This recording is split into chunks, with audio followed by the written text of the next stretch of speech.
This is the story of a boy who had been abandoned by his parents when he was born. Later, a hunter found him and trained him in a way that he became a great infinite mage. The story begins with a starry night and someone crying in a small house. The narrator asks himself if he hears a baby's cry this deep in the mountains. A man taking his axe says a rat must have snuck in and, standing at the door exit, says they are pretty unlucky if they are here to rob his house. The man says they ended up at a hunter's hut, of all places. He is searching around thinks, seeing as he dodged all the traps and hid their presents. They are not his average thief, but he can't trick his ears. Raising the axe and entering the stable, he thinks he will finish them off in a flash, but sighs helplessly and says there is no one here. He says ever since he was told that they couldn't have a child, however he has been hearing phantom sounds. He is shocked to see a child folded in a white blanket, then brings the baby to his face. He gets shocked and then brings his head near to the baby lovingly. The man notices the girl asking him if something's wrong and why the commotion by calling his name, Vincent. While Vincent calls her as Olina counter asks if he wakes her. Olina wonderingly asks why he has a baby and Vincent nervously replies, looking at the baby, tells her it's their baby. The narrator says that was when something magical happened. When he opened his eyes and waved his hand, a sudden wind blew away gathering the clouds, and soon after, rain started pouring from those clouds. The dry land became lush, and the villagers sang songs of happiness. He protected the village from the dangers that threatened it. With his mystical power, peace came to the village, and people were no longer thirsty and hungry. But he didn't stop researching for the people of the village. The people considered his abilities to be magical, and so they called him a mage. Vincent comes asking the boy who closes the book if he is reading, named Shirn. A blonde-haired boy named Arian Shirn, 12 years old, calls that person Dad. Shirn's father's name is Arian Vincent, 40 years old. Vincent starts to cuddle him, lightly lifting him in the air, says he is so adorable, and tells him he finished chopping wood, and asks him if they should go home and eat. Vincent kisses Shirn's face while Shirn tells him he has a question and asks how someone uses magic. Vincent thinks if that is the kind of book he got him, then tells him there is not much to magic. He tells him if he can take down a bear with a single arrow, or if he can fell trees with a single axe swing, that's magic. The two boys gossip, looking at them, while one of the glasses-wearing boys says it's Mr. Vincent, and the other says Shirn's with him. He says he never stops reading books, even when they ask him to play and then ask what is with that big book up. He says he wonders if he can actually read, and he looks nothing like Mr. Vincent. He tells the other boy that his mom said that they picked him up from somewhere, or maybe he was abandoned because he is so weird. Vincent clenches his fist, furious, and thinks if they dare say that about his son Shirn, while Shirn starts to laugh, asking if he can fell a tree with a single axe swing. That's magic. Vincent tells Shirn, since he helped him with work today, tells him they will go to the city together, and he will buy him his favorite fruits. Vincent says sorry to him in his thoughts that he lacks as a father, while Shirn excitedly says he can't wait. Vincent pats Shirn's head and thinks no matter what anyone says, he is his son, while Shirn thinks he wants to know more about magic. A city in the countryside of the Throma Kingdom Krias, while Shirn excitedly is looking around, says this is a city. The cart stops and Vincent tells Shirn that he has to wait at the store of Martin's grandpa until he is done with business. Vincent tells Shirn that he can't go into a shady alleyway or run into nobles and asks if he gets it, and Shirn tells him not to worry. Vincent goes away on the cart, looking at him while someone says, looking at Shirn's writing, that he really does know how to write. Grandpa thanks Shirn, saying he didn't have to do anything, and Shirn replies he wants to help. Grandpa, lovingly looking at Shirn, thinks he is a smart boy at his age, yet their Lil Martin is the town's troublemaker. Shirn wonderingly asks Grandpa if he knows magic, but he asks how the traffic is. Shirn, showing the book, asks how someone uses magic while Grandpa laughs, saying he means magic, then thinks of Shirn's interest pipeline.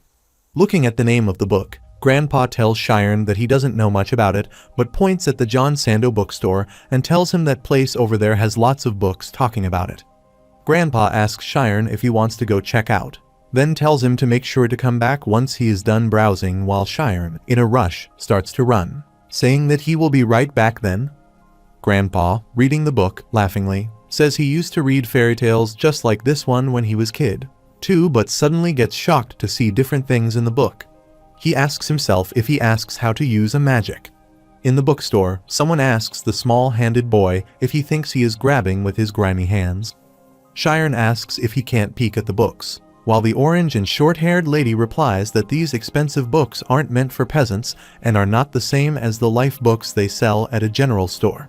The shopkeeper says she can't have him dirty a book and make it seem used, while Shiren thinks where his dad buys his books from. The shopkeeper notices a man wearing a hat entering the shop, asking if all the books are here he ordered. The shopkeeper calls him head butler, saying he is here, while the head butler notices Shiren flipping book pages and replies they have arrived and asks if he should ring her up for them. Shiren, looking at the book, thinks this book is the same, and there is not much in it. He comes out of the shop, sniffing his hand, says to think reading books would be so difficult, and suddenly sees that hat-wearing man passing by holding the box of books. Shiren starts to run to follow the hat-wearing man, thinking he is noble, and wonders where he is taking them. Shiren sees that man throwing the box of books, but Shiren becomes shocked to see the garbage where he threw the books. Shiren picks up a green-covered book, saying this is where Dad was getting his books from, then sees the two ladies chattering and giggling and thinks of them as nobles. Shiren thinks of the difference between him and them, but suddenly remembers his father's advice, who told him not to run into nobles. Shiren turns around and thinks about why it is okay for them but not him. While going forward, someone stops Shiren. It's a security guard tells Shiren that this isn't a place where kids like him should be roaming around alone, and beyond this door is an area only nobles can access. The guard asks Shiren about his parents, and he scarily replies he is close by, while the other guard asks if he isn't kind of suspicious because he doesn't look like a kid that lives in these parts. Moreover, he is probably an orphan. He says he might even be an errand boy for bandits, while the guard says he will need him to accompany him. The guard notices Shiren's empty coat and shouts, asking where he is going, and tells the other guard to go find him. The other guard asks if he lets a kid give him the slip, and he is embarrassed, while Shiren, hiding in the plants, asks himself if they are gone. Shiren calmly sighs and gets out of the plants, looks at his clothes, and says he bet Dad will scold him. Shiren notices his shoes beside a wall, then goes to the shoe and wears it. Shiren hears the words that someone says what is magic, and that will be the topic of discussion. Shiren shockingly looks at the wall while someone calls someone master and tells him to let them see him shoot fire. Instead, Shiren shockingly thinks that this place could be a magic academy. Shiren hears the gossip saying he can get in trouble if he starts a fire inside the school. However, if he gets his question right, he will show him some magic. That man asks the thoughts of his subordinate, the most important talent when it comes to learning magic. One says knowledge, and the other says hard work because he has to study magic for his entire life. One another says it's money because he heard there is a lot he needs to buy. The master laughs, saying no one said the right answer. Shiren wonderingly thinks it's not knowledge, hard work, or money if it does have to be a noble or something. The master says the most important talent in learning magic is insight. A child asks about the insight, while an old master asks if there is anyone who doesn't know what 1 + 1 is. The child replies it's obviously 2, while the old master again asks them if someone can explain to him why it's 2. He tells them that the strange feeling they have right is what's known as insight, and there was a time when people didn't know that 1 + 1 = 2. A lot of academics worked hard to prove it, but despite not having any concrete evidence or proof, they are able to understand that 1 + 1 = 2. That's because it's a law that's always existed in the world, and that's why they don't need to learn it, for they are able to feel and accept the concept. It's because magic is also a law that existed in the world from the start. They are able to feel and accept it whole through insight. However, that's why insight is more accurate than knowledge and faster than hard work. The child asks if that would make someone a genius.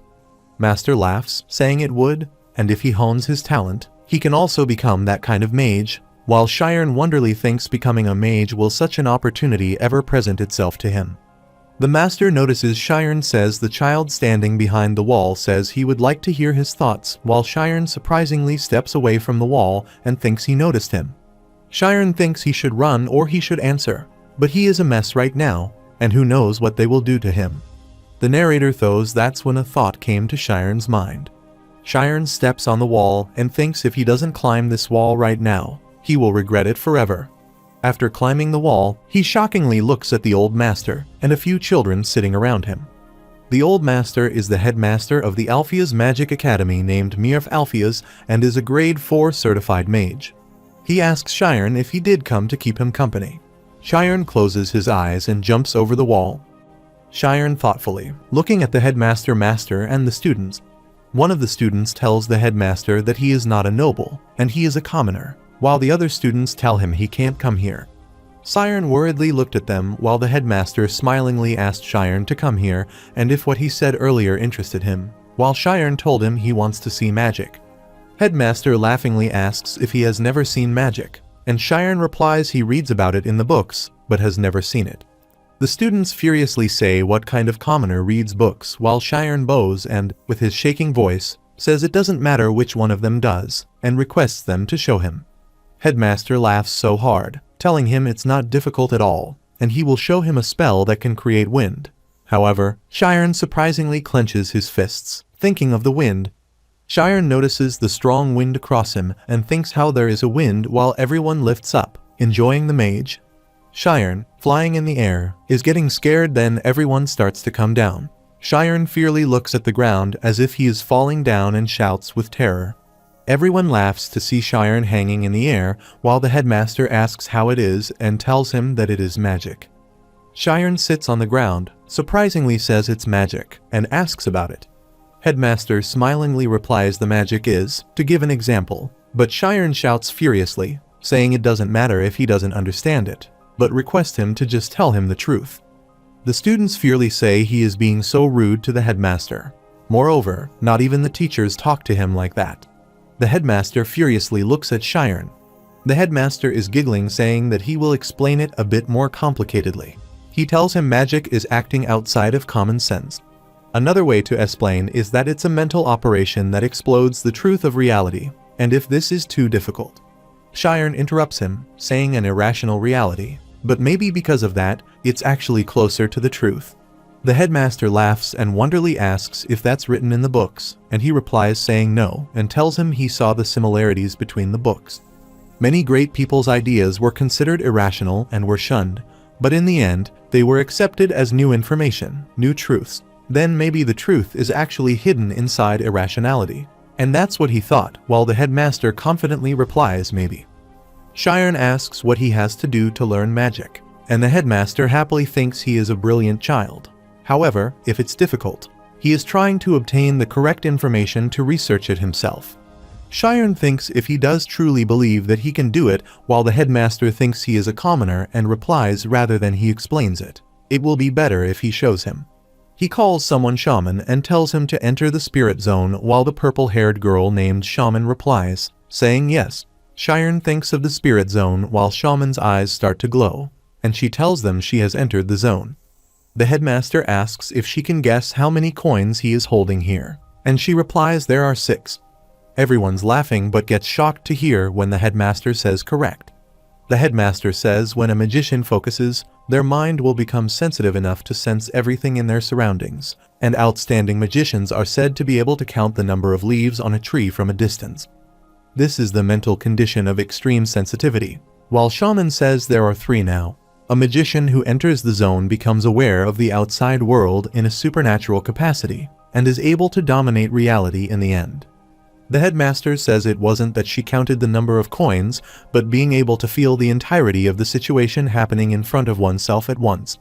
Shiren wonders if he may, but suddenly, the headmaster says anyone could do it. The headmaster tells Shiren to practice in a quiet place, but first, he will need to sense himself and then erase himself.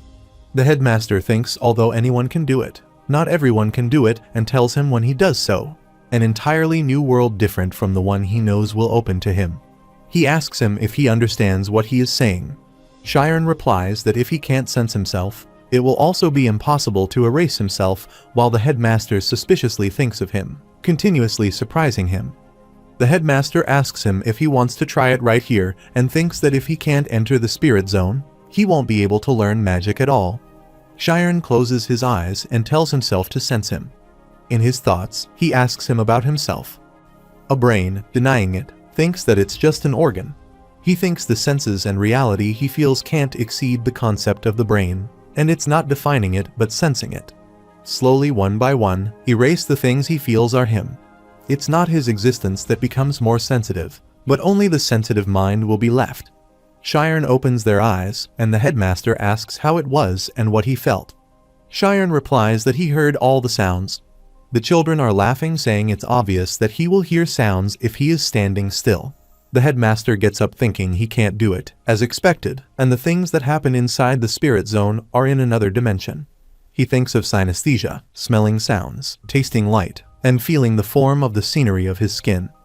The headmaster, patting Cheyenne's head, tells him he can hear many more sounds if he keeps practicing in the future. The headmaster walks away with his students, saying the special lesson ends here, and tells them they should return to school. The headmaster thinks it's regretful because he is a talented student. If that child were born a noble and were trained from a young age, then he wouldn't have been able to achieve something similar to these children. There are a lot of talented children in the world. Cheyenne climbs the wall and jumps down into the street. He is sweating and shockingly says it's worked. Cheyenne thinks he heard a massive sound and asks himself if it is really a spirit zone. It feels like he is torn to pieces and scattered throughout the world, and he is the world itself. Cheyenne ran through the street, thinking he couldn't help but shudder at the endless immenseness. It was just for an instant, but it escaped his body, and he became infinite. Cheyenne suddenly bumps into a man and falls away so hard on the ground. Cheyenne says sorry to him while the Ferozi-haired man furiously asks Cheyenne about him because he annoys him. The Ferozi-haired man grips Cheyenne's collar, asking if he is out of his mind and if he hits someone if it isn't natural to pay compensation for it.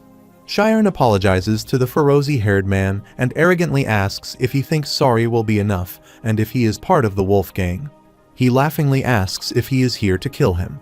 They surprisingly notice someone asking what they are doing, or if something interesting happens. The Ferozi-haired man calls that person Miss Amy and asks her the reason for her being here, and if she is bored again, while Cheyenne thinks he has to ask her to save me but stops thinking. Cheyenne sees the face of Amy wonderly and thinks that if she is a noble and she is young. The Ferozi-haired man tells Amy that he is trying to kill someone and he was just trying to teach him a lesson. But Cheyenne says that's not what happens and tells her he just accidentally ran into him. The skin-haired man hits Cheyenne's abdomen with his knee, telling him to stop his talk, and asks if he thinks they would trust him. Cheyenne falls on the ground trembling while he tells him that he must compensate them and asks him about his mother. Cheyenne is surprised when he tells him to bring his mother, who is hiding after giving birth, to be like him. The haired man annoyingly tells his fellow to look at this kid, and his eyes are changed, and he asks if he is mad or something. That man kicks Cheyenne's head and abusively calls him and asks him to do it again, and then they kick Cheyenne on different body parts. Amy tells them to be careful not to bruise his face, then tells them to stop it because at this rate, they are going to him at this rate. Amy asks Cheyenne if he is okay while he, with a shaking voice, replies he didn't do anything. Cheyenne is crying and looks at Amy while Amy asks the men why they don't stop this now and if they don't have anything more fun. Cheyenne shockingly looks at them, saying they are going to beat him up and sell him to the village in the south because he is a commoner too, so there is nothing to worry about. Cheyenne thinkingly calls his mom and dad while Amy, thoughtfully looking at Cheyenne, says a salve shouldn't have any flaws and asks why they don't confirm that. The men laugh arrogantly, asking if she is going to give him a check and tell Cheyenne that she is telling him to take it off. One of them, standing in front of him, asks if he wants to get hit again while Amy thinks about what they are trying to take off, and she just wants to see his face. She thinks why he is like this, and she is going to let him go after bullying him a bit, and if he is not losing his mind. The men are laughing arrogantly, then a fly appears in front of the Ferozi-haired man. The Ferozi-haired man surprisingly looks at the fly while everything becomes paused. Cheyenne surprisingly looks away, and a fast, intense electric light falls on the tree. He thinks he is in his memories. He looks at the light emitting from his head while the Ferozi-haired man furiously and abusively calls Cheyenne, asking if he is deaf. Cheyenne is looking into another zone while Amy shouts and tells him to wait. In an instant, an intense air blow throws away those guys. Cheyenne surprisingly looked at them, flying in the air. He unknowingly looks at the Ferozi-haired man who falls on the ground, hurting his shoulder. The skin-haired man falls on the ground, and his leg breaks, and the two others become unconscious after hitting the ground. Shiren is scared when Amy calls him, asking what he is. She asks him where he learned magic and how a commoner is but stops talking when they see three humans saying over there was a noise. Amy takes the long jump and escapes while Shiren, looking at Amy, surprisingly asks how she did move like that. One of the three men says someone's knocked down over there. Shiren looks at those men unconsciously lying on the ground and thinks there is no way they would listen to what he has to say. Shiren runs away when those men ask him to call someone. Shiren thinks of his dad while running. The narrator says this world is cold. At the first-class noble house of Karmis, someone says he can't believe that kid beat them. A brown-haired man is a family head named Karmis. Shakura asks Amy if she came back early and if she did skip her class again today. Amy replies she learned everything there was to learn already, and it's not fun either. Shakura helplessly says he wondered when she would mature and says if she is genius and careless like that, she will get blindsided someday. Amy stops while Shakura looks at her by calling him, thinks she is quiet today, and he doesn't have a job. Amy, saying magic, suspiciously looks at him, and he asks what about him but stops saying further when Amy asks him if he knows someone who works in a magic academy and if he could introduce her to them. Vincent calls Shiren and asks where he is. Alina, while knitting the sweater, tells Vincent that Shiren went to the logging area to get some wood. He said while he asked, it's still snowing, and he went to chop woof. He worriedly says he will look for him. Walking on the snow, Vincent thinks during spring, when he first brought Shiren to the city, he almost lost Shiren and he said got lost, but he thinks what really happened. In the jungle trees covered with snow, Shiren is raising an axe, standing beside a tree and coughing. He thinks of the magic that was triggered that day, which he hasn't been able to use since then, and the magic that he successfully cast unconsciously. He thinks due to insight. He didn't know about the middle part that's been omitted because he has no knowledge of magic, but he is able to enter the spirit zone. Shiren enters the spirit zone and, looking at the tree, thinks if he is in the spirit zone, he can feel everything like touch, shape, and smell. He can feel every bit of this tree all at once. He suddenly sees the light emitted from the stem of the tree. He raises his axe, thinking he can't explain it, but feels it and then hits on that light-emitting spot. The tree shreds to pieces, which surprises him, and he thinks when he cuts the tree down with a single strike.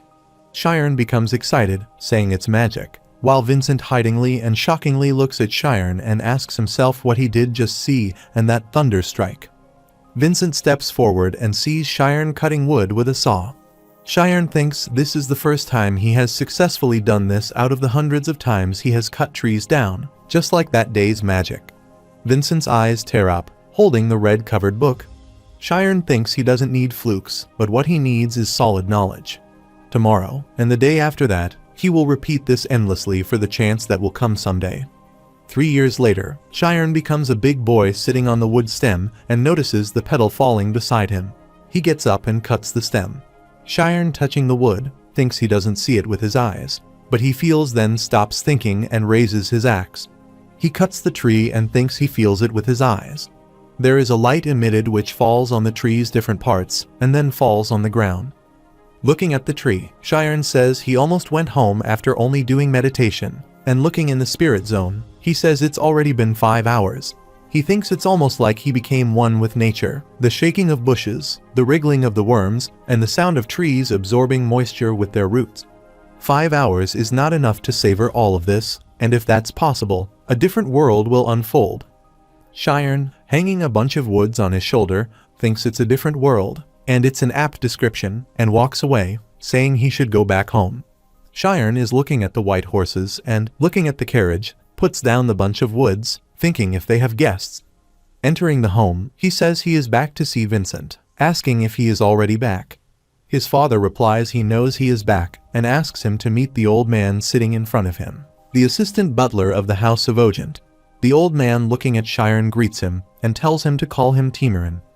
Vincent tells Shiren that he can't go into a shady alleyway or run into nobles and asks if he gets it, and Shiren tells him not to worry. Shiren suspiciously looks at his hand and thinks the house of Ogent are second-class nobles in the kingdom, and why someone who is working under nobles is looking for him. Timiran tells him he will take a look at him and, holding his mouth, asks if he knows how to read. Sharon tells him he has read a bit here and there since he was little, while Timiran thoughtfully turns him. Sharon wonderingly asks if he can explain what he is doing, and he replies he seems to have a good reputation. He tells him he is a woodsman's son, but he knows how to read and is also a good kid. Sharon tells him to wait while Timiran asks him if he intends to work for the House of Ojent, but Sharon wonderingly looks at him. He tells him they will be moving books out of the house's great library, and there are almost 10,000 books in total, with important books amongst those that must be collected. It will be for 2 years, and other people should do the moving, but the sorting job will be done by only the two of them. Sharon thinks if it's the library of the House of Ojent, then it should be filled with knowledge that is important to mages. Timiran tells him the only people who know about this are his family, but if one of those books is leaked, or if the news about this spreads, then he and his family's lives will be taken. Sharon, looking at his parents, thinks this is why they looked worried, while Timiran tells him their lives are on the line, and they will give him plenty of money. He says it will be an amount that he will never be able to get by just hunting, so it looks like it was worth taking good care of his son. But Vincent furiously shouts, saying that he didn't listen to his demands because of the money. He tells him he just wanted their Sharon to be able to accomplish his dreams, while Timiran laughs so hard, asking what he is thinking so hard, or if he thinks he will get a career. He asks if Vincent didn't do it for money, then why would he request him to use his son? Vincent furiously replies because he said that he can read books, and Timiran responds he did say that, but if he can read books, it's impossible for him to completely monitor him. Timiran says he said he wished for him to accomplish his dreams and asks if he has been lying to his son like this. Timiran's question makes Vincent surprisingly speechless. Vincent remembers the memories in which he is asking if Sharon is reading a book. He thinks Alina taught Sharon a few words just for fun, but after he turned 6 years old, he started to read books to learn. He looks good and cute, but more importantly, he is clever, or maybe he has the blood of a noble. Vincent taps his head with his hand, thinking if he was raised by nobles instead of them, he could have gone to school, but suddenly refusing his thoughts. He asks him what he is thinking because Sharon is his son. It's only right that the son of a woodsman has to learn how to work in the mountains, but when Sharon started to work within the mountains, he was afraid. He helplessly thinks in the end, he raised that boy to be the son of a woodsman. Vincent bows on his knees in front of Timiran, asking if he needs a commoner who reads books, then requests him to use his son.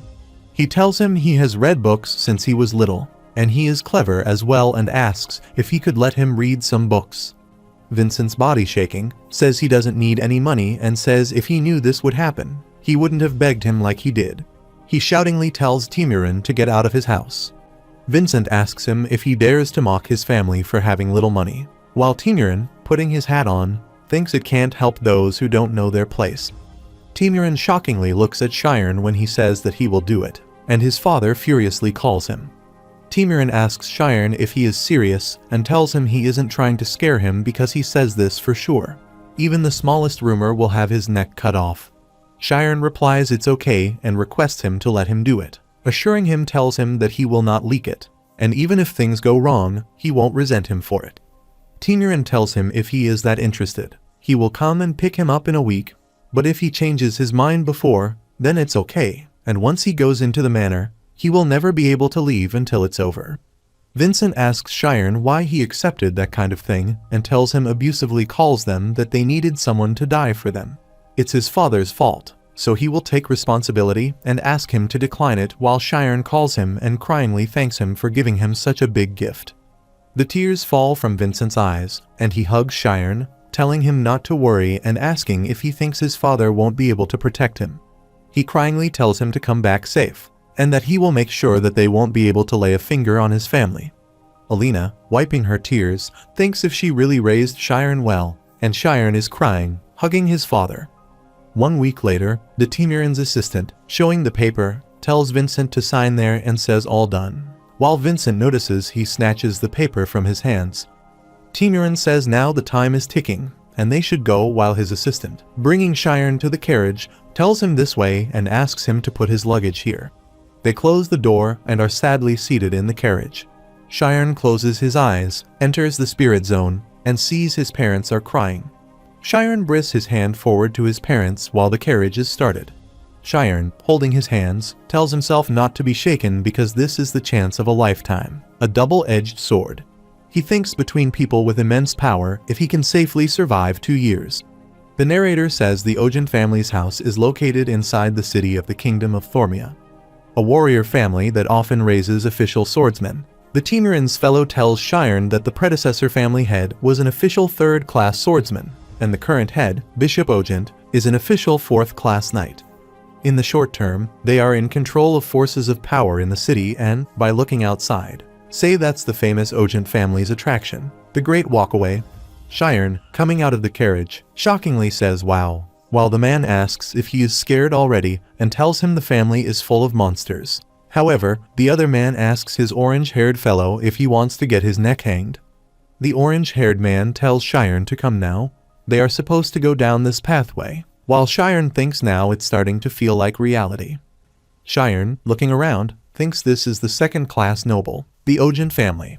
Stopping in front of a castle, they tell them this is the office as well as the lodging for butlers and the place where he will be staying. A glasses-wearing man stands up asking if they are here. Temurin tells Shiren that he will explain his tasks and asks him to follow him, and Shiren replies he will do his best. He opens the door, while Shiren shockingly looks around in the library and thinks this is the great library of the agents. Temurin tells him the books here will be moved to the new library, and his task is to organize the books. He will be given a list every week. He must find and put those books together.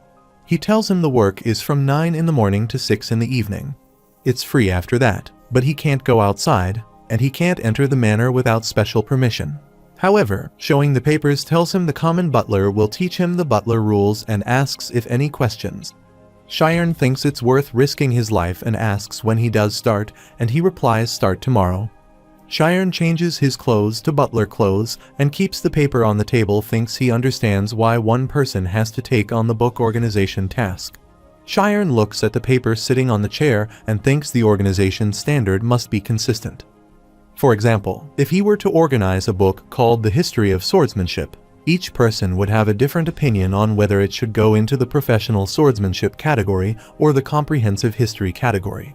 Another thing he found out while undergoing the systems of organization. Shiren uses his spirit zona skill on the papers and says all knowledge is connected, and the backbone that connects it all is history. Knowledge is stacked on a line called history. After learning history thoroughly and using it to reinforce other areas, learning becomes faster, and across 10,000 books, there are around 850 history books.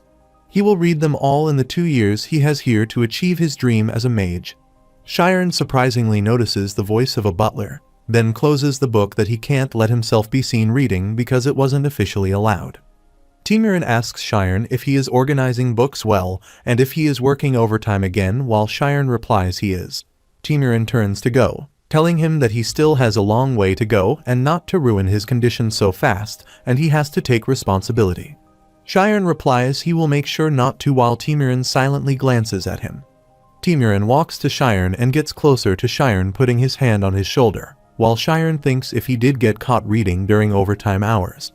Temurin dusts off Shiren's shoulder and tells him in this library, not only butlers but also the family head and the young master come in. He asks him to take care of his uniform, make sure not to lower the quality of the Ojent family, and do something about his long hair. Shiren, with his shaking voice, greets him the good night, thinking it was about that, and he has to be focused for 2 years. He will have to be careful not to get into any trouble. He is reading in a table night at night, thinks the bigger problem is it's hard. 3 emperors, 7 kingdoms, just Thormia kingdom alone is hard. How he does understand this much, or if he does have to memorize more. If he wants to access at any time, he has to understand every single event clearly. But suddenly, his eyes become blurred, and he sleeps on the table. Temurin takes out the book under Shiren's arms, sighs, and holds the lamp, says to hold this book for a whole moon cycle, and asks if he thinks he can be successful by studying. He says if he were digging into practical books, he would have banned him from entering outside of work hours, but what a relief. He is just an idiot who dreams big. 3 months have passed since Shiren began working in the Great Library of the House of Ojent. Someone asks Shiren if these are the books he has sorted today, and he replies he can take the whole bunch with him. The narrator says Shiren gradually grew accustomed to the classified job, and he also learned several pieces of information through the male servants. A butler tells Shiren that he is taking this book, and he asks if it's the second young master that's borrowing this book as well. Shiren, looking at the paper, surprisingly tells him they haven't returned the book they took last time. If, by any chance, he has lost it, it will be a bit awkward. The butler replies it's as he says, and he keeps on asking them, but they will do it themselves. He says the nobles aren't concerned whether a book goes missing or not. It's just the butlers who have to worry. The narrator says the most shocking fact of all was that the nobles didn't care if the books were leaked. Shiren thinks to be fair, there probably won't be any really important books in a library like this, while the butler tells him he can't let anyone know that he has said something like this. Shiren thinks that doesn't mean that he is in less danger and bows his head when the butler before going says he will take care of it. The narrator says an aristocrat could only have a laid-back attitude if he had the loyalty of the commoners. The commoners had to risk their lives for things that the nobles wouldn't even remember servants to prevent even the tiniest of mistakes from becoming cold and heartless. Shiren says it doesn't matter if the nobles cared or not. It's best to just live a quiet life while suddenly a blue-haired boy runningly enters the library and abusively calls an old man. Shiren shockingly looks at him, thinking what's going on all of a sudden, while the blue-haired boy shakingly says on a day like this, who cares if he rests a bit? Shiren thinks of him that he is the youngest son of the lord named Ryan Ogent. That old man shouts, calling Ryan and how he dares to run away. But once he catches him, he will be made to run another 100 laps while Ryan, keeping his hand on Shiren's shoulder, tells him not to tell him that he is here. Ryan hides under a bookshelf. Meanwhile, an old man with a bald beard man runningly comes and calls Ryan and says he knows he is hiding there. The old man looks at Shiren, asking a boy as big as a peanut with blue hair to come in here, while Shiren thinks if the blue-haired boy was the size of a peanut, what he would look like in the eyes of this old man. Shiren says from what he saw, he looked like the youngest young master, but asks him who he is. The old man furiously replies he is the swordsman instructor and he is the teacher who has the right to beat up that peanut. He tells him he would better tell him quickly with no funny business unless he wants to get beat up. Shiren, pointing his hand towards the bookshelf, replies the youngest master is hiding under that bookshelf over there. Ryan asks Shiren if he wants to die and the instructor takes out Ryan from collar. Ryan tells his instructor this is a misunderstanding while Shiren looks at the instructor dragging Ryan, saying Ryan needs to be mentally trained again. Ryan furiously looks at Shiren, saying he will pay for this, and Shiren thinks the instructor has authority over the family head, so that was the only choice he had. According to the rumors, he got caught by his instructor and was taken to the mountains for a month. The narrator says the first book took 20 days to complete. However, after fully understanding the first book, he read a total of 80 books in 4 books. Shiren, flipping the pages of the book, thinks it's as he expected and only the beginning is hard, and none of the books contain completely new information. If he were to lay the foundation with about 200 books first, the remaining 650 books would be much easier to take in. The narrator says as Shiren reads the history books, he begins to have doubts about whether studying history right now is really the right choice. Shiren thinks as he studied the activities of mages of the past, he became certain that his decision was the correct one, but if a scholar invents a theory, then the mage is the person who materializes that theory in real life. He became certain that his decision was the correct one, but if a scholar invents a theory, then the mage is the person who materializes that theory in real life. Therefore, a mage and a scholar are the same. However, not all scholars are mages because they can't enter the extremely sensitive state of mind that is the spirit zone. Shiren, closing the book, thinks with his spirit zone, if he adds a vast amount of knowledge, that will become the backbone of knowledge, and he might be able to become a real mage. Ryan comes to the library, calling Shiren abusively, and aggressively tells him he went through hell while waiting for this day to come. Shiren thinks of him as persistent and asks him if he is really here for that. He asks him if he really knows how much trouble he went through. He climbed and climbed the cliff countless times, and every time he felt the strength leave his fingers and thought he would die, he held on thinking only about his revenge. Shiren fiercely thinks this is worse than he had, though his anger must have reached its peak, while Ryan asks if he isn't going to answer, or if he thinks he is doing this because he struggled a bit. Ryan tells him he asked him for a favor, and he trusted him, but he still snitched on him, and when he saw a weakling like him, he felt bad. Sharon replies he just told the truth, while Ryan tells him he should have said he wasn't going to listen to his request. Sharon thinks it's easy for those who are strong to listen to logic that suits them and asks what he should do. Ryan, looking at him, thinks he can tell he is a butler who started working for his life. But what this calm attitude is, then giggles arrogantly, saying he is looking down on him too. Ryan brings him out of the library saying he will show him just who he is. Ryan brings Sharon to the ground, and Sharon thinks this is the training ground, and if he plans to beat him till he feels better, he should take all of his hits, which is better than dying. He can't mess up the chance his parents gave him by risking their lives. Ryan throws a wooden sword toward Sharon, asking him to take it, and, pointing his steel sword at him, tells him it's a duel, and he isn't as loser as him to pay the price of looking down on him. The person who is destined to become the greatest swordsman, he will take strikes from his sword. Sharon furiously asks if he did do that so weakly, while Ryan tells him he is the servant of the House of Ogent, and he has to protect the Ogent. He sold him out to his master because he was afraid of getting beaten and someone was in trouble, and you sold them out. Sharon scarcely thinks the look in his eyes is changed, and Ryan tells him no matter how much he is ignored by his family, he can't be treated the same way by a guy like him. He tells him to bring it on and says considering the gap between them, he will allow him to come at his 3 times before he starts. Sharon terrifyingly thinks those eyes are definitely that of an Ogent and, looking at his sword, thinks the wooden sword is sturdy, but if he breaks a bone, he will have to return home. He asks himself what he can do, and the thing that he can do is that's it. He should give it a shot, and he has 3 chances to stop thinking and take the long jump to attack him. Ryan, swinging his sword, blocks his attack, saying 1, while Sharon surprisingly thinks of his strength. Sharon again firmly and attacks Ryan's shoulder, but he again blocks his attack, saying 2. He laughingly asks him if he has ever even held a sword before, while Sharon sweatingly thinks he has only 1 chance left. Sharon enters the spirit zone and looks at Ryan's sword. Ryan asks him about that stance because it will be harder, and Sharon attacks on his sword. There is a crack in Ryan's sword while Ryan tells him starting now, it's his turn, but shockingly, he notices his sword broken from the center. Sharon, looking at Ryan's sword, thinks his gamble paid off because, with the first strike, he got a feel of things. With the second strike, he calculated the opponent's timing. And finally, with the third strike, he did it. The thunder strike that he practiced for 3 years while Ryan started looking at his sword and then called Sharon. He asks him where he did swordsmanship, and he replies this isn't swordsmanship, it's thunder strike. Sharon tells him his father's workplace was in the mountains, and he also followed his father into the mountains to chop down wood. But his physique was too lacking in order to chop down trees, so that was a skill he learned to supplement his lacking physique. Amongst the lumberjacks, it's called thunder strike, while Ryan unknowingly thinks what he is spouting.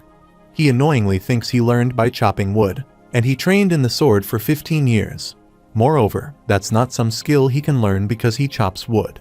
He remembers the sword smash when someone appreciates a boy named Kai that he is amazing and thinks he learned sword smash. The orange-haired man standing beside Kai says he is only 12, but the Ogent's secret technique, as the second young master's skills, greatly surpasses his peers. He has nothing more to teach.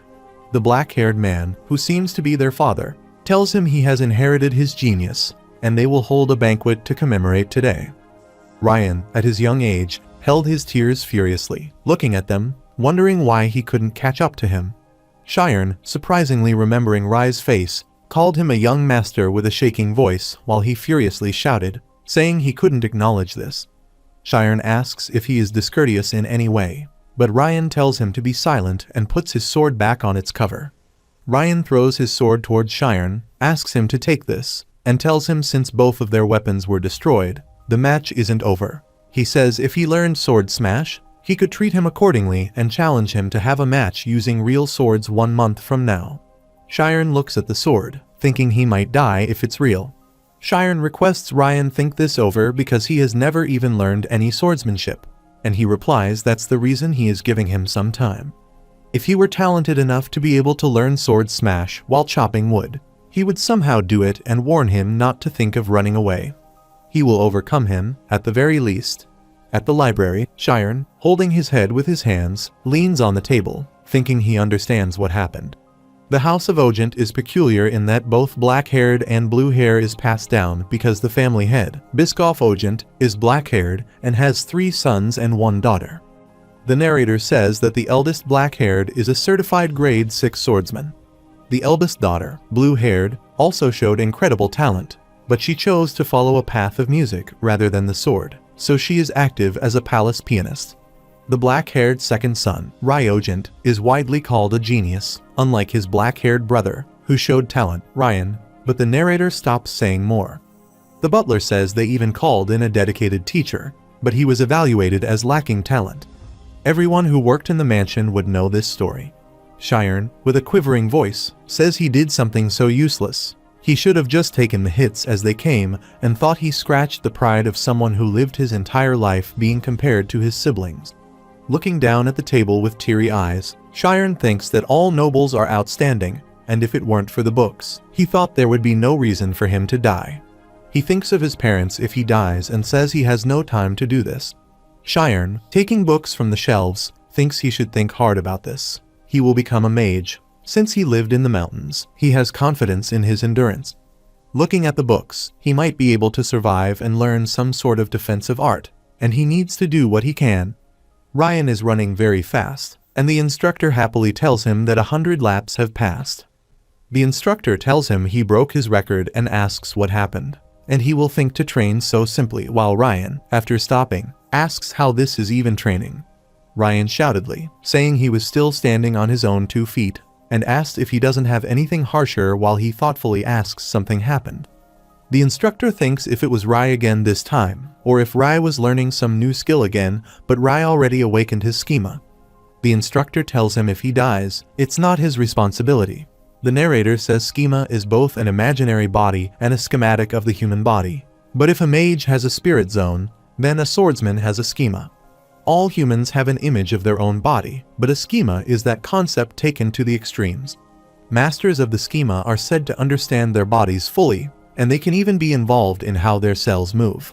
Sharon, closing the book, thinks if this isn't the exact opposite of spirit zone and asks him if he should try it out, then closes his eyes. He tells him first he must feel himself this much is easy and it's just like the spirit zone. He would need to erase himself for the spirit zone, but for schema, he needs to dig further into his existence, and if he can draw away the veil at this point, then he would have completed 1 page of a schema. Sharon, remembering Amy's long jump, thinks immediately putting effort into schema, which is the exact opposite of spirit zone, is inefficient. He asks him if that girl he met 3 years ago is also a schema user, but to think she could do that at that age is impressive. Practicing swordsmanship in a room in a library, Sharon thinks it's preferable for him to use the spirit zone as a base to learn some swordsmanship. He should start with slicing in the 8 directions, then raise his sword, saying first strike down. The instructor abusively calls Ryan, asking him to stop, and tells him his muscles will tear and practicing on the tree. Ryan replies it hasn't torn yet. Hitting on the tree, he shoutingly asks why his muscles aren't tearing and why his arms are not falling off, while the instructor is speechlessly looking at him. He cryingly asks himself why he is unable to use schema, and suddenly, the instructor stops his sword with his hand. He also cries and tells him that's enough, and they should stop for today, and Ryan, throwing a sword on the ground, responds, saying yes. The instructor keeps the ice cube sack on Ryan's shoulder and asks him what he thinks, and he replies that his arms are killing him. The instructor tells him he has never ever written that he had talent in his reports, while Ryan furiously replies that's why is working like this. The instructor says he thinks that he is good at doing something and asks if he has ever thought about what he does well, and he replies he does know what he sucks at. The instructor tells him this is why he is not a genius, and Ryan, annoyingly looking away, says that he already knows that he isn't. The instructor tells him geniuses know that they are geniuses, and they also know what they are good at, and that's why a genius's hard work is guaranteed to achieve what they are good at. What those geniuses truly fear is hard work aiming to attain something they can't gain, and the fiery will to challenge something that they aren't good at. However, that can be called a mortal enemy of geniuses. Ryan sighs helplessly and sighs, saying that's the best consolation he has received, and looking at his shaking hands, he thinks it's a talent he didn't have at the start. He just needs to work to death to gain it. Being confident in him, he thinks he will definitely win. Shiren thinks what that swordsmanship is. It's the totality of an exercise dynamic with the goal of eliminating life. However, on the other hand, it contains an extreme level of psychological warfare. Take, for example, an imaginary enemy. It may seem as if the enemy can attack him in endless ways, but in reality, there are only 8 major ways an attack can happen. In addition, for a month, he trained himself to cut in 8 directions and block in 8 directions, and that's it. By blocking the attack of an imaginary enemy, he says he took a strike and then fought him in a different direction. Shiren, looking at the trees, laughs so hard, saying swordsmen have chosen a path like this, and the world of the sword really is infinite, just like magic. He takes out his sword and says sorry to his parents because he might be unable to return, but still, he has no regrets. He says this path is filled with the crossroads of life and death. He was able to see such an amazing world. In a big ground, Ryan comes and, drawing out his sword, tells Shiren they should start. Ryan, looking at him, thinks in 1 month, he will be able to exude an atmosphere like that because, at that time, he was messy form and balance, and he may not have learnt swordsmanship. On top of that, he is so calm when holding a real sword for the first time. But if he is as talented as Rai, he needs to win. Ryan starts to run and tells Shiren he is coming, while Shiren thinks his swordsmanship is amazing and on another level from him. However, he can feel it. Shiren looks at the sword and thinks of the sword's path, while Ryan, shockingly looking at him, thinks he is looking at the sword and if he isn't afraid of the sword. Shiren thinks he can't defeat the fear of death. However, death, the cause of that fear, is in the future, and the future is merely an illusion that doesn't exist. It doesn't imagine the next moment when any human can jump off a cliff, which isn't simply a resolve to die, but it's as if he is completely swallowed by his emotions. He isn't afraid of something like death either, while Ryan again starts to run towards him, and Shiren raises his sword. He blocks Ryan's attack on his right side, but if he does that, there exists a wall that he can't climb just by using cheap tricks. Ryan attacks Shiren in different directions, and Shiren, blocking his attacks, thinks his sword strikes are quite heavy and fast. The speed of his strikes is starting to exceed the rate at which he can sense the sword's path with synesthesia while Ryan strikes again, but this time, he lays a cut on Shiren's chest. The blue electric light emits from Shiren's eyes, thinking that he is going to lose. Ryan attacks Shiren, and his attacks drag him back while Shiren thinks something's wrong and how this can be. Shiren blocks another Ryan's attack, sitting on the ground while Ryan arrogantly thinks he is completely out of it, and if he has realized. Looking at Shiren injured, Ryan thinks this is the Ojent swordsmanship made for training greatswords, and there is no way he can endure his heavy attacks because every strike contains his bone-grinding effort. He thinks he will crush him with all his strength and attack Shiren attack, while Shiren thinks it's weird.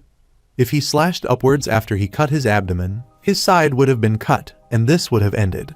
He asks himself why he is only using attacks with big movements. Shiren thinks his understanding of swordsmanship is lower than he expected, and he is proficient in utilizing skills. His understanding of their usage is shallow. If that's the case, he will decrease Ryan's predicted combat capabilities. Shiren stops his attack, thinking of a change of plans, and attacks Ryan again. Ryan surprisingly thinks he is suddenly attacking, and if he isn't tired, and those all are basic slashes. But why it is so hard to block them? Shiren notices that the target's stamina has significantly decreased, so he needs to keep the rhythm to maintain his own stamina while Ryan is tiredly breathing fast and thinks this doesn't make sense and this can't be happening. He thinks of his childhood again when his father appreciated Kai, and he was feeling less confident. Kai notices him giggling arrogantly looking at him. Ryan is running and shoutingly says he will become the greatest swordsman in the world and Shiren ceases his attack. He thinks if Ryan did give up the match, and he is such an obstinate tactic, or if he is thinking right now. Shiren enters the spirit zone to see the sword's path, but he can't read it because there are too many random variables. One of them, a sword, falls away, hitting the ground. Shiren was breathing heavily, and Ryan was also breathing so fast he wondered if this was really possible. He thinks of the final moments. As Ryan gets closer to Shiren to attack, he notices Shiren changes his hand's position, holding the sword and striking upwards. Cheyenne shockingly thinks he didn't think if he would win, but what the thing is going to happen next. If it was a duel, he is a noble, and he stepped on his pride again. He can't tell what he is going to do next. Cheyenne points his sword towards Ryan, and Ryan says he lost and embarrassingly says he lost again.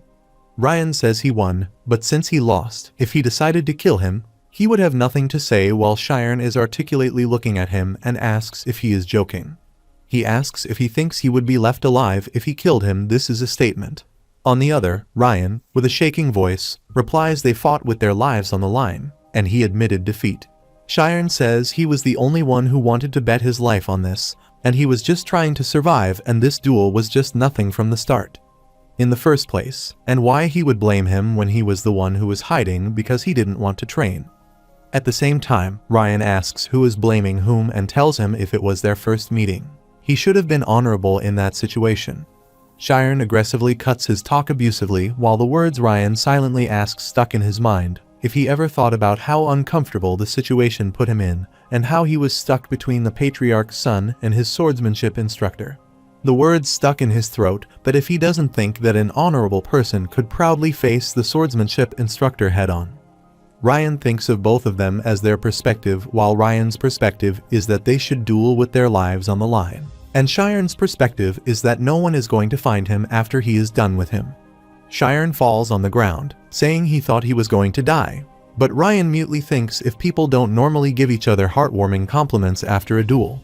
He looks at him crying and thinks about where the cold warrior is facing. And he is sure that he is a genius, but he doesn't laugh at him as Rai does. Rather, he faced him with all of his strength head-on. Cheyenne notices Ryan asking him his name, and he tells him his full name and then introduces him to Cheyenne with his full name. Cheyenne, unbelievably looking at his hand coming to him, thinks if he said his full name while Ryan says they should be friends and asks him about his thoughts. At the library, the butlers load books on the carriage, bringing them out of the library, and Timurin tells them they have finished classifying 7028 books out of the 10,453 books so far. Timurin looks like Cheyenne appreciates him and that he did well in a year. The narrator says it's already been a year since he started working at the Great Ogent Library, and as the number of books he had to classify decreased, he obviously became more and more efficient. However, out of the 850 history books he set himself as a reading goal, there are only 200 books left to read, and he reads about 3 books a day, and soon, he will be able to complete the core of knowledge that he has dreamt of. He experienced swordsmanship and understood the essence behind fear, and thanks to that, it feels like the durability of his spirit zone increased. He thinks he thought he was going to die back then, even if the start was slow, as long as he doesn't give up, he will eventually reach his goal. More importantly, nothing could compare to making a good friend. Ryan says, looking at the book, that there are so many books, and if his family has read all of these, then notices Cheyenne says the head of the family and the second oldest young master visit the library often. He thinks after getting close to him, he realized that Ryan was very affectionate and had cute aspects to him despite his towering height, or, if he should say, as expected from the youngest. Throwing away the book, Ryan says there are so many books for them to read, and the narrator says he really did act like the youngest. Cheyenne, holding the book, tells Ryan not to damage it because he will be the one who dies, and he asks how a book could be more important than a person's life. Showing a thumbs up, he says if he burned down the library, he would protect him and tell him not to worry. Cheyenne, holding his head, thinks he wouldn't hate him so much if he didn't talk and replies he would be safer if he didn't do anything at all, then asks why he is here today and about the training. Ryan carelessly replies he just did basic training and tells him he wanted to study a bit in the library, while Cheyenne becomes angry, saying he should hurry and study. Ryan yawns saying he is bored, and Cheyenne helplessly thinks it's not like rain became or anything. The narrator says Ryan is like fire, a fire that can't be stopped once it starts. As long as there is an opportunity, he will fire up again and again.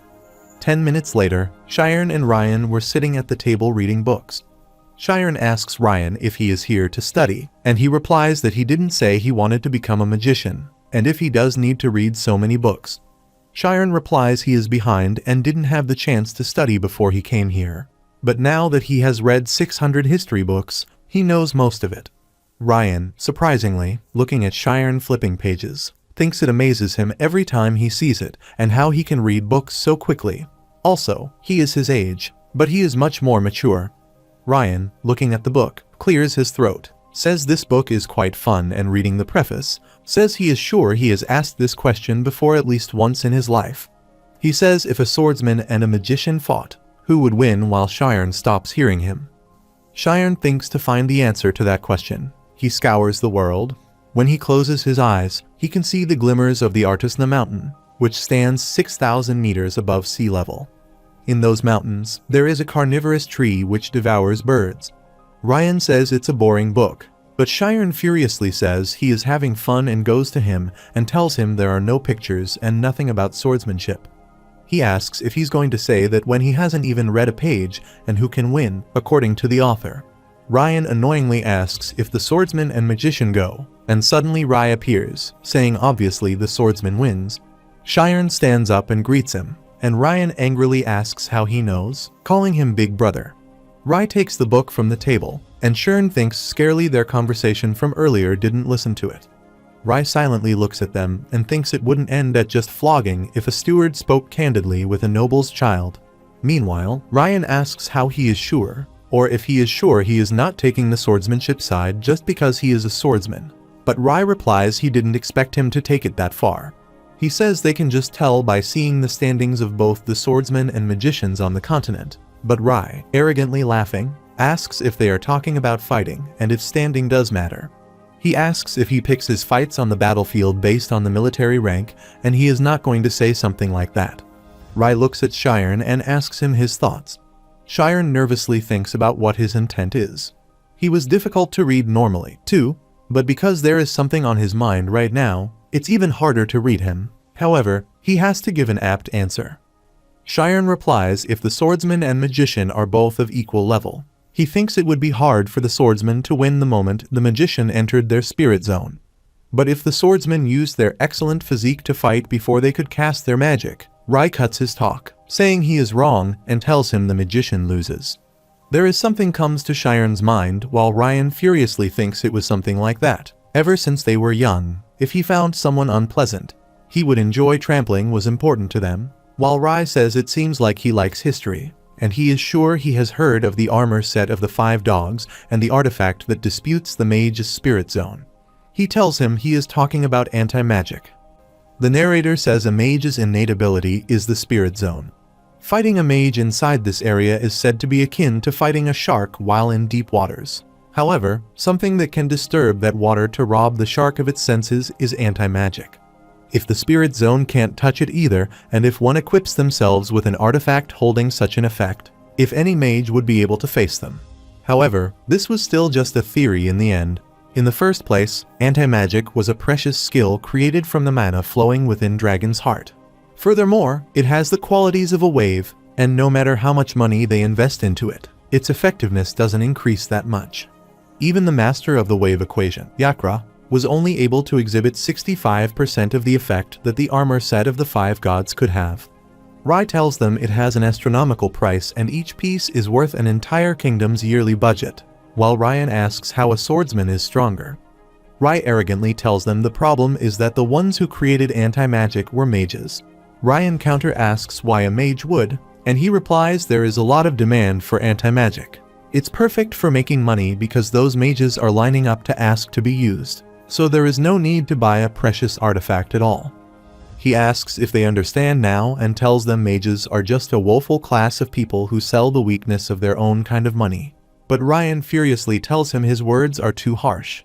Sharon says that is what a mage is and tells them on by asking Rai that as he said anti-mage was created by mages. It's used to limit magical activities in magic prohibited areas, and it's also used effectively as a training aid in magic schools as well. Anti-magic could be used against mages. It's valued as a fruit of intelligence given up willingly for the good of the world, and due to that, he thinks it's difficult to say that a swordsman is greater than a mage if accounting for only that factor. Rai notices Ryan silently laughing and, before going out, replies ideals and reality are different.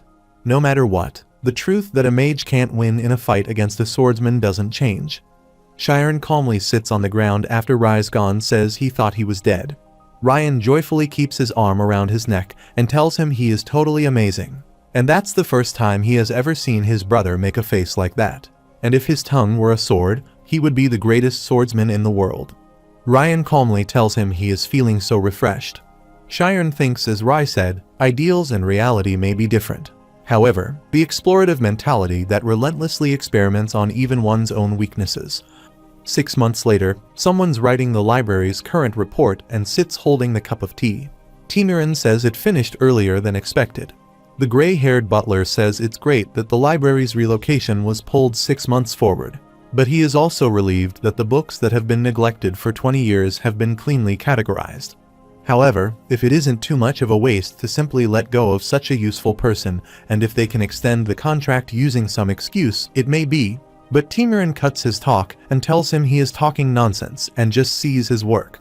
He apologizes him, calling him deputy butler. Timiran thoughtfully takes a sip of tea while Sharon closes the book, reading the last page of the book. He thinks turning over a book is a simple task. However, turning a book over after going through its hundreds of pages is a different story, and it feels like a dream finally. Ryan enters the library shouting, calling Sharon's name, says he heard he is done with the work, and asks if he hasn't gone home yet.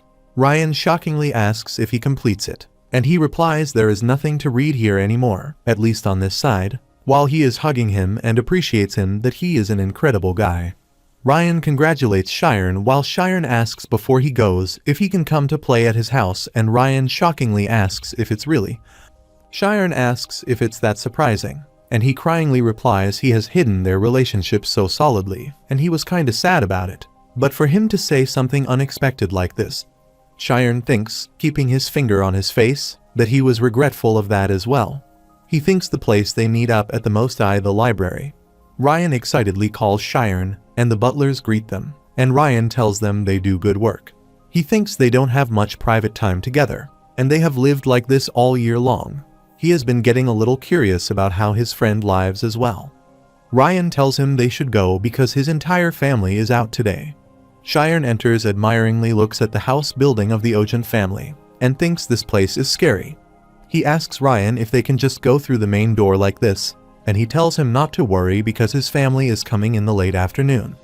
Sharon, looking around, says it's quiet and huge, and Ryan confidently tells him there are only employees there. Sharon thinks, looking at the door he passes by, if that huge door is a room entrance, or if one room is as big as his entire house. Ryan really is a young master of a rich family, and he doesn't act like one at all while Ryan tells him this is his room. Sharon is shocked by Ryan's room and thinks Ryan's room is the smallest room in the very kind of corridor. Ryan welcomes Sharon to his room, and he laughingly asks if this is the training center. Sharon, looking at the mess around, thinks it looks like a small lodging he would go to after training, and Ryan lives here. Sharon hears the music, but Ryan gets annoyed by it. Ryan frustratedly throws deck cards in the air, saying he is not playing because he lost again, while Sharon asks for one more round, and he suspiciously asks if he is cheating with that spirit zone or something. Sharon asks him what he thinks he is, and replies he has a habit of moving his card to the outside when he gets an ace, and the time it takes for him to bet when it's pair or no pair is also too obvious.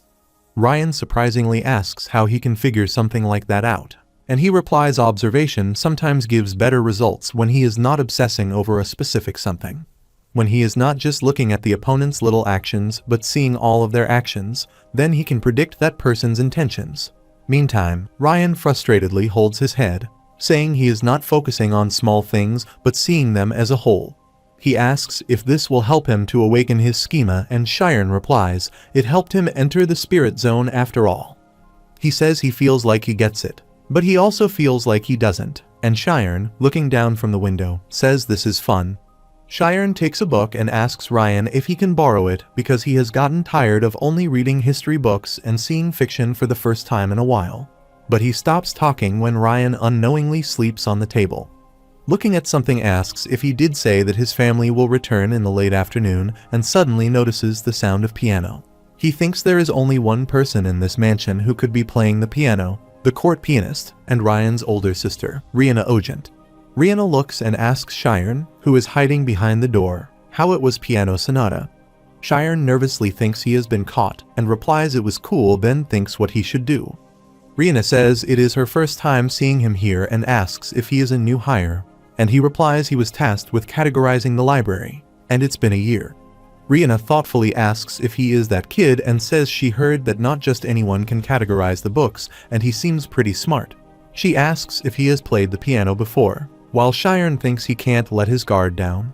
Moreover, she is a professional who uses schema when performing. He replies no at all and thinks Ryan definitely said that in this mansion, the person with the worst personality here was his sister.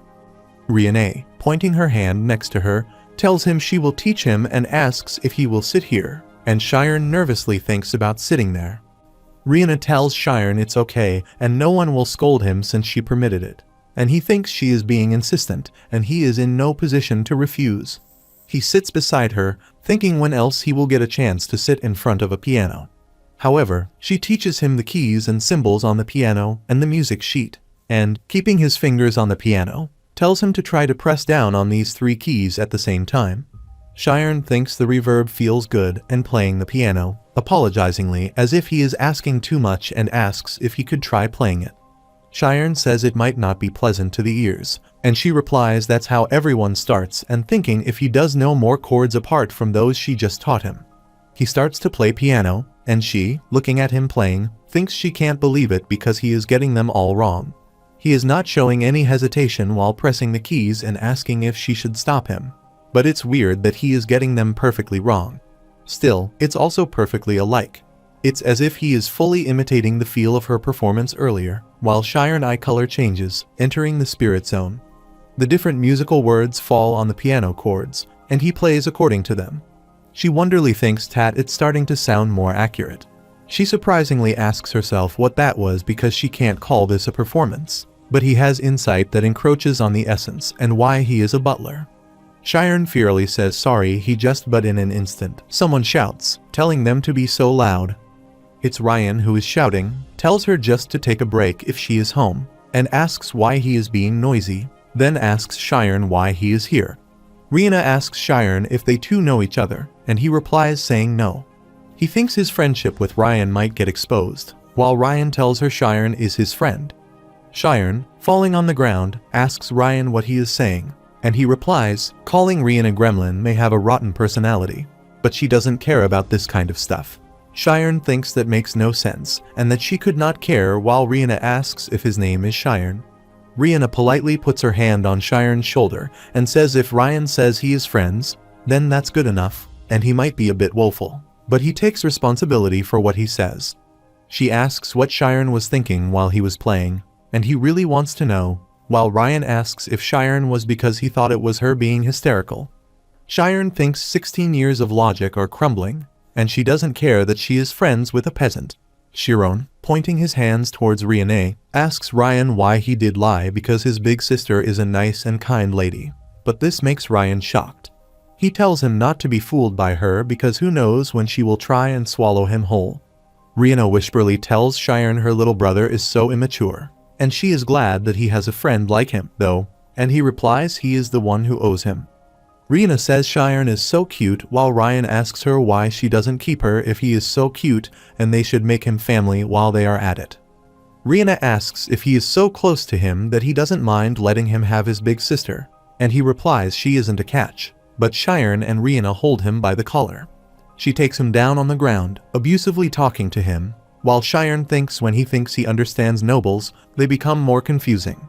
Ryan asks why she did come home anyway because she took a break not that long ago. While she is wiping her hands, she replies Rai is taking his certification test, and she comes to pick him up. They will depart tomorrow, and Grandpa went to see a friend, so he will be back later. Ryan is shocked to hear that and sad, saying the gap is that big. The narrator says a certification license is a standard and order for mages and swordsmen that's recognized not just within the kingdom, but the entire continent. Over 1,000 people take the test every year, but no more than 30 people manage to obtain it at a time. But there is also a non-certified license. If they graduate from a kingdom-approved special institution like the Alpheus Magic Academy, they are able to become a grade 10 non-certified mage. When they gain achievement points through associations or guilds, they can raise their grades, But where there is money and honor, people naturally gather. Even with the non-certified licenses, there is still a never-ending demand for the certification test, and that's the kind of amazing test that Rai is taking at the young age of 18. Ryan sighs helplessly, saying geniuses are different, and they have the full support of the family, while Riane, patting Ryan's head, tells him she is going to prepare dinner. It's seafood from the royal castle. She needs to prepare it herself, and lovingly looking at Shiren, she says it's nice to meet him, and they should meet again. Shiren wishes her a nice day, thinking if he will get a chance to see her again because she is leaving the mansion tomorrow. Shiren asks Ryan if his big sister has a boyfriend, and Ryan shockingly looks at him. Shiren, looking at him laughing devilishly, says he was just curious and tells him to forget what he said.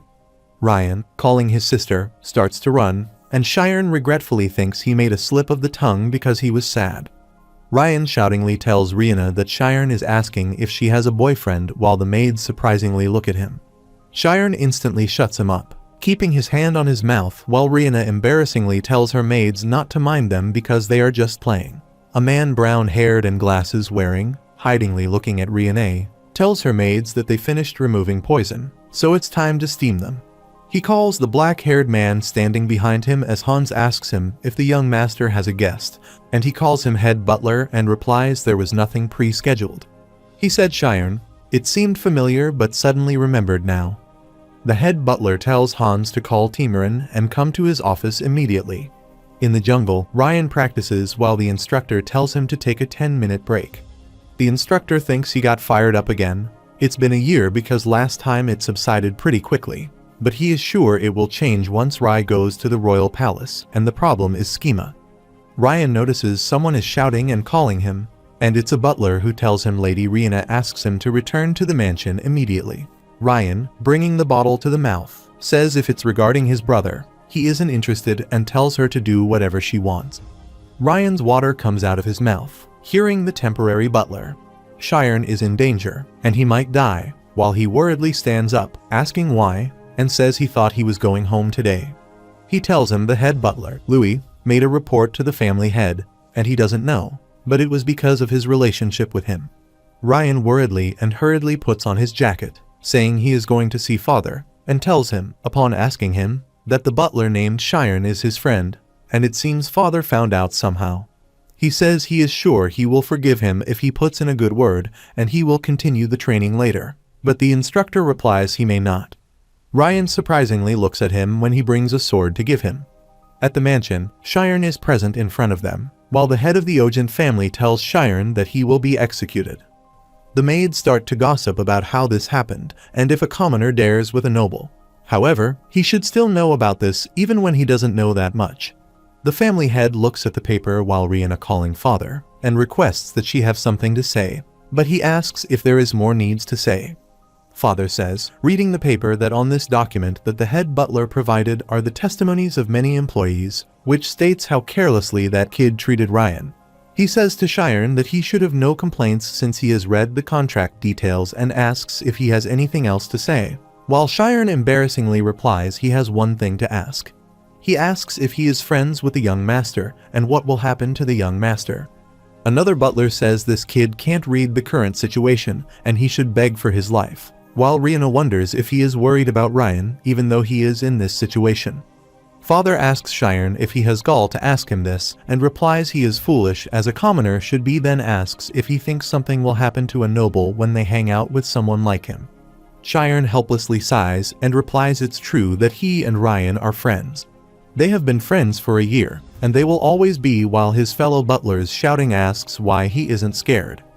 The head suspiciously says it seems like he takes the Ojent name lightly, then calls the head butler telling him to deal with him quickly, but don't let any news about this out. Rihanna requests her father to wait and listen to her, but he shoutingly replies Shiren confessed and he already made his choice. In the name of the family head, as long as he makes the choice, there will be no going back, while the orange-haired butler asks fiercely if this isn't too much. The gray-haired butler standing next to him replies there is no reason for all of them to die for a single person, and this house is their life. Furthermore, to protect that, if it's small, they must get rid of any sprouting conflict, and he will think this is wrong for now, but he will be thankful for this choice later on. Ryan comes to the mansion, saying he is not letting that happen, and Rihanna happily calls Ryan's name. Ryan furiously shouts, asking the person who dares to kill one of his friends with his permission, and his father replies to him. Ryan says he didn't commit any mortal sins and just became his friend, and his father replies he doesn't need to commit a mortal sin to deserve death. The circumstances of nobility are so complicated that he can't even imagine it.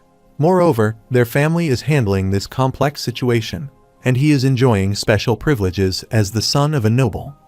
Ryan replies that privilege doesn't matter if he has to get rid of one of his friends, while his father asks if he is asking why he has to die. He tells him being friends with a noble means that it should be a relationship of equality, and asks if he really thinks that the commoner thinks of him as a friend. He says in this world, there are a lot of people who try to leech off of nobles, but Ryan furiously says Sharon would never do that. His father asks how he is supposed to trust him, and tells him to prove that he is truly friends with Sharon, but Sharon becomes speechless. He thinks they are completely beaten if he says he can't prove it, then it's over. He says with a shaking voice that his feelings then thinks if he can prove a person's feelings, but he feels like he can't just say things haphazardly, and if he were Sharon, he could have beaten him with ease. He looks at Sharon's eyes and thinks that look is that's absorbing everything, and the same look he had when he was dueling with him. He thinks of Sharon's words that sometimes not focusing on the small stuff yields a better result because he doesn't focus on the small parts of the enemy but rather sees them as a whole. Showing the ace card tells him he will be able to see their true intentions. Ryan thinks as a whole, and this person in front of him is his father, who is a second-class noble and the head of the House of Ogent. He is a black-haired pedigree and a grade 4 certified official knight. This isn't something like a quarrel between a father and son. Sharon holds his sword and thinks it's a sword fight. Before 30 minutes, at the training spot with the instructor, Ryan says his friend could die, and the instructor replies he is talking about that kid who works at the library, but that kid is a commoner. Ryan startlingly says he didn't know he was someone like Tiz, and he tells him that if it's someone he can have a conversation with by crossing swords, then anybody can be his friend. The instructor asks Ryan if he knows the thing most important to a noble, and if nobles aren't supposed to get rid of something that threatens the position of the family. He asks if he has ever thought about the weight his friend feels when he is someone who is nothing more than a fly. After thoughtlessly befriending him, he tells him not to even think about it. But Ryan furiously replies he can't just stay here and do nothing, and he is the one who requested to be friends with him first. Ryan tells him he doesn't want to be a loser, while the instructor thinks that's some nice determination he has. However, he is passionate, honest, and innocent, but he can't become a great swordsman with just those.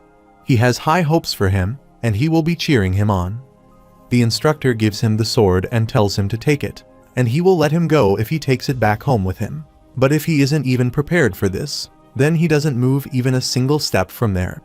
Ryan replies he will never forget this favor, and asks him to remember the thing that throwing away a friend is the same as throwing away a part of himself. Ryan thinks this is a sword fight with his life on the line, then laughs so, hardly saying as expected of his father, and he almost gets beaten by him. He asks to prove that they are friends and tells them it's because he believes that he is a friend of Sharon. The existence of him, who is Sharon's friend, is proof that Sharon is a friend of him. His father annoyingly says this isn't something as simple as a quarrel between a father and son. He says the prestige of countless nobles is falling to the ground, and if the fall of the house can be avoided, then he will even excommunicate his own child. Rihanna calls her father to stop him, while Ryan replies if that's what it takes to protect his friend. Bowing tells him he will leave happily. His father tells him to raise his sword, and if he really thinks that kid is his friend, then put his life on the line right here. Ryan takes out his sword, and his father surprisingly asks if he even raises his sword against his father. Ryan raises his sword in front of his eyes and says this sword is not pointed at him, and he is just showing his faith. He asks how he can have friends, and he can't even get along with other nobles, or maybe because he can't understand the level of the other nobles. He says he is just keeping someone who is worse than him around, just so he can feel better, and Ryan replies that he is wrong. He says Sharon is a friend who is better than him, and he just wants to help him so he can shine brighter somewhere higher up. But his father, looking at Sharon, asks if he is the one who deluded him, or if he has convinced him that a commoner and a noble could become friends. Sharon replies he didn't, but Ryan tells Sharon to stay put, and he will at least protect him. Sharon cuts his talk saying he isn't responsible for everything and he will take responsibility for the things he has to. He says he had a hunch since the time he wanted to be friends with him that he would be at a crossroads where he would have to choose between his life and his friends. He says if it means he dies on this spot, he doesn't regret being his friend, while Ryan cryingly shouts that this is exactly what he is saying. Even if he is ostracized, they will remain friends, and Rihanna with teary eyes thinks if they are immature, they are all humans with emotions and a true friend that doesn't turn on her. She thinks everyone either has a friend like that or wants a friend like that, while head butler Louis furiously looking at them. Rihanna and Ryan notice their grandpa laughingly say this fantastic because he didn't expect to see this kind of a spectacle in his later years. However, being young is indeed the best. Rihanna, looking at her grandfather, thinks it's all good now if it's grandfather, while her father says that Rihanna told him that it might take a few more days. But grandfather, sitting next to him, says he came early because his friend ran away with a maiden. Chiron shockingly thinks that person is Therimia's general and a grade 3 swordsman, Ryan's grandfather. Ryan's grandfather, the previous family head named Clumpfogent, says this place is as noisy as ever, and youth is really a fine thing. Their father says it's not exactly a good thing in this case because their family's image has fallen to the ground, while Clumpf replies they should not jump directly to conclusions, and he has been watching from behind the scenes for a bit now, and it's evident that everyone here has a lot they want to say. He asks if they don't first hear each other's opinions on whether they have lost face or not. The first witness is the oldest daughter, Rihanna Ogent, who says she only met Sharon for the first time yesterday. She noticed he was a smart and talented child. He has completed all the contract requirements and was supposed to leave the house today, but given these circumstances, it's quite difficult to say that he approached Ryan with particularly malevolent intentions, and as a result, she doesn't believe his actions have tarnished the family's reputation. Clumpf asks his second grandson's thoughts in this case. The second witness is Rai Ogent, who annoyingly looks at him and says he doesn't like him, while his father proudly thinks he knows he can count on him. His father becomes helpless hearing him say this matter has nothing to do with him. While his father asks, he says that he dislikes him, but he also says he doesn't care. Rai carelessly replies he doesn't like the kid, but who Ryan befriends has nothing to do with him and wants this matter to be done with so that they can head to the royal palace. Clumpf thoughtfully replies by saying this is exactly why there is no place like home, and says they should hear the opinion of the who must have observed the boy, Sharon, for the longest time, deputy butler. The third witness is a deputy butler named Timurin, who notices the head butler, thinking he is sure he is aware that they are not people who voice out opinions, but people who fulfill the will of their employer. Timurin replies that Sharon did the work he ordered him to do, and he did it perfectly, and he also finished 6 months earlier. The head butler whisperly asks what he thinks he is doing now, while Clumpf asks if he knew they were friends. Timuram replies he knew he was frequently hanging around with the youngest sire, but he didn't know they were friends. He says in his opinion, if he were such a child, he doesn't think he could have been able to sort those 10,000 books. Sharon surprisingly looks at Timurin, and Rihanna happily thinks the atmosphere has completely shifted and the only person who is trying to punish Sharon is her father. Clumpf says he can't approve of this, while the head excitedly calls his father, and Rihanna furiously calls her grandfather. Clumpf says he understands that they recognize each other as friends. However, it ends now because if this relationship continues, rumors will eventually spread, and tis might become a weakness for the political opponents to snatch and use against them. Everyone in their family holds a prominent position in the kingdom, and Rai even has his certification test coming up. He asks what he can do when he has so many families depending on him, then appreciates Sharon that he is a smart kid and trusts that he will understand. Rihanna worriedly looks at her grandfather, and Ryan furiously looks at his grandfather. Clumpf thinks Ryan has got pretty splendid energy, but how he can't understand his words. He knows the immense weight of the countless lives at stake, then asks Sharon his thoughts. He says he would like to thank him for teaching his naive grandson the true friendship and asks if he can end it here. Sharon sadly closes his eyes and replies he can't. Sharon's response makes Clumpf, Rian, Rai and their father shocked. Sharon tells him if he is a hindrance to Ryan, he doesn't mind seeing him again. However, that doesn't mean he can think of him as anything other than his friend. He and Ryan are friends, and if he takes that much into account, he will follow whatever orders he gives him, while Ryan, angrily holding his sword, thinks he is ashamed. He thinks he thought it was a relief that Sharon wasn't going to die, and truthfully, that's how a part of him felt. But Sharon already knew that abandoning a friend was equivalent to abandoning oneself. Ryan raises his sword, thinking this was never something to be negotiated anyway.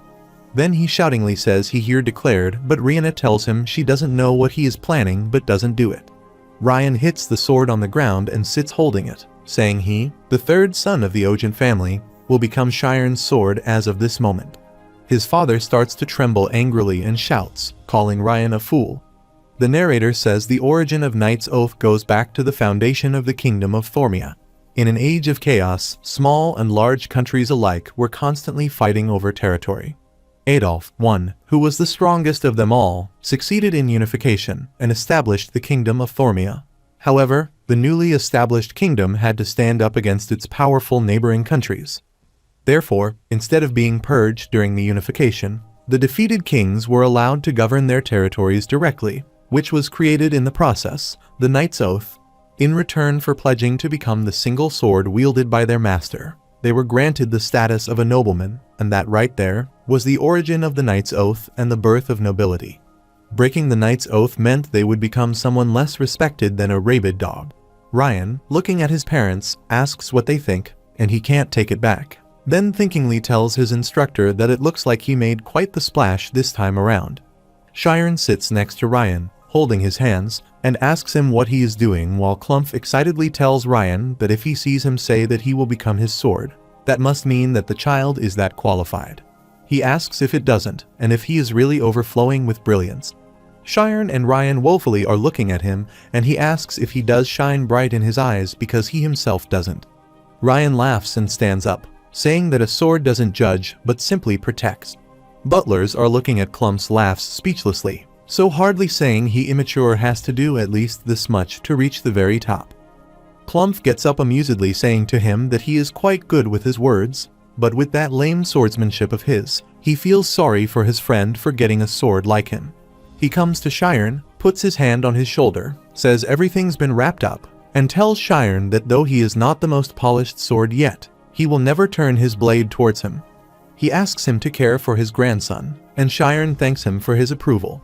Looking at the head, Butler says since they two have become sword friends for life, he can't just send him off like this, and tells him to use the carriage that Sharon was supposed to go home in and bring his parents here. The two butlers bring Sharon here and happily look at each other. Sharon thinks he can never tell what the nobles are thinking. Ryan excitedly laughs, says he feels refreshed, and asks Sharon if he saw his family's faces. Sharon replies to the Knight's Oath, saying there was no need to do it for him, while he gets up, saying he didn't do it because he was his friend. He tells him he is different from his older brother, and he has the power to draw people in, and he chooses to bet his life on such a person. Sharon confusingly asks why he is saying something like that again, because he is feeling so much pressure, but if he wants to protect him, he will have to work way harder. Hearing Sharon's words, Ryan vomits and tells him that upon asking, he just poked right where it hurts. Ryan enters the room, asking Ryan if it's true that he swore a Knight's Oath to become Sharon's sword, and asks Sharon, looking at Ryan lying on the ground, why he is like this, but Ryan tells her to go out. Sharon tells Ryan that her sister helped out so much just a while ago and requests her to come, and she replies she brought some information from the opposing faction. He asks what father and grandfather are doing, and she is seated on the bed and replies they are absolutely bloodthirsty that he pulled out the Knight's Oath card, and they are planning their new course of action. Rihanna tells them father's thinking about enrolling him and Sharon into the Kaizen Swordsmanship Academy and asks Sharon if he said that he had an insane talent for the sword if he didn't. Sharon shockingly replies to that extent, though, and then she tells him he is now a member of the family, so she has told them about his talent to see if there is any chance they are willing to invest anything in him.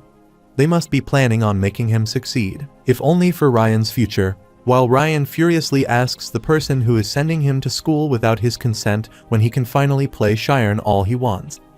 Rihanna kicks with her heel on Ryan's back, asking what he tries to do after causing the huge mess.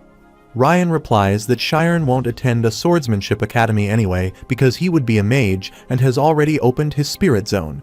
She is asking if Shiren did, which means he swore a knight's oath to a future mate, and there should be a limit to how worthless he can be, and Ryan furiously tells her to go out of there. Rihanna says Shiren used synesthesia, which he can sense with his spirit zone, to read Ryan's movements and win. Rihanna shockingly says that's pretty good thinking, and tells him it must have been possible since the density of his spirit zone has to be quite high. Shiren wonderingly asks if that is so, and she replies that from what she has heard in school, the higher his level of concentration, the more solid a spirit zone becomes, and it's even more amazing to be able to maintain that concentration while holding a sword. Sharon is shyly looking down while Ryan thinks of him, and that he won't be able to date by being shy like this. Rihanna tells Ryan that she will talk to Grandpa about Shiren's career path, and the condition of him attending swordsmanship school. She also follows Ryan, and Ryan asks what will happen to his teacher. Rihanna tells him Teacher Kite already knows about this, so he decided to end the contract yesterday, and he said he would say hi farewells tomorrow morning. Ryan looks at his master's sword and thinks of his teacher, who is going. A butler comes inside and tells Shiren, calling him young master, that his family members are here and waiting in the reception room, and the family head says that he can go ahead and meet with his family first if he would like. Rihanna asks what he would like to do, and he replies he will go. Hurriedly coming down the stairs, the gray-haired butler tells Shiren the stairs are steep and requests him to be careful. Shiren tells them that they can just talk to them as they did before, and it's not like he has become a noble. The gray-haired butler replies he can't and requests him not to say things like that. The orange-haired butler says their head would fly, and Shiren replies that he will never tell anyone. Shiren opens the door to the reception room and sees his mom and dad. Shiren runs and meets his parents. Shiren thinks to have become so thin, and they must have had a hard time getting through the nights and were probably worrying and thinking that he would be back to them dead. Alina cries and tells Shiren not to worry because they have been eating and living well. And Vincent cries and asks why he called them and why he should have returned home after he finished his work. He worriedly asks if they aren't holding him here and not letting him, and Shiren replies it's not like that, and it's that he has been given a good opportunity, and on asking, he explains the situation. They are shocked to hear that and laughingly say what he is saying is that he became friends with a noble young master life working at the library, and that young master pledged a knight's oath with him, and he received permission to stay friends with him. Vincent tells him to speak to him honestly, and cryingly says there is no way that an intelligent child like him would be delusional and someone is mistreating him. Shiren says it's all true, and he says they all said that those who go to noble houses can't go back. An announcement says the family head has arrived, and the family head introduces him as Biskov Ogent. Ryan introduces them as Shiren's sword, and Rihanna introduces her as she is the eldest daughter and has heard much about them.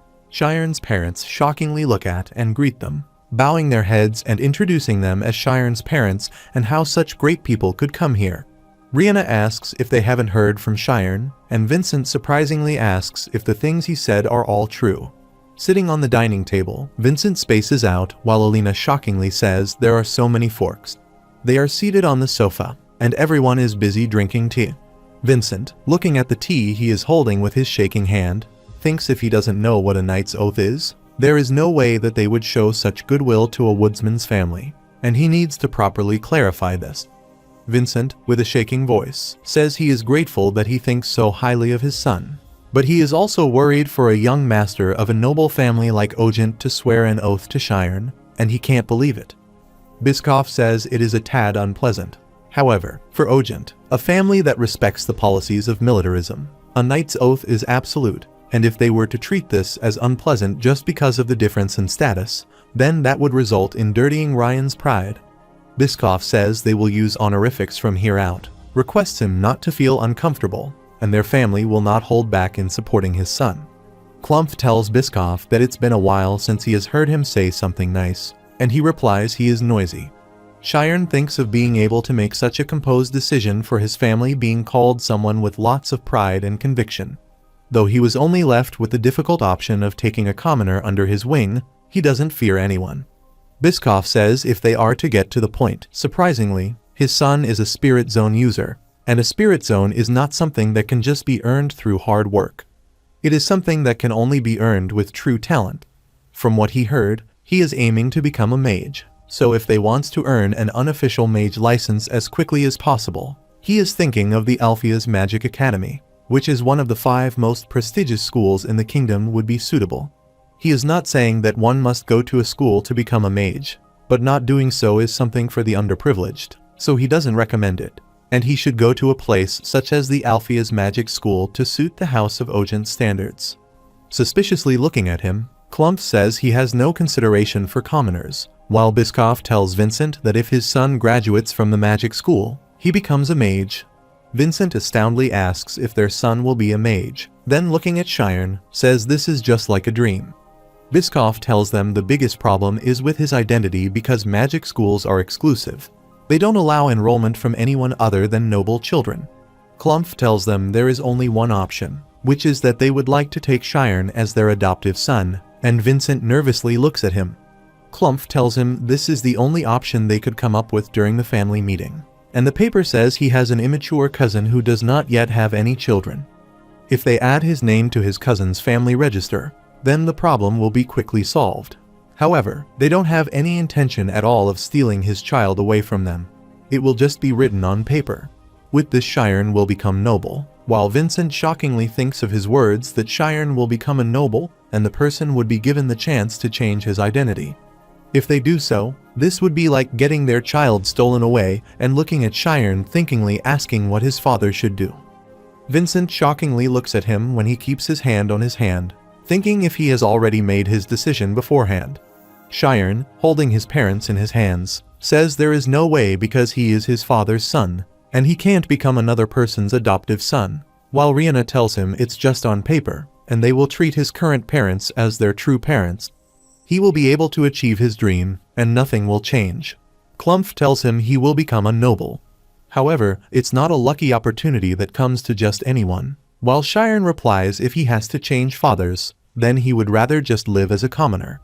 Clump tells him a commoner can't enroll in magic school, and he replies he will not go to the magic school. Clump tells him he can't become a mage, and he replies that he will not become a mage.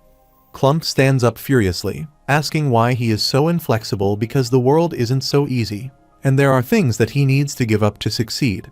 If he can't do so, then if his dream was something so trivial, and he replies that maybe so while Vincent, with teary eyes, looks at Cheyenne.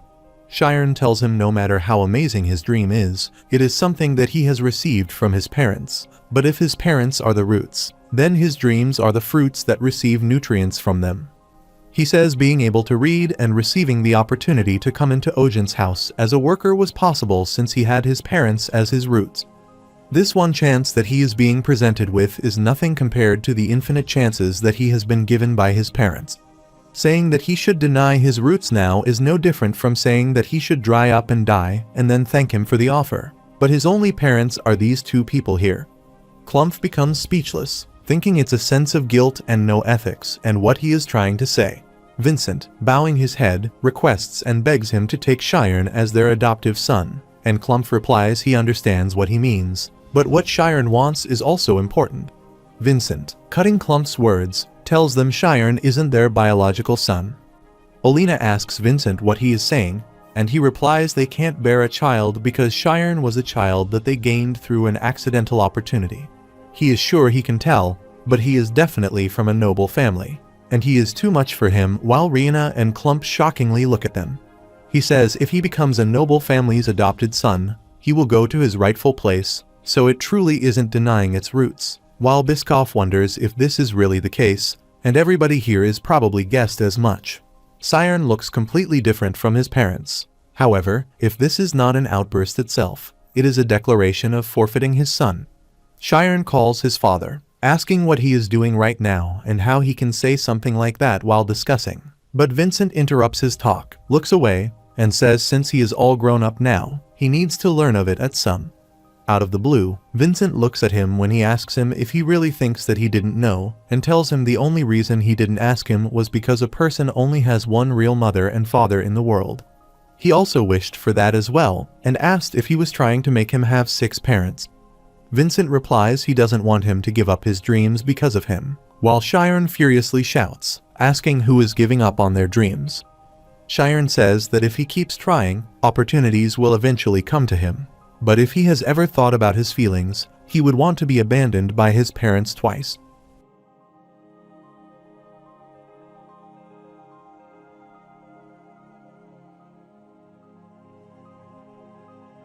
He cries, requests his son to forgive him, and says he is his everything, while Biscoff says the things they do for their child can sometimes cause them pain. Clump says being a parent is truly difficult, and asks him if he didn't also suffer a lot trying to raise his children by himself. Biscoff helplessly holds his head and looks at Ryan crying. Biscoff says he heard that there are special considerations available in the Alpheus Academy, and his father can do something about that, while his father asks what this old man can do and how he could beat that stubborn Alpheus. Biscoff asks if it really can't be done because he heard that he owes him a debt, and he replies for a guy who follows the principles to the core and asks if it's the best method about being stubborn.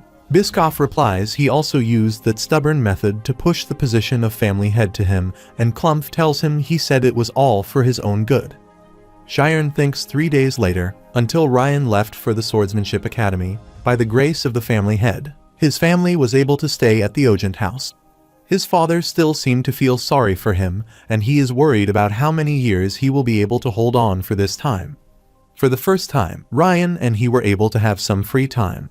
3 days later, Shiren notices Ryan crying so badly. Shiren tells him not to cry, and he replies how he can't because if he gets on that carriage, he will have to go to the Swordsmanship Academy. He cryingly asks why he can't enroll next year like him, and he replies they don't even know if he will be able to get in through the special considerations or not. They should meet when they are on break and write letters every day. Ryan tells Shiren that he must become a mage, and he will also become the strongest knight and be the sword that protects him and guarantees his, while Rihanna punches his head from the back. She tells him to focus on graduating, and she is worried the most about him and tells Shiren not to worry and just spend some time with his family for now. Her grandfather will definitely make sure him get enrolled while Shiren thanks her for helping him. Rihanna thinks he is a peculiar child and C thought he was just a cute little brother at first, but he is really considerate child. Rihanna thinks that mentality of not bending his beliefs in that scary situation tells Shiren when he graduates but suddenly stops. She smilingly thinks what she is thinking, and he is just a child that will need to live in the new world that is the Magic Academy. Rihanna tells him they should do their best, and he will definitely be able to become a mage while Shiren tells her to take care of Ryan. Rihanna waves her hand, but Ryan cryingly getting on the carriage and Shiren waving his hand, while Shiren riding on the carriage with his parents. Their carriages move on while Shiren notices and looks out of the window Ryan saying when he gets into the Magic Academy, "Destroy them all." Shiren laughs saying him too. The narrator says the meeting between these two passionate young men would be recorded as the starting incident that broke the structure of the world, and their carriages are moving on with high speed. The sparrow looking next to her nest looks at her children and then flies away. At Alphea's Magic Academy, Clump keeps the teacup and plate on the table says considering he has been contemplating for 30 minutes now, he says he can expect a positive answer from him. The headmaster of the academy replies despite being his good friend for 50 years, and he really can't accept that request from him. Clump asks him if he knows how much he has suffered because of him when they were young, and he laughingly replies, considering that he spits empty self-praise out of his mouth. This must be quite an urgent matter. The headmaster pouring the tea in his cup says the special considerations weren't created to be a side entrance for the nobles, and many requests come in every year, but the special considerations also have their own requirements. Clump annoyingly thinks he waited for him for 30 minutes, but doesn't think at all and laughingly tells him this one will be different. The headmaster surprisingly says it looks like there really is something because he hasn't seen him make an expression like that in a long while. Clump tells him he is not asking him to accept a useless thing. Rather, it's the opposite, and he is a friend of his youngest grandson, but he is really something. He asks if he knows what he thought about after he saw him and tells him he thought he was looking at a young version of him. The headmaster, drinking his tea, replies if he is that talented, then he can't enroll the normal way because he can only think that there is a problem with him. Clump tells him there is a huge problem, and it's that he isn't a noble, and he wonderingly asks if it is a child with blonde hair and blue eyes. Clump says Shiren's words that even if he loses his life, he won't regret becoming friends with him. That was his first expression, and he really talks well. He says he thought he was an intelligent child who knew how to manipulate the minds of adults. However, when he offered adoption, he said to reject his origins now is to tell him to go die. He laughs, asking the headmaster if this does make any sense to him to reject becoming a noble, and he replies he understands the nature of cause and effect. Clump says if there is no cause, then there is no effect. However, not many people know this logic and lose their way. A new opportunity may come anytime, but the moment they themselves deny their foundations, they end up losing everything and they never compromise on what they think is right. He asks if it doesn't remind him of when he was young, and the headmaster replies the fact that they didn't compromise means that everyone can accept what they think is right, but can also judge them. That's what he thinks is dangerous while Clump helplessly is looking at him. Clump asks if he haven't forgiven himself and says he did what he could and taught so many talented people. He asks if it isn't time that he forgave himself while the master laughs saying he should forgive himself. That's being arrogant. He looks outside the window and says the reason why he teaches children is so that another person like him doesn't appear. But if that child, as he says, is like him, there is no guarantee that he won't walk that horrific path that he did. Clump calling him Alpheus tells him he were a genius and a genius that is born every 100 years or so. However, him was called the light of the Milch family, went on the wrong path once, and almost ended everything. But in the end, he came back and who knew that he would become the headmaster of an academy on the rural place like this. He replies the heaven helped him out and the fool with no talent became an official class 3 swordsman and he is worried about the future of the Thormia kingdom. Alpheus stands up and standing beside the window says if there is no cause, then there is no effect.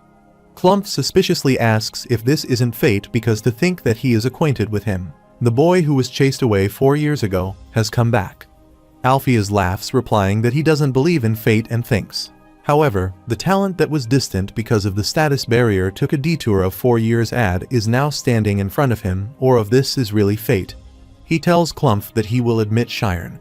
In spring, 3 months later, Shiren calling his mom and dad comes out. Shiren Arian is 17 years old tells his parents that he will be back and hugs his mom. She calls him her lovely son, and she is going to miss him so much, and he replies he will write often. He asks his mother if his hairs look okay because it's never been like this, so it's awkward, and she replies Miss Rihanna said that short hair has recently become trendy among nobles.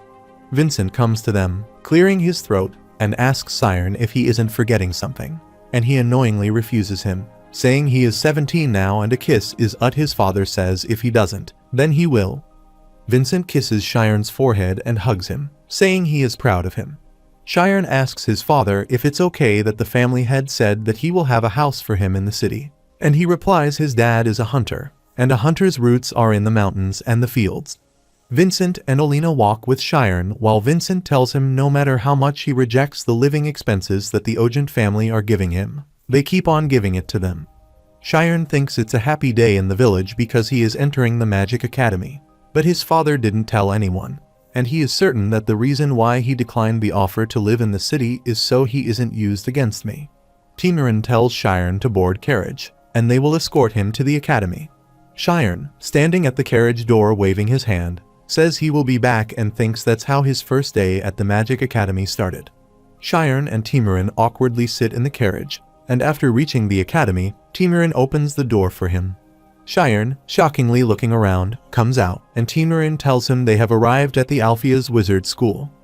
Timirin tells him the fees for the teaching materials will be paid through him, and he just needs to study well, and Shiren thanks him, calling him Associate Butler. Shiren says it feels like he hasn't thanked him until now and he was able to come to this is thanks to his highly thinking of him. He bowed his head and says he would never forget his kindness. While he replied that no matter how talented a commoner is, they are still just a commoner. They can never be better than a noble. However, not just anyone is given an opportunity like this. When he enters the school, a lot of nobles will not look at him fondly, but he must persevere, and if he can persevere until the end will come. Shiren thanks him, saying he will definitely become a mage, while Timirin says if he is ready, requests him to follow him, and they need to register him into the school now. Sharon thinks Alphea's wizard school is called the Cradle of Geniuses and asks himself what he will learn and who he will meet. The soldiers are saying with a united voice to the upcoming students that they will do their best to serve him and Bose. Timorin and Sharon reach an academy hall, while Timorin tells him he will get going now and if he needs anything, contact him. Sharon, looking around, thinks the person will get him, and if he should look around while he waits. Sharon is looking at the notice board and thinks Alphea's wizard school operates in a 10-class system, and there are a total of 420 students. Among them, 30 are in the graduating class, and every year, the number of graduating students is only 10. Someone comes asking if he is Sharon, and he surprisingly turns around. Sharon excitedly says hello to the headmaster, and he laughingly says they have met before and asks if he does remember him. Sharon respectively bows and thanks him for back then, while the headmaster says they can talk slowly and they should walk first. The headmaster tells him he will need to take the entrance test, and he replies he doesn't know anything. The headmaster tells him not to worry because it's just a simple evaluation that determines his class and asks if he can enter the spirit zone. Sharon replies he can, and he tells him that's incredible. The headmaster thinks, who knew if he could open the spirit zone all by himself? And it would have been great if he began teaching him when he was young. Although it's late, he needs to teach him the basics, and the entrance test hall will be filled with 10-year-olds, so if they are early, he will lose face. The previous family head named Klumpfogent says this place is as noisy as ever. He asks him if he wants to look around the school, and they enter the big hallway corridor. Sharon looks at the kid who is reading a book raising, thinking something strange just walked by him, while the headmaster tells him, this is the classroom where students have lessons, and it's a beginner class for classes 10 to 8. The students fly here and there using their mages, and some are busy playing while Sharon shockingly says everyone's using magic. He replies, however the place they need to go is a little different. They are passing by high-rank class from 7 to 4, and Sharon, looking at two boys talking, thinks the atmosphere's different because they are all around the same age as him, and what they are talking about so earnestly. The black-haired boy tells the orange-haired boy that a large amount of energy can bring the atmosphere below freezing point and asks if condensing a refrigerant wouldn't be more efficient. However, the downside is that the reverse reaction will be accelerated and asks how about this, then says if they restrict the item scale instead of the energy. Sharon nervously looks at them, thinking why he can't understand what they are saying when they are speaking the same language, while there is a mini blast behind Sharon. The girl coughs and greets the headmaster while he says it seems like a problem occurred, and she replies she was in the middle of an experiment to amplify sound, but an error occurred in the output. Sharon, looking at the two students, thinks they don't even care, while the headmaster says it seems like the input-output balance is wrong and tells her to check if the electricity is uniform. The girl excitedly gives him a thumbs up and thanks him, and she will try it again while Sharon thinks the headmaster isn't stopping him, and he is trying it again. Sharon, surprisingly looking at the students passing by him, thinks he feels like he is in another world. Sharon, passing by the corridor, notices the notice board on the wall and thinks it's the grade ranking of the entire intermediate class. First place is a Karmis, and that isn't a first-class noble. Everyone written here is people with the same talent as him. But he thinks she is someone who ranks first amongst all of them. He thinks he wants to try it, too, and wants to make it. And he will start studying from the very beginning again, right in this place. He wants to challenge the rankings while hearing someone calling for Amy and thinking if they did mean Amy Karmis. He looks at Amy and thinks the intermediate class ranks 1. He thinks of his past with her with those thugs. He remembers her words asking where he learned magic and how a commoner can. Amy looks at the long orange-haired girl running to her abusively and says they should go together. Sharon gulps and looks away, thinking he hopes she didn't see him, while the long orange-haired girl asks Amy if she did see that guy she just passed by. She lovingly says he is totally gorgeous and asks if he is a new student, but he looks a bit old for that, or he must be a transfer student instead. Amy asks herself where she had seen him before, while the orange-haired girl asks if she is interested in him, and she doesn't have interest in guys at all.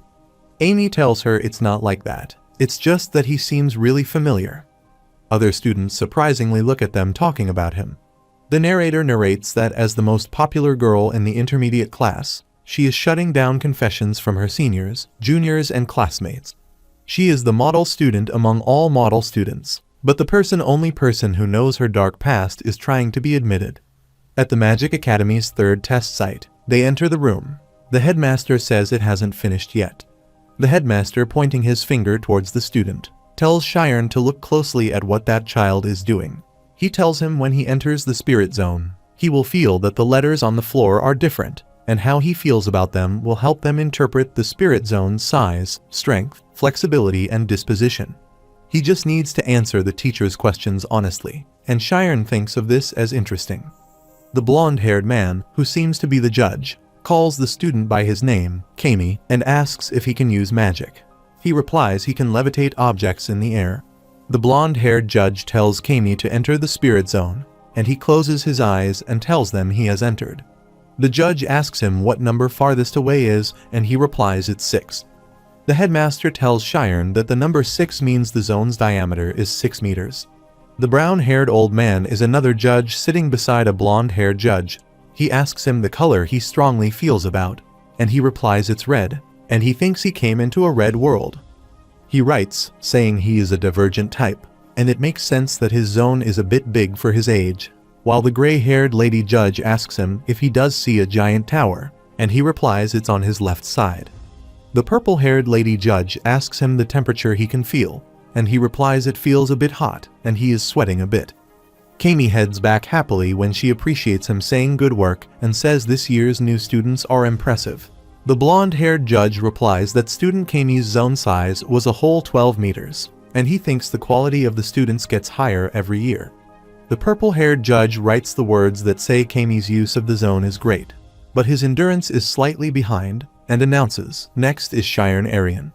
The headmaster tells Shiren not to be overwhelmed and to show them his skills, and he replies he will try his best. The blonde-haired judge looking at him thinks that kid is the one going through the special screening that the principal mentioned, while the purple-haired judge thinks satirically it's a peculiar choice, and he is quite old too. Looking at his information, if he borrowed the house in Ojin's name, and his family is not very famous. Moreover, it seems to be a case where they discovered his talent a bit later. She thinks he may have seemed special outside, but in this school, he will only end up being buried quickly, while the blonde-haired judge asks Shiren if he can use magic. Shiren replies he hasn't learned anything yet, and he says if he didn't learn, he should be able to do some things, while the headmaster thinks that what they will think and magic is the act of bringing out the knowledge in his mind. He thinks noble children are taught various things, and so they naturally end up using magic. But that child should have no such knowledge at all. He asks Shiren for now enter the circle and enter his spirit zone, and if he can enter the spirit zone. He fiercely replies he will try, and the judge thinks, fortunately, it seems that it isn't a severe case of nepotism. Shiren enters the spirit zone and, looking around, says it was something like this. The blonde-haired judge requests Shiren to tell them that that's farthest away while Shiren doesn't respond, and they call him again. The old brown-haired judge says it seems he is embarrassed, and the headmaster tells Shiren that he just has to answer honestly because they aren't ranking him against anything. They are trying to find the best way to educate him. Shiren tells them he does see a number, but it's so long that he can't really read, and the blonde-haired judge tells him it's not based on sight but something he feels. Shiren replies that's not what he meant. He can feel it, but it's so long, and no, it keeps growing. Then the judge tells him to start with the first digit he can see. Shiren, in his spirit zone, sees the long value and reads it when it's closer to him, and tells them it's 3.14. They surprisingly look at him, and the purple-haired judge tells Shiren that there is no 3.14 among the numbers they set and asks if he is certain, and Shiren replies, but that's what he sees. The purple-haired judge surprisingly thinks there are few cases where the pi ratio shows up, and it means that the zone size has exceeded the range that they set up. The brown-haired old lady thinks if he did really exceed 30 meters and asks him the color he feels the strongest. Shiren replies it's blue, and it's entirely washed blue, while the judge whispers if it's blue. It isn't the convergent type, but his zone is still that large. The headmaster surprisingly thinks calling Clump's name that he can see why he were so adamant about this, but this isn't just at the level of decent talent. One of them writes as convergent on the paper, and the other judge writes as both hemisphere. Gray-haired old man judge asks Shiren the number of spheres are floating around him, while Shiren wonderingly looking at some number thinks if they are asking about these things. Shiren thinks there is no need to count each individual one since he can feel it, and tells them there are 867 of them, and that gray-haired judge becomes shocked to hear that. The principal worriedly thinks this is a bit dangerous, and the purple-haired judge, arranging her glasses, suspiciously looks at him and asks how he is cold right now. Shiren replies quite coldly, to the point that it's icy, and she replies as expected. The brown-haired judge says they must meet to decide which classes he will be in and tells the new students to wait outside. Shiren and the other students come out of the room. The brown-haired judge surprisingly says he is an interesting student, and the purple-haired judge asks how a 7-year-old student could have a spirit zone with a diameter of over 30 meters. She replies the density of the spirit zone decreases with the spirit zone's size, but the density of that student's spirit zone is 86.7%. The white-haired old man asks if he is some monk who continuously trained in the woods or something, while the blonde-haired judge asks if he could have lied. He says a spirit zone with a density of 90% that's 30 meters in diameter and from a 17-year-old boy who doesn't know magic, and it doesn't make sense. He asks if there isn't a chance that he could have increased the numbers before telling them, and the purple-haired judge calls the blonde-haired judge Mr. Thad. It seems that he has forgotten that there is no reason for students to lie. If they get into a high-ranking class like that, then they won't be able to follow the classes, let alone take the tests and ask why a student would bluff like that when they have come to learn at the school. It seems that even the teachers here forgot that pi is displayed as an error code and is not something that a mere student could say just to get some attention. The headmaster asks where a good place could be to put him, and the purple-haired judge named Sina Oliver, certified rank 6, replies Class 6 studies the development of the spirit zone and its theory, and Class 5 starts learning real magic. She tells him she thinks that this student's spirit zone is almost complete, and following that, she recommends Class 5 while Mr. Thad says he opposes it. Mr. Thad is also certified rank 6 and says he is a 17-year-old boy who doesn't even know magic, and he might cause problems and get conceited after being put in a high-ranking class. For now, he thinks he should teach him the basics, while Sina Oliver tells him that might be true, but not all students are like him. Thad furiously says she just wants to put that student in Class 5 since that's the class she manages, and she wants that student while she angrily asks if there is a problem with wanting to teach a student with talent. Looking at Sina and Thad arguing, the brown-haired male judge tells the principal that Mr. Thad has a point, that if he has great talent, he is still a young student, and asks how they teach him step by step from Class 10. The brown-haired lady judge says he might lose his motivation to learn if they send him to the basics class since the age group won't match, and asks how about if they defer the allocation of a class and keep an eye on him.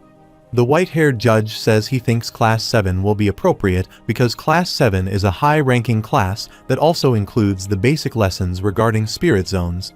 If that child has talent beyond that, grade skipping will also be an option, while the principal thoughtfully says, as expected, his words are correct, and he announces that Siren will be allocated to Class 7. The narrator says depending on the evaluations, students are split into classes of 10 different levels, but these classes can be categorized into 3 groups.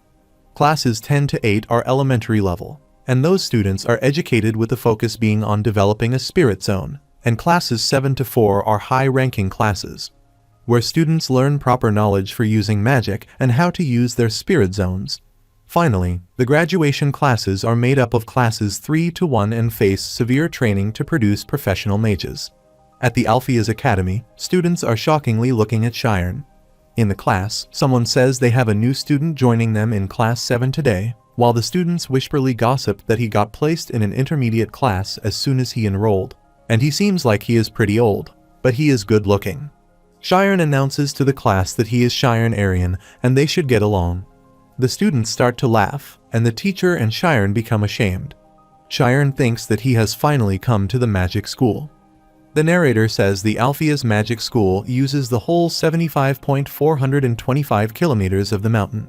Including dorms, it possesses more than 33 buildings and 40 training centers. Though going out is prohibited on days other than the weekends, that's not inconvenient since most facilities are all within the school.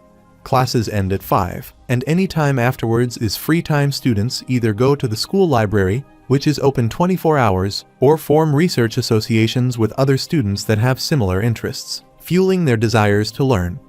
All this was the driving force of making a prestigious school.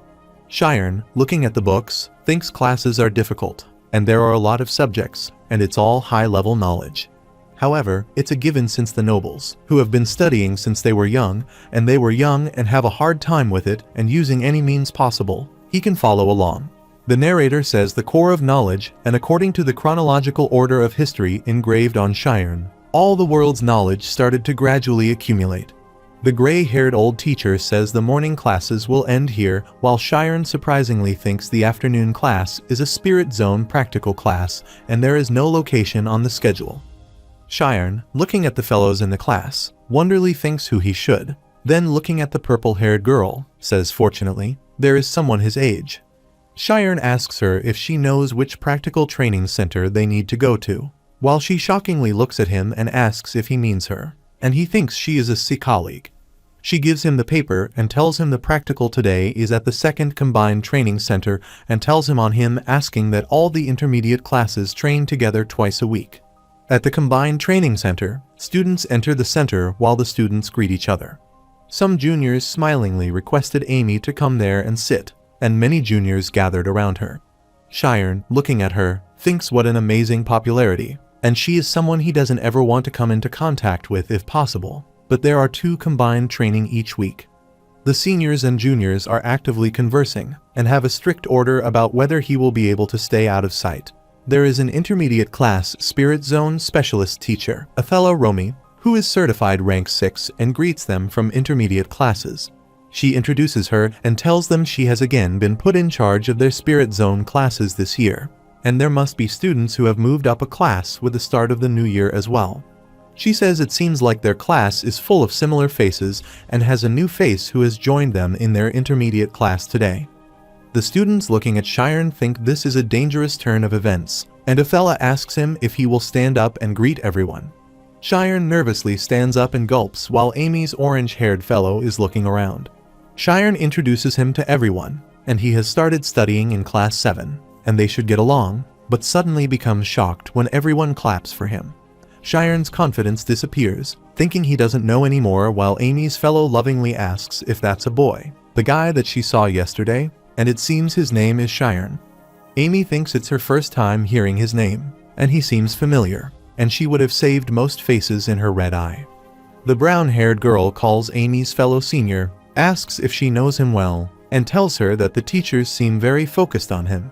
They say that his stats were quite amazing when they tested him during the new student's test, and the senior replies she likes him even more and wonders which family's young master he is.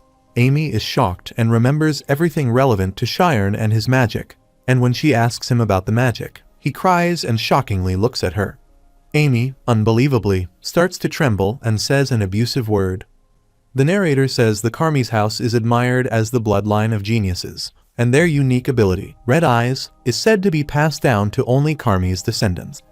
This gives them the ability to completely remember specific moments they were in. As such, this makes the concept of reviewing pointless to them. The maid appreciates little Amy, while the narrator says the Carmy's youngest daughter was evaluated to have the best talent among them all.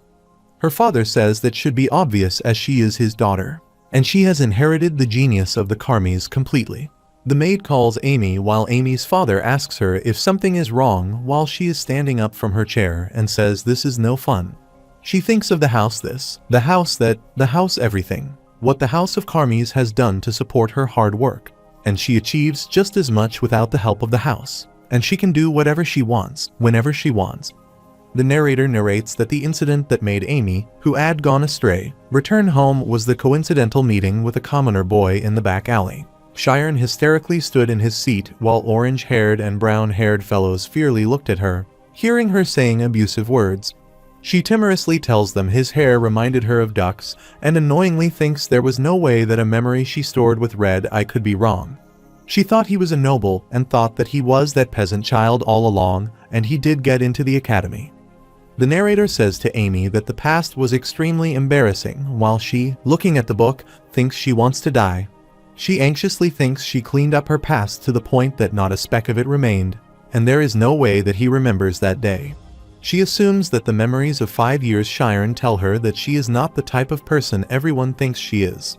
He said 5 years ago, she used to hang around with back alley delinquents, and he may be thinking if that is, and she is the Magic Academy's so-called cold-hearted woman. She actually has a lot of interest in men, and she tries to take off his clothes while Amy furiously rips off the page from the book, and she will not accept this misunderstanding. She must stop it from happening while Shorn fiercely thinks why he does feel some sort of death stare. Romy Athela asks about the spirit zone exactly is, and someone replies about the mage's mental state. Athela, coming to the magical ring, says it's the realized mental state of a mage, and the first formation is the sphere shape, as it is the easiest one to focus on. In the spirit zone, she tells them in actual practice, there are cases where the sphere shape is less effective, and she will show them with the image zone. Shiren surprisingly thinks he can see it, and he can see her spirit zone with his eyes. Athela, creating the image zone of 10 meters diameter, tells them this is the spirit zone's basic form, the spear. Though, as previously mentioned, in actual practice, the spear is barely used. To show a simple example, she will use magic to aim for the target, and her spirit zone has a diameter of 10 meters, but the target is 20 meters away. She will use fireball, fire-type magic, while Shiren excitedly thinks that she will finally get to see people use magic. Athela, making the fur ball, says she will make the fire small and asks if they shall see if she can hit it accurately. She throws the fireball towards the target, but the fire disappears while one of the students says the fire disappears. Athela tells them as they can, most magic can't leave the spirit zone. However, if they can extend the spirit zone towards the target like this, they can reach it. Juniors becomes shocked to see it while one of the seniors tells her fellow to look at the shocked faces of the class 7 students. They are so adorable. Shiren stupidly thinks he didn't know that she could do that. To think she could change the shape of the spirit zone, while Athel tells them there is a glaring flaw with this method. Athela, forming a small square spirit zone, tells them changing the shape of their spirit zone uses up a lot of focus, and in an actual battle, where mere seconds can make all the difference, constantly changing the shape of their spirit zone is inefficient. That's why they tend to use the spirit zone on the 4 different patterns. This is the spirit zone's 4 away formations. She says they should start with the defense form. The defense form is an octagon that prevents the spirit zone from collapsing against most attempts at disruption. The higher the number of faces, the higher the defensive ability, and next is the star-shaped attack form. She tells them due to the shape, it is easy to capture the location of the target, and it shines the most when facing multiple opponents at once. Following that is the target form, which has the advantage in long-distance fights. Though it's not too great at targeting fast-moving targets, the main thing they need to worry about with this form is how quickly they can raise the speed in rotating the cross shape. The students gossip that she can use that technique without even batting their eyes, while the other asks if she expects them to do something like that. Shiren thinks with a method like that, he could use a spirit zone with a meter diameter in actual battles while she notifies them of the final form of the deviated form. It's infamous in the sense that even class 5 students find it difficult to use successfully, and she will start by showing them an example. The female student sitting behind Shiren asks if they succeed in using it, which means they get to advanced classes. Since she got a perfect score for spirit zones during class 8, it should be a piece of cake, but she stops saying more. All the students are shocked to see the spirit zone forming next to Athela and shout that the spirit zone has left her body. Shiren astonishingly thinks he can't comprehend this because the spirit zone is the mental state of a mage, and he asks himself if it is possible to separate the thought from the body. He wonders what is inside the center of that spirit zone, while Athela tells them the deviate form is incredibly difficult to use, and it's difficult to the point that there are specialized mages for it. The advantage of the deviated form is that the mage is not in the center of the spirit zone. There is no restriction on the movement of the spirit zone. As such, aiming for an instantaneous cast is not out of the picture, then the range of activity is effectively infinite. Shiren notices the brown-haired boy asking how their teacher is doing something like that as if it were as natural as breathing and it's tough enough just entering the spirit zone. The red-haired fellow replies they are on a different level, those certified grade 6 mages. Shiren, looking at his teacher, thinks that her soft impression hides the fact that she is incredibly skilled, while Athela says they would be disappointed if they skipped practice in the first class. She says the person who takes first place in the target form's speed gun test, while everyone starts to cheer up. Athela says she calls upon Class 4's Amy Carmes, and they will start with a demonstration from a student representative. Amy's brown-haired junior fellow appreciates her, saying she is so cool, and she is the number one in the class. Amy's orange-haired friend says Amy is the star of the demonstration, and all male students fall head over heels for her once they see her. Amy confusedly thinks she doesn't want to be the center of attention right now. The narrator says one of the spirit zone's 4 forms is target form, and its advantage is its long range. However, it's weak against fast-moving targets or multiple targets. But if it can be supported by someone who has both complete focus and good control over their spirit zone at high speeds. There is a smash by Amy, while the narrator says that the weakness disappears as it becomes an impenetrable fortress against distant foes. The Class 7 student sitting next to Sharon says, as expected of Senior Amy, that she is incredible. He says usually, the people who take the speed gun test change between the 4 forms. But despite that, Senior Amy is always first even though she only uses the target form, and if he will be able to become a mage like that. Sharon thinks he may be an amateur, he can tell it's an impressive technique. Not only is she rotating the spirit zone whilst being stationary, but she is also sweeping through everything that the zone passes by. She is literally hitting everything in one go, and her expression shows she still has a ton of leeway. Moreover, he can feel the elegance emanating from her movements.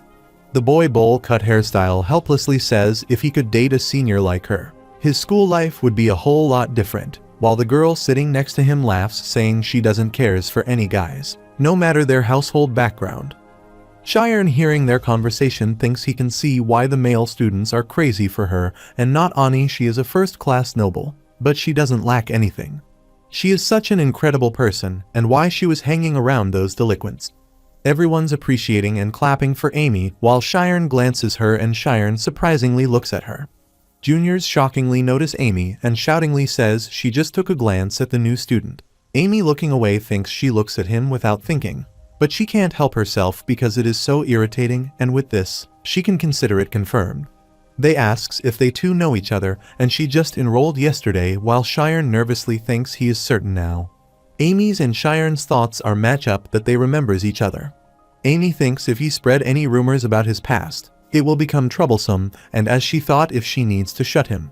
She should be calm about this. She is this school's best model student and top scorer. Even if he does blurt out of a few things, why the other students would believe him. If she makes an awkward move, she might just create misunderstanding instead. She gets shocked when her orange-haired fellow asks her if something happens in the image zone because her face is all red, and she replies with her shaking voice, "It's nothing." The narrator says after the demonstration, practice time is divided by class and the students walking around. The students stand in different positions around Athela, and Athela tells the members of Class 7 they will start by practicing the defense form and that it's best to perform at least the defense form. Since the mages need to be able to sustain their focus in order to stay alive in chaotic battlefields, while Sharon thinks this trick is to feel like he is constricting and condensing his consciousness. He condenses the spirit zone and makes a structure, and then raises the firework of the structure to stop its collapse while opening his eyes and thinking he succeeded. Sharon, looking at the image zone, thinks either way, he can't visualize it, he can't confirm it, and it would be easier if he could see his spirit zone on the image zone. Sharon goes to Athela if he can try using the image zone, while Athela looks away, saying his upperclassmen are supposed to use it first. Sharon thinks there is no need to be conscious of others when learning magic, and opportunities to improve one's skills don't always appear. She tells him it seems like no one is using it, and it isn't bad to experience it ahead of time. Other students say the new student is gorgeous and so adorable, while Amy's friend tells her to look at that because the new student got into the image zone while Amy throws out water. She shockingly asks what he is doing, and her friend asks why she is acting so weird because she has been acting like this since a while ago. Everyone gathers around the image zone, and Sharon stands at the center of the image zone. Sharon enters his spirit zone, saying he has met his spirit zone, and the students are shocked to see the zone size is 16 meters. Sharon, looking at the zone size, thinks if they tell him the size of his spirit zone during the entrance exam and how much it is going to get bigger. His spirit zone's diameter is 20 meters. The students are gossiping about if he is really in class 7, and if he isn't, the average of 13 meters. Class 5, looking at him forming a sphere, says he is sure that if he didn't swell it up on purpose, but if he did, the density would be lowered to the point it would look like an air bubble. Cheyenne thinks he barely stopped it and how fortunate he is, and now to make the defense form. Cheyenne, looking at the sphere, wondered why it was acting like this now, and the frame wasn't being raised. In fact, it was collapsing, but everything seemed to be fine during practice. Amy from class 4 astonishingly says there is no way that things would work out during the first practice session. Cheyenne wonderly thinks if he did scared due to the visual effect, and tells him his focus wouldn't get shaken by something like that. He thinks of the difference between outside the mage zone and inside, or something has to be the cause. He sees that he was mistaken because teacher Athela demonstrated it so comfortably and repeats his teacher's words that if they make changes to the spirit zone, they use up their focus. That means that intentionally making his spirit zone smaller also uses up focus. And if the issue is with him making his spirit zone smaller than it actually is, then he has to make it his usual size. Cheyenne increases the size of his zone, which touches the roof, while the high-class students surprisingly say it got even bigger and the zone's diameter is 28 meters. Class 4 and Class 5 looked at Cheyenne's zone spreading through the roof, and his zone's diameter increased to 40 meters. Cheyenne thinks so that it isn't skewed to one side, and he will fold it at the same time, and then his zone converts to a jewel shape. The student says that the new student actually succeeds in forming one of the 4 forms on his first day, while Cheyenne, touching his zone walls, thinks that he feels like he is in a jewel. Athela surprisingly thinks that the fact that the convergent type excels in the defense form may have helped, and it's still very impressive that he succeeds on his first day. She heard that he shocked teachers during the entrance exam. Amy's friend, looking at her, says it must be true that he has the attention of all teachers and asks her thoughts. Amy speechlessly wonders how she could forget that he was the root of her humiliation. Seeing as how he made it all the way here, he definitely has a supporter. He will be able to flip the difference in class soon enough, and his influence will only grow larger, so she is changing her plans to approach him secretly. Athela, entering Cheyenne's spirit zone, thinks he is especially gifted in the omnipotence aspect, and it is as if he has spent his entire life training in the mountains. Cheyenne notices her and tells her the size shrunk by a lot, and she replies that it is true because as the size decreases, the density will increase, and with this level of density, most physical impacts will not be enough to break his spirit zone. In addition to that, this density will provide him with some level of resistance against mental attack magic, and appreciating him tells him now he can dissolve his spirit zone. Cheyenne thanks her while his fellows congrats him and appreciate him. Cheyenne, amazedly looking at them, thinks why everyone is watching him and shyly turns over, thanking them. Athela thinks she does acknowledge his insight for completing the defense form, and considering he is a convergent type and has an unusually large spirit zone, he was destined to succeed in that form and still watch over him. The narrator says there were innumerable amount of gazes on Cheyenne, but not all of them shared the same feeling, like competition, admiration and affection, envy, jealousy, and finally, a slightly creepy stare. The next day, the narrator says another set of eyes cast their peculiar gaze on Cheyenne. The purple-haired teacher opens the door while the students say it's teacher Sena Oliver, and some ask her to tell them about her first love, while Cheyenne notices Sena Oliver, thinking that person is the scary professor that was present during the entrance exam. The narrator says Cheyenne didn't know this, but she was actually the professor in charge of Class 5, while the students gossiped that they got to attend her lectures as a 7. The narrator says the reason why she went out of her way to make time to teach Class 7, while Sena Oliver thinks that Professor Thad is so annoying. If he puts a talent like him in Class 5, he will find a way to catch up in one way or another. The narrator says Class 7 was so that she could teach Shern herself, and she will quickly get him promoted as he should have been a student of her class. Cheyenne thinks it looks like she is staring at him, but he is probably everything. The other students say it's their first class and ask if she can't tell them a fun story, and it is true that she is going out with Professor Thad. Sena furiously blows air, forming a stone in her hand, and asks if there is anyone who can explain the theory behind this spell and what the cold air is while Cheyenne looks outside the window. She asks what refrigeration is while the students start to tremble, to say they are freezing. And she replies the fact that he is cold means that he lacks energy. But the words cold energy don't exist in this world. Therefore, while the temperature can increase indefinitely, it can't decrease indefinitely. And in a state where the energy hits zero, they call that absolute zero. If they steal just a bit of the energy from this room, they can easily create things like this ice. But if they were to divide this up into tiny particles and create a convection current, what the thing would happen? By sewing the little stones, Sena Oliver tells them that the answer is that they could create temperatures cold enough to kill a person, as they can probably tell from experience while they think if they were just about to die. Turning her face to the board, she says, since that is the case, she asks how a mage absorbs all that energy or how they do without any tools, equipment, or magic like that. Sena Oliver, creating a circle around a character on the board, tells them the mage controls the world that is within the spirit zone. And while yes, it may be limited to a local area, within it, the mage is a god. As they expect influence on the senses, be it creating light, smell, or a physical feeling, the mage's special sense gives them the special ability to rule reality. But even with this, godlike ability asks them if they don't know what they are capable of. She answers her question by saying that for a mage to activate magic, they have to fulfill certain conditions, and those conditions are omniscience and omnipotence. The mages activate magic using omniscience and omnipotence. No matter how omnipotent they are, without knowledge, they can't activate the magic. That's why mages, despite having excellent sense, study the world like scholars, while Shiren, remembering his past, thinks that's why he couldn't use any magic and had no concept of omniscience, so he only trained his omnipotence.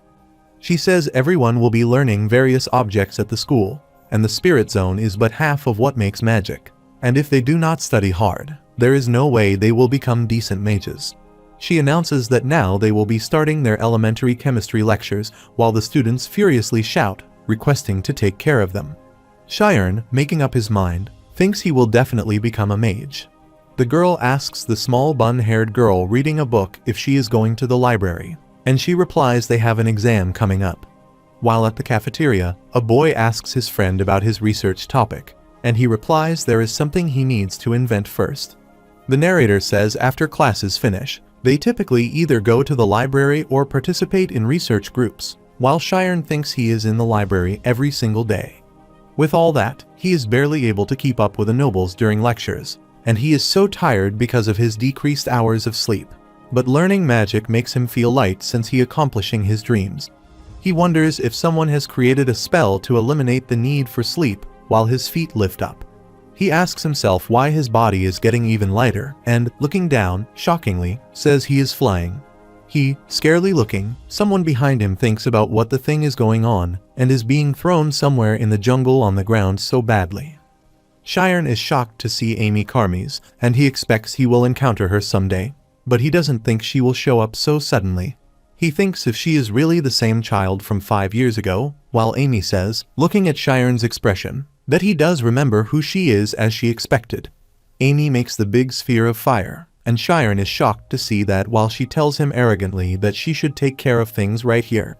The narrator says omniscience is the state of insight on the source information necessary for the activation of magic and understanding the fundamental workings of the spell, and this can be improved upon through academic study. Omnipotence is the ability to activate magic with the support of omniscience, and it also increases the power of a spell. This can be improved upon with mental training, and it is widely used interchangeably with the spirit zone. Amy remembers how Shiren was beaten up, thinking at first she was thinking of sending the kid home, but with that crying expression, she wanted to look at it for a bit longer. But now, if he is really that same kid from 5 years ago, while Shiren replies, he remembers and tells him at that time that she ordered the delinquents to forcibly remove his clothing. Amy embarrassingly tells him to stop saying he does remember and tells him what's wrong, and there is a very fundamental misunderstanding in the memories he sees. She says she isn't such a promiscuous woman while Shiren disbeliefly looks at her. She says it was those gangsters that were trying to strip him naked on their own, and she never made such an order. However, Shiren says he thinks he remembers hearing that she wanted to see it, and it was something along those lines. Amy dizzily replies that isn't it either anyway, and in the first place, she has no interest in men whilst Shiren surprisingly asks if she did kidnap her just to tell her that. Amy unknowingly thinks about why she is standing here making excuses, and Sharon thinks that she was just worried that he would spread rumors about her, and it's awkward enough for both parties already. Sharon stands up, saying all she needs to do is say she was sorry, and tells her he understands that it's a memory she wishes to forget. He says her grades are at the top of the intermediate class, and she is extremely popular, but she can't take back what has already happened. Instead of making excuses, it wouldn't be better to just apologize and end things, and according to him, it's the right thing to do, while Amy surprisingly thinks of apologizing. Amy tells herself to get her consciousness together, and he is so slick with his words. He says the righteous thing to do is make his opposition feel embarrassed, and then schemes to exert his dominance and for him to dare and try to fight in a battle of wits against her. He must see her as a pushover. Amy calls Sharon abusively and tells him what she gains from apologizing to him. Sharon asks what she did say, and she replies she is saying they should say she did apologize to him. She tells him she has no reason to believe that she won't just accept that apology and then immediately betray her, and if there was any such trust between them. She, suspiciously looking at him, says if she were to simply apologize, that would be the same as admitting that she did something wrong in the past, and if it wouldn't end up with her being put in a disadvantageous position. Sharon asks if she does need to gain something from making an apology, and apologies are the bare minimum of manners for the other party whom she has hurt, and it's not something he does to get any sort of tangible benefit. Amy laughs so hard, saying she sees him have no idea of how the world works and thinks another attack using logic and righteousness, and she will turn the tables on him. Amy says if she doesn't gain anything from it, there is no reason for her to put in any effort and to think she would just rant about things to appear nice. It seems that even if she leaves him alone, he will have a tough time surviving the Magic Academy, while Sharon thinks it seems like her normal model student personality is just an act, and her wicked personality hasn't gone anywhere. Amy thinks she can taste victory, and if she will add one more thing. She asks if he knows what the scariest thing in this academy is, and he tells her it is the upperclassmen, while Sharon gets shocked to hear that if he gets singled out by an upperclassman, not only will all of the other upper-level students become his enemies, but even his fellow classmates will. And if the fact that he is a commoner also gets out, and his path to expulsion is quite clear. Sharon shockingly says she is so afraid that he might spread rumors that she will even try to get him expelled, and she makes fun of him. She replies that she is just saying she will wait and see, and she will confirm how much a trustworthy person he is. Amy orders him to bring her coffee every day, and she will see how trustworthy he is while he does her errands, while Sharon fiercely asks why he should. Amy says she heard he got in through special admissions, and for a commoner to come so far, it must have been very difficult. She asks if it wouldn't be heartbreaking to get expelled, while Sharon helplessly replies that if he is able to build up credibility with those errands, he will do it. Amy put the cap of the cloak on her head and replied be on her best behavior. After all, his future depends on it. But if he calls a teacher, she will make sure they both die and go away taking the long jump. Sharon defenselessly sits to pick up his bag and thinks he guesses this is better than expulsion. And it seems her skills in the schema are still great, although he does feel it's unfair that he needs to just do whatever she wants him to. It's already this tough from the start. The next day, at the first library, students surprisingly look at Sharon bringing Amy's coffee. Amy's friend asks her disbeliefly how this did happen, while Amy, bringing her hands forward and taking the coffee, says he did spill a lot of it. Amy carelessly turns back and, looking at Amy's friend, asks why she is leaving like that, and she replies they should quickly go and study because they have no time. Sharon is embarrassingly standing there while the students are saying that he must have confessed to Amy, but she just left him there without saying anything. Amy's friend asks if she doesn't think that the new student has an interest in her, and she replies it's not like that, and she is just educating her junior. Amy giggles, thinking about the humiliation she, the great Amy, has bestowed upon him, and with this, he has been demoted to the usual lower-classman who has a one-sided crush on her. No matter what he says, people won't believe it, and if there is anything as sweet as vengeance, it's like all the worries from the past 5 years have disappeared, and this is the best, while Sharon ashamedly looks down, thinking this is just bullying. Sharon furiously makes the fist of the right hand, thinking if he gets stuck on these negative thoughts, he will be the only one who loses out. Sharon thinks he has to do this anyway. he will do it perfectly, and his experience and feelings on something depend on how he thinks about it. 10 days later, all the girls excitedly say he came again today because of the Magic Academy's pure-hearted romantic. They are saying, for 10 days straight, he has confessed for 10 days straight without skipping a day. Everyone is looking at Sharon coming while Amy says she sees the number of spectators has grown. She thinks if there are this many people, everyone should know by now and asks herself if she's slowly bringing this to a close while Amy's friend suspiciously asks when she is planning to accept Sharon. Amy wonderingly calls her friend Sherelle, what she is saying, why she would accept him, and if she has forgotten how she is. Sherelle replies that rumors are rampant, and she has never even given the other boys a glance, and she always accepts Sharon's coffee. She tells him everyone is ready and waiting for the birth of the legendary couple, while Amy is nervous to hear that. Sharon comes to Amy, shows the coffee, and says her coffee while the students start to accept him. Sharon tells Amy that he didn't even spill a drop this time around and thinks he wishes she would hurry up and take this, while Amy annoyingly looks at him to see if they are kidding him. Sharon, looking at her, wondered why she wasn't taking it, and he needed to quickly get back to the library while Amy annoyingly threw away the coffee cup from Sharon's hand. Everyone is shocked to see that, and Amy asks Sharon if he thinks that if he kept bringing her things like this, her heart would be changed. She tells him that as a student, he should be studying and stop casing girls and, from now on, stop bringing her coffee or anything. Sherelle apologizes to Sharon at Amy's place and asks Amy why she is like this and what she is going to do if weird rumors start to pop up. Amy counter-questions what she can do when it seems like he has nothing to do with this.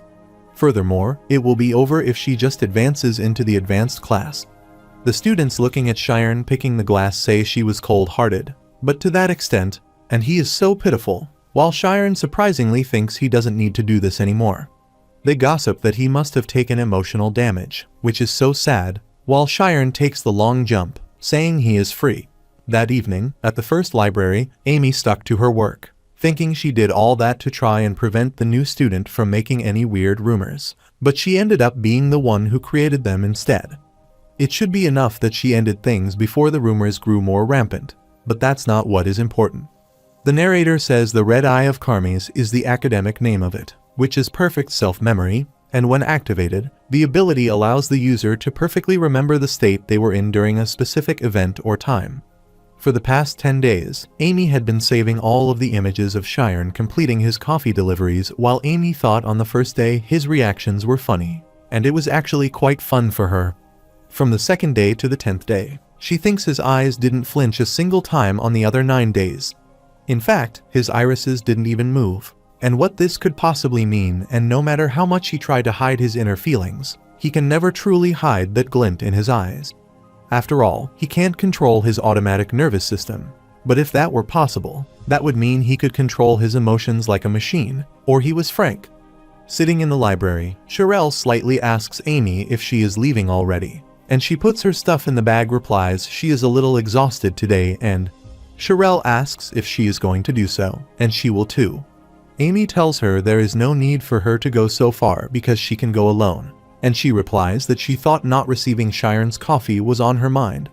Amy tells her it's not like that, while Sherelle tells Amy that if there is anything she wants to let out, just let her know.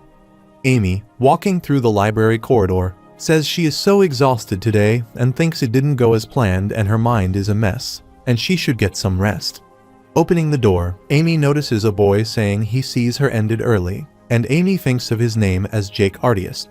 Jake Ardius, blinking his eye, says he thought that he would have to wait until midnight, while Amy asks him why he would wait for her and if he has so little to do. He tells her not to be like that, and he hears that a kid named Sharon is sticking to her, while Amy frustratedly asks if he did come chasing after her to make fun of her about it.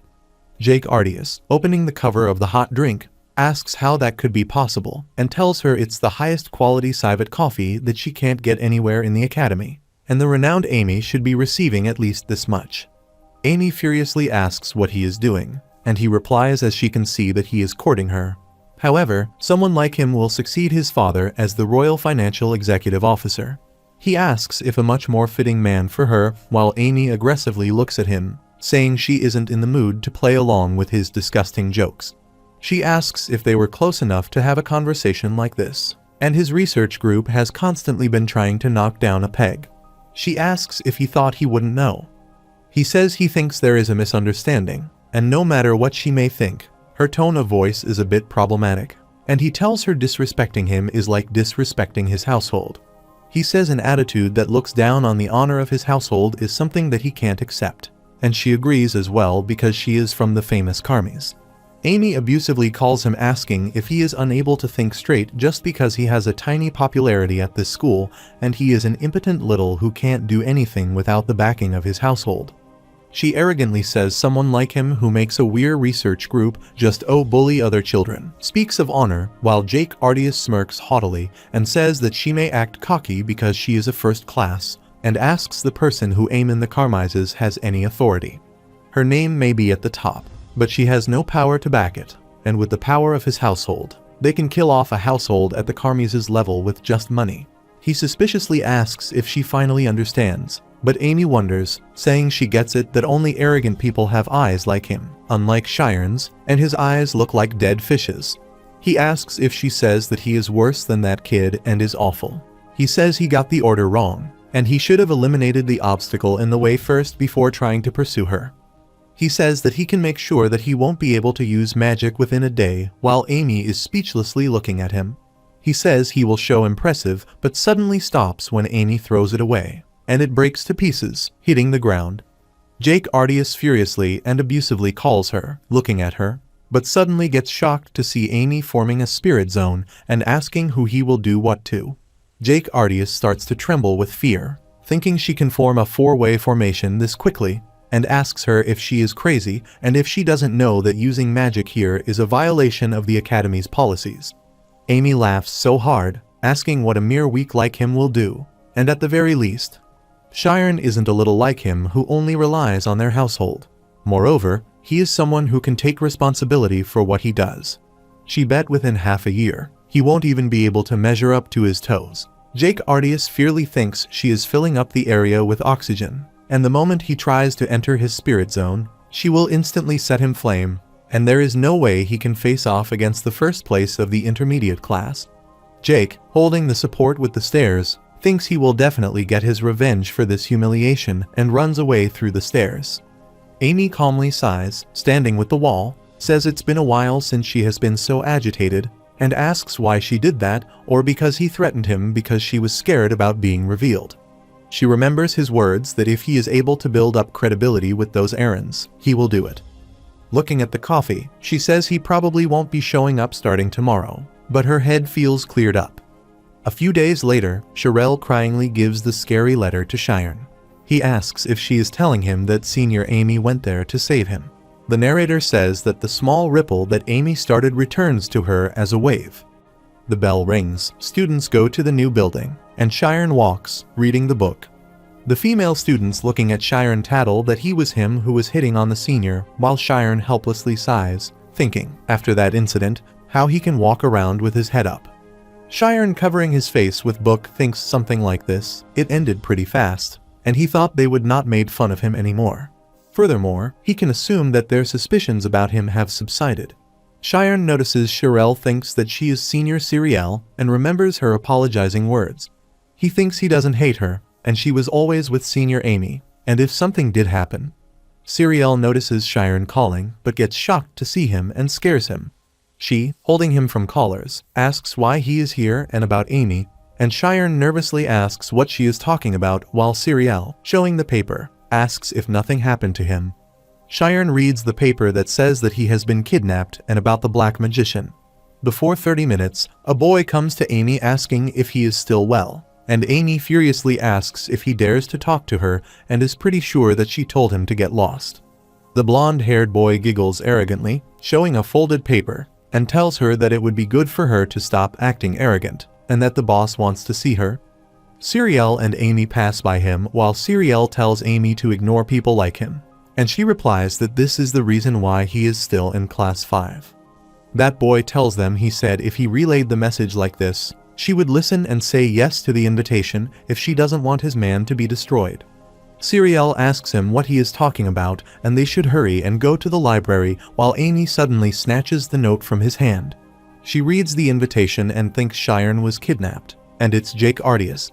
She furiously closes her fist, throwing away the paper, and tells her she has nothing to do with him while the blonde-haired boy walks away, saying he is just a messenger. Siriel picks up the paper and, reading the paper, asks if they aren't the bad circle, and if they are bullies who pick on and bully good students. She asks why they kidnapped Cheyenne and how it relates to her, while Amy thinks she can't hold back and retaliates that night. Siriel tells Amy that they should tell the professor, and it's not just Cheyenne. She will also be in danger. Amy thoughtfully thinks that is the right thing to do. But the problem isn't that simple, and if the Council of Professors interferes in the process of finding out the truth, Cheyenne and she will need to explain their relationship. Her past life will be revealed, and if it comes to that, they will find out that he is a commoner. Amy remembers her meeting with Cheyenne in the jungle and his childhood time. Amy gives her bag to Siriel that she will be going, and if he doesn't return by 7, she tells the professors. Siriel asks what she is going to do by going there alone and tells her she doesn't even know how many of them there will be. Amy, saying sorry to her, tells her he has her reasons and that she doesn't need to worry. Even if there are 10 losers like Jake, there is nothing on her. Cheyenne asks if she is saying that she went alone and what they are doing here, and she replies Amy said she had her reasons why she couldn't just ignore this. It was the first time she had asked for a favor like this, and she told her to wait until 7. Cheyenne thinks of an hour buffer for assurance and, looking at his watch, thinks the reason she didn't want to tell the professor is to keep their secrets, which are intertwined. In the end, she goes by herself to keep his secret safe and throws his bag to the bench. He tells her he also has to go and requests her to wait until the promised time. He starts to run, thinking the 4th training hall is towards the mountain and wondering if he will be able to make it on time, but suddenly notices himself flying in the air. Siriel, lifting Cheyenne using her mage, tells him if she runs, when he will arrive and it would be better for her to come with him. She tells him they will photonize and to hold tight while he suddenly notices his hands emitting light. Students inside the building ask the person using the magic while looking down in the jungle. Siriel says it would be dangerous to hit a tree when teleporting, and they should fly from here. They jump to the ground while Cheyenne, holding the tree, thinks there is no time to prepare himself mentally, and Siriel runs forward, calling Amy's name. At the 14th training hall, Siriel worriedly says no one is here, and that's strange because they came here 10 minutes earlier than the promised time. Cheyenne, holding his breath, says he thinks they changed the location. Since the location on the paper was revealed, they probably considered the teachers being notified. He thinks their plan is quite meticulous, and this isn't the time to be worrying about his identity being exposed. Otherwise, they might be in much more danger than they originally thought. Cheyenne requests her to go back and tell the professor everything. She will be faster since she will go alone.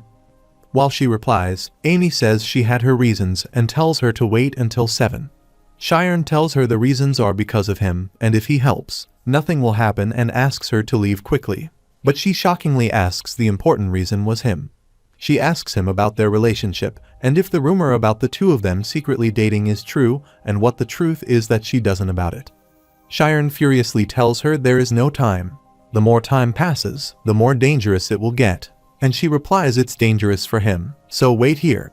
He sighed sedately, thinking mountains were something he was used to, and entered his spirit zone. He might be able to find a trace and the footprints of 2 boys who were probably not too long ago and stopped halfway, or if they flew. Cheyenne looks up, hearing the disjoint sound and looking at the blast in the mountains, thinking if something happened. The narrator says the teleportation's attributes are light magic and photon type. The type is passive, and the magic with the foundations of photoionization, and they can teleport to places within a 10-meter distance.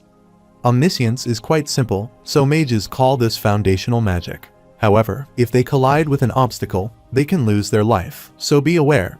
Fly's attribute is air magic, and it is a combination of passive and blow-type magic. Its type is passive, while the magic utilizes 2 types of magic in equal proportions. However, air magic's omniscience is easier, so more mages use it. That blonde-haired boy attacking Amy says his hand is flipped and almost hits her with the vibrant fireworks he has been saving for her grand entrance. Amy silently looked around while a few other class students gathered around Amy, saying Mistress Amy had shown up and to reel in such a big fish, as expected of the boss. Jake Ardias says she is a precious guest and they should mind their manners. Amy replies that it seems there are way too many children with nothing better to do with their lives, while Jake Ardias asks if she showed up alone or if he is really so precious to her that she would innocently follow directions.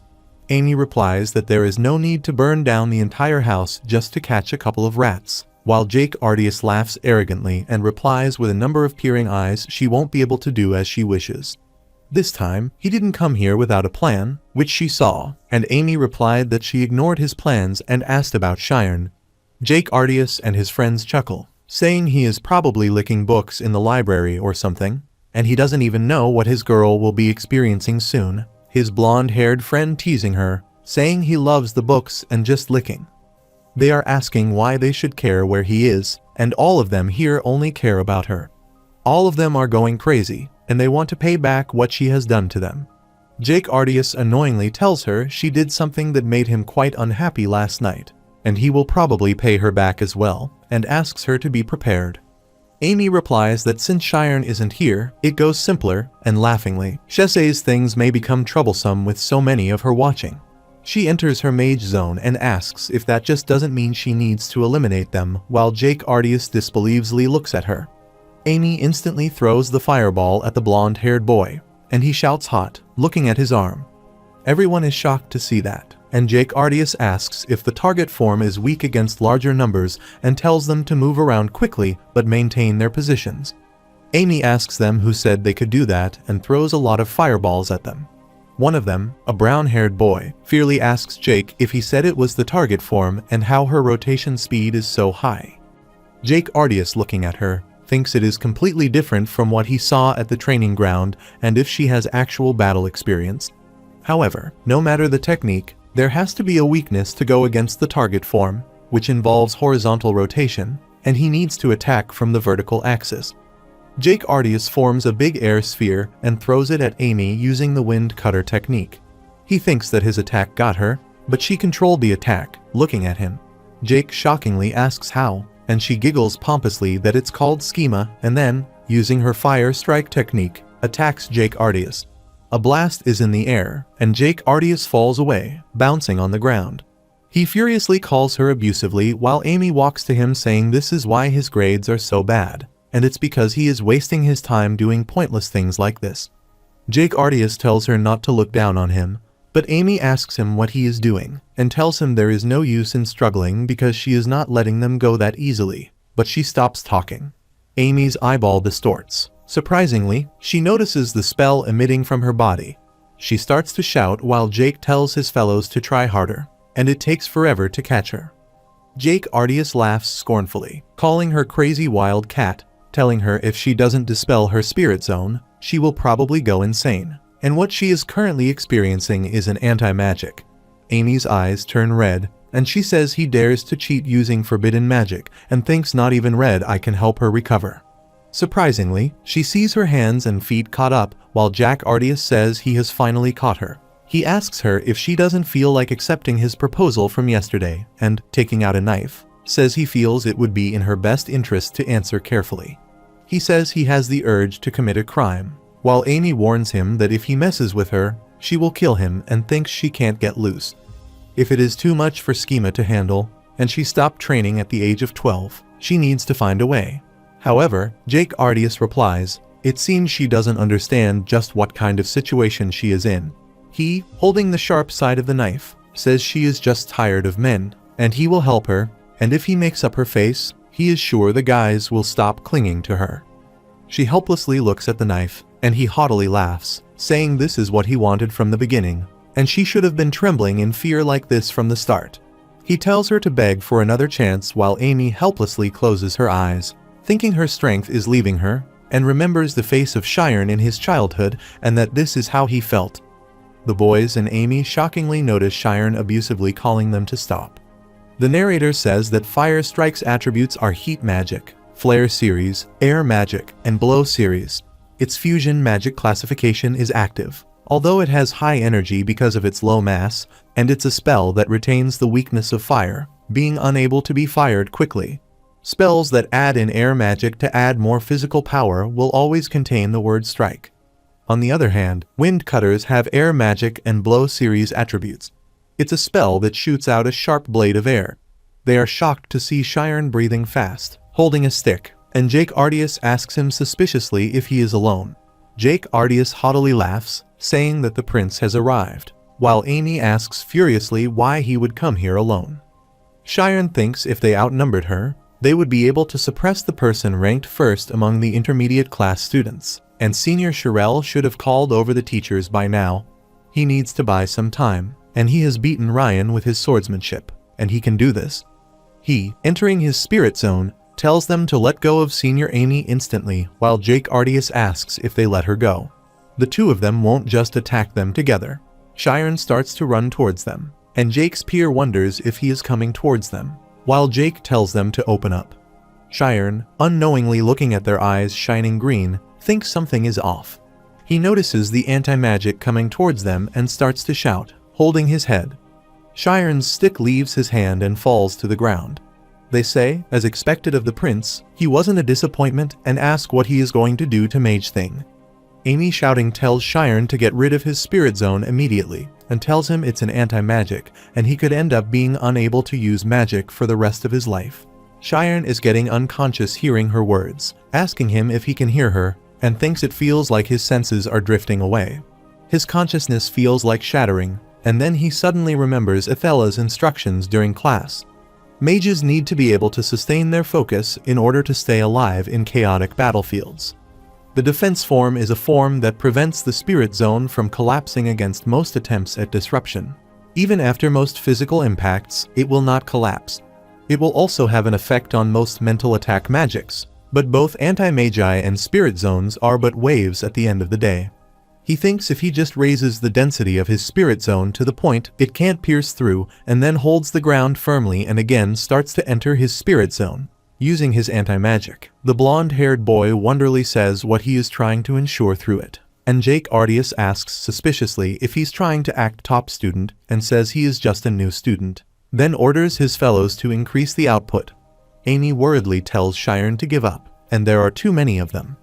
There is a limit to trying to endure, but she stops talking and gets shocked to see Chiron creating his defense zone. Their anti-magic starts to enter the spirit zone while Chiron stands up, thinking he needs more frames. They sit on the ground fearfully while the brown-haired boy says it's just reflecting off of him, and Jake Ardius tells them not to be sad and that their emotions are interfering with the waves. He asks if they want to be hit by anti-magic, then suddenly notices Chiron starts to step forward. Chiron hits his foot on the ground so hard, and the defense zone becomes even stronger, and their anti-magic reflects on them, and their nose bleeds badly.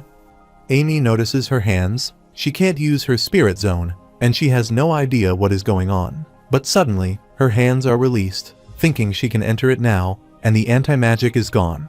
She looks at Chiron's spirit zone and thinks such a cold and solid spirit zone could exist, while Chiron, surprisingly, looks down and thinks he can feel something wiggling under his feet. It's as if he is stepping on a tiny worm, while Jake Ardius shakingly says this makes no sense because they had 6 people on their side, and how they could suffer such a loss against a guy like him. Chiron says he must be a student specializing in anti-magic, and Chiron says that must be why he was able to come to the school under a special recommendation.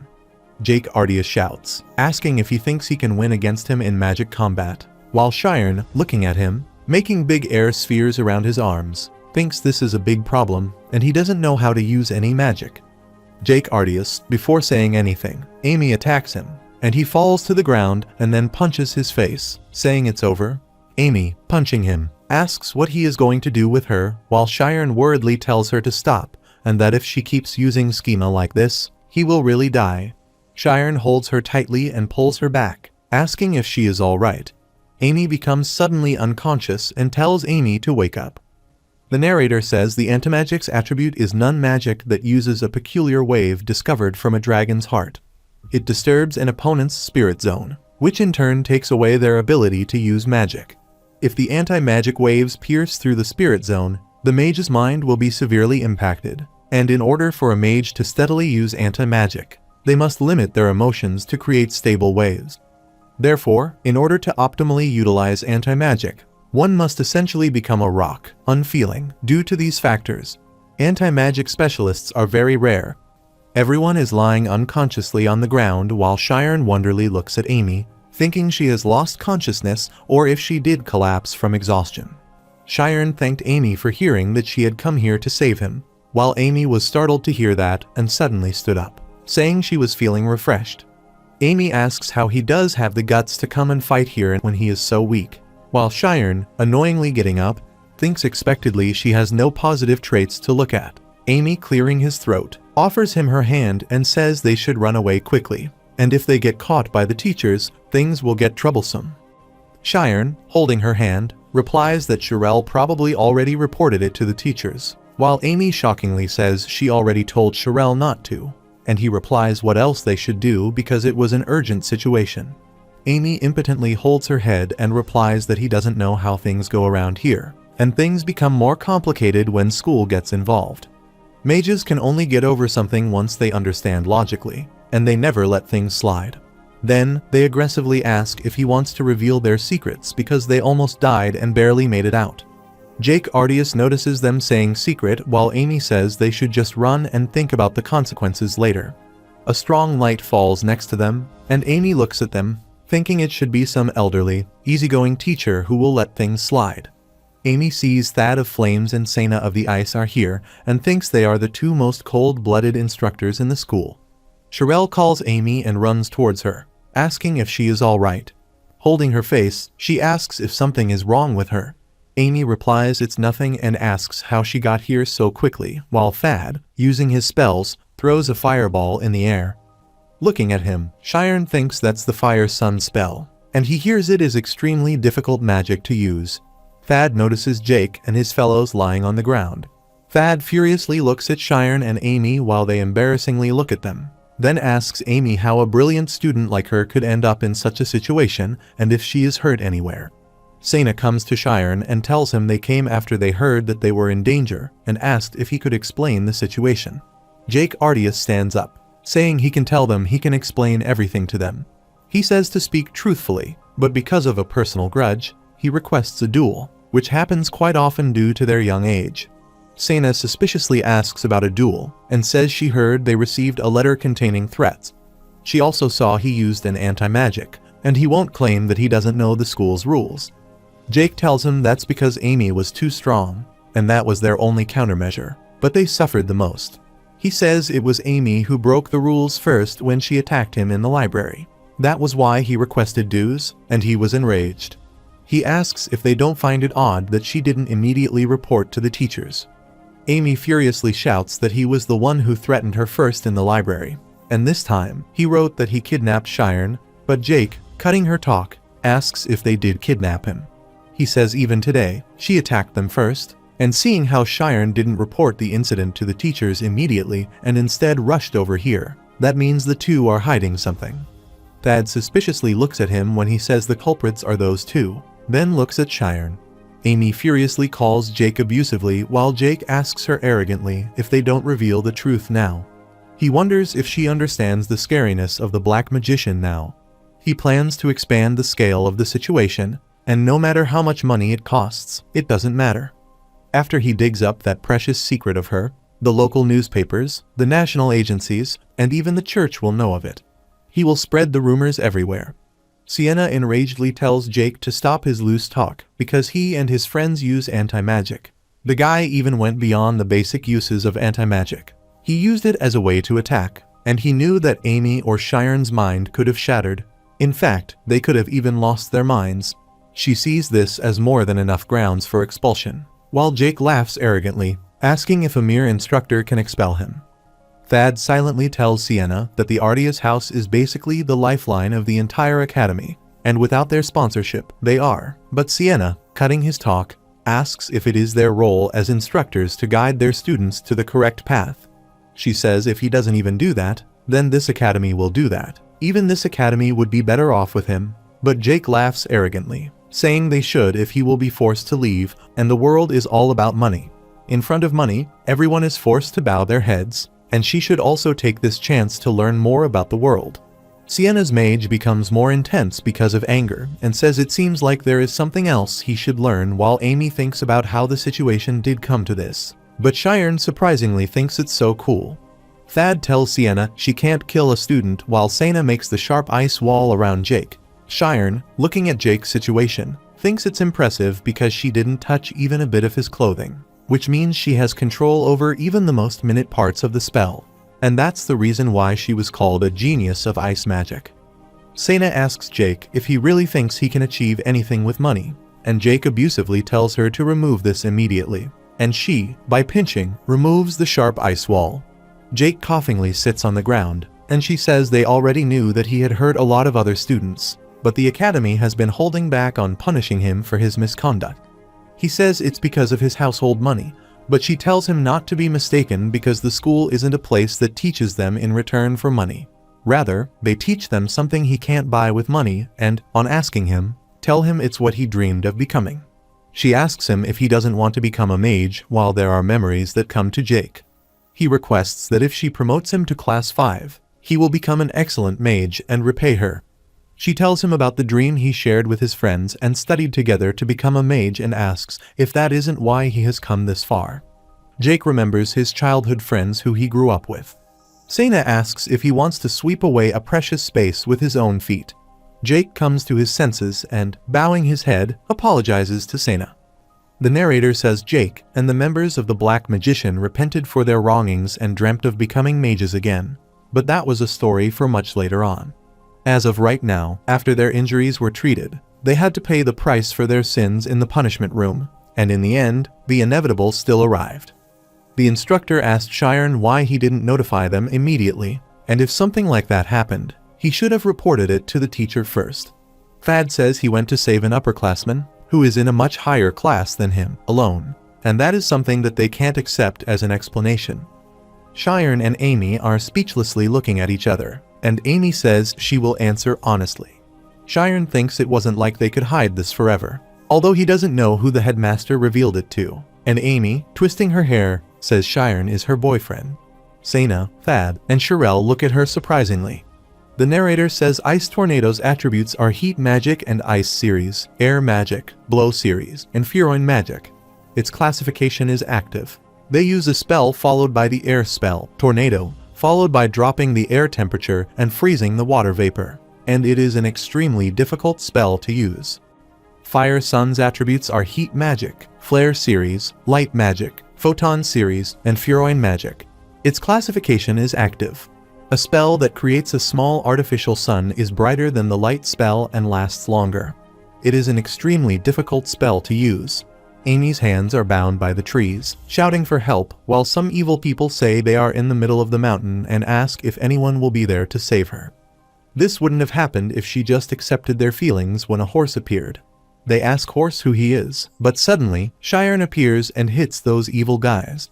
Amy notices Cheyenne saying he is here and lovingly holds her in his arms. The infatuated girls say it is so romantic, and Sherelle's stepping finger tells them it really happened and saw it herself. Amy comes there, holding her hand on Sherelle's shoulder, and shoutingly asks what rumor she is spreading.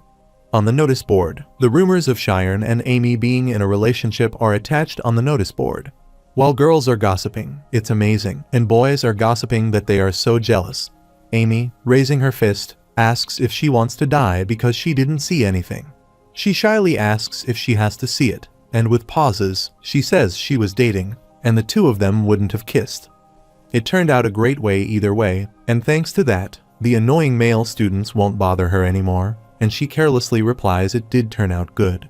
A few days before the day of the incident, Thad hardly keeps the paper on the table and says it's a lie because the Amy he knows isn't interested in dating.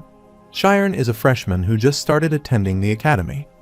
Amy tells him she met when she was young and to think they would meet again here. He can call it fate, and bringing the hairs back to her ear, asks Cheyenne if she is right, while Cheyenne slowly asks about the after effects, then nervously says that's right.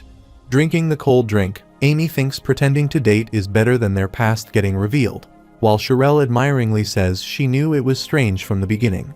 Amy is a dummy and tells her that today is a combined class. They can see Cheyenne. She asks if she is going to see him after class and eat dinner together, and then on a library date. Amy tells her they will just focus on studying as usual. While Sherelle sadly says that's boring, Amy laughs, thinking there is so much to do and that she can't waste her time pretending to date. However, Cheyenne is also doing well, living his school life normally. At the second advanced class combined training hall, Sherelle calls Cheyenne and asks how he is feeling today and if he missed Amy, and he nervously laughs. Amy thinks that is what she is thinking about. She is acting like they are dating, but his attitude is that he is keeping her at arm's length. Cheyenne looks at Amy when she clears her throat and tells him he should talk to them comfortably when it's just them. And it's a little amusing that they are addressing each other formally, even though they know each other. Surprisingly, Sherelle thinks it's her first time hearing Amy say something like that. She asks if this is the power of love, while Amy says they are in a relationship. Cheyenne says it's all right after all. She is his senior, and he will be heading into class now, and Amy turns back to Sherelle, looking at Amy and Cheyenne going opposite ways, thinks about what is going on. Cheyenne sits on the seat while the students start to gossip that they really want to show off and date when it's time for class, and he has no skills. He says he got in here with his looks and is spending his time dating instead of studying, and that's why he can't use any magic. Cheyenne, bearing the abuse, makes the fist of his left hand. The narrator said that 2 days ago, the gossip gradually started to spread. The students gather in front of the notice and at the Class 7's classroom. Cheyenne's classmates gossip about the big news about senior Amy dating a freshman, and the other says they revealed it in front of the professors. One of the two boys cryingly says senior Amy is his, and the other asks if someone likes him and says they should cry together. The black-haired girl says she is jealous of the two students who are now receiving attention to be a couple, and she called DIBs on the freshman, though. She says it seems like the people of the same feather flock together, while the other says she guesses they should congratulate them. The purple-haired girl is shocked when a boy standing up asks if it isn't something a little strange. On asking the mates, he keeps a paper on the table and tells them to look at it, while the gray-haired boy glances at it and asks if it is the first midterm evaluation score. Everyone is shocked to see Cheyenne's scores, that he is last in the class and 30 points in all subjects. They suspiciously ask if he isn't an honor student, and come to think of it, he doesn't know how to cast any magic. The brown-haired boy asks if it isn't obvious he was admitted under special considerations, and he trusts and uses his family, comes here, and personally spreads rumors that he is a genius. Because he wanted to get a girl from a good family, he helplessly says a son of a wealthy family, who played around for most of his life, came to the academy and got a girlfriend. The white-haired boy furiously asks if that means he got in through connection, and the purple-haired girl shouts if it isn't really suspicious and the rest of them are working so hard for their future. The brown-haired boy asks why the academy is negligent about something unfair when the door suddenly opens. Cheyenne is shocked, looking inside the room, and thinks that something is strange. He is sure of it that it was so loud before. Cheyenne walks to his seat, asking the boy what the next class is. But the boy gets up and walks away while he shockingly thinks he didn't even need to ask what the reason was. They were talking loudly as if they wanted him to overhear their conversation. Because of him, Amy might get affected. In the present day, in the combined classroom hall, at the practice time for spirit zones for 7 classes, Cheyenne creates his spirit zone. The girl looking at him thinks that he is practicing here because it's touching hers, and she is so annoyed. Moreover, his spirit zone is uselessly big. Athela asks Cheyenne if it is going well, and he replies that the deviating form is difficult because when he tries to detach his spirit zone, it feels like his consciousness is leaving his body, too. Athela tells him it should because his convergent type spirit zone follows nature's logic and his mind in the shape of a circle, which means his spirit zone doesn't suit the deviate form and requires artificial manipulation. She asks him about the other forms, and he tells him he doesn't think he has a problem with them. Then if they get him to demonstrate it in the image zone. Cheyenne, looking at the image zone, asks right now. Athela tells him if he is not in the best condition right now, he can do it next time, and he is the only student in class who can do the 4 forms, and she wants the others to see them. She thinks he is a student who wanted to use the image zone from the first day and that he is cautious of the other students. They are at an age when their emotions are quite sensitive. However, those who believe in themselves won't be affected by that, while Cheyenne tells her he will try and request her to give him her feedback. His classmates annoyingly look at him, and one of them says it's probably because he wants to look good to his girlfriend. However, this is the only thing he is good at. Cheyenne stands in the center of the image zone, and Athela announces they should have a look at each of them together and requests Cheyenne to show them the 4 forms one at a time. Cheyenne thinks skillfully switching between the 4 forms is one of the provisions to advance. If he can advance a little earlier by being successful, he can correct this situation by staying away from Class 7. Cheyenne closes his eyes and first forms the defense form, and Amy, astonishingly looking at his zone, thinks it's stronger than when they faced the Dark Magician, while the black-haired boy says there are 44 faces, and his defensive form is top class. With such a spirit zone, it's no exaggeration to say that he is armored up. Cheyenne forms the Star Zone, 4-corner zone, while Athela thinks he is a student with a very good foundation, and he can switch forms faster than those in Class 6. There won't be a problem if she advances him to a higher class. Cheyenne, breathing fast, thinks now it's the deviated form, and he has never been successful, so it's a little burdensome to show it. But in order to get feedback from the professor, he needs to show her that he failed. Cheyenne forms a blurred spirit zone, and Class 5 students surprisingly say if he is planning to do a deviate form, he needs to be at least a Class 5 student to do that. The key point is he needs to make his zone smaller, and before it gets destroyed, he needs to move the center of it. Cheyenne is trying to do the deviate form, but annoyingly thinks it's the same as what happened when he practiced. When the zone is close to his body, he can move the center, but as the zone gets further away from his body, it feels like his consciousness is getting pulled out along with it. As Cheyenne thinks of trying one more time, he notices the students are laughing, making fun of him, and gossiping about what he is doing. They say he is a genius, and he is acting all cocky, and that is so embarrassing. Cheyenne's deviated form starts to disappear while Amy says why he is doing that, and until now, he did well and why it is fluctuating or if he is affected by all the attention he is getting. She says it's enough to shake him, or something has happened recently. Cheyenne wonders why humans enjoy others' failures or why everyone wants them to fail. As expected, he doesn't fit in here, while Cheyenne shockingly notices someone telling him that he is thinking about too many useless things. The brown-haired boy tells him to stop hesitating, and that if he wants to do something, just do it, and he comes here to become a mage. Cheyenne neglects his ill thoughts and closes his eyes, tells himself that he is here to become a mage and forms a big spirit zone.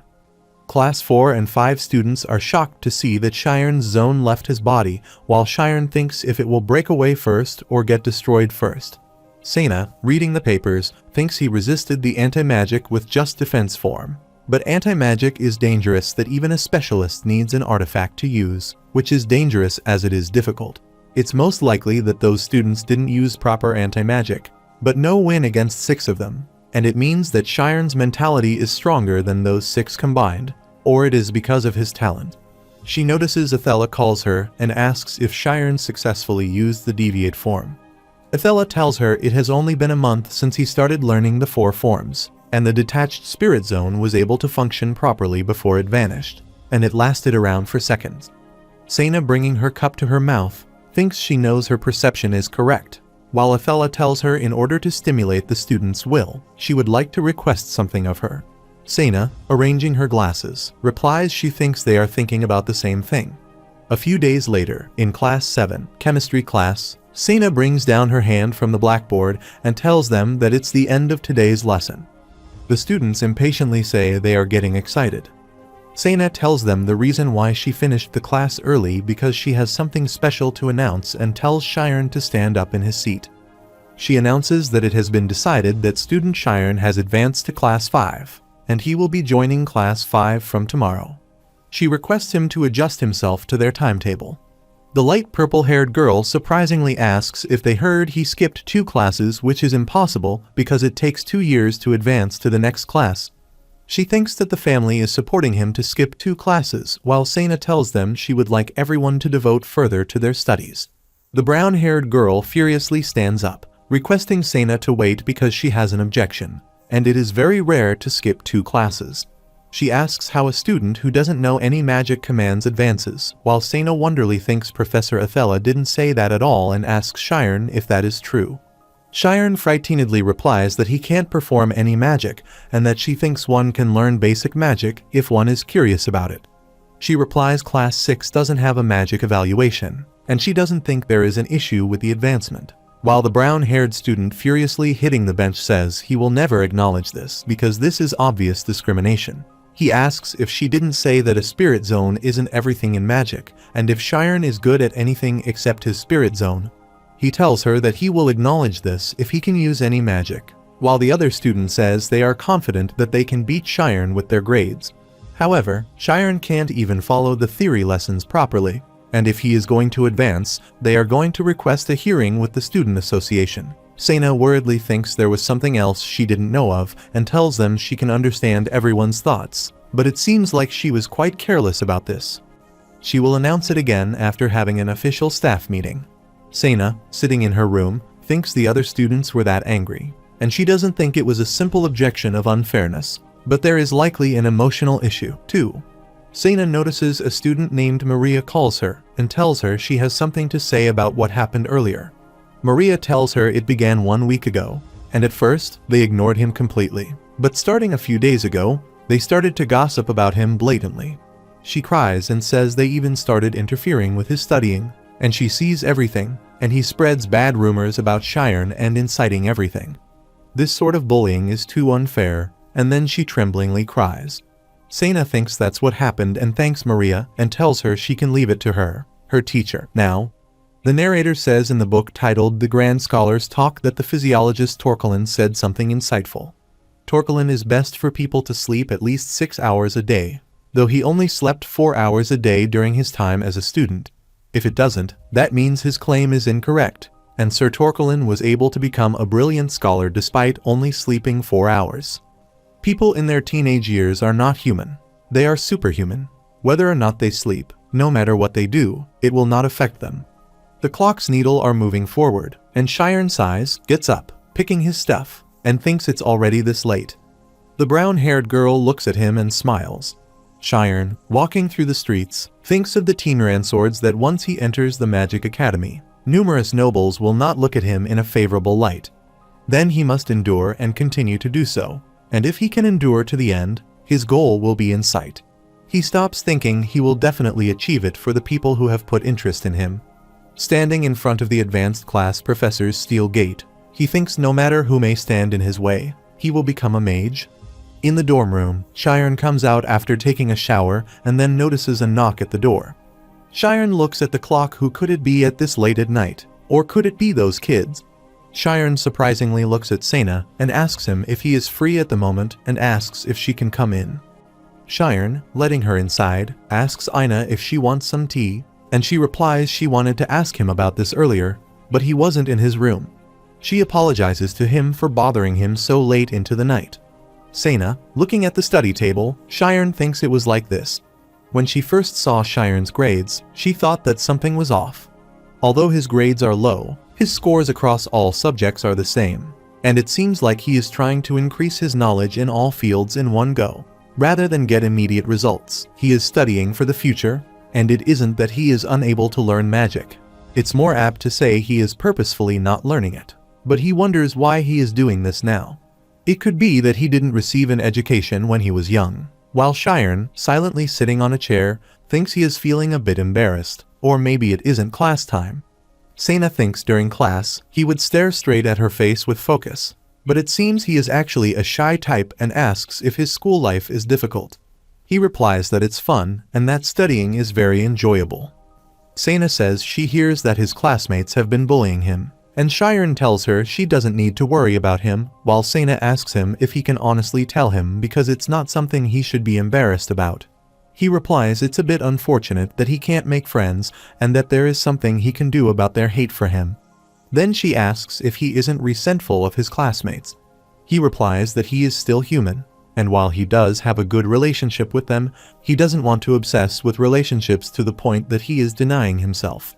If all 7 of the class say he is wrong, if she thinks about it, that's only 40 people. But he believes that somewhere in the world, somebody can understand him.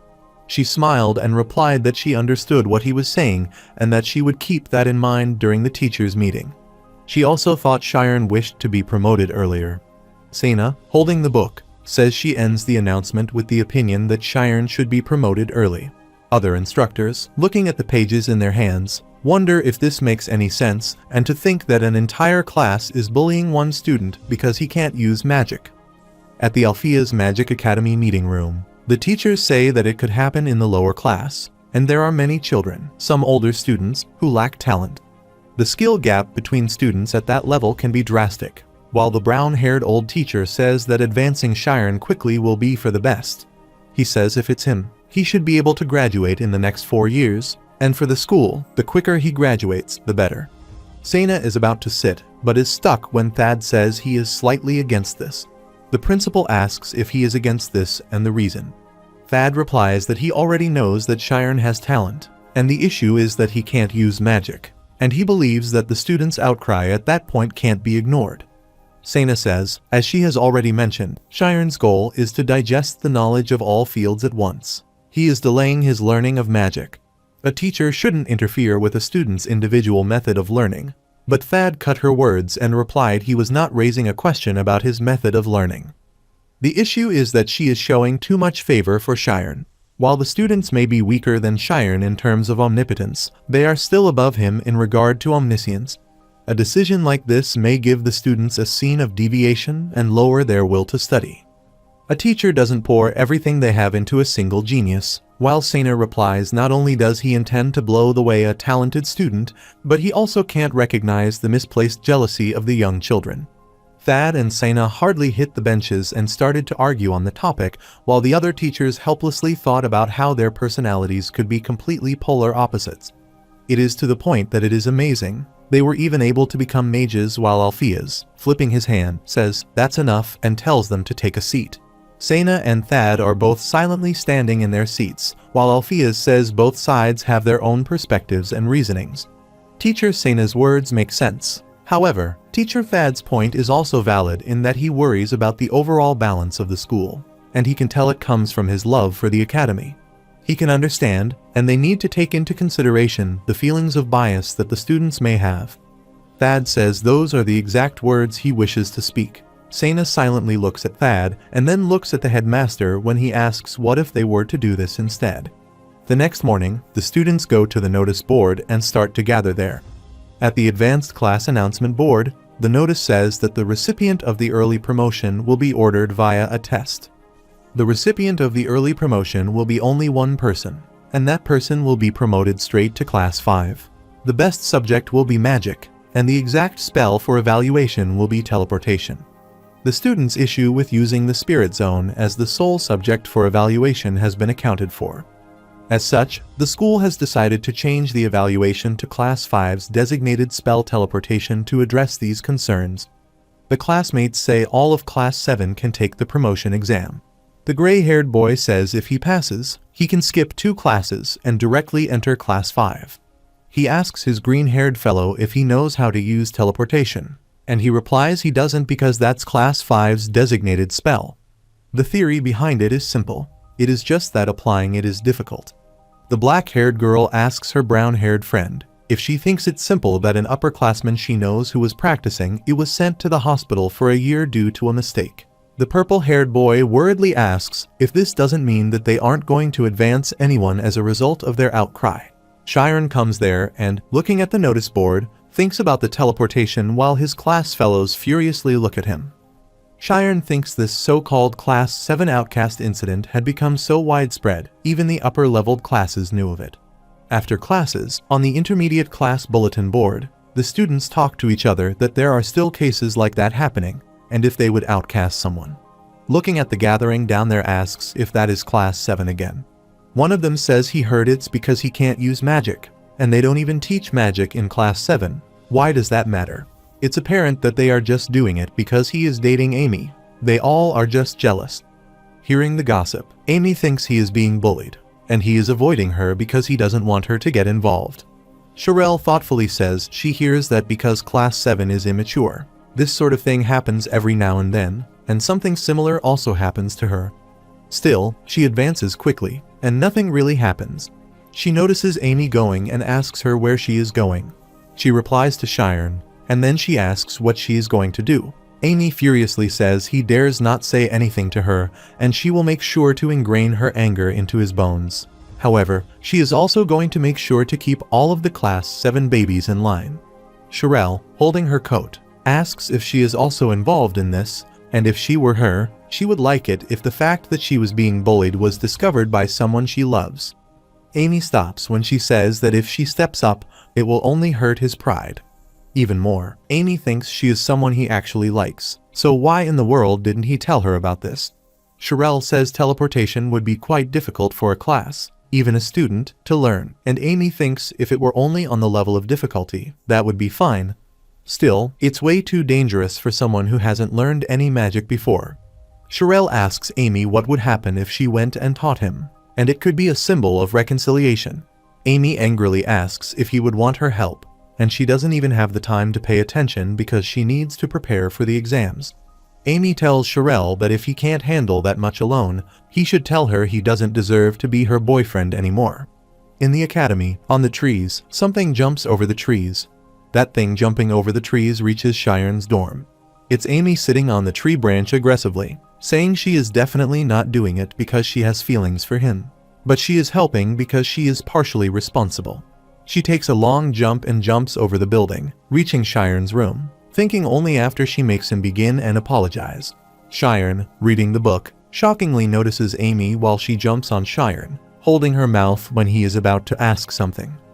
Amy says she is the one who will make sure he engraves it in his bones, and he dares not to tell her, but her thoughts disappear when she sees Miss Sana sitting with Shiren. Sana suspiciously asks if she is Amy and if it could be that she has been meeting up with him like this every night and sneaking into the boys' dorms.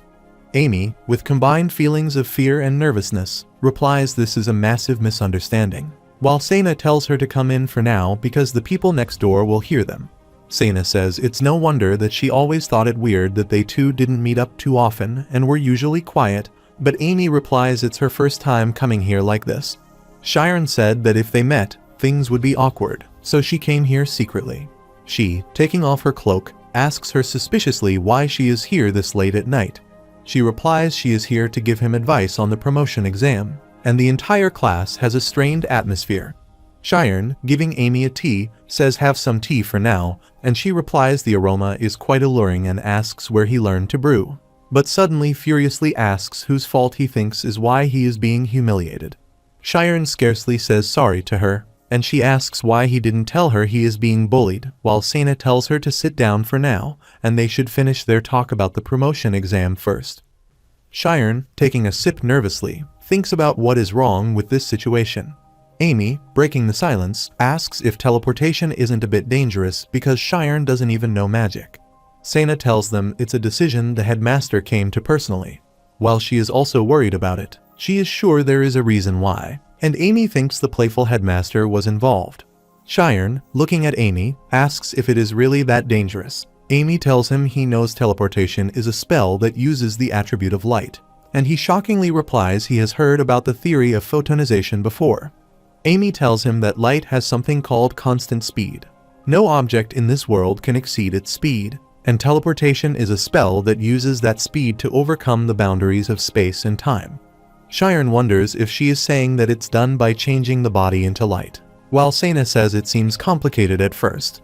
Surprisingly, teleportation is something that even beginner students can do. In the photonization theory, the speed of light can be divided into 4 categories: ultra-light speed, sub-light speed, and semi-light speed. The speed necessary for teleportation is semi-light speed because he can use this magic as long as he can comprehend even 1% of the speed of light.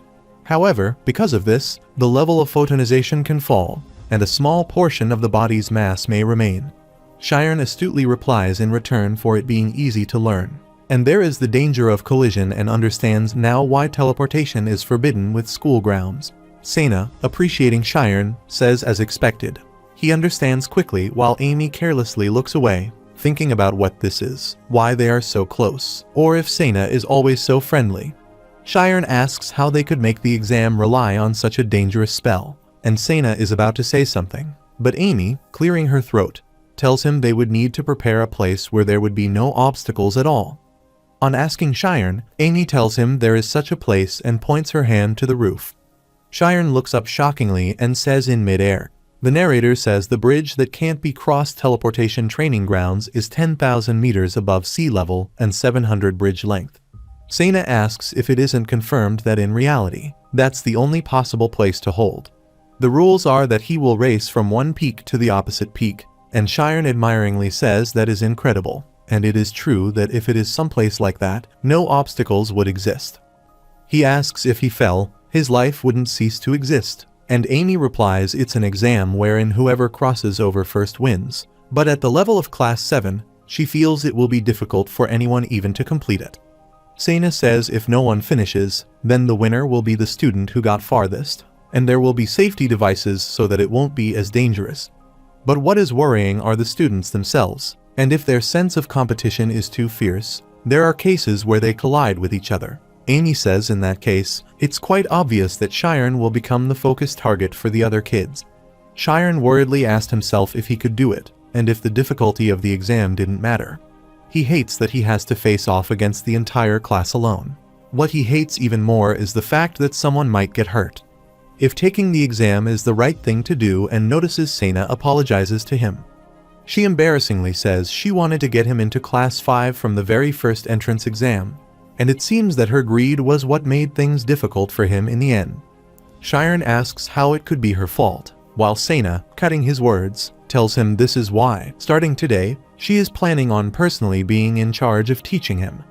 Amy annoyingly asks why she is going so far, and she replies that it's because she feels responsible for the promotion exam becoming unnecessarily difficult. She plans to do everything she can to help, and Amy replies that the issue could worsen if she does.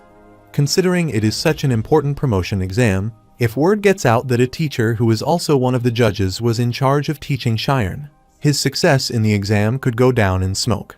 Amy says she will teach Shiren since it's difficulty level 1. There aren't any obstacles, and she can teach him. Shiren wonders if she wasn't angry at him while Sena said she had a point. But from what he heard, Amy requested a promotion exam to move to the advanced class.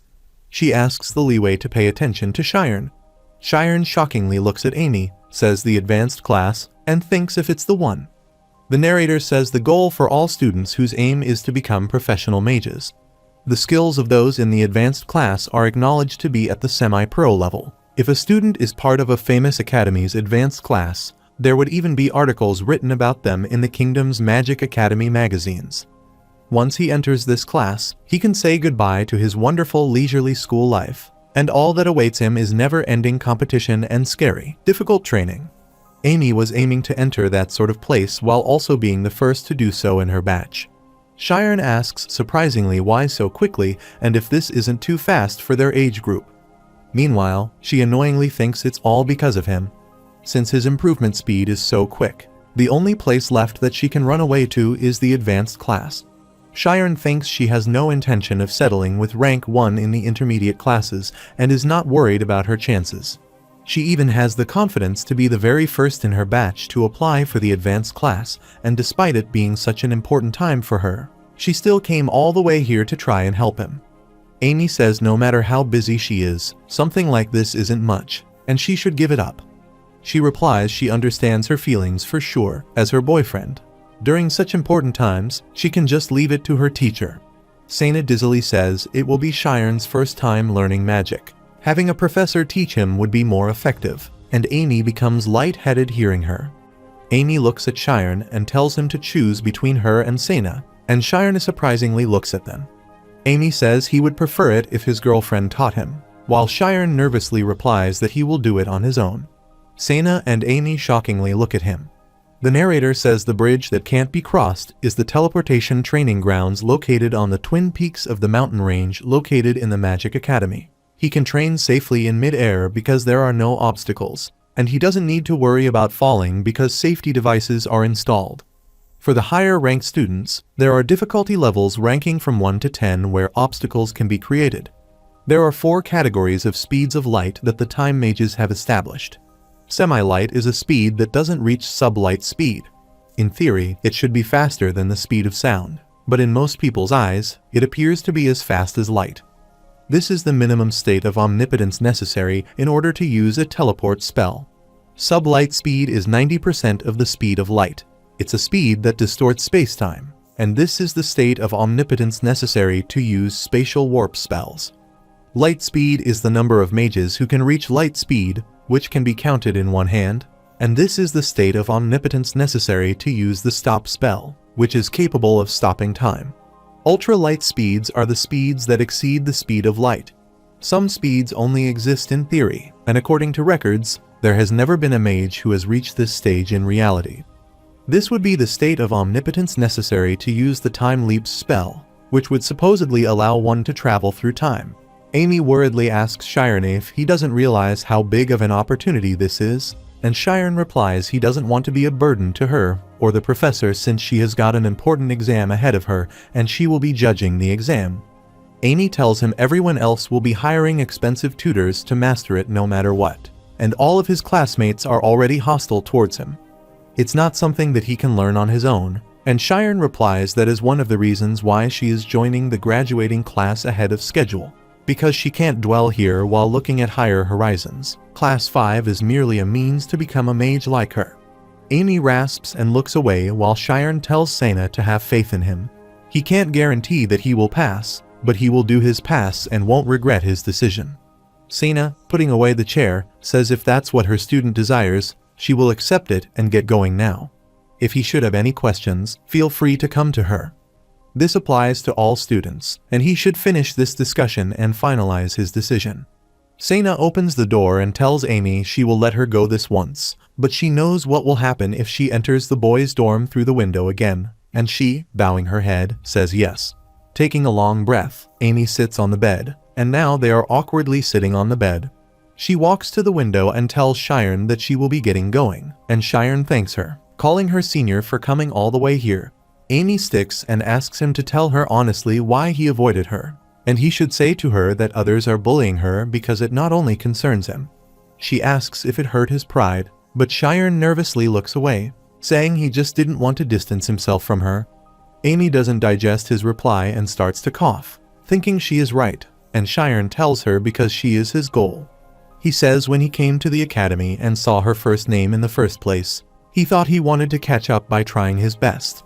He didn't know things would turn out like this, and things were already so awkward between them. If he were to tell her he was being bullied, he figured things would get even more awkward. Amy calmly thinks about his goal, and unfortunately, he defeats her. She remembers her past and thinks if there is anyone he knows at the Magic Academy, he requests to introduce them to her, which is a strange fate. She asks if he is kidding her, and he says senior, with such a warm smile on her face, but he is trying to catch up to her behind her back like a loser. Shiren edgily asks how that is the same thing, while Amy, opening the window, asks if he is going to surpass her. She tells him to stop calling her senior. She asks him if they should compete head-to-head where she can see him, and if he can't catch up to her quickly, she will have him call her senior for the rest of his life. Shiren calls Amy with her name and tells her just to wait, and he will catch up to her in no time. Amy smiled and replied that he was going to have to study as if his life depended on it. Jumping over the window, Amy told him she would have graduated by then. Shiren, looking at her, thinks she can't even see her anymore, and it's too bad that he can't receive her help. But he is sure the bullies are watching his every move, and he has to do it on his own. Setting the time, he thinks 1 month is the time he has before the early advancement exam. The next day, after lessons, students walk around and talk to each other. One asks the other if he is planning for the early advancement exam, and he replies he will be tutored starting today and learning teleportation within a month, which is cutting it close. There are about 20 applications, and the omniscience part is easy as long as he applies the equation. The gray-haired student says it's the omnipotence part is enough and, looking at Shiren, asks if he applied the application, too. Shiren keeps so many books on the table in the library and thinks he knows. He said he was going to learn it by himself, but the problem is the application. In real life, the environment the mage is in changes constantly, but when it comes to teleportation magic, information about the terrain is vital. Opening on the situation, he must fine-tune the omnipotence and the value of light, but that calculation takes about 10 to 20 squares. If there is anyone who can do such calculations and binds a rope around his forehead, telling him he doesn't give up. They wouldn't have given them an impossible exam. He thinks Professor Sana said teleportation is pretty easy to learn. But what if that doesn't apply to him because he has never learned magic before? He remembers the headmaster with children, that the children from class 7 would succeed for sure, and that they were educated from a young age and were able to hire expensive tutors to help with their knowledge. If he will be able to close that gap, that is how it is. The headmaster has already given him the answer.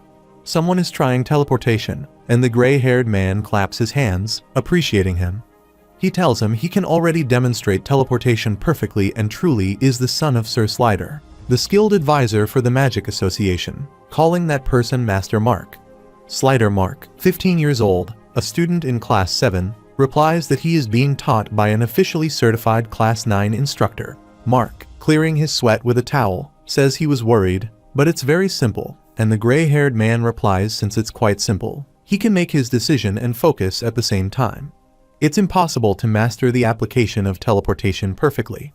Still, if he learns the required portion for the exam and spends the remaining time practicing, he may be able to finish the course.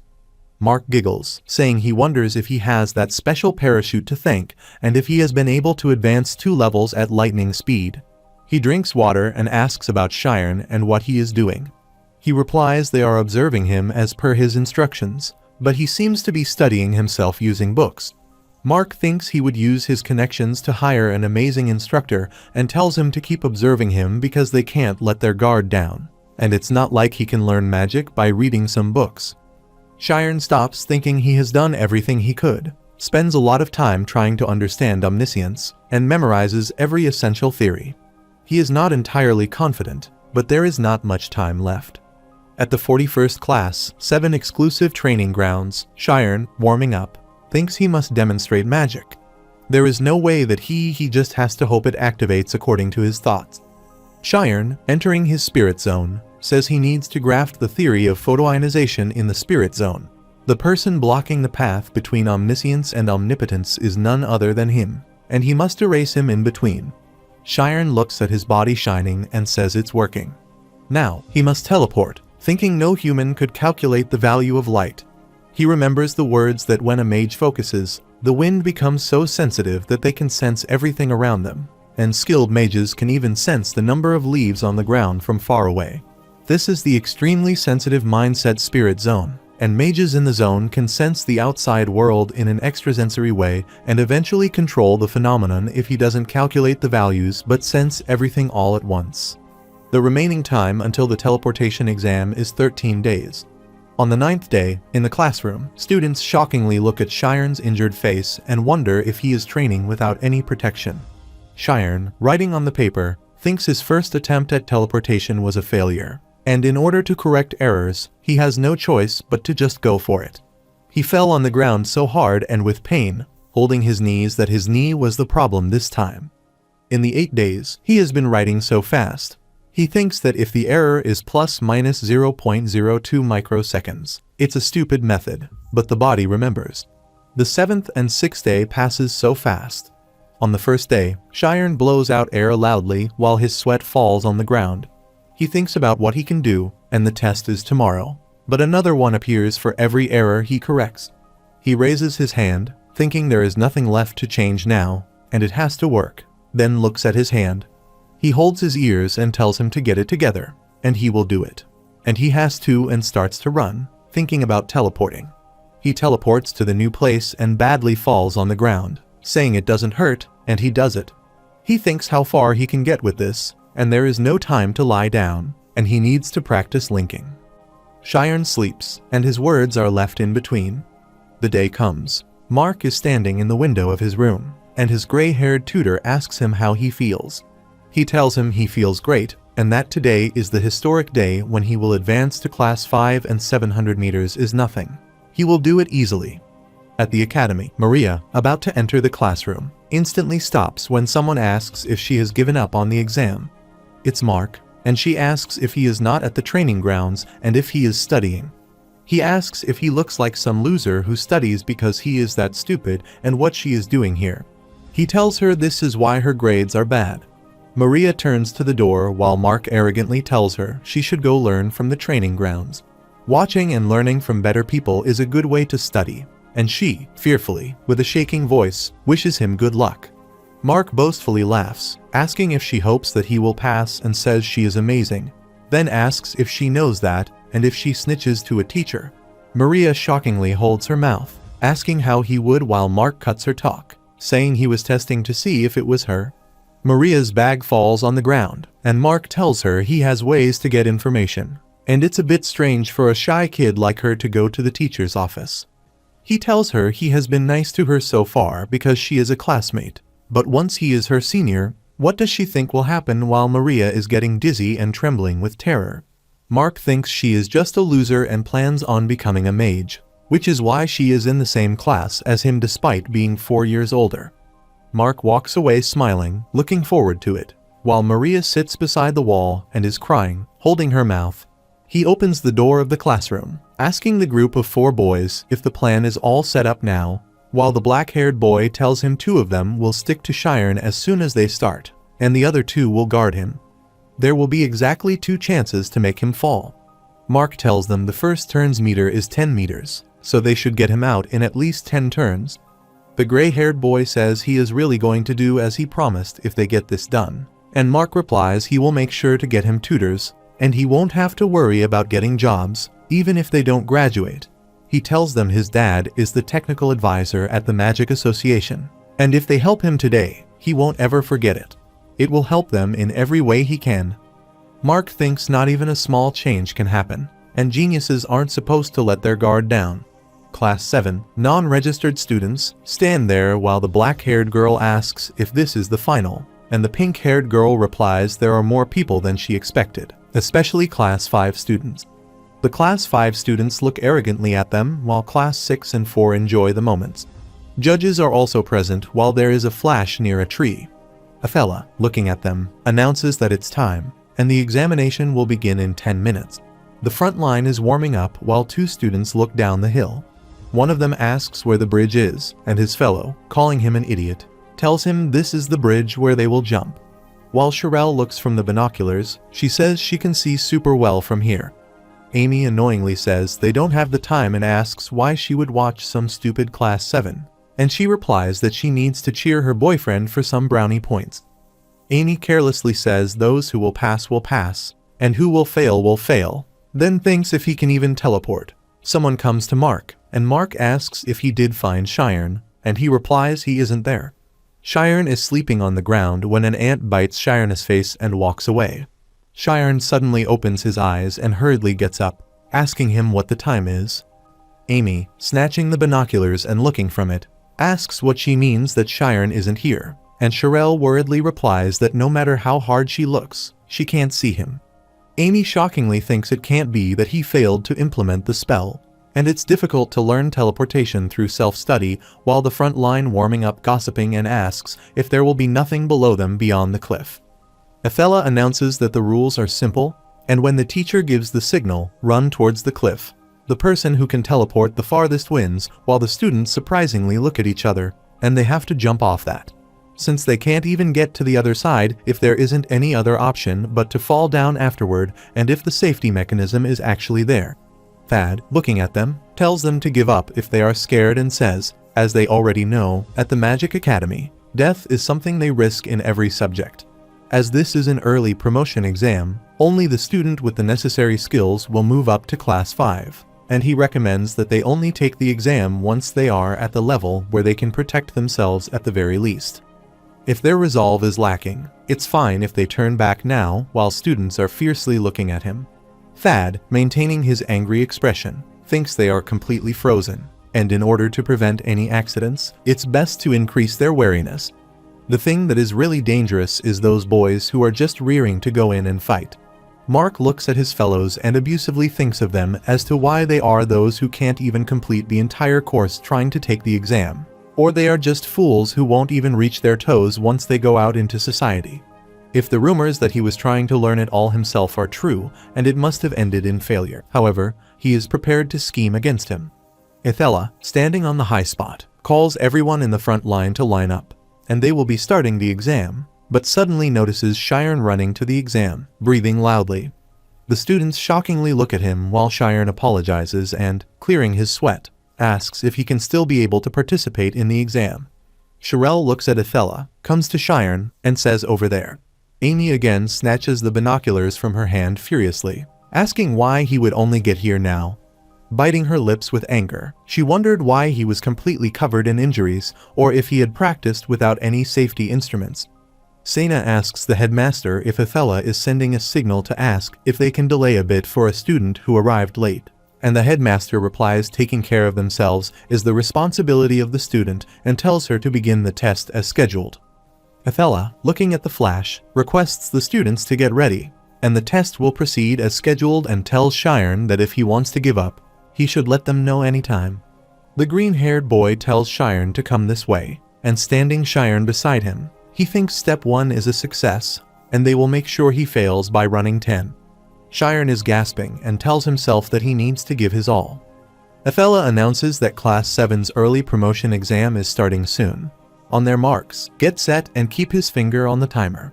The students get in their positions while Mark looks at the boy standing beside him, thinks he has something planned out already, and just sticks close to him. Athela does a little flash blast in the air, and the match starts. The students start to run while 2 students surprisingly look at Sharon running ahead of them. The time that has passed in the exam is 1 second. The narrator says the children came this far after through training. However, it was everyone's first time at the sky path. When only the empty sky is spread out under their feet, ask how that would feel. The numbing feeling that started from the tip of one's toes was excitement or fear, but that was a completely unknown world. The kids could only come up with a single strategy. The orange-haired boy running so fast thinks he needs to maintain his position in the front, and if he just keeps moving forward in the first place, it won't be a lost cause. The time passed in the exam is 2 seconds, and the distance to the cliff is 20 meters. Mark, running quickly, thinks being able to run fast won't guarantee him the front spot, and what is truly important is the starting point of his teleportation spell. Getting the timing right and determining at what point he starts will determine the winner, and if he repeats turns, that difference will not shrink. But that is only possible if he has the courage to pull it off. The orange-haired boy reaches the edge and teleports himself, and the black-haired boy says him too. Then the majority of students teleport themselves one by one. The time passed in the exam is 3 seconds and 5 meters from the edge of the cliff, and those at the front of the pack are teleporting. One of Mark's fellows tells Mark he can't go any further, and Mark asks what he is supposed to do if the guard group gives up first and abusively calls them. Reaching the cliff edge, he thinks if he falls, then teleports at a 2-meter distance. The time that has passed in the exam is 3.5 seconds, and Sharon is running while the green-haired boy thinks about why he is continuing to run forward. The gray-haired boy thinks now they are the only ones still here, and if this keeps up, they will fall. Those 2 boys are teleported at a 1-meter distance while Sharon, hearing the time 3.7 seconds has passed, says not yet and reaches the edge, thinking he needs to catch up to them right here. Class 4, Sena and Athela are shocked to see that while the time is continuing. They are saying he just jumped off without photonization while Sharon jumps off the cliff 2 meters beyond the cliff, and the time has passed in the exam is 4 seconds. 1 year ago, in the Ogent Mansion Ryan's room, Ryan shockingly asks if he wasn't scared, and Sharon nervously replies he just read in a book that fear is based on imagination. Imagination that he will die in the situation. For example, if he jumps off a cliff, he won't be faced with death until he hits the ground. That's why he should focus on the present instead of imagining what the future might look like and only when he can see the solution. Ryan is surprised to hear Sharon asking him if he is stupid and worriedly says he will die if he falls off a cliff. He asks what he is talking about, and Sharon tells him that's not the point and tells him to think about it and that he will die when he jumps off. Sharon looks down, thinking he needs to stay conscious and it will be over when his spirit zone is broken, and then activates his spirit zone and teleports himself with others towards the tree. Mark notices Sharon going ahead of him and thinks about how he later jumps to overtake all of them at once. The students standing with judges excitedly say it's begun and cheer them up. The Class 5 students shockingly ask each other if they see the new student just jumped off, while Sherelle surprisingly says to Amy that it was his first time using magic. Amy thinks his start was late, but it's recoverable, and Shiren will definitely be first if he is consistent with his routine. Mark furiously thinks about what his team is doing and, looking at Shiren instantly going forward, thinks even though he tried his best, he is still ahead of him. Maria walked through the jungle thinking she was not always untalented.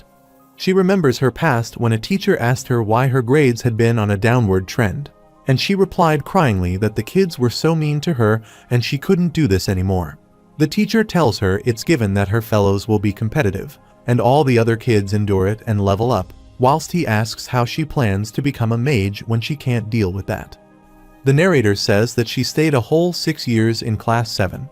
Maria suddenly stops saying she doesn't like competitions, but she hates being bullied even more and, covering her face, says she can't let Mark be promoted. The narrator says at the end of the third turn, the students participating in the exam were divided into 3 groups, the front group with Mark's team and Shiren. The middle group was about 3 meters behind and behind them, and the last group used magic the earliest because they were scared. One of the students thinks he can't use flight magic, and he won't die even if he falls and falls down with other students shouting for help, and they want to give up the exam. Class 5 and 7 class laughing, saying the students who could overcome their fears were the first to fall. The judges write down the students fall down in distance from the cliff while the students move to the ground. One of them asked where the safety device was and how far he was going. The fan turns on, and they slightly fall on the ground due to the fan. The orange-haired boy says so mean, and they should have let them know this was going to happen, while the judges appearing in their image say a special gift for the lowerclassmen, and all of them annoyingly look at them. Everyone in the last group failed, and at the 200-meter point, the middle group students fell down, calling for help, and failed. Mark furiously continues his routine, thinking they should have never tried in the first place, and they were going to fail anyway. He looks at his fellows behind him, and he thinks he wasn't wrong. The distance between them has gotten greater, and he doesn't look at all if it is possible that he looked like he was dead when at the beginning of the race. Shiren is in the first place of teleporting, while Athela says Shiren is really talented, and he is using compulsion repeatedly. Shiren's routine is so regular that it's like a machine, and the brown-haired judge says that Mark's routine is clearly destabilizing. The white-haired lady judge says he is better than his fellow classmates, but he is rushing himself while appreciating Athela that she detects synesthesia from such a long distance away. Thad arrogantly looks at the headmaster and thinks of Shiren's talent, while Shirella, looking at them, says he is forcing compulsion and where he did learn such an advanced skill. Amy, remembering her time serving coffee, thinks that mages usually learn to convert their subconscious into consciousness. Still, he is different, and it makes her wonder if he is just raw subconscious. Because that is not something that can be learned, Mark aggressively thinks he is going to reach his limits soon and shoutingly says start. The black-haired boy thinks it will be too obvious right now, and if he uses up all the mental power he has left, he might be able to make it work just once. Shiren notices some noises, thinks that someone has broken their routine, and sees someone passing by him. Shiren is stuck and sees the student come his way, thinking his future depends on this, and they should fall together. Shiren wonders if he is really planning on charging into him. Everyone fell into the first group except Mark, while Shiren thought this was really bad because his routine was broken, and all the fatigue was setting in at once. He says he can't faint and tells him to focus, entering his spirit zone again, and takes the long jump while the other students abusively think of him.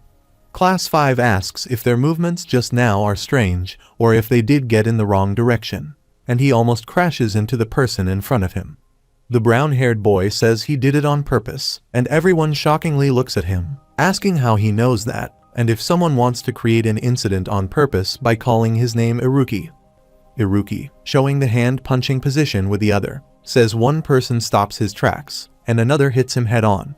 It's a great tactic that uses the advantage of the immediacy of teleportation and space leaping simultaneously.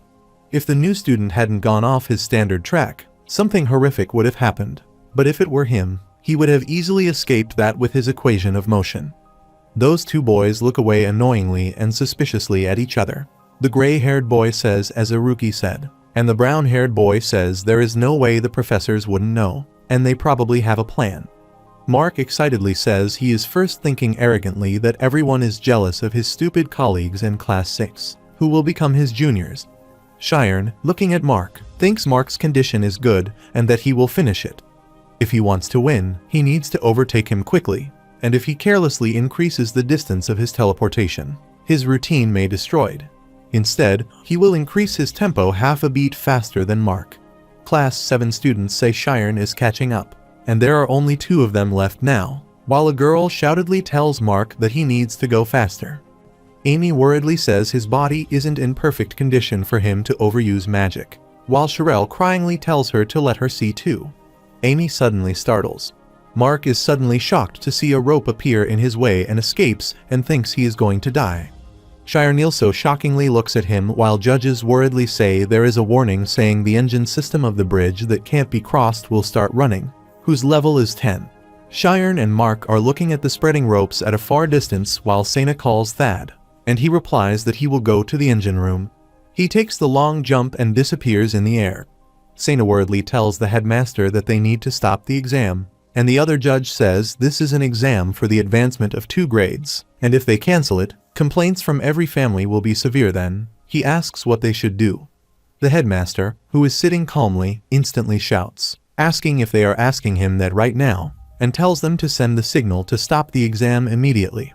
Sharon and Mark see the yellow light rising towards the sky, which tells them the test has ceased. Thad, looking at the yellow light, asks himself if they cancelled the exam, and now there is going to be a mountain of complaints. Thad went to a small building, called someone called Brad, and asked if he had drunk until he collapsed last night, and he definitely told him that this exam was important. Thad opens the knob of the door but suspiciously sees that the door is locked. Thad uses his mage, forming a fireball under his hand, and looks inside the room. He detects a person sitting behind the door and furiously calls that person, telling him to open the door, and if he doesn't, he is going to blow him up along with the door. That person requests him to do that because no one knows if someone like him dies anyway, while Thad startles to hear the voice and remembers Maria. He asks if she is Maria and forcefully knocks on the door, asks if she knows what she has done, and tells her to open the door because this isn't an incident that will end with a light punishment. Maria helplessly shouts, saying it's all over anyway, and if Mark advances, she will need to live a bad life again. She asks what the difference is if she just dies down. Maria scarcely trembles while Thad helplessly sighs, saying he understands and she can do as she pleases. Thad tells her if she doesn't want to open the door, then don't, and to be honest, it's unnecessary because the exam has terminated as she wanted. Mark, looking at the yellow fire, annoyingly thinks the exam has been stopped, and he was so close to advancing. Looking at Sharon, he thinks he needs to win right now, so they can't back out of this and may not get another chance to get rid of him. Both of them start to run again toward the final destination, while the judges are telling the headmaster that Sharon and Mark are going inside the maze. The headmaster punches the desk furiously and calls them abusively. Sena asks why they aren't stopping, or if it is because of their pride, but they need to stop them right now because it's too dangerous, and calls the headmaster. The headmaster thinks of Sharon that he thought he was a little different. If he makes a poor decision because he gets blinded by Mark's greed, he won't be able to find the path of the future. Mark and Sharon are going closer to the maze. Class 4 worriedly says what they should do, or if they shouldn't do something, while Amy worriedly says level 10 is the level for specialists.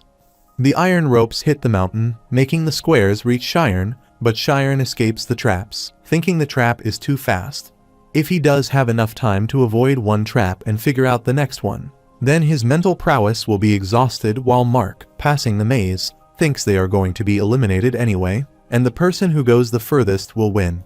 Mark, moving to the new hurdle, thinks if he can impress them, he can be acknowledged and passes out through the block, asks himself about his technique, and thinks of Sharon that he will always be second place in his whole life.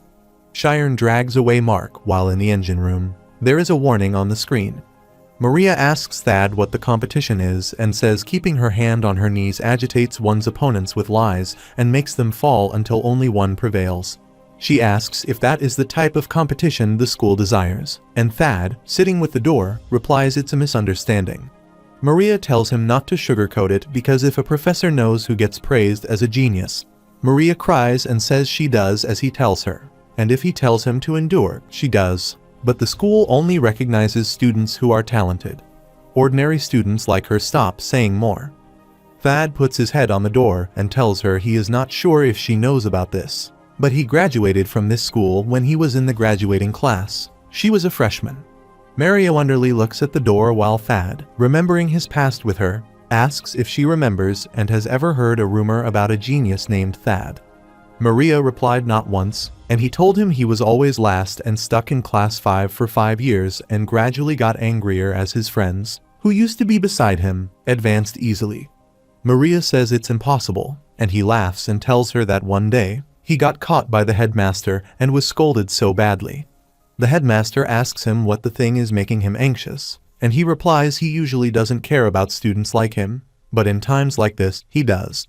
The headmaster, cutting his talk, asks if he knows what a mage should never do and tells him to compare himself to others while Thad, carelessly looking away, replies he was wondering what he was going to say, but it was another lecture. The headmaster tells him a mage is a person who erases themselves and focuses on himself, and if he can do that, he will be able to erase himself truly. The headmaster says if he runs forward looking at the person beside him, he will definitely lose his way. Mark shockingly reaches the net, notices that it's blocked, and regretfully says he shouldn't have gone this way. He looks at his hands and asks him if he is going to die like this and shouts to save him while the judges shout, saying no. The Shire's hand appears, holds Mark's collar, and drags him back from the net. Class 7 says he saved him and that Shire saved Mark, while one of the brown-haired students shockingly says this is a test and why he would save his competitor. The blonde-haired fellow asks if winning is important when someone's dying right next to her, although the short-haired girl says that's not what is important and how he was able to perform such movements. Mark fearfully says to save him while Shire, dragging him back, tells him to stay still because he is thinking. Shire thinks these traps are a kind of illusion, and he has to analyze the patterns of the traps that are being assembled from far away in order to escape. Shire is snatching him out of the traps while they are saying that the traps are following them. Class 5 students shoutingly say vertical teleportation is useless and they need to dodge it during the time. Shire, looking at the illusion, thinks increasing his altitude is pointless and needs to go back. Iruki excitedly says going forward isn't always a solution, and going back is an option, too. One of the Class 7 students says it has only been 1 month and asks if it is true that he practiced by himself, and the other says she thought he was just a guy who came in with connections. The blonde-haired girl fretfully asks if they might have misunderstood him, while the pink-haired girl cheering him says he can do it. Class 5 tells him to dodge, while Amy says the reason why he trained so much wasn't so he could do well in the test. Amy, remembering Shire's words, says that guy only wants to be good at magic. Thad tells Maria that competition is just like a tool in order to get to the finish line faster, and it's fine to go slow. When they cross the finish line, everyone will still become a mage in the end, and Maria asks if it won't be too late. Thad tells her he will help her and asks why she doesn't muster up some courage again while she is speechlessly crying. The headmaster tells them to proceed with the exam, and he will take responsibility for everything.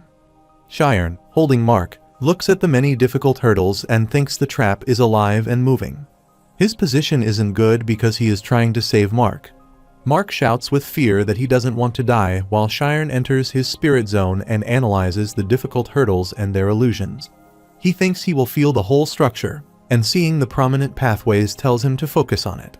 He has done it before, and it's like the time when he deviated from moving towards the pathway and then crossing it instantly. Class 7 is shocked to see that while Mark is spaced out with terror. Amy, Sherelle, and the judges look at Shorn shockingly. Alpheus thinks danger increases one's ability, but usually, when one is satisfied with himself, he reaches his limit. However, he doesn't feel satisfaction or discrimination from that child if he doesn't have the limit. Shire crosses those hurdles, looking ahead of him, while Athela, looking at him, thinks this is a shocking sight because he doesn't have any thoughts that are distracting, or that he is obsessing over. The density of his spirit zone is approaching 99.9%. And he is calculating the route in a trace. Furthermore, she acknowledges his prominent talent, but this time, he might really be in danger. The mirage boxes are rotating, and Shire, looking at them, thinks the distance between obstacles has gotten smaller, around 1 meter. He can't get past that space of 10 meters with teleportation. Shire, moving towards the mirage boxes, thinks he is going to split his teleportation to 10%. and the order is left, right, and passes the mirage boxes with this order. Shiren sees a large number of nets with so many illusions in itself. He thinks the next trap is blocking him from going straight, and its space is drastically getting smaller. He passes through the small hole and thinks he will also excessively split it up and pass through the trap. Iruki, shockingly, looking at Shiren's technique, says he will do a rainbow drop, while his fellows ask why the light is bending because it only travels straight. Iruki wonderingly asks if they are asking for a simple fundamental thing and tells them that if they differentiate a circle, an infinite straight line is formed, and if they split the teleportation distance by 1 in 1,000. Surprisingly, they ask 1 in 1,000 questions about how he can calculate. He tells them it's not a calculation, but he can feel it, or, in other words, it's insight. Maybe he can say that his omnipotence is amazing, or he can say that he is a genius with the opposite tendency. The iron ropes move toward Shiren, while Shiren looks at them and says they are huge. Judges worriedly say that's a dragon mage.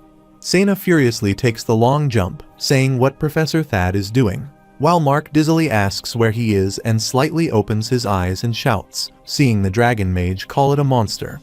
Shiren thinks he needs to memorize everything and the order in which it's being made. But first, he needs to move to the left in a circle, while Mark fearfully says he will be nice and requests Shiren to save him. Sena uses teleportation to the engine and, running, asks Thad what he is doing, and he tells him there is a situation.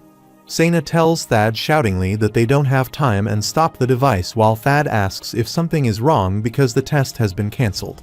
Sena tells him it wasn't, and Shiren and Mark are inside the test area. Then Thad hurriedly runs towards the device. Sena notices Athela appears, calling her and tells her Shiren is inside the dragon maze mouth.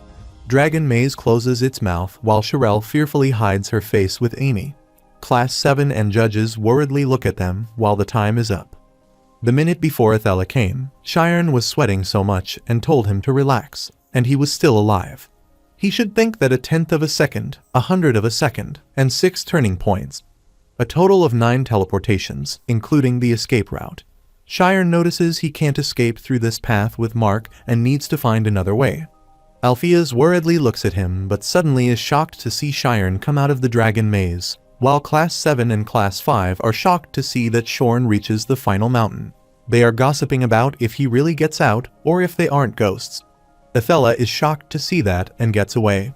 Shiren was breathing loudly while Mark asked himself where he was because he didn't remember anything, while the engine system for the bridge that couldn't be crossed had been disarmed and was now at level 0. The gray, long-haired boy from Class 5 says that he was level 10 and that he has passed the specialist level for the advanced class. Shiren is crying and says that he really thought he was going to die. Shirelle cryingly says he really did it, and Amy relaxedly thinks he was almost cool and those who pass using all their strength will not show off or act pretentious. All the students go to Shiren, congratulating him and saying he advanced straight to Class 5, and the guys from Class 6 must be jealous. Sena, Thad, and Athela are back, and Sena asks if Shiren really passes because she missed out on that important scene because of Professor Thad. Thad embarrassingly says to Sena that he will explain to her later, but he really did his best, and Sena furiously tells him that he is not any help. Sena says that both of them crossed the finish line at the same time, and they need confirmation and tell the headmaster that he needs to announce who but stops talking. Surprisingly, the headmaster closes his eyes, thinking if he is worried for nothing, and he is grateful that he would show them such a great light. Thad looks at the silently sitting headmaster and thinks the Milch family's light is the nickname given to the person who established the new definition of photons. Still, he stops thinking when Sena asks, wondering why the headmaster is acting like that. He thinks a small spark of greed ignited in him for a moment because of Shiren's outstanding talent and respect for the headmaster, and he requests him to say something. He thinks a person who will light up the academy's future has appeared, and the headmaster replies laughingly that he must have lost his mind.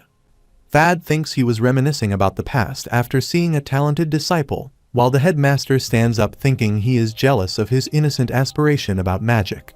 He remembers his time with Ryan's grandfather's meeting, saying he doesn't believe in fate. The headmaster holding his necklace thinks it's been a long time since his heart has been beaten this fast and says only one person will pass. He wants to applaud all the students who participated. The courage they showed today will be the driving force that will lead the world's future. And the person who passed today's test is Aryan Shiren. Mark stands up with shaking legs while the headmaster calls him, asking if he wants to stand his ground because he came in together with Shiren, but the newcomer saved him, and the collision incident was suspicious, too. Mark auspiciously looks at him, asking himself how it can be that he saw with his own 2 eyes that he is a real genius. Mark bows in front of Shiren, saying all this time he was mistaken and calling him a genius, apologizes and, as a mage, he will take full responsibility. Shiren's fellows bow their heads, ashamed that they are sorry and will accept punishment, while Shiren replies deftly, glaring at them, saying okay and hoping they do and thinking he wants to go to sleep. The narrator says Shiren is really tired and isn't in his right mind while Amy tells Shirelle they should go. But Shirelle tells her it's better to be with Shirenian a day like this.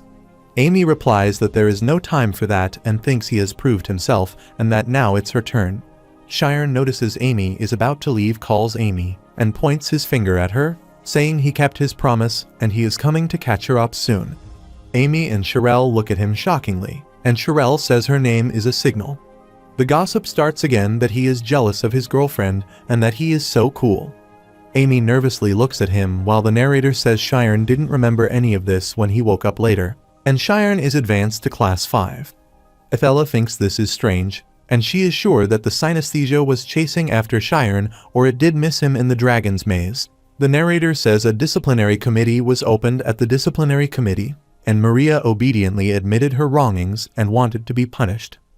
However, Mark, Shiren, and Brad, who were under sleeping magic, announced that they didn't want Maria to be punished. The other students, realizing that they were pathetic, started scrambling to confess their wrongdoings, and they revealed their schemes about interfering with Shiren's exam, and the situation blew up. Shiren, looking at Mark confessing, thinks that he is trying to keep his promise that he would take responsibility, while the headmaster, keeping the pen on the table, says he thinks that Maria's situation is unfortunate, and she didn't manipulate the machine to harm people. As per the regulations, disciplinary actions will be taken. Shiren says he will also receive disciplinary action because he ignored the signal that the test was paused and went inside the maze. He had no choice but to take Mark through dangerous space, too, while Thad, sitting in his seat, thinks this turned out the way the headmaster wanted. The students couldn't see the truth as they were blinded by competition, pride, and jealousy. But right now, in order to become honorable mages, they are confessing their wrongdoings. Thad thinks they can teach students this way. Remembering his past, he is always teaching him things. The headmaster holding the gavel slams on his desk. The 7 students in class cry, and Mark apologizes to Maria. Sena, looking at the paper, thinks this is the first time a ruling like this has been made since the school was built, and that everyone here would be punished. Looking at Maria and Mark's form, she thinks Mark and Maria received a 2-month suspension, and the other students received a 1-month suspension. She asks Shiren why he went into the maze after he saw the signal, and he replies he didn't want to lose, but the only thing that came to his mind was to solve the maze, and he doesn't really remember. Sena sighed, saying he had an aggressive side that she didn't think he would have, although he looked docile, or maybe it was because he was a boy. Shiren, lying on the bed, snores and goes into his dreams. He remembers the time when he went into Drangon's maze and his childhood, when he met the headmaster with some young students. He sees the time when he first used the magic and everything stuck and the mirror around him broken, saying he became infinite. Shiren's eyes open with the voice of the piano, and asking himself if it's already morning. Shiren wears the class 5 uniform, thinking he doesn't remember it at all, but if it was difficult for him to dream about. He picks the green book from the table, thinking this is the notebook that Amy lent him, and it helped him a lot in memorizing the rules of magic. He should return this during today's combined class and wants to repay her since she supported him. At the second combined training hall, Shirelle says hi to Shiren and asks him how he is feeling. Shiren, bringing the bucket of apples, tells Amy he wants to give her his thanks. Amy, holding the bucket and looking at the book, says she likes cherries when he says he didn't mean to peep, but it seemed like she liked apples. Amy opens the book and sees the self-discussion with apple drawing, and she runs away. Shirelle asks where she is going and the class is starting, and Shiren thinks why she is like that. The narrator says after that, Amy easily passed the exam to advance to the graduating class. But it seemed like there was a problem that their big brain couldn't solve. A month later, Class 7 students came back after 1 month. They offered Shiren a seat. Shiren tells them they don't need to do this every day and thinks that in every combined class, the 7 class students started to offer him a seat. It feels like he has become that scary senior, and he notices Shirelle asking if there is a seat for her and says he doesn't look energetic since his girlfriend is not here. Shiren says she is the one who is lonely and she is always together, and she replies that's why she is going to go to the graduating class. She tells him she was planning on graduating and living a normal life, but seeing him and Amy got her fired up, and she thought her youth was going to be wasted a little. It seems like Amy wants to become a soldier, and he shockingly asks if she is saying that she is going to war, then suddenly suspiciously asks if they are really dating. Shiren asks if that isn't dangerous, although Thormia is peaceful right now, and if a war breaks out later, and she replies if a real war breaks out, all mages will need to participate because it is their duty. That is the reason why they get numerous benefits and support, and Amy's specialty is sniping magic. Apparently, she will only participate in intelligence wars. She asks if it isn't that cool, calling Amy the beauty intelligence agent. Shiren thinks about why he is worried about the rank 1. The narrator says that starting from class 5, he will need to think about a job as a mage, and if he is good at anything, that is a huge competitive edge. After class, Shiren and Shirelle walks away waving their hands, then notice a light green-haired boy come to him asking if he is training again. Shiren calls him Need, thinking that he is a very sociable guy, and he is a friend he is thankful for, as he is the only one who talks to him because he is awkward. Need says if there is something difficult, he can ask him anytime. Shiren thinks although his grades are mid, he has an unusual omnipotence that lets him control lightning while he tells him to breathe like this. Shiren thinks everyone has a unique trait. Class 5 is different from Class 7, and they are more mature since they are the same age group. Those brown and gray long-haired boys call Shiren and Need Shirenade and ask them to hear them. The brown-haired boy says he can't agree, and Shiren thinks if they want to debate, it would be bad if they distance themselves from him again because he can't understand their conversation. The gray-haired person asks them, Professor Athela or Professor Sena, which one they like more.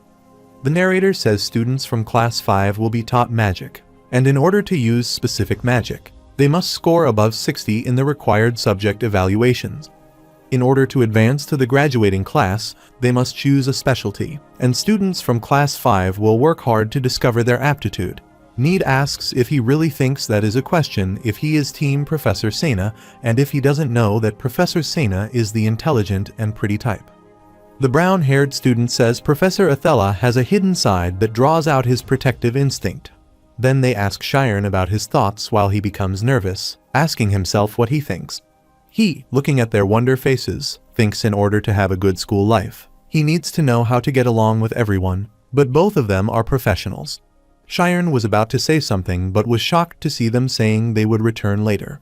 Shiren asks if it is because he couldn't answer, and Need, saying hello to Iruki, replies it's because of him.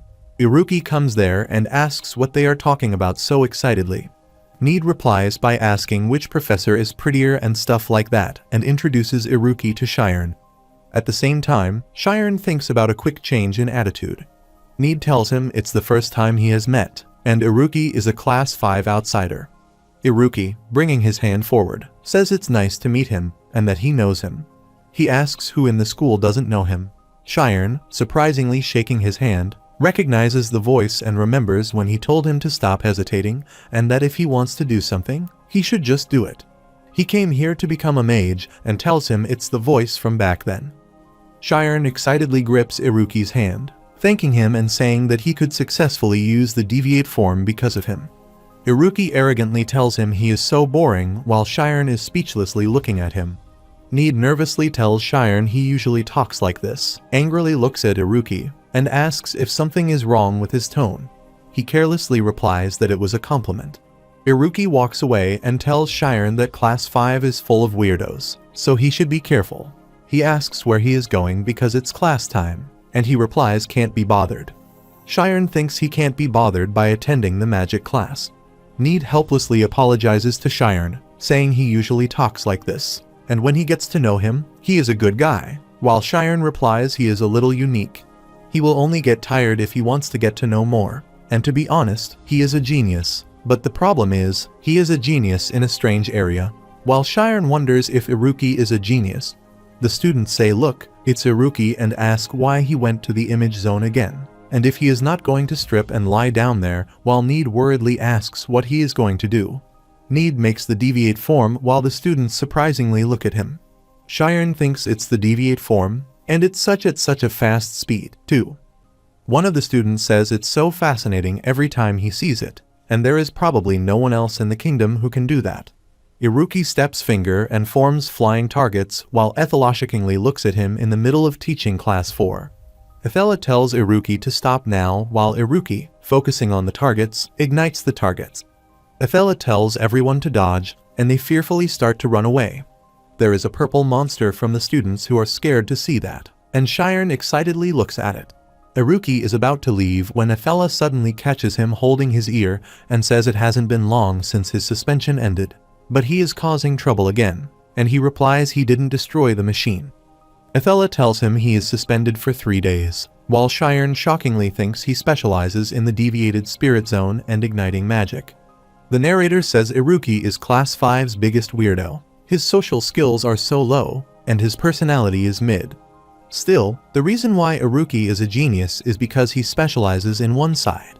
Iruki, in particular, is the king of calculating physics. For example, a HE can calculate what will happen in extreme environments of sub-zero temperatures or above 100 million degrees, and he can also calculate the date after 40,000 years. If he really wants to, he reckons he can memorize it for the rest of his life. However, in the other areas, the literature teacher holding the literature exam furiously asks Iruki if he is looking down on a professor's authority and punching the table, saying this is a literature exam, not a mathematics exam.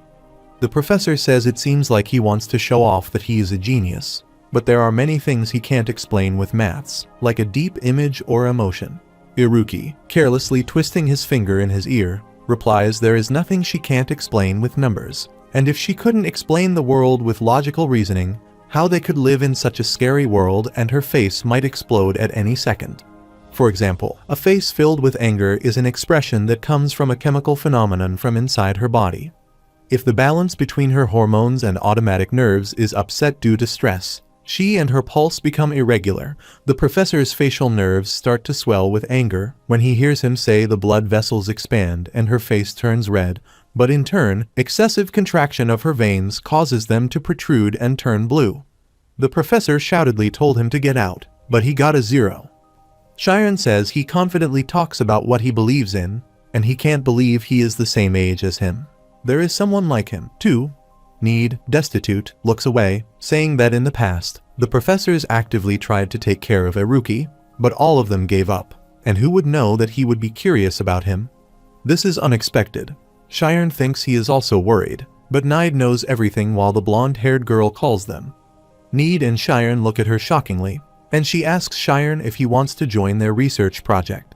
She tells him they are researching material teleportation magic.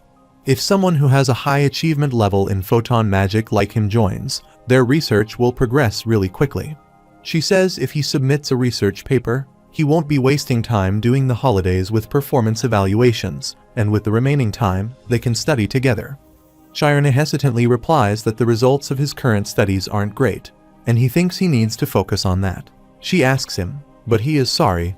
She replies there is nothing they can do, but if he changes his, let them know and can join anytime, while Need says what a sham, that research group is quite outstanding, and he has senior Amy, so it probably doesn't stand out. Sharon, remembering his midterm exam marks, annoyingly thinks it's unfortunate, but he is still lacking in knowledge, and it's hard just getting his grades up. He can't even dream about a research group and asks Need if he doesn't have a research group, and if it's him, he can join a good one. He replies that he has a research group and that he is the president too, but he is embarrassed because it's not big. He only has 2 members and their funding was cut too. Moreover, all the seniors graduated, so he was given that position. Sharon shockingly thinks graduating class means graduating students were part of it. If it's a research group with graduating students in it, it's a stronger research group with high potential. Shiren asks if it's okay with him if he can see his research lab, and he brings him to the jungle area. He replies that he thought he had no interest in researching, and Shiren replies that he is very interested and thinks he will be a brother if he joins. Looking at the big cuboid, Need tells him that a research group isn't that rigid. They all have fun and study, and this is their research lab. On asking Shiren, Need tells him its name is the Magic Storage Room Istas, and it's a storage room with all the school's training aids. He says it's a cutting-edge storage room, and he can put his school supplies in a block, which automatically brings them to the room he needs. Need tells him that although it looks like this, the inside is quite sturdy, and that he will be surprised. Entering the Istas, Need tells him it's a precious place that his seniors protected, and Shiren asks if he looks forward to it. Someone is writing on the blackboard, while Need tells him he will be surprised by what is inside. The narrator says Ignite's attribute is explosion magic, whose type is trigger type. Magic that induces an explosion on his target due to the explosion being able to expand from one focal point to a deviate form that becomes smaller as the zone is more distant is more advantageous. Using a spirit zone, a mage can trigger an explosion. They can't control the explosion, so be careful not to get caught up in it. Need tells him the other groups had their eyes on this, but his seniors fought very hard to possess it. He tells him they can use everything inside as they do, and every time he finds the item he wants, the structure changes, and Shiren asks if this isn't illegal. Walking forward, Need tells him that no one can find them here, but he wonders if it's a hideout where no one can find him. Need, pointing his hand towards a room named the Science of Supernatural Spirit Research Room, tells him this is their research lab. Shiren thinks of supernatural spirits in a magic academy, while Need asks him if this isn't cool and tells him about ghosts or souls, the afterlife, aliens, hell, gods, etc. They research everything along that line. Shiren scarcely thinks he joined the wrong group and is not totally disinterested, but this is a little, and he suddenly becomes shocked when asked about it. Shiren covers his mouth with his arm while Need tells him it's really dusty and he will get used to it. And he thinks why he needs to get used to it instead of cleaning it up. Shiren is surprised to see Iruki doing calculations on the blackboard. Need tells him their research group is notorious, so they can't reveal their members, and that's why he couldn't tell him beforehand.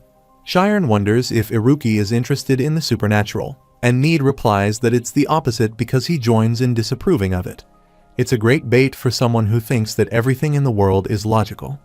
Iruki excitedly looks at him and, holding his hand, asks what the thing is that brings him to this lowly place. He says he did well coming here, and he tells him to listen to what he has to say. He asks when he breaks down matter if their atoms remain right. Shiren nervously thinks of a discussion all of a sudden while Iruki says he thinks he can break those atoms down further and asks what they will be broken down into. Shiren replies he isn't sure, but he thinks there is a great amount of hidden energy.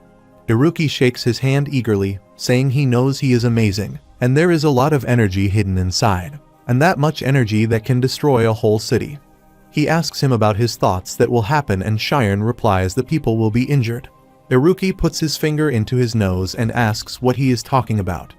Taking out his finger, he tells him there is so much energy hidden inside, and if he needs to think about those things. Shiren wonders if he understands what he is saying and says the headmaster told them that if he is a mage, he needs to think about the effect his magic will have on the earth. He says it's alright to sacrifice many for his strong desire, while Iruki, picking the cherry from the glass, says he is really boring. He asks if he thinks that other mages know how to do this but don't, and it's because they can't. That's why they are not doing it. Iruki brings the cherry to his mouth and says his genius intellect was given to him to achieve something, and Shiren says it doesn't matter if they are geniuses. He says instead of being a genius who hurts people, he would rather be an idiot. Iruki, arrogantly looking at him, says a small minority of geniuses lead the majority of idiots, and history proves that the world they live in now, and he hates using idealism. Shiren aggressively replies his logical reasoning reeks of defeat, and he can fulfill ideas easily while Nide distracts them, saying it's nice conversation, and they should sit down calmly and talk nicely. Shiren, going back, says he has nothing more to say, while Nide cryingly says he doesn't know the way out. Iruki, carelessly looking away, tells Shiren that he just needs to go the way he came, and if he can't do that, he is a real idiot, while Nide furiously asks him why he did that, and if it's him he could have explained it to him so he would understand. Iruki, sitting on the sofa, says he admits he was worked up since he is his rival. Need asks him if he did that on purpose, and, on top of that, if someone could have thought that he would say the word rival when all he cares about in this world are numbers. Iruki, combing his hair, replies it's because he only knows numbers and saw Shiren's advancement exam. However, Need says he did, and that is how he is in the same grade as them. Iruki tells him that someone who just learned teleportation and asks if he knows how fast he needs to get through level 10, especially the dragon's maze. Iruki says it's impossible to get through dividing up time, and at that moment, the division of time he did was probably 10,000 seconds. Need unbelievably looks at him, saying 10,000 of a second, while Iruki, excitedly holding his knees, says that's the mystery of insight. Faster than effort and more precise than knowledge. Moreover, no ability of the conscious can defeat the speed of intuition. Then wonderingly looking at Need, he asks if it is him. He replies that it is a battle between calculations and insight, and he wants to confirm it with the upcoming speed gun test. The next day, there is gossip that the speed gun test is in 2 weeks, and the other says if he gets a failing grade this time, he can't advance, but if he isn't looking forward to it. Shiren puts his stuff in his bag while someone says Shiren is good at practicals and wonders what amazing score he will get. The narrator says that he uses active magic with a speed gun, hits targets, and obtains scores. Those who don't have attack type, healing, or support magic can take this exam too. He needs to clear all the targets that appear in each stage to advance to the next, and it is important to hit the target with quick and precise magic. Shiren tells his professor that he can't control active magic yet, and asks how he will be able to do the speed gun test. She replies in order to use omniscient level magic, he needs to have a 60 score at least. Sena is in class 5, and Shiren's homeroom professor tells him it seems his chemistry score, which she teaches, is increasing the quickest, and she is not teasing him. He completely understands his studies, and he is using all his knowledge at once. And there is that one thing and the area of knowledge required to be a specialist. Shiren shockingly asks if it is the photoionization theory, thinking teleportation magic, which is derived from the photoionization theory, is passive magic that converts one's body to photons. He shockingly says he didn't know she could use the photoionization theory for active magic, and she replies that such magic has been registered in the association recently. Shiren looks at the book in his hand, remembering Amy thinks magic uses photons. It must be cool, and this is his first time with active magic. Shiren flips the pages and reads the new discovery about photonization theory and asks if she is sure that she recommended this to him because he can take the exam, but he doesn't think he can use this all. Sena tells him on the surface it looks useless, but the prospect of photon output magic is bright because light is the fastest thing in this world and linear things have the advantage of being easy to control.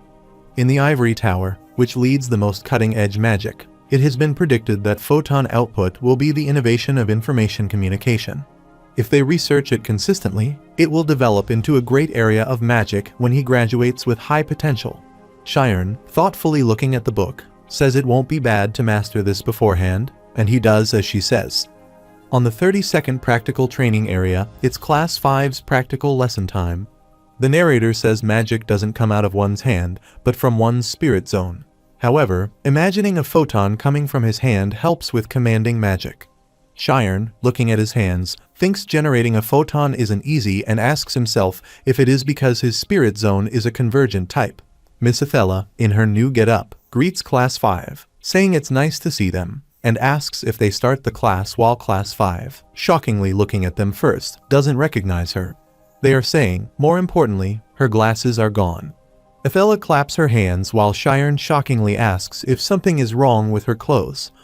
The brown-haired boy says she must have come here right after her training, and on asking, Shiren tells him Professor Athela is that famous bishop of the Karsus order.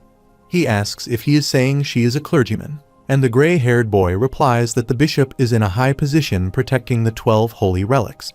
One of the 12 bishops of the entire world is Professor Athela, and she received the title of Jonah from the kingdom because she was mentally strong. He looks at Need and asks if he gets it now, while Need affectionately looks at her and says he is Team Professor Athela from today. Need, melting with his affection for her, says he will acknowledge the special practical lesson, and the test. Sharon thinks they were learning magic from such a great person. She asks them if they are preparing for their upcoming speed gun test and tells them that until the test, each class will have its own practical lesson. Like today, she announced that in today's class, they would learn a technique to enhance their omnipotence, and she brought a senior from the graduating class to demonstrate. Students start to gossip if it's from graduating class, while she tells them the Katadama mage named Samuel. Samuel comes, says hello to them, and tells them about the respectable professor's Ethelas request. He has come here, although it's not his place. He hopes that he will be of at least a little bit of help to them and will be in their care, while Athela tells them Samuel's specialty magic is Katadama magic, and it has a big association with today's lesson, requests them to focus and watch. Students annoyingly say the graduating class and ask when he is in his league. Samuel starts to explain that Katadama magic uses the power of words to enhance the magic, and it will be better to show them instead of explaining it. Samuel, entering his magical zone, says first he will show them common tornado magic and form a small blue sphere. Sharon shockingly thinks that magic is what the headmaster showed him when he was young. The air starts to blow up around them, and the students are saying that it's no joke. Samuel, opening the small notebook, tells them to remember the power of the magic spell, and he will now enhance the magic with Katadama. Samuel starts to read that wild Mother Earth. He wishes to borrow his power and requests it to hold his hands. Looking down from the sky, he is putting several generations worth of history in one moment, and the shrine of nature lives in his heart. He puts a mage's will into this earth, singing a song of glorification and praise, and an ashen flash can ignite something, and a hot wind can call a typhon. Girls admiringly say his voice is so cool. 3 minutes later, Samuel is still reading the book about a soul bound to a body. They call his name. A mage fears not a lion's power. With the sun-bearing ocean and the ocean-bearing earth, with the earth-bearing wind and with the wind of 1,000 million years, he will achieve infinite devotion. The class 5 is dizzy and space out, asking when he is finishing. He aggressively tells them not to sleep and uses his tornado magic for them, while Sharon shockingly looks at him. He tells them he is not reading their typical spell and he is putting in his will. He says he is not just reading it, but he is putting his will into each and every word and appreciating it. The words he put his will into are what enhance the principle of Katadama magic. It is quite long, so it can't be used in battle, and what he will show them now is called the supersonic technique, then closes the notebook. He loudly starts to read those lines again using his mage, while the students are fearfully looking at him. There is a huge tornado that blows away, and every student unconsciously deluges on the ground. Athela asks if they all see their senior's demonstration well, while Sharon thinks that was incredible power, and this is the level of the graduating class. A mage who graduates from school is an unofficial class mage, and he can't even imagine how strong Professor Athela, an official 6th class mage, is. Samuel bows his head and tells Athela she can call anytime. She thanks him. Nietzscheingly asks if they have to perform Katadama magic, and she replies that Katadama is a specialized subject and won't be doing it. She tells them the technique they will be learning is called sequencing. She explains the sequencing technique is a technique that enhances their omnipotence by the concentration they obtain from counting numbers. Sharon asks if it will be stronger if they just count, and she enters her spirit zone and replies numbers are symbols that follow a fundamental, so they are highly compatible with spirit zones. They are not just counting, but like Katadama magic, they are putting meaning into them, and she will demonstrate.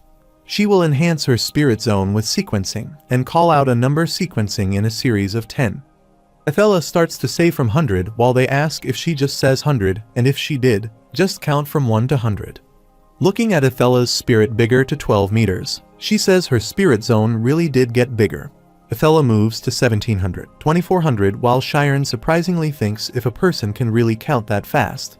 She lasts on 10,000, and her image zone size is a 40-meter radius and covers a large area of the ground.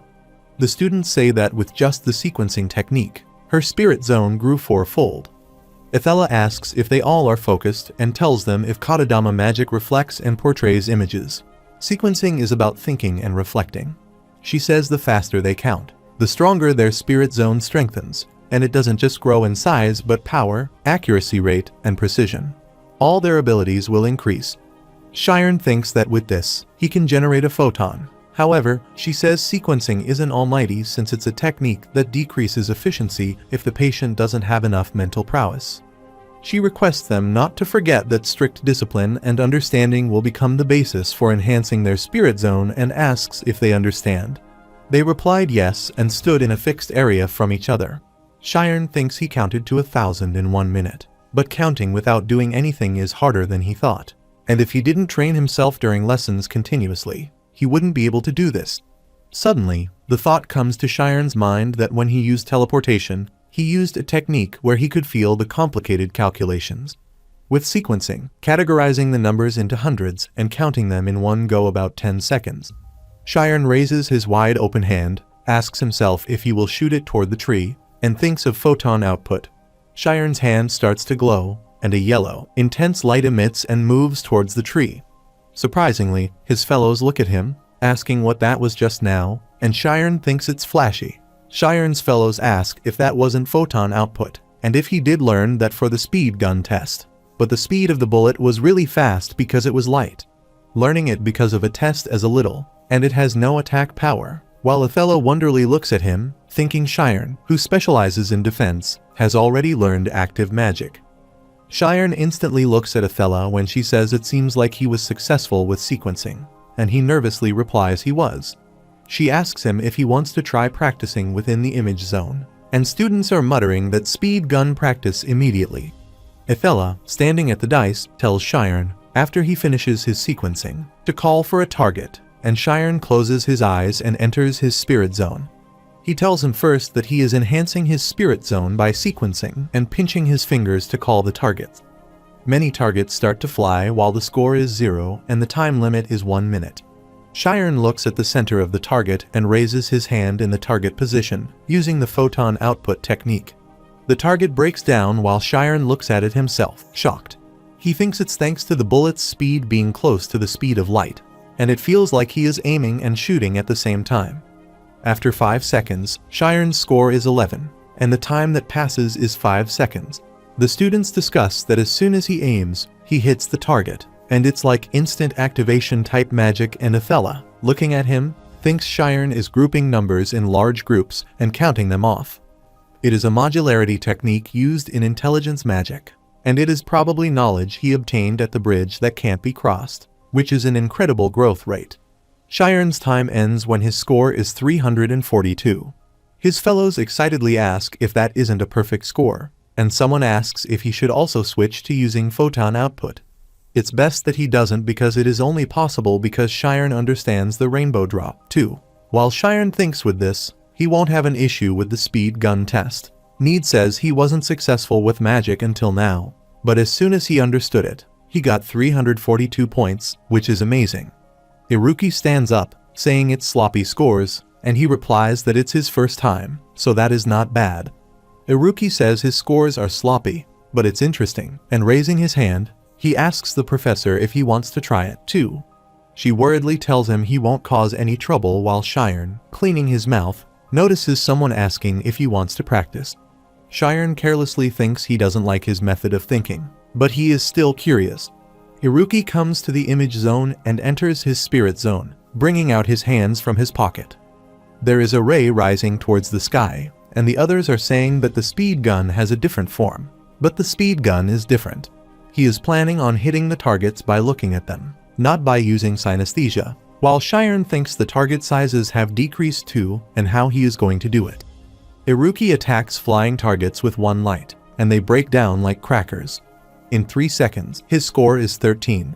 Cheyenne shockingly thinks he doesn't need to watch to know and worriedly thinks he will surpass his record so easily. Iruki arrogantly smilingly looks at Cheyenne and thinks it won't be good if he is surprised by just this and breaks more targets. Others are saying the speed has increased and if Iruki was that strong. Cheyenne surprisingly thinks looking at it closely, he understands that he is not chasing the targets with his eyes. He is predicting the target's movements with the equation of motion, but he thinks he can follow all of them with deviate form after predicting their movements. Cheyenne asks how his spirit zone is so fast and if that is sequencing too, while Need replies that Iruki isn't counting in hundreds or thousands but millions. Cheyenne speechlessly looks at Iruki's scores, which are 548 after timing out. Everyone appreciates Iruki, he is amazing, and asks why he hid his skill and whether it's hard to hit a target with a small deviated form or if he is human. Ethella happily looks at Iruki, thinks he is very ingenious, and comes to Shiren asking how it was and if it was worth watching, and he replies he didn't know he could use deviate form like that. Iruki asks if that is LL, and he is a little disappointed. It's amazing that he thought of modularization while Shiren aggressively looks at him. Iruki suspiciously asks if he is curious to know how he can count in millions, and he confidently replies he is, but if it will be okay for him to tell him, and it seems that he thinks of him as his rival. Iruki replies it doesn't matter, and it's not like he can do it even if he knows, while the students shockingly look at them. Iruki, looking away, tells him he used log and decreased the unit, while Shiren amazedly thinks he can't say that's a method because if he counts with log, he can intuitively feel large numbers. If he can use sequencing, a simple counting method, the calculation will get complicated, which is a savant syndrome. Iruki wonderingly asks, putting his finger under his nose, about his thoughts and if he can still beat him. Shiren replies he is not doing this to beat anyone, it's just a test, and he carelessly looks away and says a regular statement made by weakling and tells him to know that if he doesn't have skills, quit the idealism about life and pretending he is the best. Let me know if there is anything else he can help him with. Shiren furiously asks if he beats him, which means he is right, and Iruki, flicking his finger, replies he knows, no matter how incredible his insight is, compared to his calculations, it's like a worm. Shiren becomes truculent while Neat excitedly sees their argument and says this is entertaining. The narrator says the rules of the speed gun test are the number of targets hit within the time limit score, and the amount of time given is 1 minute. With every level, the number of targets increases, and if even one target remains, he can't advance to the next stage. On top of that, the higher the level, the faster the speed of the summoned targets will be, but if they can't hit them quickly, he can't summon any more targets, and his score will be significantly affected. Shiren, looking at his speed gun test scores, thinks the average score for class 5 is 400, and no one got a score of over 700. In order to get 700, he doesn't miss any targets, and he needs to reach level 30 within 1 minute. Shrion is standing in the image zone, thinking in order to do that, he needs to finish each level in 5 seconds. Shiren looks at the target, and they crack down and form some more targets. The brown-haired boy says, looking at Shiren, that he is no joke, and he can hit the targets without moving his head now. After the time was over, in 1 minute, Shiren's score was 567 at level 25. And they mutter that in just a week, he increased his score by 200 points, and his bullets were also fat. When he looks in on a target, he doesn't miss, and the other says his continuous shots have gotten better, and in 1 second, he thinks he shoots for bullets. Shiren is coming down from the image zone and clearing his suite. He looks at Iruki and asks him in his thoughts how it is, and he catches up to his score. Iruki comes forward, asking if it is his turn, and Shiren, with other classmates, wonderingly looks at him. Iruki, shrinking his deviated form, kills many targets. However, his classmates shockingly say his spirit zone is smaller than before, and it's faster, too. Iruki turns away, saying he is finished, while his score is 568 in 1 minute at level 25. They are saying that Iruki's score has increased too, but it's only a 1-point difference from Shiren's new score, and Shiren was so close but lost.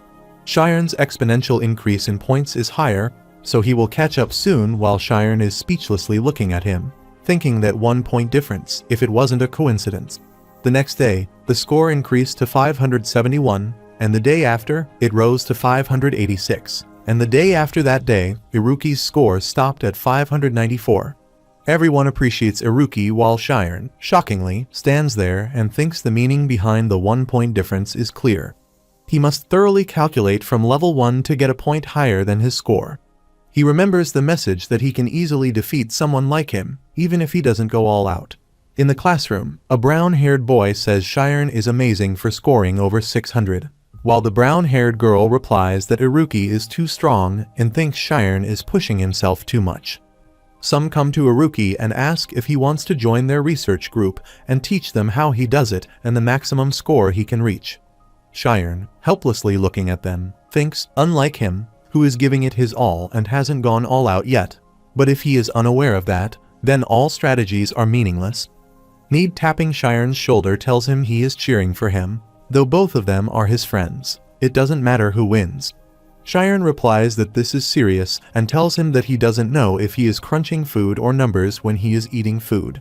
Need says he feels bad for them spectators. This is so fun, and they are all excited because if it's two of them, they might be able to break the best score. While Shiren asks if there was something like that. He asks if it was set by someone who has already graduated, while Nide shockingly asks if he doesn't know his girlfriend's score and then tells him it is 980. Amy, sitting on the bench, notices Sherelle running towards her.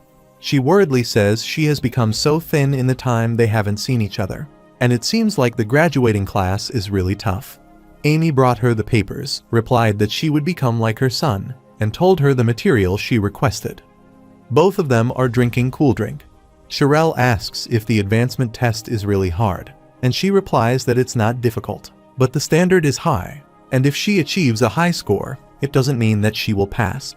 She says they are checking everything he has done until now, while Sherelle replies that's so scary. Amy tells her not to worry, and it's called the graduating class. It's the same as the top class 4, and she will be fine with her skills. Sherelle shockingly thinks the air around them has changed, and she has become stronger mentally, while Amy asks how Shiren is recently doing. Sherelle annoyingly asks if they haven't met even once and tells her something fun is happening right now. Amy carelessly asks if Iruki is picking a fight with Shiren, then says come to think of it, she remembers him picking a fight with her when she was in class 5, too, and asks if he isn't strange. She says he pretends to have no empathy towards others, and when he beats someone, he uses those emotions well to provoke. While Sherelle says he is like a genius hunter or something like that. Sherelle asks Amy if she shouldn't help him, and she replies that he doesn't need her help. Sherelle tells her that she is so mean, and if she isn't being heartless towards her boyfriend. She says that's not what she means because Shiren knows exactly what he needs to do. Shiren reached level 30. In 1 minute, his score reached 700.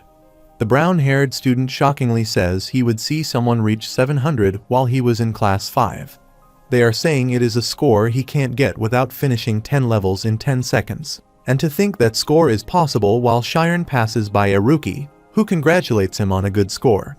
Shiren replies it is because he needs to prove something to him. Amy, carelessly drinking her drink, asks what the thing is so important about winning because it's just a test, while Amy worriedly counter-asks if she isn't bragging about the undefeated Amy last time. She says she knows since she has beaten Iruki, the one with the highest speed gun score of 987 points, but Amy replies she never competed with him in the first place because she kept ignoring his provocations.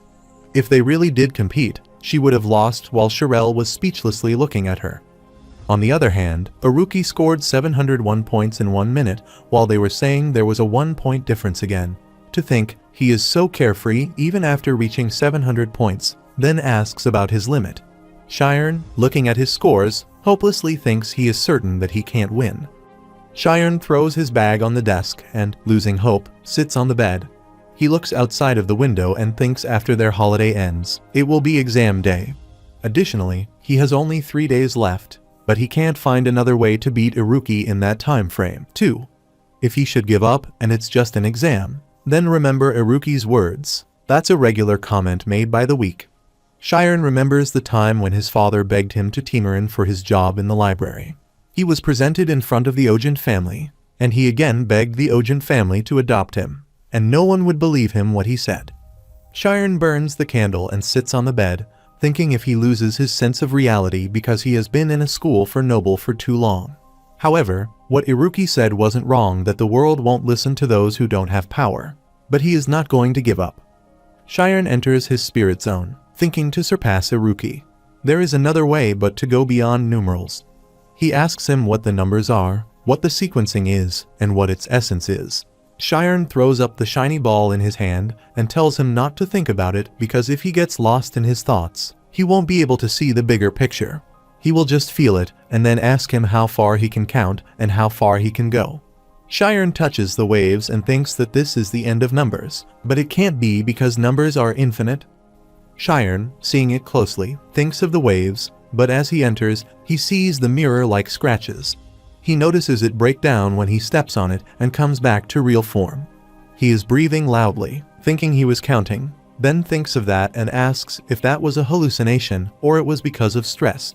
He thinks it was really a hallucination because he felt a strong pull of attraction, and it's difficult to explain, but numbers might not be purely for counting.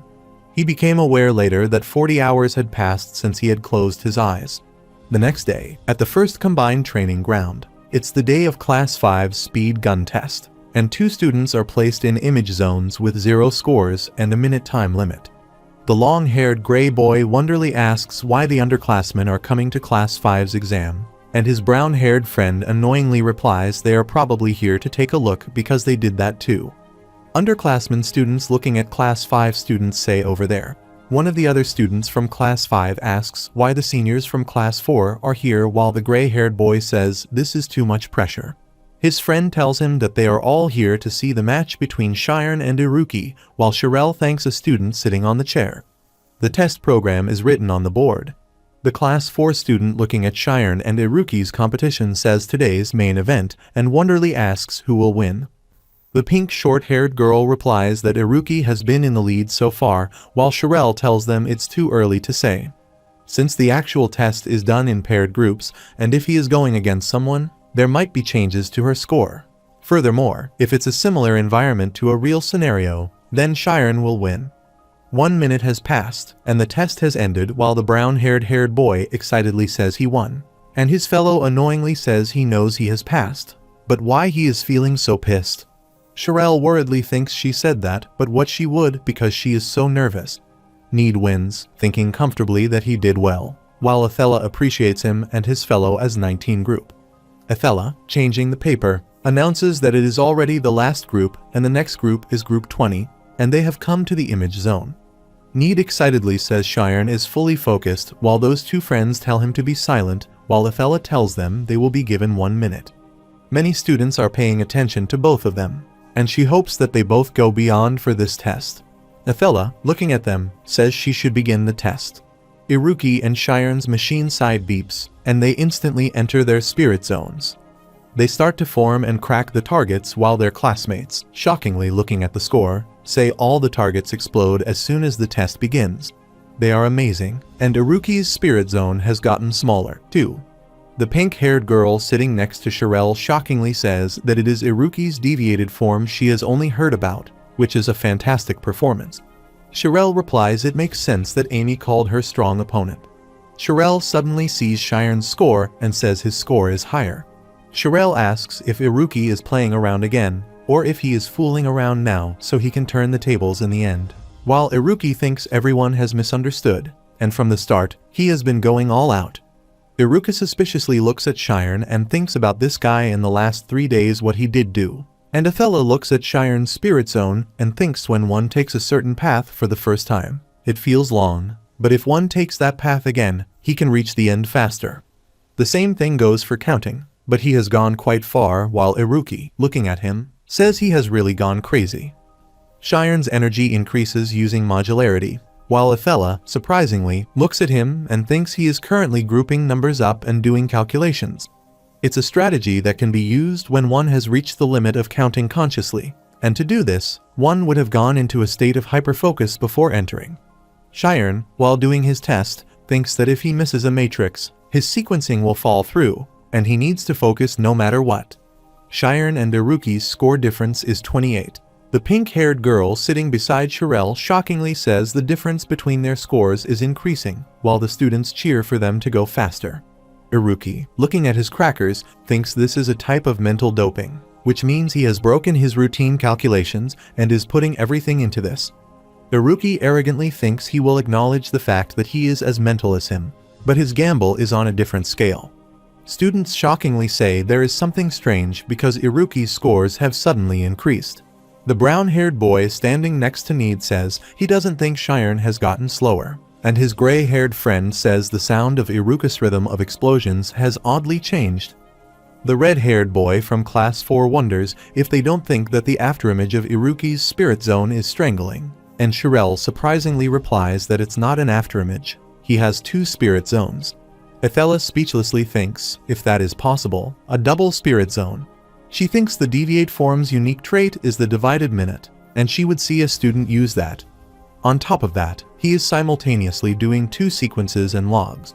Although he has savant syndrome, that's a very rare ability to think this child was hiding his abilities. And another unexpected change has appeared in this magic academy. Shirel says Amy was right that Iruki is insane while he killing targets with 2 spirit zones. The score difference between Shiren and Iruki is too big, and Athela announces this is over. The brown-haired boy announces they know the outcome. Shiren is just really unlucky. Shoron, in his thoughts, says he can't win, and he put in everything he could. But he can't even do half of what Iruki's capable of, even though he did his best. Shiren fearfully makes a fist, saying he is still afraid and doesn't know if he can go down this path. Shiren very furiously punches on the wall, and it slightly breaks. Raising his fist, he thinks he is going beyond the numbers, but shockingly sees the large, intense light. Athela notices Shiren's targets are automatically hitting themselves with light, while Class 4 surprisingly says the light is getting bigger. There is an intense white light emitting around Shiren, and his score is going to increase quite faster. Iruki, arrogantly looking at him, thinks no matter how fast he goes, he will calculate faster than him, and he can calculate all the numbers in the world. Iruki, trying hard, thinks he is winning and he can win. There is only 1 second left, and Iruki furiously thinks about why the time is passing so slowly. The match is ended, and Iruki sits on the floor, looks at his score, thinks it's not bad, and asks him if he wins. Iruki wonderingly looks at Shiren for what he is doing, while suddenly Shiren comes to his senses when Shirel moves him. She worriedly asks if he is okay.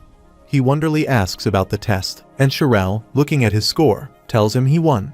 He makes the new record at level 40, which is 1253. Everyone congratulates Shorn, and everyone looks at Iruki when he calls Shiren. He says wide-ranged magic is prohibited in the speed gun test, while Shiren thinks the whole testing area was covered in light. Iruki, offering his hand to him, says photon output isn't photon magic, and obviously, he is joking and congratulating him for winning. Class 5 other students shockingly say Iruki clearly declares defeat and asks if the sun did rise from the west. Shiren stands up, holding his hand, and asks if he acknowledges him now that life is more important than research and replies yes, he is right. On asking Shiren, Iruki tells him that he is misunderstanding something, and that explosions aren't violent because explosions are just a large amount of energy. For it to be violent, a motive to hurt someone must be included, and Shiren surprisingly replies that a person controls the type of energy. It doesn't change the fact that it's still dangerous. Iruki tells him someone in research will handle that amount of energy, and with that being said, he has a favor to ask. He tells him from now on, he is responsible for him. Iruki tells him explosions are just a large amount of energy and energy he can't control. But if he can control it, it can become the energy that can save 1 lakh people's lives. A new era has been opened, and they will no longer fight with nature as it is limited. Further, he doesn't have such a noble belief like that. Shiren says it would have been better to say that from the start. He wouldn't have misunderstood. Iruki tells him he wanted to know which category he belonged to, because he wanted to know if he was with those who use power, or with those who know fear. Shiren, wonderingly, looks at him and thinks Iruki is scared that he will become an uncontrollable power. Iruki says that by defeating him, he has proved that his will becomes the truth. The only one who can stop him is him. If he can take responsibility for him, he will not take 1 step from here. The gray, long-haired boy nervously asks if he is saying that he will not move because he is scared of his power. Shiren thinks he has no idea what he is talking about all of a sudden, and he doesn't know if he is an idealist with his head in the clouds or a realist anymore, but he knows one thing. Looking into his eyes, Shiren thinks the fear in his eyes is real, then promises him to hold his hand and says when that time comes, he will stop him. Class 4 timorously looks at him while Need cryingly hugs Shorn and Need, saying he is proud that they are his friends. Other students walk away while Athela comes and calls Shiren and asks if he can come here for a moment. Shiren comes with Athela and becomes speechless when she holds him by her shoulders. She asks him if he is planning on leaving and tells him the place he entered. If he goes to that domain, he will no longer be himself. Shiren worriedly apologizes, saying he didn't know it was that dangerous. Athela says the domain he stepped into is beyond numbers and is called the infinite domain, and the mages call it immortal function, and their worthless people call it nirvana.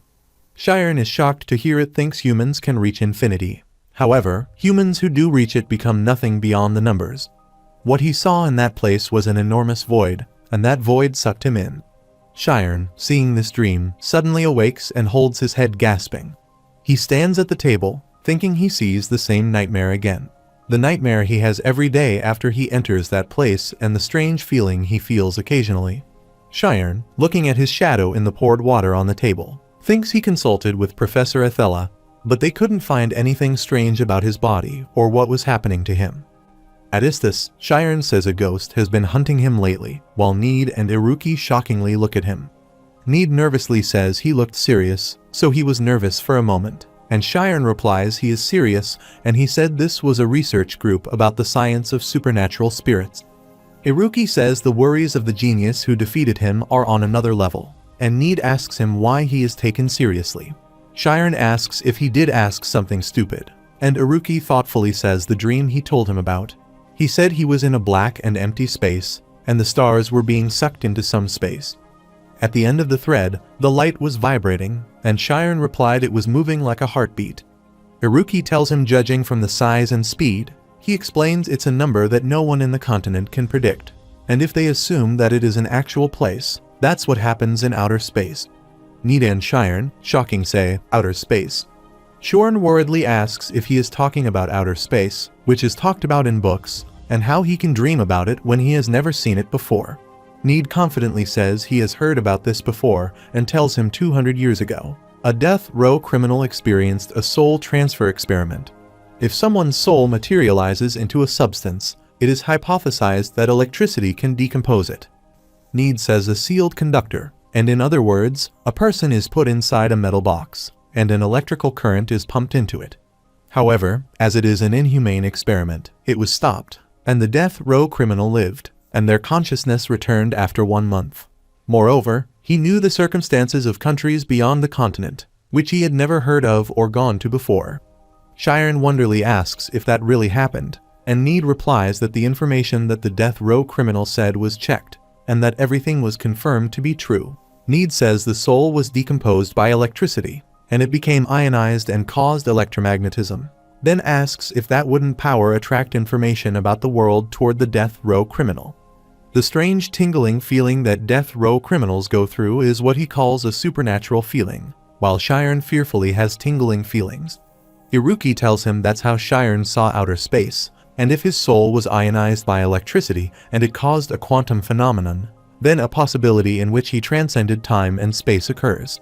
On Sharon shockingly asking about transcending time and space, Iruki makes the fingers pinch like replies in the microscopic world smaller than an electron. An event beyond the human's common knowledge occurs. In a world defined by probability, he cannot observe and measure at the same time. If he assumes that a soul's weight is lighter than an electron, the correction between space and time falls apart, and it is possible to feel outer space. Need excitedly tells Sharon that he thinks this completely fits his situation. Sharon shockingly asks if he really explained it, and though they both look like this, they are really a research group. Iruki carelessly replies it's just a hypothesis, and if they want to research it, they need more information. Why wouldn't they be honest now? Iruki says during the speed gun test, there was something wrong with his photon output, and he said he started to have nightmares after that, then asks if he can tell them what happened. Sharon, looking down, tells him that Professor Athela told him something about immortal function, while Need slowly asks Iruki if he knows about this. Iruki starts to giggle and then laughs loudly, saying he knew it was an immortal function. Iruki tells him he had heard about it from his father before, and that it's a mathematician's dream domain and a function that can become the key to everything in this world. Sharon worriedly says the professor said it is dangerous, and he replies it's evident because everything is nothing and sees to defeat him. He needs to have an immortal function. Sharon embarrassingly thinks of seeing them joking around. He feels a sense of relief. Sharon replies that he has decided to join the Science of Supernatural Spirits research group. Need and Iruki excitedly look at him, while Sharon says he doesn't want to be scared. He wants to research it himself and fight it head-on. Sharon excitedly stands up and says if it is with them, they will be able to find something. Need excitedly says that they are going to overcome immortal function. and since they have enough members, they can become an official group again. They can get support funds, too, and Iruki asks if the professors let Shiren join the group because their reputation isn't that great either. Need, showing the paper, says he is going to put it in without the professors knowing, while Shiren and Iruki wonderly ask if it will be okay. Need, hugging them, says they should go to the cafeteria and have a welcome party for their new member, and he will buy. Shiren wonderly looks at the room and thinks it's his research group, and they should start by doing a big cleanup. The narrator says that, unlike Need's hopes, the most dangerous professor has found out. The narrator describes a mysterious state that humans' limited experience can't describe, and only those who have learned how to do it can sense it. With a human's body, nothing has been discovered about the way to reach the infinite or the identity of anyone who has reached it. Thad brings the bundle of pages, which says the research group member applications, and this happens all the time when the holidays approach. They form groups for a while, and once they get their performance marks, they dissolve it and tell Sena they should get this done quickly. Meanwhile, Sena notices the paper falls and tells Thad he dropped one. Sena and Thad suspiciously look at the paper and say this research group is the famous research group of the science of supernatural spirits. Reading Shiren's name on the paper, Thad wonders if he isn't that student, and Sena speechlessly looks at the paper. At home, someone apologizes to Professor Athela that she is in the middle of training. Athela says if it's something that she came all the way here for, she doesn't. It's a simple matter. Sena and Athela drink their tea while Sena puts the cup on the table and tells her that Shiren has joined a research group. Athela surprisingly asks if he finally joined a group and asks about the group, and Sena worriedly replies the research group is on the science of supernatural spirits. Athela's tea spills out, and Sena tells her, as she knows, that the group has a deep history of causing trouble, even before they were professors, if she thinks about the complaints she receives every day from students' parents. Sena, fearful and worried, asks why it is that group because Shiren is the school's prospect, and at a time when he should be working harder on his school studies. Athela wonders if that group is different now. The group's president right now is Need, and he is a well-behaved student with good relationships with his peers. She doesn't think there will be a problem. All the troublemakers have graduated too, and the current president of the Thormia Magic Association, Micaiah Jailed, was a past president of that group and satisfyingly tells her she is sure they will share good things and walk down the right path.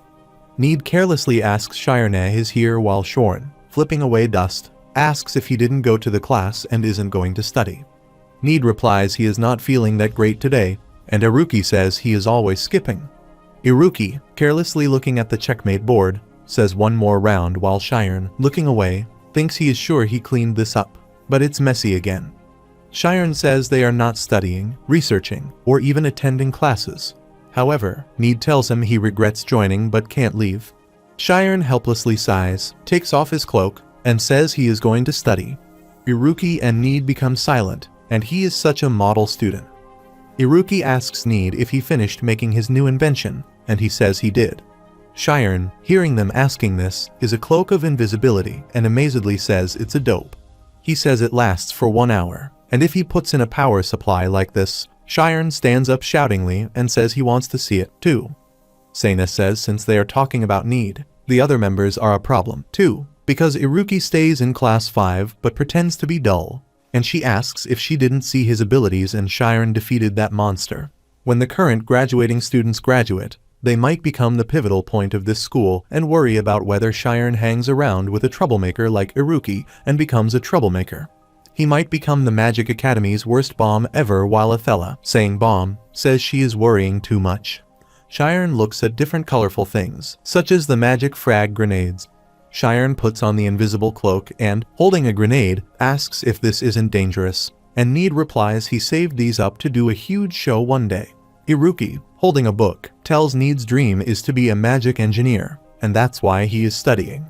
Shiren, shockingly looking at him, says he makes all things using electromagnetism. Shiren, holding the red book, asks about the book, and Iruki tells him that it's the Human Body Research Group and asks why it is here. Shiren opens the book and looks at different girls' drawings in the book. Shiren embarrassingly covers his eyes, asking if they aren't students from their school. Need tells him this is like the school's information booklet calculated by a shady group, and the drawings are a little bad, but it's filled with the school's internal gossip. Iruki says it's entertainment for people with nothing else to do, and Shiren replies the school isn't doing anything about it. Shiren shockingly looks at Amy's sketch, and they say that Shiren is saying nothing. Iruki asks if he is really dating seniors while Shiren furiously shouts, saying he can't look at this thing. He asks the person who is running a group like this. Iruki replies it's a shady group that is concealed, but since it's mostly written about the graduating thing students, it's highly likely that they are in front of the graduating class. Shiren shockingly asks if they are from the graduating class, and they create a group like this. Sena says the RSSS group is also a shady group. The Black Magician group is basically child's play. She says the problem is that a joke orchestrated by the school's brightest and most talented is very high level and completely avoids the school's investigation team. The reason why they left the RSSS group alone was because it lost its qualification as an official group. Bright students are trying to revive the RSSS group, and with this chance, she is going to dissolve the RSSS group, while Athela, pouring the tea, replies she understands her concerns for the students' careers. There is a reason why the school doesn't interfere with research groups to nurture students' autonomy and sense of responsibility. Research groups are acknowledged as independent groups. Take responsibility for their own choices, and if they, the adults, take away their choices, the children might live with the fear of choice. She asks why she doesn't give the children a chance, and she worriedly replies what she is saying is right. However, developing talented students and preventing them from straying away from their path is the role of an adult, too. Athela thinks she can feel that she treasures Shiren, and she wants to give Shiren enough time to decide about his own skill level himself. But she shouldn't take Sena's passion lightly either. Athela says sorry for not letting her know something before, and she has something to tell her about Shiren. She tells him that in the recent speed gun test, Shiren has reached Nirvana, and Sena is shocked to hear that. The light vibrates so fast that Shiren fearfully asks if it's an earthquake while Need puts clothes on things, says this is bad, and says to hide the things quickly. Iruki fearfully says it's a professor, and they are manipulating the storage room and tells Shiren that they should sit and wait because it's a random inspection. Sena, standing outside the storage room, keeps her hand on it and suspiciously thinks it takes 3 minutes to summon their desired storage room, which is enough time to hide evidence. Need and Iruki put Shiren on the sofa while he said that the professor would come, but they would not greet her. Need says it's fine and tells him to act like nothing has happened. And Iruki tells him that if they get caught, they won't just get probation. Need tells him the research room is their territory, and if he gets scared, it's the end. Sena suddenly enters the room and looks at 3 of them. Nida and Iruki carelessly look at her while Shiren confidently looks away. Sena thinks she must dissolve the research group before it's too late. Sena, sitting on the sofa, asks if they aren't even greeting their teacher and thinks research groups are autonomous groups left completely in the hands of the students. As instructors, it is tradition to follow the proper procedures to deliver their opinions, and that is why she did somewhat expect this sort of reaction. Need apologizes, saying they were in the middle of the debate and that if she had sent them an official document before visiting them, they would have greeted her wholeheartedly. Sena speechlessly and suspiciously looks at Shiren, thinking the most infuriating thing is that Shiren has died in their colors. In contrast, Shiren nervously thinks if it is really okay for him to be sitting just like this. She says no matter the case, since a guest has come, she asks if he shouldn't bring out some tea at the very least, and Need arrogantly asks if she really trusts them enough to drink the tea they would provide. Sena, correcting her glasses, says she will quickly tell them her main point before she takes her leave and tells them that she wishes to hand back their research group's room. Shiren, Need, and Iruki shockingly look at her while Need anxiously asks why, so he suddenly returns to the room. She flipped the page and replied. She looked through their files, and it would be much harder to find reasons not to shut down their research group, but the fact that they haven't produced results in over 4 years. Describing another fact, Sena says they had been lacking members for over a semester, and these were already enough reasons to shut them down. It seems their funding had already been cut off for a while. According to the procedure, if they weren't producing some results within a month, they could keep the research group going, but Need bows to the table and begs her for a research presentation. He says the subject of supernatural science is all about topics that can't be proven and asks if she is truly willing to shut down the only research group willing to criticize the Magic Society. which is overly obsessed with science and logic. They will do anything but a research presentation. Sena says if he feels that way, she does have a different condition, and he replies that he will do anything. She tells him it's dismissing Shiren from the group, while 3 of them, surprisingly, are looking at her. Sena asks them if they really know that the immortal function is a massive issue beyond what the school can handle. She says it's way too dangerous for a young student to handle, and Shiren could have disappeared altogether. Shiren already knew that it was dangerous, and he wasn't ever going to do it again, while Sena replies that's not all there is to it, but the problem is the overflow that follows after. Shiren asks about the overflow. Meanwhile, Iruki wonderingly asks if he should say it's something like a disease genius's contract and got it when he was 8, but it wasn't anything severe. Iruki tells him he is already insane, so he should suck it up and live with it, and Need says he doesn't know what it is, while Sena helplessly says this is an issue because he is representing it like this. She tells them an overflow is a phenomenon that occurs when he can't handle the sheer size of information that comes from a sudden awakening. And it's like a dam that can't handle excessive amounts of water. It is the terrifying symptom of possibly making his entire mind crumble. But because of the mistaken representation of disease, genius's contract, when children miss the period when treatment is possible and spend the rest of their lives in agony, they think it's an overflow caused by the immortal function. Their teacher here doesn't even want to imagine how dangerous that could be, while Shiren worriedly thinks a mental breakdown might be the case. What he thought as he dreamt that nightmare every night was that he might go insane after all. Sena says she thinks that she will have Shiren go through focused mental therapy while having him complete only the minimal requirements of his academics. She will personally manage this to not leave behind any trauma, so if he is worried for his friend, dismiss Shiren, while Sena suspiciously looks Need annoyingly and says, as the president, he doesn't think that at all he knows. Sena furiously asks if this is really a time to throw a tantrum, and Iruki Cross asks this isn't something that Shiren himself should be deciding. Iruki says he understands that she is worried and suspicious, as well as if this isn't a bit excessive, while Need says from what he can tell, she is going this far because she likes Shiren.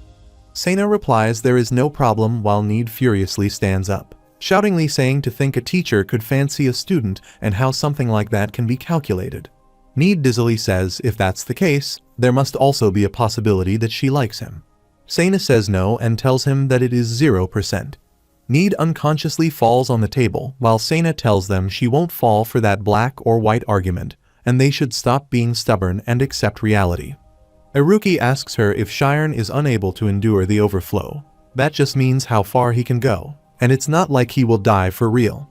Sena replies that she thought he would understand since he has experienced overflow before, and it's not anything normal but the immortal function.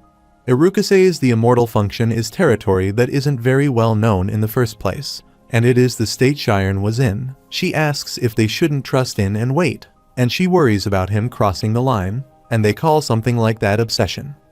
Shiren remembers her childhood when someone told her to leave that place, but Shiren says it seems like something he needs to decide. He says he is also afraid, and as she mentioned, there were times when he thought he would actually go crazy, but he feels great. Sena looks at Shiren worriedly and silently, saying it's not something that can happen to anyone but only to him. He is actually afraid of the nightmare going away, and if the nightmare ends, then he won't be able to search for the secrets that remain hidden inside him. If this is a question unique to him, he wishes to find the answer. He doesn't want to run away but overcome it instead, while Sena thinks he is just like him. She remembers the blonde-haired boy from her childhood who was telling her not to run away and that she should look forward. She compares that boy with Shiren, saying that he is just like that person, and says she will respect Shiren's sentiments and will no longer consider the condition of dismissal. She says they will go back to the original condition then, and they can show some sort of results within the next month. Need shockingly spaces out. Shiren, Need, and Iruki are sitting on the bench, while Need is still in the same condition. Shiren worriedly asked what they were going to do, and they had to do a research presentation within a month and asked again if they had any records of presentations from the past. Iruki replies, from what he knows, the SPSRG has never had a research presentation, and if they could do something like that, supernatural psychic science would already be in their science textbooks. There is no method of proving the existence of the soul after all. Need regretfully apologizes to previous presidents, and the research group ends up in their generation, while Shiren tells Need to get himself together. Iruki, suspiciously looking at a girl, says a pretty woman, and Shiren worriedly tells him it's not the time to say something like that, and that he should focus. Need instantly makes the eyes of binoculars come to his senses, asking where. They look at Sena in her formal dress while Need asks about that woman and asks if she is from an advanced class. Iruki suspiciously says there is no one like that in the current advanced class. Shiren wonders if he has memorized the faces of all the girls from the advanced class, but when Shiren looks at her, he becomes shocked and says it's teacher Sena. Need says surprisingly that someone can change so drastically, and Iruki astonishingly tells Shiren that he has quite the eye for women. Shiren asks where she is going during the weekend because she is dressed so well, while Iruki asks if she is going on a date. However, she is at that age after all. Need stands up, saying this is an opportunity, and after following teacher Sena and finding her weakness, they will use that to stop the dissolution of their research group. Iruki wonderingly says tailing a certified grade 6 mage is no simple task and asks if they do have the invisibility cloak. Iruki rashly runs and tells Shiren he will track down the teacher first, and he goes with Need and Need in the same condition as Iruki tells Shiren he will grab the cloak from the research group room, and he knows how to keep his distance from the target. Shiren speechlessly looks at him, saying this is the only way to save their research group, and tells them to use this sort of effort to study instead. Sena wonderingly looks at her back while Iruki, hiding under the cloak, says her sense of alertness is so great that they were almost discovered a few times, while Shiren annoyingly asks why they must do something like this. Need arrogantly replies it definitely seems like something is going on, and who she is trying to meet, and Shiren, looking away, says there is something off because when nobles go on dates, they usually avoid commoner areas. The narrator says the invisible cloak is an item Need created through magic engineering. It is said to be made using magic that uses electromagnetic force. While the item's quality and usage are lower than what is usually sold to the public, its effectiveness is as good as the real thing. Sena suspiciously looks at her back and then walks beside the shop, while Iruki wonders if it's definitely suspicious and that she is extremely wary of her surroundings. Need asks if the teacher could sell weird items for money, and Shorn asks if he thinks she is like him. Sena looks again at her back while the door opens, and a blonde-haired man greets Sena, hugging her. Need arrogantly laughs, saying it's a man and a hidden commoner boyfriend, and asking if this is a secret love affair where the family opposes the love. Shiren says she has entered the house, and they should give up, while Need starts to run, asking what he is talking about. They need to follow her and gather proof for the survival of the research group. Shiren and Iruki shockingly look at him. Looking at the door, Need tells Iruki to do it now and breaks, and using his spirit zone breaks the lock. They open the door, and Need excitedly says he knew the lock to the basement would be weak. He wisely tells Iruki to use his deviated form to check the hallway first. Shiren wondered why these two didn't use their extraordinary minds and motivation to study at all. They are hidingly passing through the hallway, and seeing the door, he hears a female's voice. Shiren tells them they should go back, but Need replies that teacher Sena was the first one who started this war, and that they had no other choice. Need hears their talk, and someone asks if she needs to get changed, and she replies that she would prefer to be dressed just the way she is. That man asks if he should take this off, and if they should remain with their clothes on because she looks pretty. Shiren, embarrassed and sweating, tells his friends they need to stop listening to this, while she asks when his wife will be coming, and he replies she should be back in about 2 hours. Shiren, Iruki, and Need space out in shock that the person the teacher is meeting is a married man. The man says it's great, and they should get started, and Iruki says with this much, it's more than enough as a weak point. But Need says as he thought this wouldn't do, and rotating the knob says they need to stop this from happening. 3 of them enter the room, breaking the door, saying, "Teacher, that's a crime." They shockingly look at Sena sitting on the bed, and that blonde-haired man painting. Sena furiously asks them what they are doing here, while 3 of them sit on the floor, embarrassingly raising their arms. Need says they thought she was committing adultery, while Sena surprisingly asks if they really think that she would do something like that. She aggressively tells them to wait until they return to school, and Iruki carelessly replies that if it's a punishment, Need should accept it. Need furiously asks who is following him without arguing, while Shiren, showing the invisible cloak, says it's also needs. That blonde-haired man tells Sena that she can stop chastising them. He is alright and the door is fixed, and says her students just followed her because they were worried about her. She replies that if she is being followed, it is because of him, because of a lack of caution, and that trespassing into someone else's home is a really bad thing. But that blonde-haired man says he is sure that they came in without a worry because it was their teacher here. He says he will ring some tea, and he can all talk for a bit, and 3 of them nervously thank him, thinking he is an angel. Shiren looks at him wonderingly, thinks he is blind, and holds his head.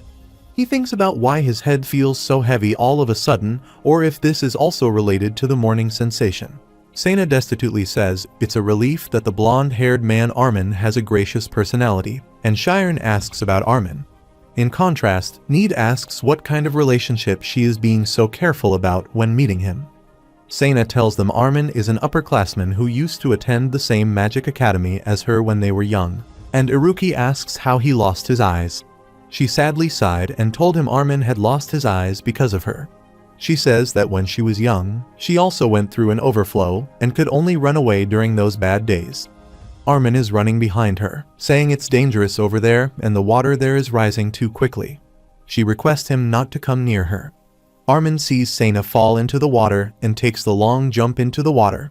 They are holding a big wooden stick, and Armin tells crying Sena to hold on and says if they can endure that they are further down the river, they can rescued. Armin sees so many broken woods floating and coming towards them.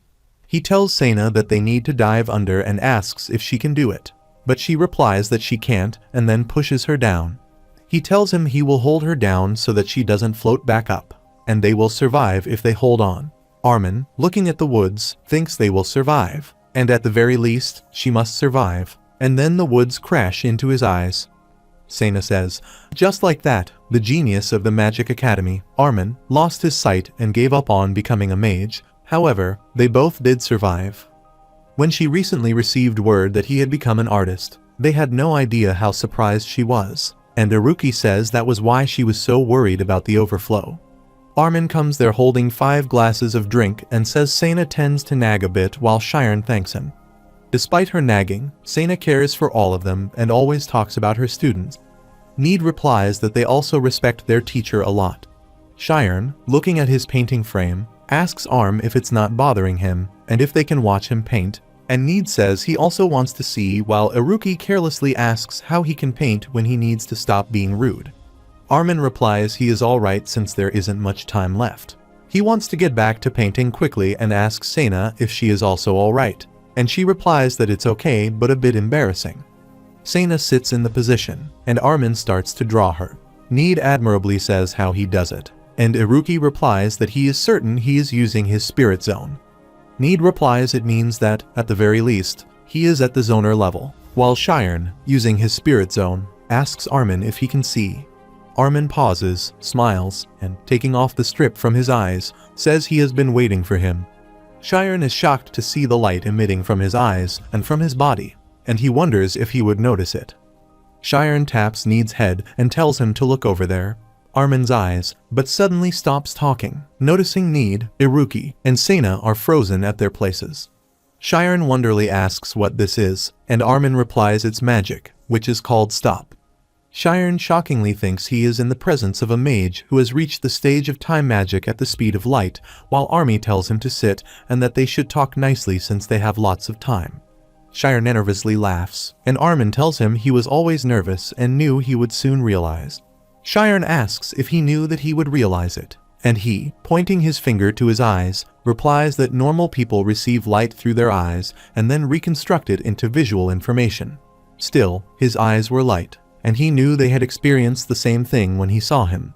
Shiren wonderingly asks if it is that experience, and he replies by saying yes, calling its name as the immortal function. Shiren suspiciously asks if he can ask about the immortal function, and he replies the immortal function is the door to infinity, and those who open that door are called unlockers. He has opened that door, and the minds of those who open it quickly outflow to infinity. From that, they feel great power and liberation. Shiren speechlessly looks at Armin while he tells him if he doesn't go over the limit, his mind won't be destroyed. Shiren asks if it's okay and tells him he sees the universe every night in his dreams, and he hides it from his friends, but it feels like he is losing his mind due to supernatural feelings. Shiren says it feels a little dangerous, and Armin smiles, saying it seems like he is loved by magic. First, the symptoms he has are inevitable, and the place where he is reaching is the infinite domain, the universe. A person who faces an infinite and overpowering space will feel immense fear, and an impactful stimulation like fear will lead to realization. Most unlockers will obtain the omnipotence of space. The fear that he is feeling is not related to space, and he has faced something very different. However, the moment he knows what that something is, then his anxiety will disappear too. Shiren wonders how he will know what that something is, and he replies he doesn't know when because it might be soon or it will take his whole life. Shiren shockingly asks, saying his whole life, and he tells him not to worry because something is already inside him, and he is just in a state where he can't put a name to it right now. Shiren thoughtfully says it hasn't been discovered, then the universe exists, but it is inside of him, and he has no idea what it is. Perhaps it is related to the speed of light and threads he sees in his dreams, and Armin tells him it might have something to do with gauge symmetry. Shiren asks him about it, and he replies scholars believe that this world is perfect, such as the perfect physics rules, a world that can be explained with mathematics, which is similar to the unchanging speed of light. This perfect symmetry looks like a product of someone's will and is elaborately set up like that. However, as they did more research, they realized that this symmetry was broken.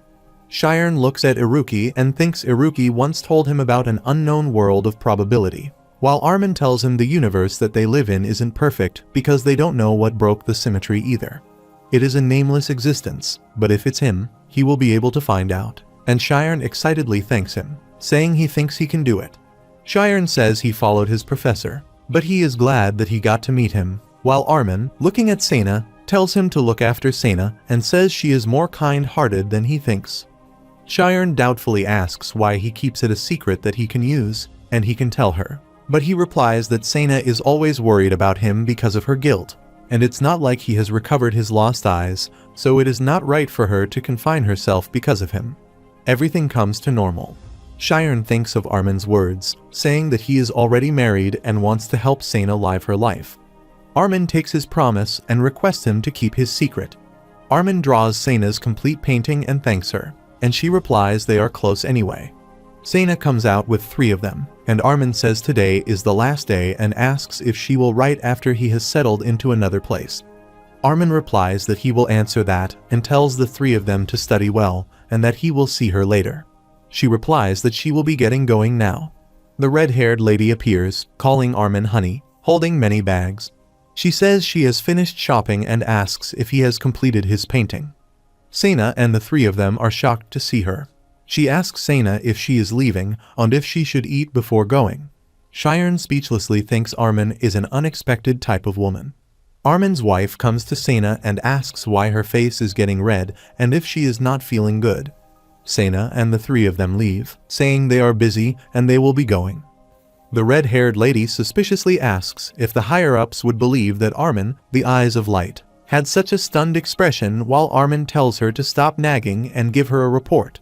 She tells him they need to leave Kriya's and go to Kelabara, and there are a lot of small fry along the way, but it's nothing for Armin, the eyes of light.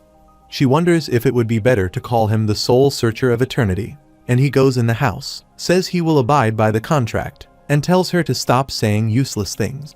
She asks if he didn't tell Sena and tells him not to forget that the lives of the people he loves are on the line, and he replies she doesn't need to worry because Sena doesn't know anything. Need, Iruki, and Shiren awkwardly stand in front of Sena, and Need says this is bad. He tells Shiren about it, asking him that Sena's mood is very bad. When they return to the academy, they will be punished for following and trespassing, and then the research group will be dissolved. Need asks Sena if he should eat something before they head back, and Shiren says they are finally out. They should eat something. Sena replies they will be hungry because they have all been up to good the whole day. She tells them they should go and eat until their stomachs explode, while Need says they should lighten up her mood and avoid punishment. Iruki says he is going to order something expensive, while Shiren says she is upset because she is going to be away from Armin, and they should make her feel better. 2 hours later, at the restaurant, Need, Shiren, and Iruki tell Sena to stop drinking, who shouts, "One more bottle of wine here."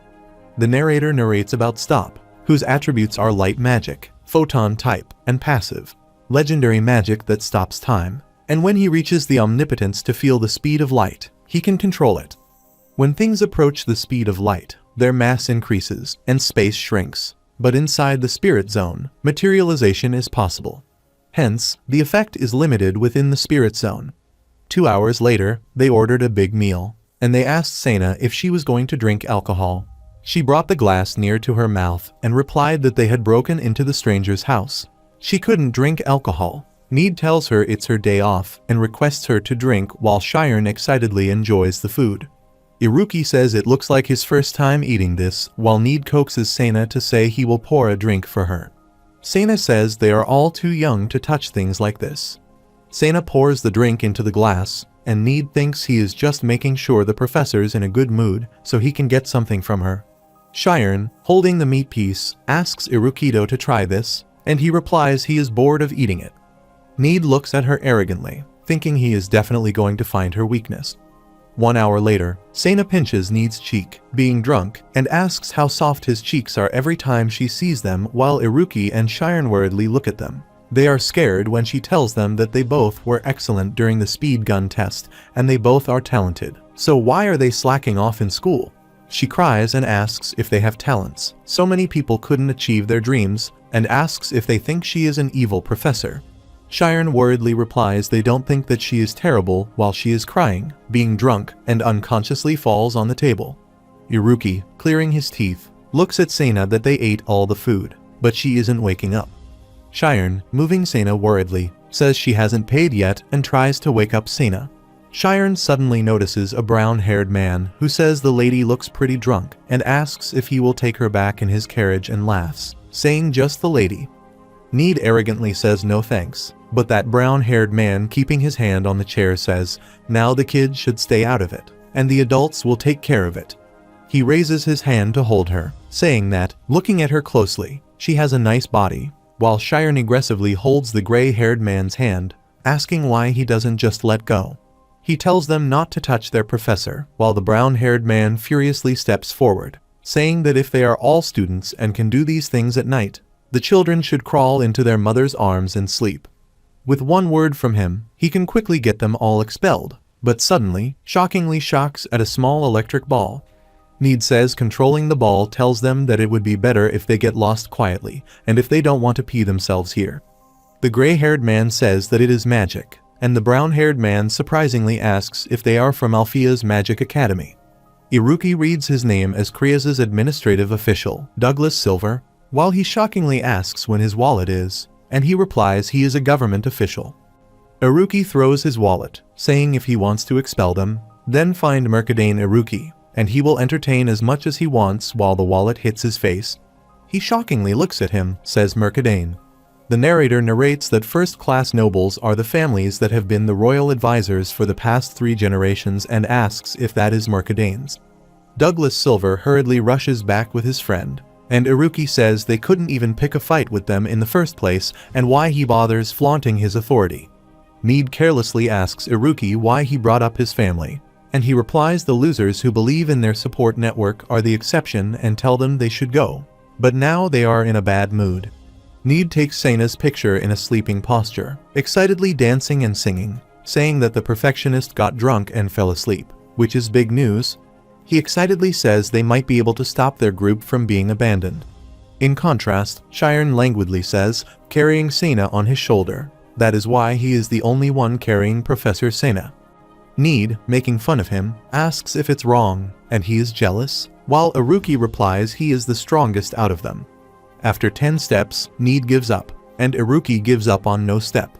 Iruki comes to Shiren and tells him to try schema. Shiren asks if it is something he can use when he wants to, and Iruki tells him that if he can use the spirit zone, he can use schema. Need says there are magic swordsmen in the kingdom, too, and Iruki says he knows he has the talent to do it. Shiren replies he wants to learn it, and then Iruki tells him to close his eyes and focus on himself. He tells him he will ask the leading question and follow his voice. Shiren closes his eyes and tells him he needs to feel himself and think deeply about him, while Iruki tells him he can hear his voice and then asks him where he and Amy had their first kiss.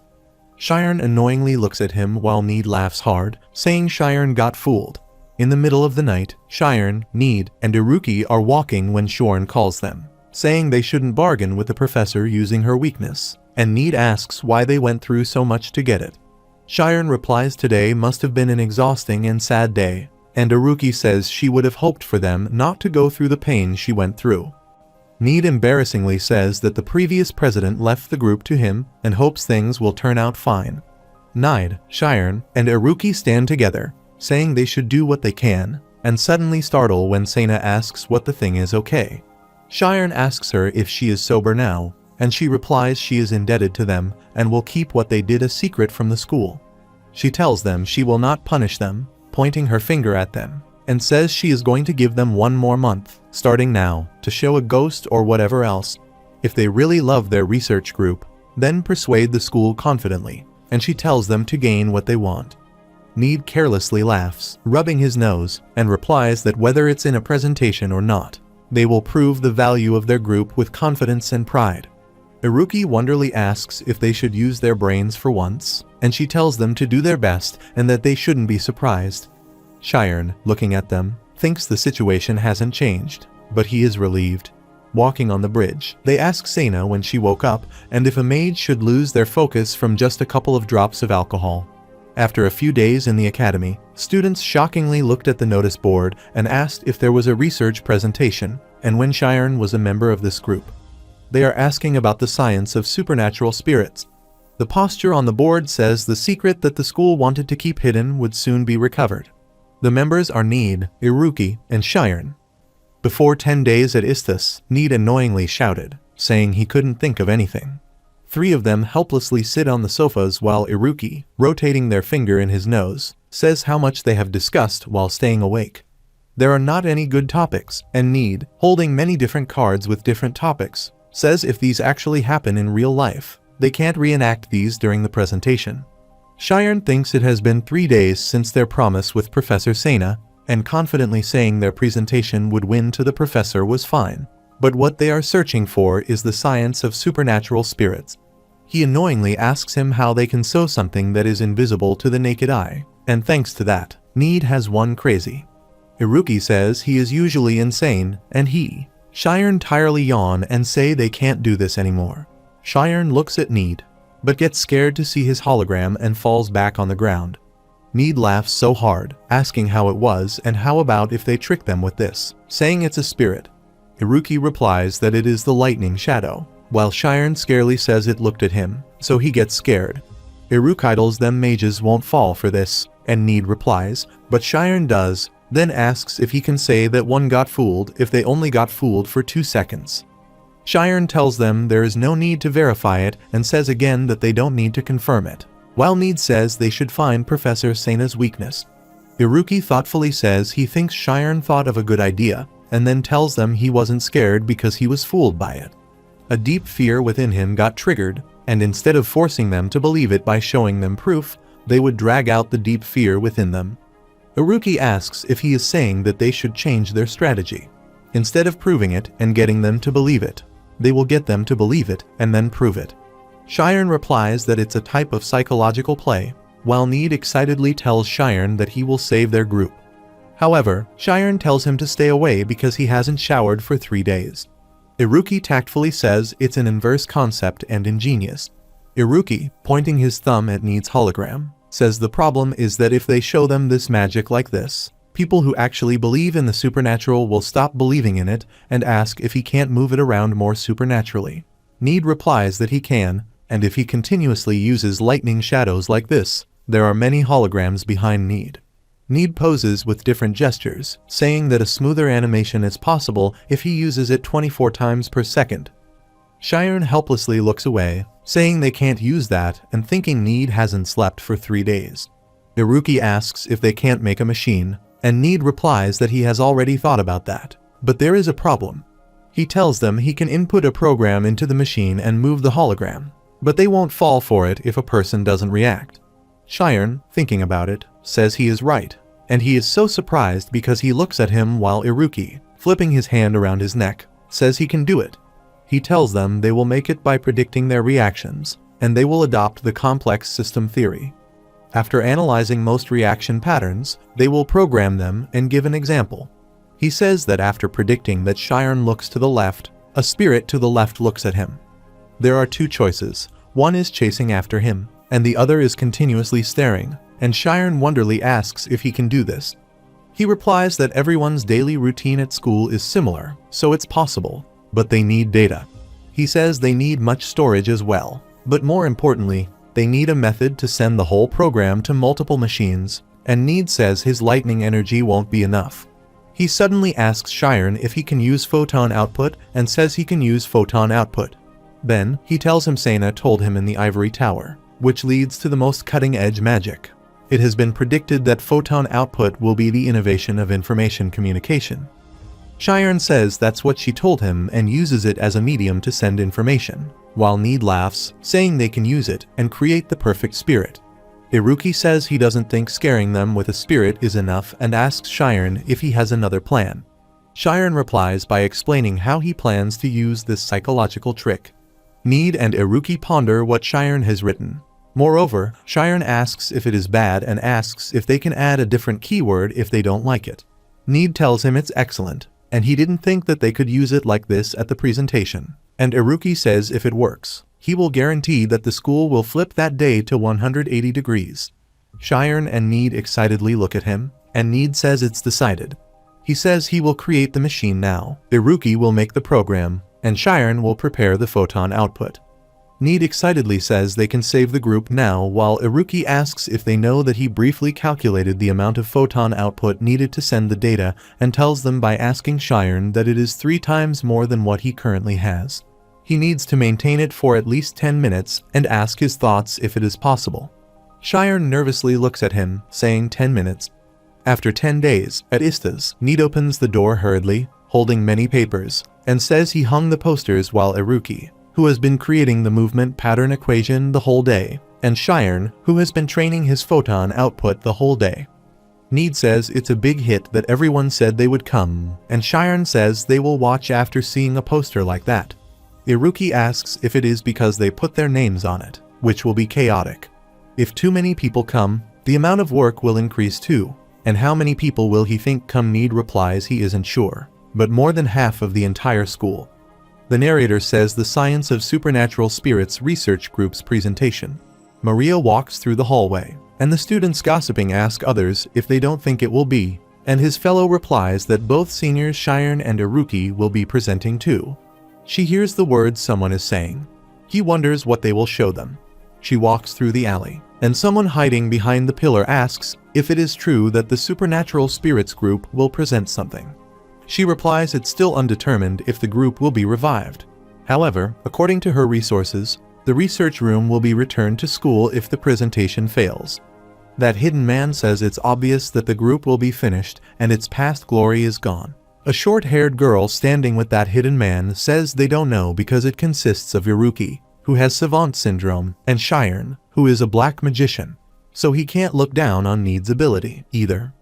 The man laughs arrogantly, saying they are low-grade students, and what they need to worry about is what happens after because of the war of the Shady Research Group to become the second owner of Istas. The narrator says the light shadows attribute is electricity magic, an illusion type that leaves a static afterimage that is frequently used in every field. At Istas, Shiren is practicing hard and suddenly sits tiredly on the ground. The narrator says this is called mental rebound, and it is an extreme method to increase magic output rapidly. After his willpower reaches its limit, it takes approximately 20 minutes to recover, and he repeatedly uses it up until he reaches his limit. The average willpower consumption per spell is the concentration that lasts for 40 minutes, so it's a useless method that can endanger his life. Shiren stops his stopwatch, thinking if the professor knew about this, she wouldn't stand by. But it is bad that the result of his overworking his mentality like this is that he can use photon output for 5 minutes. 7 days before the presentation, Shiren, sitting on the ground holding his stopwatch, thinks in order to achieve his goal of 10 minutes, he has no choice but to continue like this until his consciousness gets destroyed. He is scared when Need suddenly appears, asking him if it is going okay, and he replies he can make it by the deadline. He cryingly asks if the goal is far-fetched and it goes beyond the level of Class 5. But if he can't do this, they're their group. Shiren, cutting his talk, says he told him not to worry. He asks him about himself and asks if he is almost done, and he replies he is about to test it and asks him to come here for a second. Shiren shockingly looks at Iruki, who is writing so fast, asking if he is okay and tapping on his shoulder if he did sleep. Iruki replies he can make the deadline, and Shiren thinks he can't stop him either because he is crazy. Need tells him here it is, and Shiren surprisingly looks at a big machine with different functions. Shiren asks if it is a prototype, and he replies the last test will be with his photon output, and he needs to test out the performance of the light cable that Iruki's father sent them. He tells him to hold that orb and use his magic, and then Shiren closes his eyes, and the orb starts to shine brightly. The light passes through the pipes, and Need asks him how it is and if it is not bad. A hologram form comes out of the machine. In the heavy rain, someone steps forward to Istes, and it's Need takes off his invisible cloak. Need opens the door of a room, calling Shiren for the presentation, but shockingly calls again slowly Shiren's name. A stopwatch is coming, and Need catches it, asking if he did it. Shiren confidently thumbs up and says they should do it. On the day of the presentation, everyone gathers in front of the academy building and gossips about how this is so fun. A student is selling snacks, and another student is sailing the presentation postures. Mark comes there asking why so many people gather. The girl giving him the poster tells him to wait in line, and Mark, looking at it, wonders why this poster looks like a child drew it. Mark reads the names and sticks on Shiren's name, thinking he can't forget this name. He asks himself what this is with a childlike presentation and who is going to see it. Maria suddenly appears and tells him they should go and see it, and holding his arm, asking if he is going to go. He replies he is going to go since he might be able to learn something, and Maria runs holding his sleeve, saying the line is this way. The narrator says Maria and Mark received special techniques under Thad during their suspension, and he got in between Thad and Maria. The students standing in the line, pointing their fingers at Amy and Sherelle, say a graduating senior and why the graduating students come to an advanced classes presentation. Amy, embarrassedly and patiently, hears their words while Sherelle gives her the snack and tells her to open her mouth. Amy furiously shouts, asking why they need to see the advanced classes presentation. She asks how long she will say that and tells her it's obviously because of her boyfriend's presentation. Amy, covering her face, says this is so embarrassing. The student says a Class 1 senior came and asked why someone was so challenging to see come here. The Class 1 student named Fermi is here while the students mutter why he is here, or if he came to see the presentation. Looking at the blue-haired girl, they say it's Senior Hershey. The yellow-haired boy named Raken, whom I called the electric monster, the glasses-wearing white-haired boy named Richard from Alchemy, and even the red-haired boy named Caden are all here. Sherelle shockingly asks why Class 1 is at this presentation, and Amy asks her thoughts about what they all have in common. She tells her there is a rumor that they are all members of a shady research group called Gold Rune. At the presentation hall, everyone was seated on the chairs while Sena kept the glasses on the judge's table, noticed the headmaster, and asked what brought him here. The headmaster replied that the students were sincerely prepared for their presentation and that he was curious. Sena tells him to sit there, and he thinks he looks forward to seeing what they have prepared while everyone is impatiently sitting in their seats. Suspiciously looking around, Amy thinks about the presentation while Maria holds her cup, showing the poster to Mark.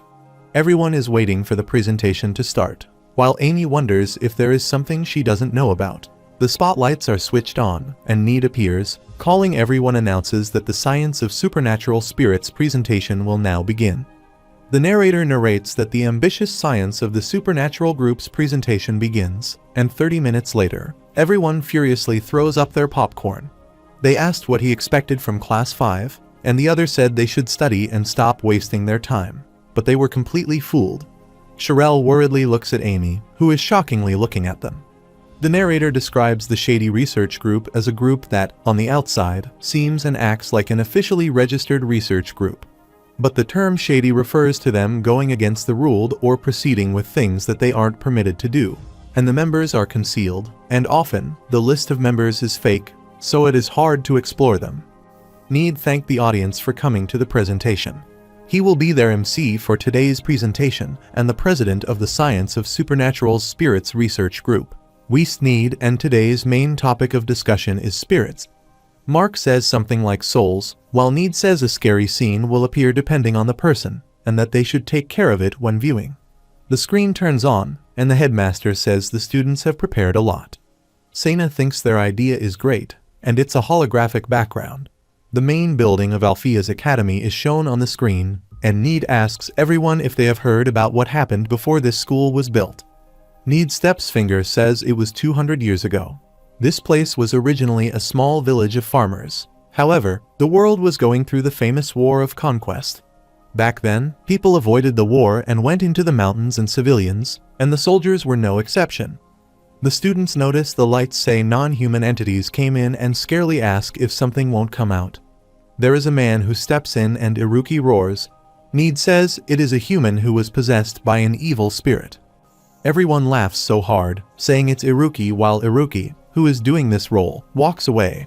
Sherelle eats snacks and laughs, saying it is funny, but Amy annoyingly asks if this is a presentation or play. Need says one night, he comes out calling someone affectionately, calling Aliyah.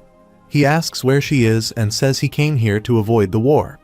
Maria, engrossed, says it seems like he was separated from his lover when he fled, while Mark annoyingly thinks if this wasn't a presentation, and when that person is coming out.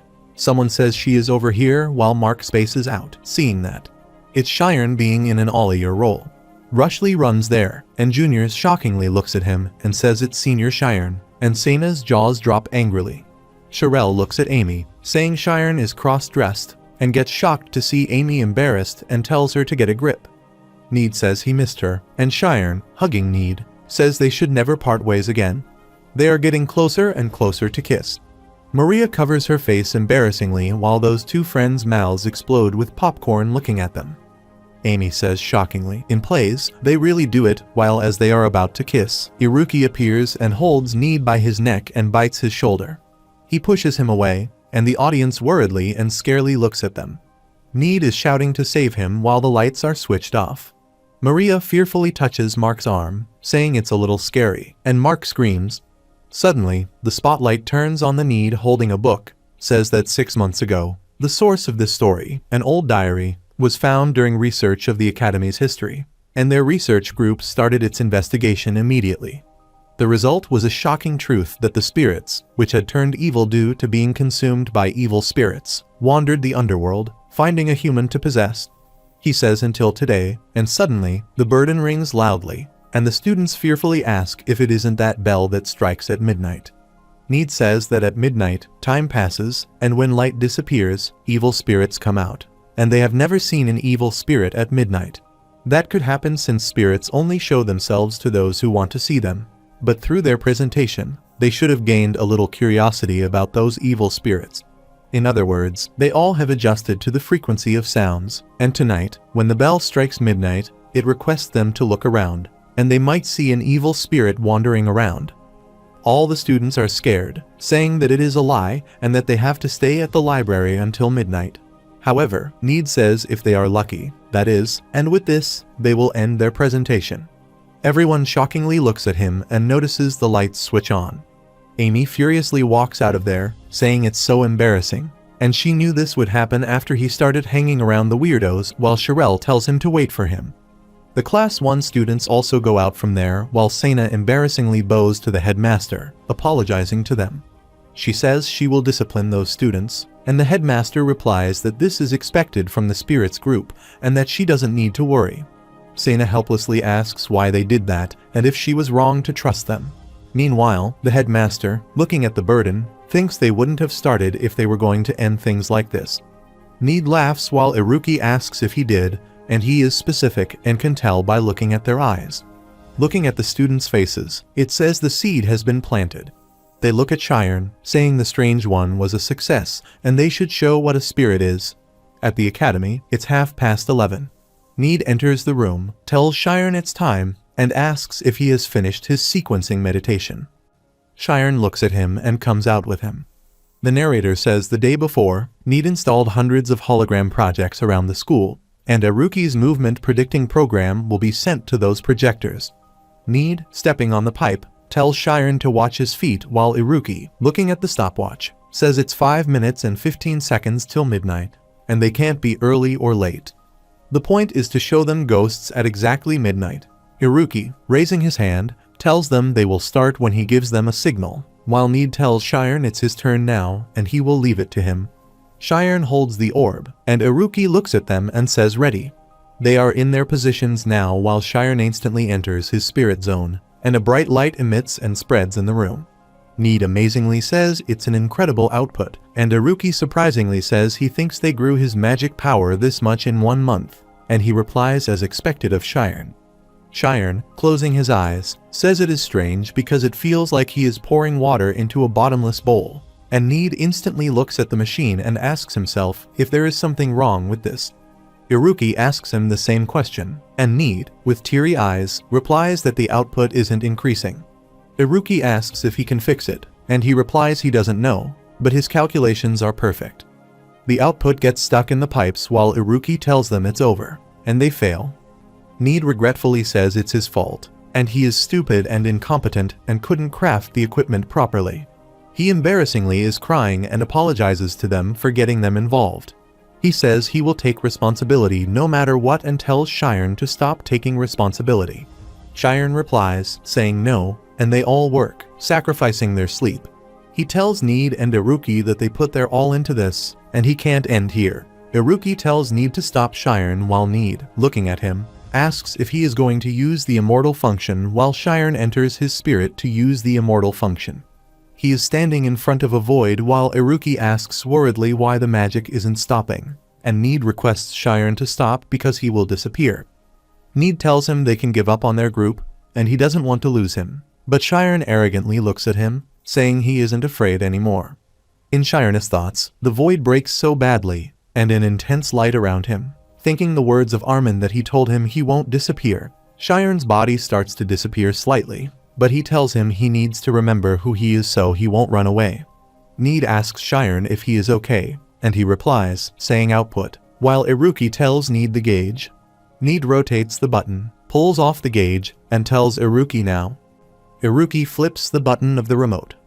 At the girls' dormitory, Maria, closing the book, says it's a shame, but she should sleep now, and she has classes tomorrow. She suddenly starts to tremble, remembering that spirit story and saying that she would be able to see it when it turns midnight. She calmly says that spirits exist and looks out the window. She sees a spirit looking inside the window at her, and Maria fearfully breaks the window, throwing the flower pot. Amy's room also has a ghost. She asks how he got in there, and the ghost smiles and looks at her. Amy shockingly says if it did smile. She shoutingly runs and comes out of her room.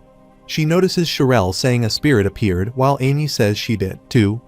The girls fearfully start to run, saying it's spirit and the spirits following them, and their noise spreads through the buildings. The ghosts are everywhere, on the roads, in the library. Everyone comes out of their rooms, and girls fearfully say something while Class 4 activates their magic and says they are everywhere. The ghosts walk forward and start to disappear. Everyone shouts fear, and Class 4 notices the spirits have entirely disappeared.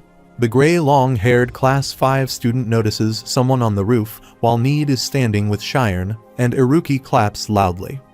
He thanks them for coming to their presentation at such a late hour while Sena, aggressively holding a device, tells them to come down and asks why it is so chaotic in the middle of the night. She annoyingly shows the yellow device and says he was shocked while washing up while Need greets him. Everyone furiously says a holographic projector, and if they all were fake. Sena sees the headmaster laughing hard and asks when he got in there, and he replies he thinks the presentation hasn't finished yet. They should listen till the end. Need confidently calls everyone, says that spirits exist according to their research group, and asks if they believe in the supernatural. Class 4 furiously shouted, saying they were still going at it, and the brown-haired Class 4 student said they were all fake and using shallow tricks that even a 3-year-old child can use. Class 4 sheerly says how they did it, and then the student looks at them, saying they used it. The other says it's strange because of how all holograms move differently. Girls are saying that she has been talking about it since the moment she found out that they were fake, but she has no idea, and the other says she thinks they used the holograms from the machine. The headmaster forms a little magical hologram, asks how it is, and then asks Sena if she can explain the trick they used. She replies the level of their joke is quite advanced. Shairna confidently thinks that mages place the most importance on intelligence, and they can't hold back their curiosity and fascination. One of the Class 4 black-haired students furiously thinks he got tricked by mere Class 5 students, and his brown-haired fellow aggressively thinks he doesn't know what mechanism they use. Sena says they used a difficult trick, but it's not to the point where they can prove their research group, while the headmaster finishing the hologram replies the trick isn't essential. Sena speechlessly looks at him while the students protest that they are still fake and that there are no such things as spirits. That Class 4 student furiously asks Need about the connection between fake spirits and the study of supernaturals. At the same time, he cross-questions him if they still don't believe in the study of the supernatural. Everyone is speechless when Need asks them why they are all here and what they ran away from, trembling in fear since there are no such things as spirits and ghosts. Amy and Sherelle are silently looking at him. Need says the emotions that all of them are feeling right now are the essence of the science of the Supernatural Spirits Research Group, and all of them didn't believe in spirits, but felt fear the moment they saw a ghost. That is because the seed of doubt that maybe spirits and ghosts exist is inside them. Shairn and Iruki proudly look at each other while Need says they just showed all of them that tiny doubt, and they don't know if they exist, but they are researching that doubt. One of the Class 6 students says there were times when information known to be true right now was treated as a lie in the past, and Need says because of all of them have shown them that doubt. They have proven that their research group is valuable, and with this, they conclude the science of the Supernatural Spirits Research Group's presentation. They bow, saying thank you, and 5 other class students surprisingly look at each other. All the students excitedly say they approve, and if it's something as extraordinary as this, he will fall his tricks as many times as they like. The headmaster asks where they did go and where they are headed. He says someone explores doubt, shows everyone what could not be seen, and asks Sena about her thoughts. The headmaster says he thinks it was a significant presentation, and Thad respectfully replies he has no objection, while Sena says she understands. Sena tells them loudly that professors have decided that they will acknowledge the science of Supernatural Spirits Research Group's presentation. She annoyingly shouts, saying they are suspended for 3 days, while 3 of them excitedly say they did it and it was a success. Sena aggressively asks if they are listening to their professor that they are suspended, and the students congrats them and wish them the best. Maria proudly says Shairn is, and Mark replies, saying, cool, and he is a genius. Sherelle says they are cool. Everyone wants to do that at least once to surprise the world. Amy proudly thinks this is so unexpected when she needs to study to graduate. She is putting her time into something as useless as this. Need, Shairn and Irukai are crying happily while Amy thoughtfully looks at him, thinking, folding her finger, she is a little jealous. Some suspicious boys angrily say an old eagle is better than a cow, and the guys who graduated left the group to some insolent guys. The other boy tells him to forget about taking ISTAs for themselves, and his ant language research group is pulling out. He says they are still Class 5, and he is running away all scared, while another one says they will soon advance to the graduating class. He says, making fun of him, if he doesn't want to go against them next year, he better graduate this year. He replies it would be best for him, the doll collecting research group, to be quiet. Fermi tells them to argue, and that they should stop there because they will catch other people's attention, and it will only backfire on them if they all are here like this. He arrogantly says they should wait for the right time while Sena looks at them helplessly and tells them to grow up. The headmaster holding his beard says even he who specialized in light is odd, and it was utilized in a way that surprised him.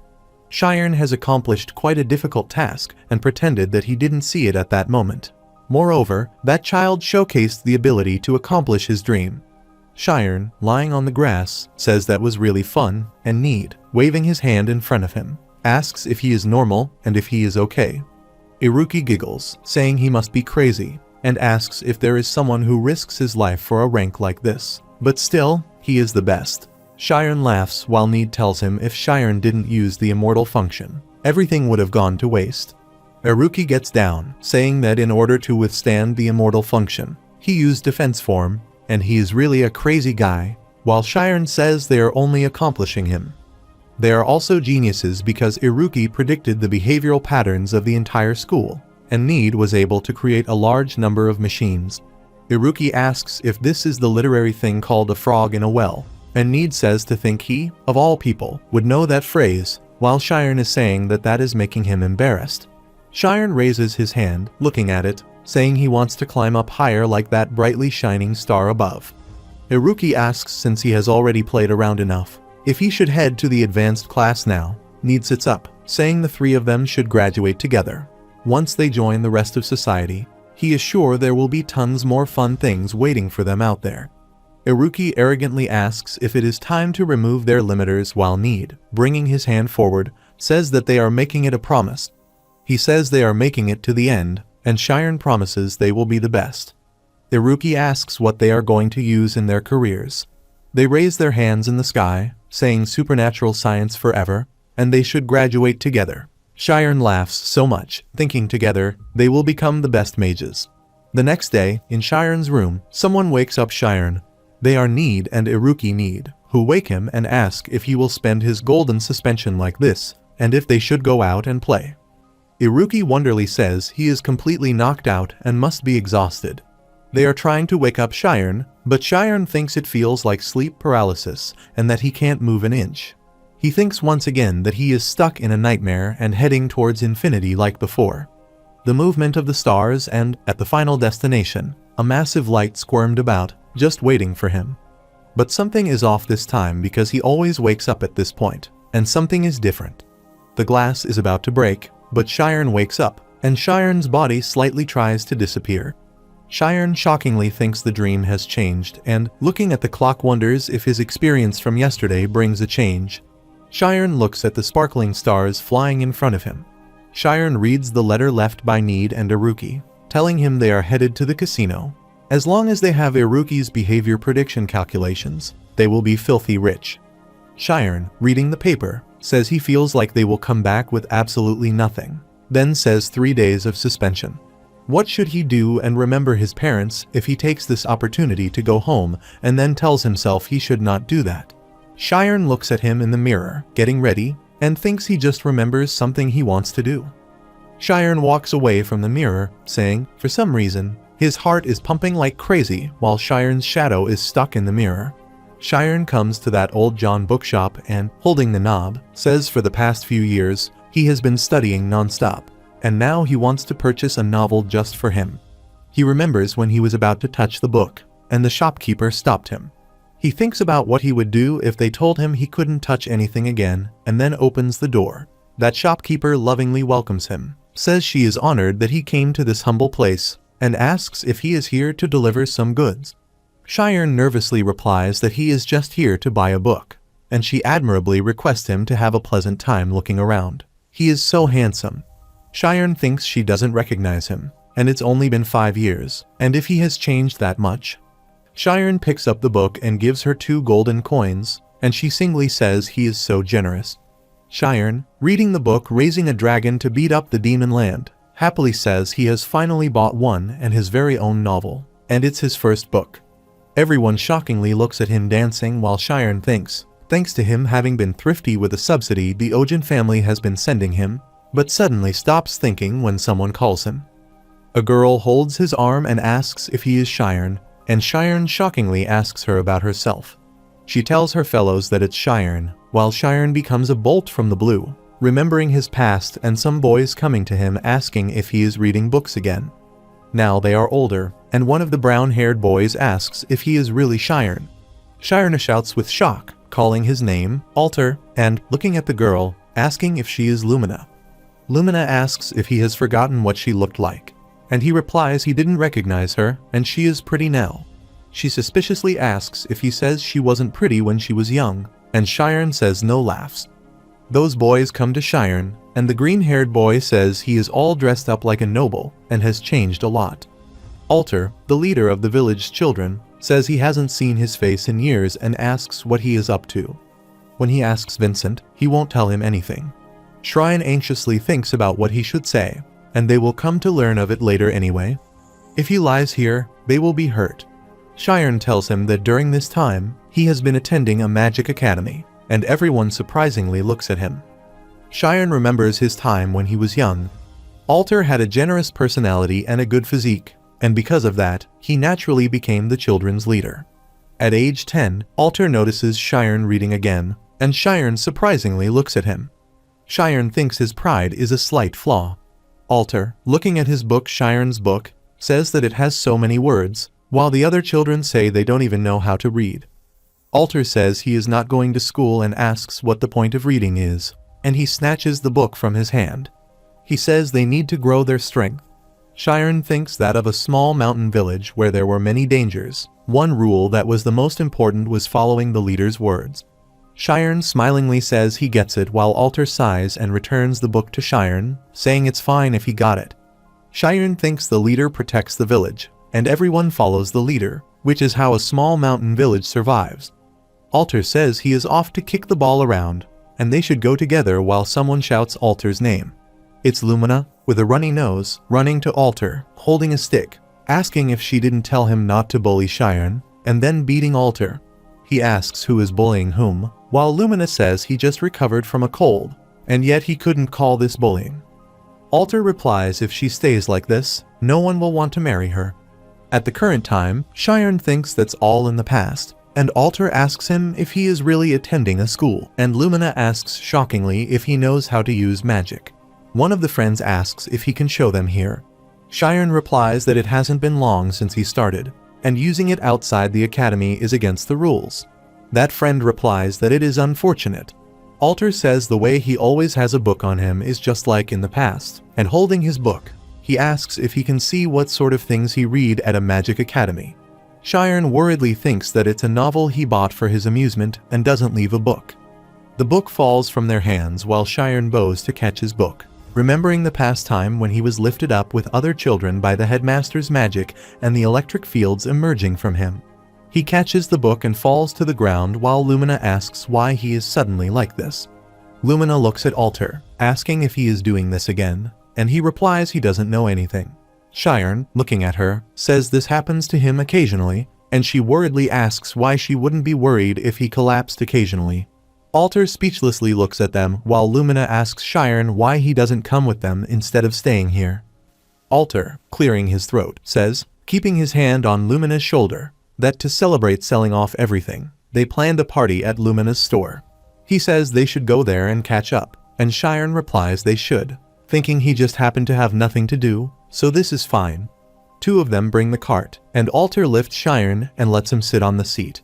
He says up to the seat he goes to while Cheyenne shockingly asks him to lift him.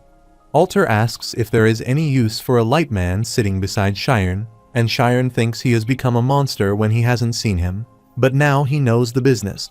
He believes it's more than likely that Alter will become the next chief of the village. At night, they reach the building, and the old lady asks if he is Cheyenne and says he is becoming increasingly handsome. Lumina must be thrilled, and Lumina embarrassingly tells her not to say useless words. They cheer the cups of drinks to Cheyenne and put them on the table. Lumina tells Cheyenne to eat a lot, and he, thanking her, says he will eat up. One of the pink-haired boys asks if this drink could be, but the blonde-haired boy replies it's just a carbonated drink.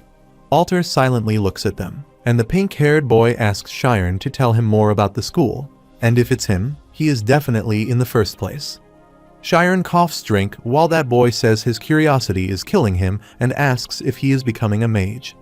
The blonde-haired boy asks if it isn't told that only nobles attend that school, while the black-haired boy asks if that means he studies together with the nobles. Cheyenne nervously thinks of requesting them not to puff him in front of Alter. The black-haired boy says he bets there are only beauties among the nobles, and Cheyenne nervously replies that he has never done that and is busy enough trying to keep up with his studies. Lumina calmly sighs while Alter keeps the cup on the table and says it's great that he is studying, but if he has any plans for moving forward. Cheyenne shockingly asks about moving forward, and Alter tells him to think about Vincent, who is currently taking care of the family's living. He will have to be responsible for the family next. He also has to get married and asks if he can do that after he has finished studying. Cheyenne shockingly thinks there is no guarantee that he will definitely graduate, while Alter, drinking the drink, tells him he also needs to think about things realistically. Cheyenne thinks he was so busy trying to keep up with classes that he hasn't thought about this deeply, and his friends are already helping with their family businesses. But in his case, the father must be toiling away at work alone. When will he be able to help him while Lumina worriedly looks at him? Alter says he wasn't trying to bring down the mood like this and, raising his hand, asks if they have an arm wrestling match for the first time in forever. However, he used to be quite good. Cheyenne surprisingly looks at him, and the blonde-haired boy says that Alter and Cheyenne used to be quite evenly matched. Cheyenne, looking away, thinks of the past time when he beats Alter. Cheyenne thinks they used to do that a lot when they were young, but today, saving Alter's face would be the right choice for the village order. Cheyenne arrogantly raises his arm, too, asking if they have bet on this arm wrestling match, and Alter asks how the loser will pay the bill. Their other friends excitedly say it's a warrior vs mage. Alter tells him to get ready, while Cheyenne thinks to save Alter's face, he needs to hold on as long as he can before losing. The match starts, and they push each other's hand, but things on the table suddenly jump over. Cheyenne badly loses while they are asking if he is okay, but Cheyenne shockingly thinks that the thing just happened. Lumina furiously asks Alter why he uses so much strength, and he replies he didn't know it would end up like this because, in the past, he didn't used to be this weak. Alter helplessly looks down and apologizes to Cheyenne, saying he will pay for the food today. Cheyenne replies that he was the one who lost today and got so much stronger, and then opens the gold coin sack. Cheyenne's money suddenly falls on the ground, and his friends holding his coins ask if he has 5 of them and why he is carrying so much money. Lumina shockingly looks at the coin and says 5 gold coins are a month's worth of sales, while Alter aggressively looks at them. Cheyenne spaces out, thinking he is ruined. Alter furiously shouts. They are making a fuss over mere golf coins, and 3 of them get scared of his voice. Lumina thinks Alter gets sensitive around Cheyenne. Alter clears his throat while the blonde-haired boy claps, asking if they hear a savage beast appear in the mountain. The red-haired boy says he heard that too, and he heard there aren't any wild animals now. Lumina thoughtfully appreciates calling the blonde-haired boy Brett and the pink-haired boy Martin. The green-haired boy says his dad told him it might be a cow bear and that it is a thing only to eat, and Cheyenne says he heard from his father about it too and asks why they did come this way when they lived in the north. Lumina asks if this is breeding season and says every time they go out hunting, they come back empty-handed and they don't see anything. They might be hiding deep in the mountains. Alter asks why they don't catch it and tells them they help the village. Moreover, they all know his skill. Adults do not need to go out when it's just a cow bear. They should catch it. Martin says Alton did hunt a red bear all by himself last time, and cow bear is nothing, while Cheyenne astonishingly looks at Martin, saying red bear. Agreeing, Alter proudly tells them that they will leave tomorrow morning since they are talking about hunting. Alter looks at Cheyenne, asking if he is coming with them, and Lumina furiously asks if Cheyenne is too. Alter says he has always come with them in the past, and Cheyenne replies he obviously will come and help whenever he can. Alter says they will gather in front of Lumina's house tomorrow morning, and then they all excitedly cheer their drinks, saying they are going to hunt a cow bear. Cheyenne, drinking his drink, thinks he is looking forward to it, and it's not what he planned, but he thinks it will be fun. At Lumina's house, Lumina comes asking Cheyenne if he slept well, and if they are going to leave now. Cheyenne, keeping the knife, says he is done. Lumina and Cheyenne come out, and Lumina loudly says they are ready, while Alter tells Cheyenne that they will leave them behind if he can't keep up just because he hasn't done this in a while. In the deep mountains, a black-haired boy tells Martin to hold over there, and Martin tells him they should cover it now. One of the boys ties the wood and gives a thumbs up to the green-haired boy. Cheyenne amazedly looks at the green-haired boy and says they finished setting up the net and trap so quickly, and they are so good. He replies they only set the trap, and Alter does the complex tasks. Alter, looking at the flaw of the bear on the tree, says it came to this area and, going forward, tells them they are going to survey the surroundings, and if they find it, they don't need to provoke it and tell him. Cheyenne's jaw drops shockingly, thinking that he is an expert now, while Alter smilingly looks at Lumina, slightly singing. Cheyenne suddenly thinks if it's finding where, and if he uses the spirit zone, then it will help, and he should help out, so Alter hunts quickly. Cheyenne enters his spirit zone, looks around, and sees something monster-like. Cheyenne worriedly looks behind, uses synesthesia, and notices Alter's foot on something. He worriedly looks in the bushes, but suddenly, Alter furiously calls Shiren, keeping his hand on his shoulder, asking how he could go out of his sight without telling him. He tells him because of him, everyone could be in danger. But Shiren worriedly looks away, and suddenly Alter shockingly looks there. He sees a dead beast near his feet. Shiren and Alter see many cow beasts and different animals being killed on the other side. The remaining people see the same scene on the tree and ask about this to Alter. Alter tells them they should go back down, and this isn't a cow bear, and holding Shiren tells them they need to say the adults and seal off the mountain. They might need to request for support from the city, but Alter tells him to hold on, and they don't even know what it is and ask what he is talking about. He says they might be able to beat it, but Shiren asks if he can't tell just by looking at all this, and this isn't on their level. Alter furiously shouts, asking what he knows, and tells him he is the leader and is responsible for giving out the orders. Shiren tells them to listen to him, and Alter replies he was like this in the past and he doesn't acknowledge him as the leader. Alter tells him not to treat him like an idiot, while Shiren shockingly notices some movement in the bushes behind him. Brett shockingly asks them if he sees it crouching there, and Alter instantly fixes the arrow in the bow, and the others do. Martin starts to tremble with fear seeing the big monster, while Shiren regretfully thinks the monster is an unknown organism that doesn't follow the rules of evolution, and he has seen it in a book named Walk. Alton, saying he died, throws an arrow at him while the Walk slips away. Martin shockingly says it dodged the arrow, while Shiren thinks of Walk that it is an intelligent monster.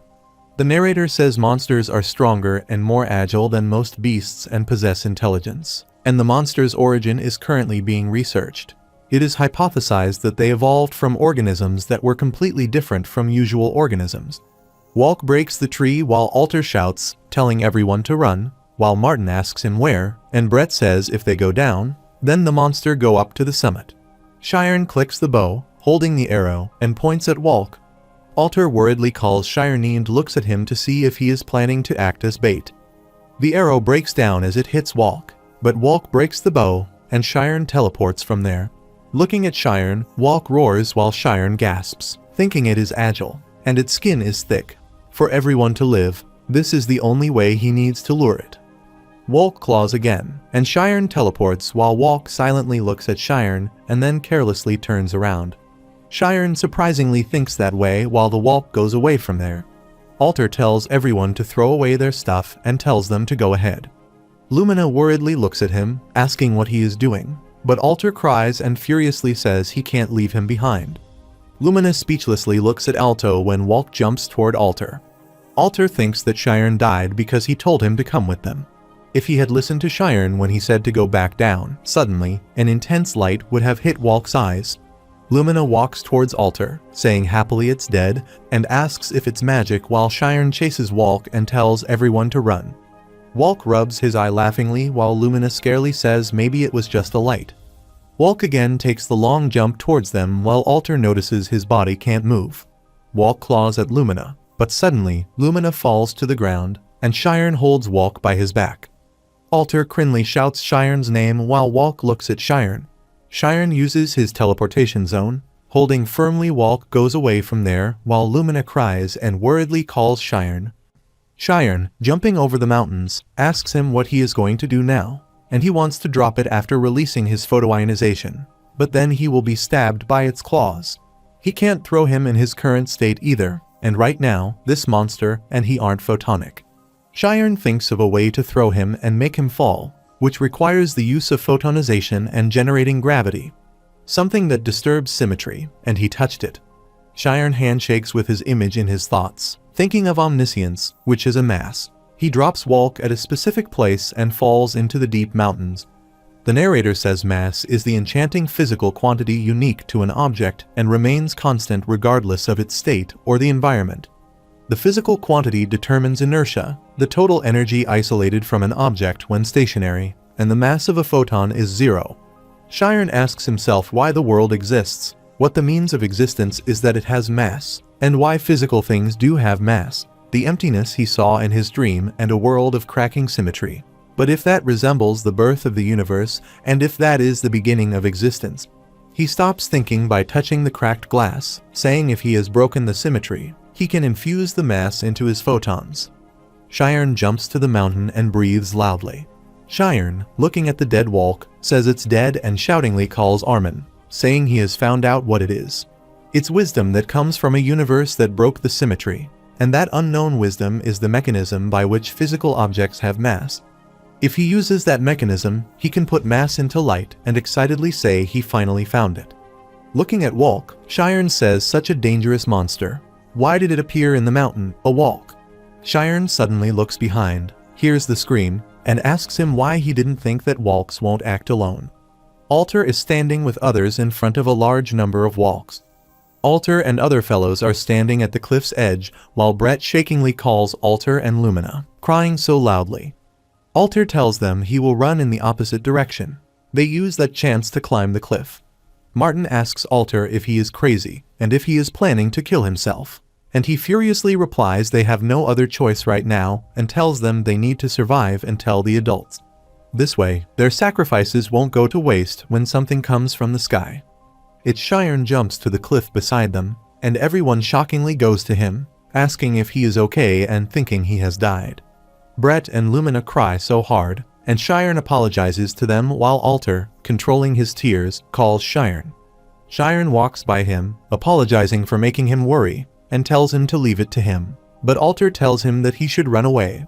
Shiren replies he isn't going against the rules while the Walks roar, looking at him coming to them. One of the Walks starts to run towards Shiren and gets closer to him. Shiren, using his spirit zone, makes a light ball in his hand. Lumina surprisingly looks at the light, and Martin says that if he uses the same method as last time, it won't.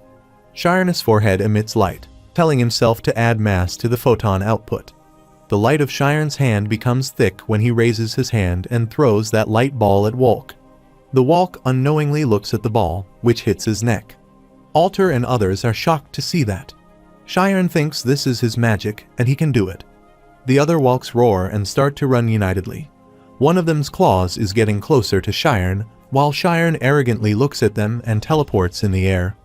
Walks shockingly looks at him while Shiren, making the light mass ball, forms an angle in their eyes and throws it at 5 of them. Those 5 Walks are dead while Alter, shockingly looking at Shiren, says that's a mage. Shiren steps forward to them, thinking this magic uses a lot of focus while seeing a Walk appearing from the mist. Shiren instantly throws the light at him, and it starts to shake again. He looks at Shiren. Shiren, surprisingly looking at his glare, thinks his power has decreased. More of the Walks are running towards him while Alter shouts and tells Shiren it's dangerous. Meanwhile, Lumina requests him to run away.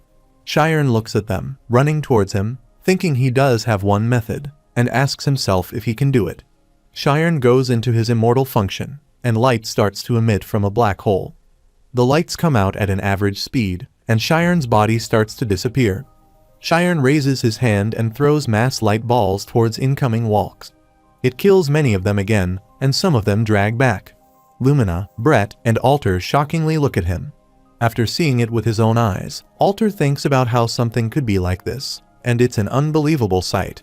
Shiren is killing the Walks who are slightly closer to him and becoming dizzy.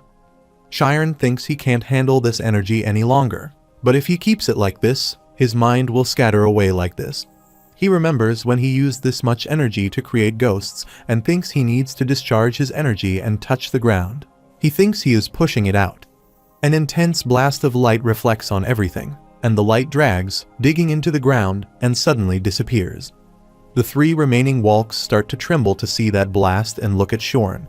Shiren looks at them arrogantly, telling them to go back and not even return.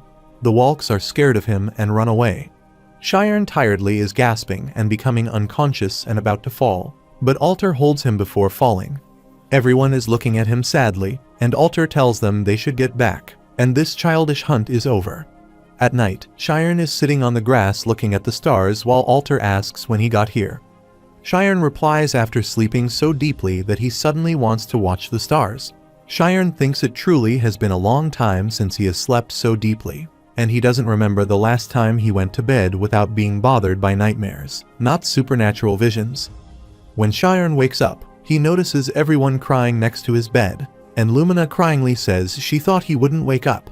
Shiren thinks he is sleeping so deeply that it looks like he is dead, and the others don't leave his side until he wakes up. Shiren asks Alter what others are doing, and he replies they are bustling in the kitchen. Anyway, it's a relief.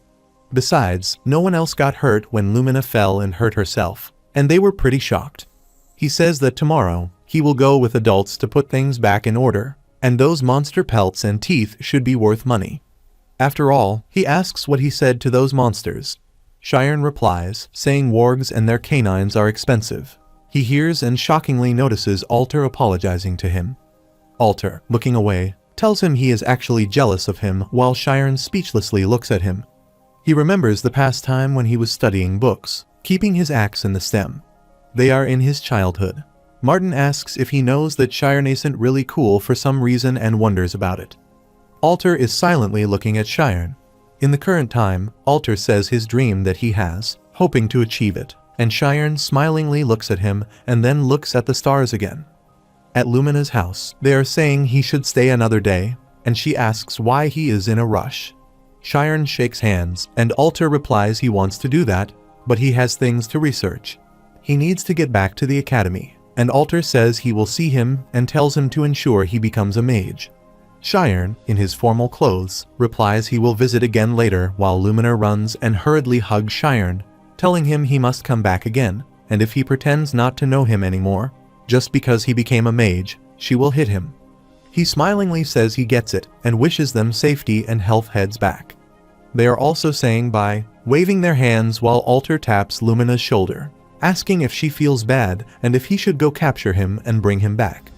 Lumina cryingly shakes her head, saying it's not like he is leaving forever, and Shiren is at his calmest when he is chasing his dream. Shiren reaches Ista's and, reading his small notebook, enters Ista's. He remembers Need's words when he first came there with him. Shiren asks him how they locate their research group's room among the 89 blocks here, and he replies that since he is now a member of their research group, he will teach him how to find the path. In room 19, he asks if he sees the number on the corner of the ceiling, and replies it says 19. Need tells him that is right, and that he must look at the corner of the door. Shiren, writing in the notebook, looks at the yellow door and says room 19's yellow door is 5. Walking forward, remembering his words, tells him that he sees how there are 3 ways. He asked him if that meant 3 other blocks were connected near this one while he shook his head, climbing the stairs. He drew the directions on the notebook, remembering Need's words that he will have to replace them each with X, Y, and Z, respectively, and then plug them into an equation, which is what they call the Ista's master key. Shiren asks him the person who came up with this, and he replies he heard one of the founding members had the savant syndrome, and he was the one to create this equation. Need says that when he first showed Iruki this equation, he said while Shiren opened the purple door room, he sees the Supernatural Psychic Science Research Group and thinks it's truly a beautiful equation. Shiren walks to the room, hearing the words coming from the room that is why he would reveal that no, and he already told him that there is a 57% chance it will be a spade. The other says he has lost count of the times because he listened to him. They are debating like this. Shiren opens the door, thinking how all of the information must be put together in order to find the path to the research group. Closing the door, he thinks through Ista's and learns that he needs his roots, his precious connections, and all of his moments to be with him. He looks at Iruki and Need, arguing, thinking this allows him to walk his path one step at a time. Shiren says they came back after losing everything, and Need tells Shiren to listen to what he is about to say. Iruki asks why he is like that, and he just smiles over while Shiren lovingly smiles, thanks them, and tells them he is back. Shiren brings them to the 48 training round and forms a light mass ball from his hand. Need asks if the thing he wanted to show them was photon output or if he increases its output or something, while Iruki suspiciously says there is something off about it.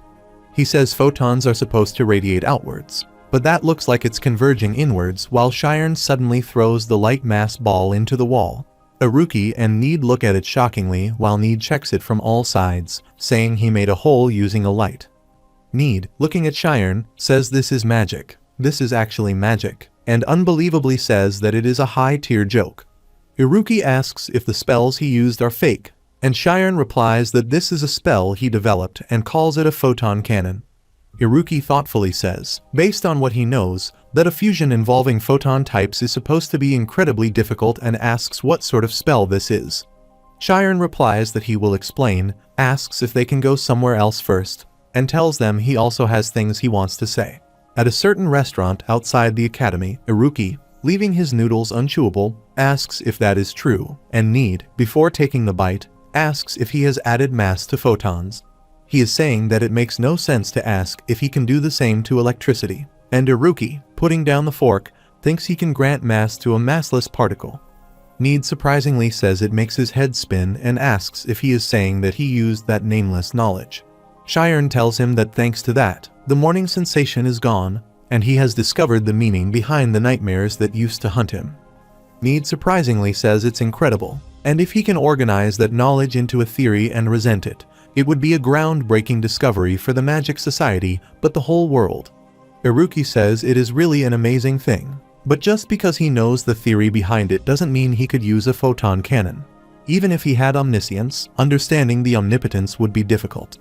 Need worriedly says this could be even more incredible than they imagined, and Shiren replies that's why he wants to make a request.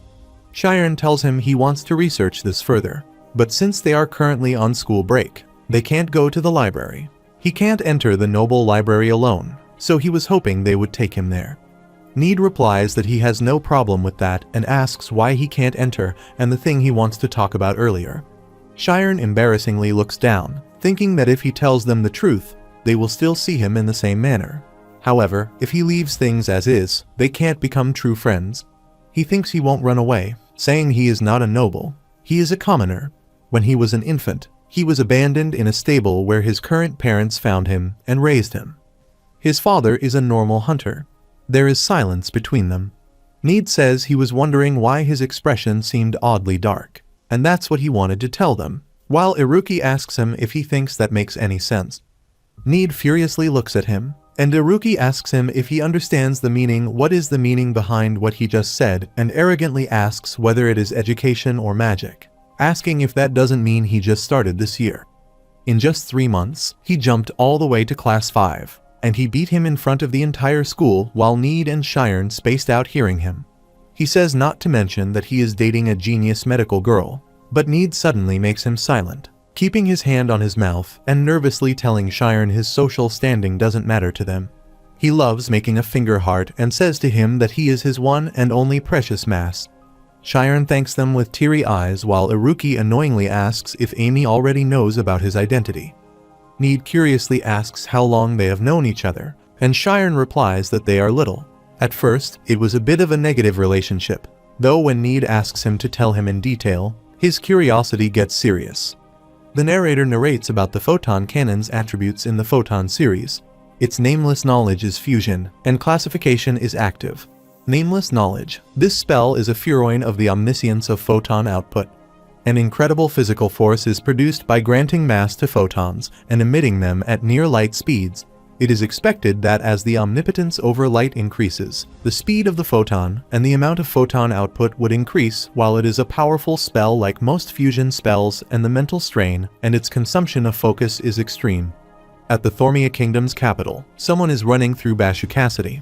It's a time before 5 years, and a small boy named Slums Radum is running and breathing fast, holding a piece of food while some thuds holding knives are chasing him. One of them says it looks like he wants to die while Slum Radum passes through the garbage, enters the room, and calls a sick girl, Erin, lying on the ground. Erin is moaning in pain, and Slum asks if it hurts a lot. Showing the bread tells her this is real bread. He cries and fearfully looks at those thuds standing around him, saying they finally get him.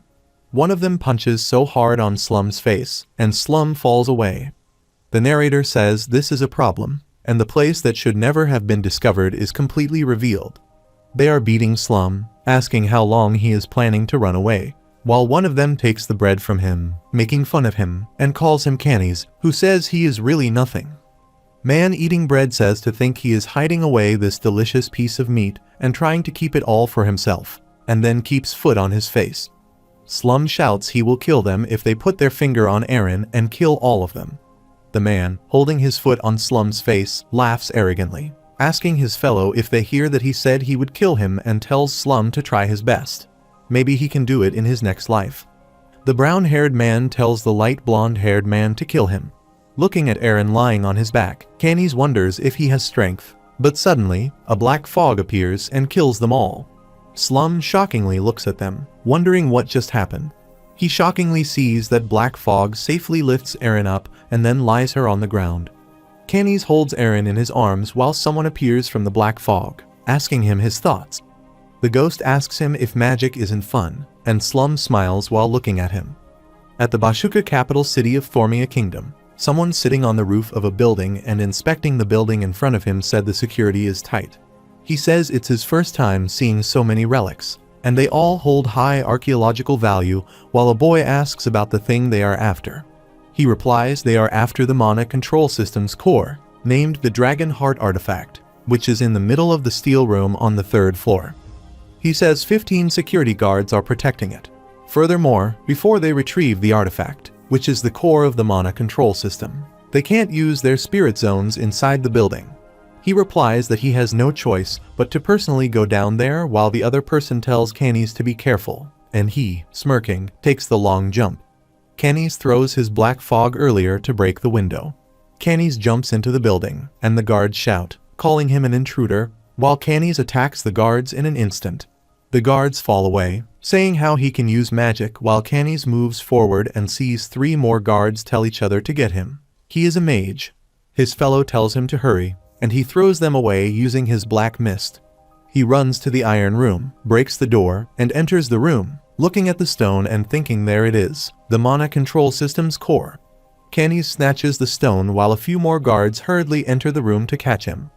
The black mist moves closer to the guards and releases their energies with it. Canis, looking at his back and seeing someone coming, says nice timing and calls her Eren. Canis, looking away, asks if he didn't kill anyone, while Canis, pointing his thumb at them, replies she doesn't need to worry because he just knocked them off. There is suddenly a blast, and the brown-haired man doing this outside the building says he doesn't know how he could bypass the mana control system and use magic, but this is it. The brown-haired man says he won't let them take anything, and as the smoke gets lighter, Canis and Eren are visible. He is shocked to see dark magic while they attack him, but is surprised because that man forms the defensive layer in front of him. He says they have disappeared, and when he calls the commander, he tells him the mana control core is gone, and there are no traces of teleportation. It should be around here, and he orders him to find it while he thinks they seemed young and how they did get through the mana control system and steal the core.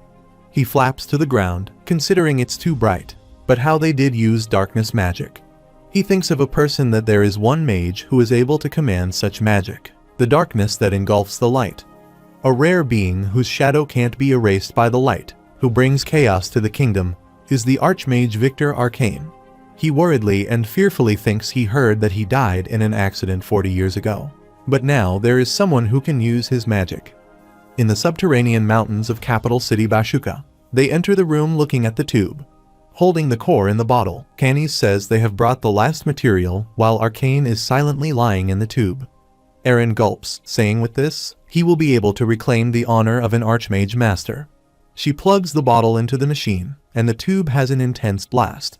Canis happily looks at Arcane, holding the tube coming out of it, saying it took 40 years for him to meet the person who stole his power, Milch Alpheus.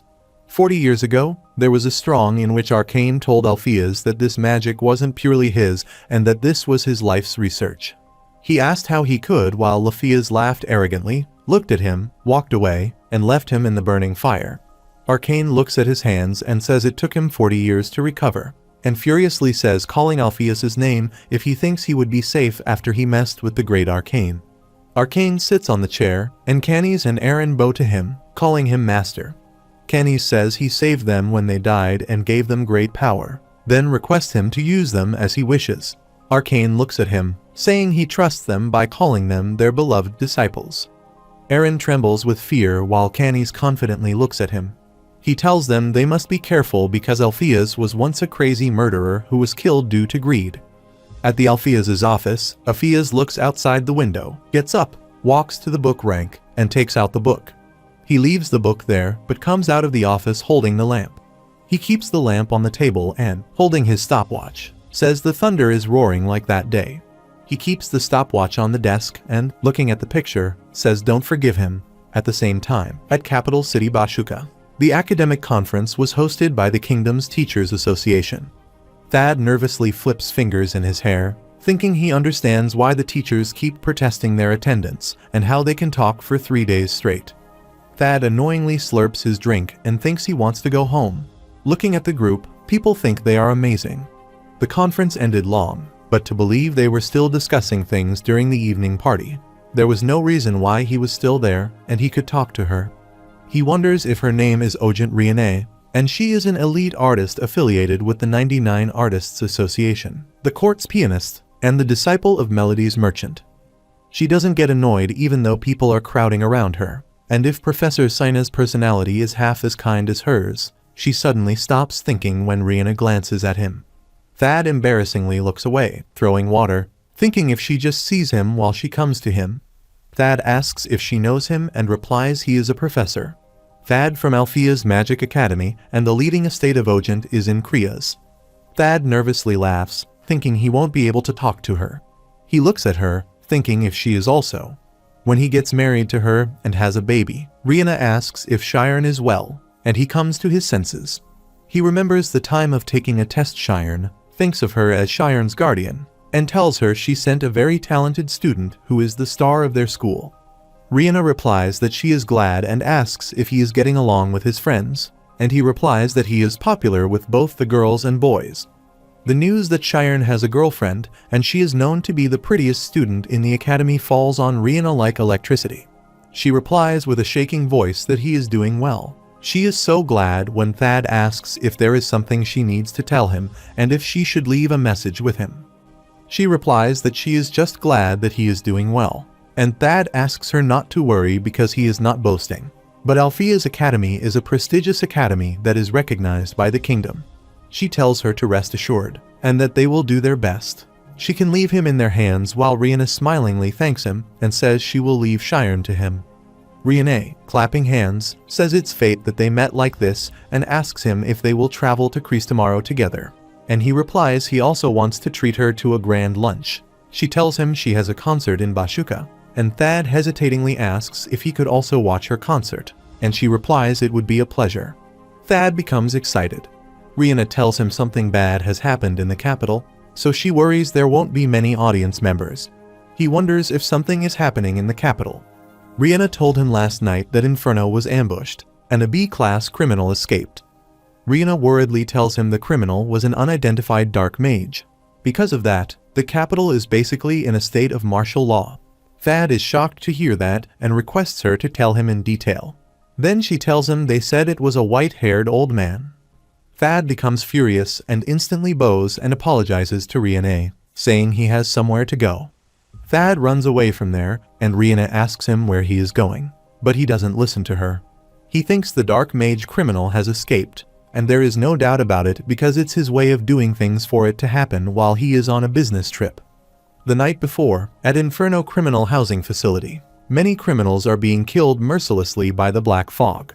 Arcane passes with Canis and Aaron by the housing facility, killing many criminals and throwing them in the air. The narrator says dark magic has two traits, absorption and assimilation. Darkness absorbs energy and assimilates it into a property. The darkness his willpower receives can make small physical attacks, but darkness can't defeat light. Arcane, taping Canis' shoulder, appreciates him, while Canis thinks their savior, who saved Aaron and him from hell, is Archmage Arcane. Arcane tells him that if he works a little more, killing the ants will allow him to engulf the light. Canis arrogantly looks at the dead people who are screaming for help. Arcane passes by the people, crushing them, while Aaron says this place has nothing to do with the Master's revenge and asks if there is a need to go this far. Canis replies all they need to do is trust the Master, and she already knows that the Master doesn't do meaningless things. Looking at him and smiling, Aaron replies that he understands him while they reach the main hall. They pass through the hall. They break every door. Someone says, looking at the broken door near his feet, that he has excellent skill. One of the criminals thanks him and asks if he is a mage. Looking at Canis, Aaron asks why he brings children with him and if it is a field trip. That man brings his hand forward, saying it's a pleasure to meet him. He is Nightcat Kraken, and he already knows that. Arcane silently looks at him and then arrogantly says he has finally come to fish, but it's filled with small people, while Kraken and his fellows are annoyed that he calls them small fry. They furiously run towards him, saying who cares that he is a mage, but suddenly stop seeing him disappear. One of them says it's dark suddenly, and he can't see anything, while the other shouts that the walls are approaching them. They are stuck in the walls, shouting that they can't escape, and crushed between the walls. Aaron furiously looks down, and their blood is falling away. He asks the man lying behind the pillar if that is Schema because he hides his presence very well. That man furiously looks at him, and his hands shake the chains, and his arm muscles are swelling. He comes out saying he has been caught and asks him why he is doing this and if he is planning to revolt against the kingdom. Canis and Aaron look at him arrogantly while the man says he seems one of many words. They notice that he raises his chains and balls around his body and hits Arcane's face with the ball. The man shockingly looks at him and thinks he barely connected with him, and it feels like the shock is being absorbed. Arcane's left side of the face starts to convert to black mist, telling that man that he passed. The brown-haired man throws the ball on the ground and laughingly asks if something is wrong with him because he never auditioned for anything. Arcane steps forward, and his mist gets closer to him. The man covers his face with his hands, thinking this won't do, but he breaks the chains around his hand. Arcane tells him money makes him move, and releasing him from chains tells him he will give him work that can earn him lots of money. He asks him if he is interested, and the man replies that he speaks his language. Canis silently looks at him. In the jungle, someone on the way asks the cart driver if he can't go any faster, and if he doesn't, give him all the gold coins. The cart driver replies no matter how fast he goes, they will arrive at Krias in the morning and asks what he is doing this hour while Thad helplessly lies head with his back, thinking Arcane ambushed Inferno last night, and next, he will come to take revenge for what happened 40 years ago. He needs to tell the master quickly. At Althea's Magic Academy, that brown-haired man with a tattoo on his arm says it is cold. He says it's raining so much and asks if they have to do this, while Canis tells him to stop complaining because he needs to do as the contract says, calling him Lucas. Lucas tells him he needs to give him a big bonus, and if he knew they would do something as crazy as ambushing a magic academy, he wouldn't have come. Lucas annoyingly thinks there is no need for him to get involved, and he says he would be compensated well. So he follows him, and then asks himself how this is difficult from a revolt against the kingdom. Lucas looks at Aaron and says it looks like she is from this line of work and she is pretty to be a heinous criminal. Before Lucas asks something, Canis furiously calls Lucas, telling him his job is to watch the hostages and orders him to follow the contract. Lucas carelessly asks where these hostages are, and he replies that he will see them tomorrow morning. He walks by him, thinking why the master brought him, while Lucas annoyingly thinks everything is going according to his plan. Arcane uses his magic and forms the black fog layer all over the Althea's Academy. Shatters says in his spirit zone that the first ever mass. As a result, the universe's symmetry was broken, and an event was created. The result of the interactions of these countless events is the world they now live in. Need shockingly, getting up under the books, asks if there is no mass. Then the world they live in disappears, and, more importantly, how mass was created in the first place. It coincidentally went proof and came to be. Iruki, lying under books, replies he should let there be mass or something like that, while Need aggressively asks if he is serious that God created it. Iruki carelessly fingers in the nose and replies that he said it because he is at a loss. He tells him during his suspension that he lived in this library and read all the research about mass. But a human can't understand things beyond their knowledge level, and getting up tells him he thinks he has tried to approach mass with an omniscient viewpoint. Iruki looks at Shatters, lying under books, and asks him what mass feels like with his omnipotence.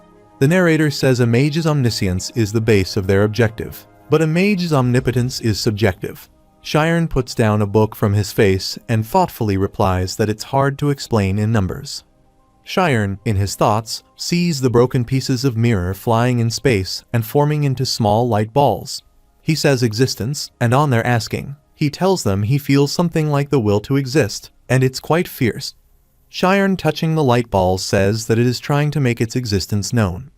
Iruki thoughtfully says that is plunging the proof of existence, while Need asks Iruki about Shatters' omnipotence. He asks how about calling it God's particle, and Iruki replies that it is not bad because it stimulates one's creativity, while Sharon excitedly says he thinks it fits the thing that he feels and likes. Need says that since omnipotence becomes stronger when the image is clearer, Shrine excitedly makes the fist, saying God's particle. He will work hard on it. At Alfia's Magic Academy, 3 passes through the academy while Need says their vacations are done, and Iruki asks if a suspension is a vacation for him. Sharon wonderingly asks if they haven't forgotten their promise while Need and Iruki space out, answering that they need to advance to Class 4 this semester to graduate together. Sharon says a day hasn't even passed since they resolved themselves. Need and Iruki, with shaking voices, ask if they are left behind in Class 5 all alone, while Iruki asks if he doesn't want to stay in school for one more year. Sharon annoyingly replies that their grades are better than his, and the risk is more significant for him. Need says it's their last day and asks if they chill in their research room, but Sharon walks away, saying he has to stop by somewhere, and tells them to go ahead first. Iruki tells him to come to the room when he is done. Sharon remembers when he was a new student who knew nothing, but now he has been enlightened with God's particle and made more precious friends. Sharon remembers his time with Amy at Thad's office, meeting with Sena in his room and bringing apples as an attribute. He remembers when they gave their presentation, and she went out of his room, telling him to stop calling her senior. The steel door of the graduating class building opens, and the students go in. Amy and Sherelle are walking through the building when they are suddenly shocked to see Sharon offering both of them a cup of coffee. Sharon, saying sorry to them, says he scared them and told them he wanted to surprise them.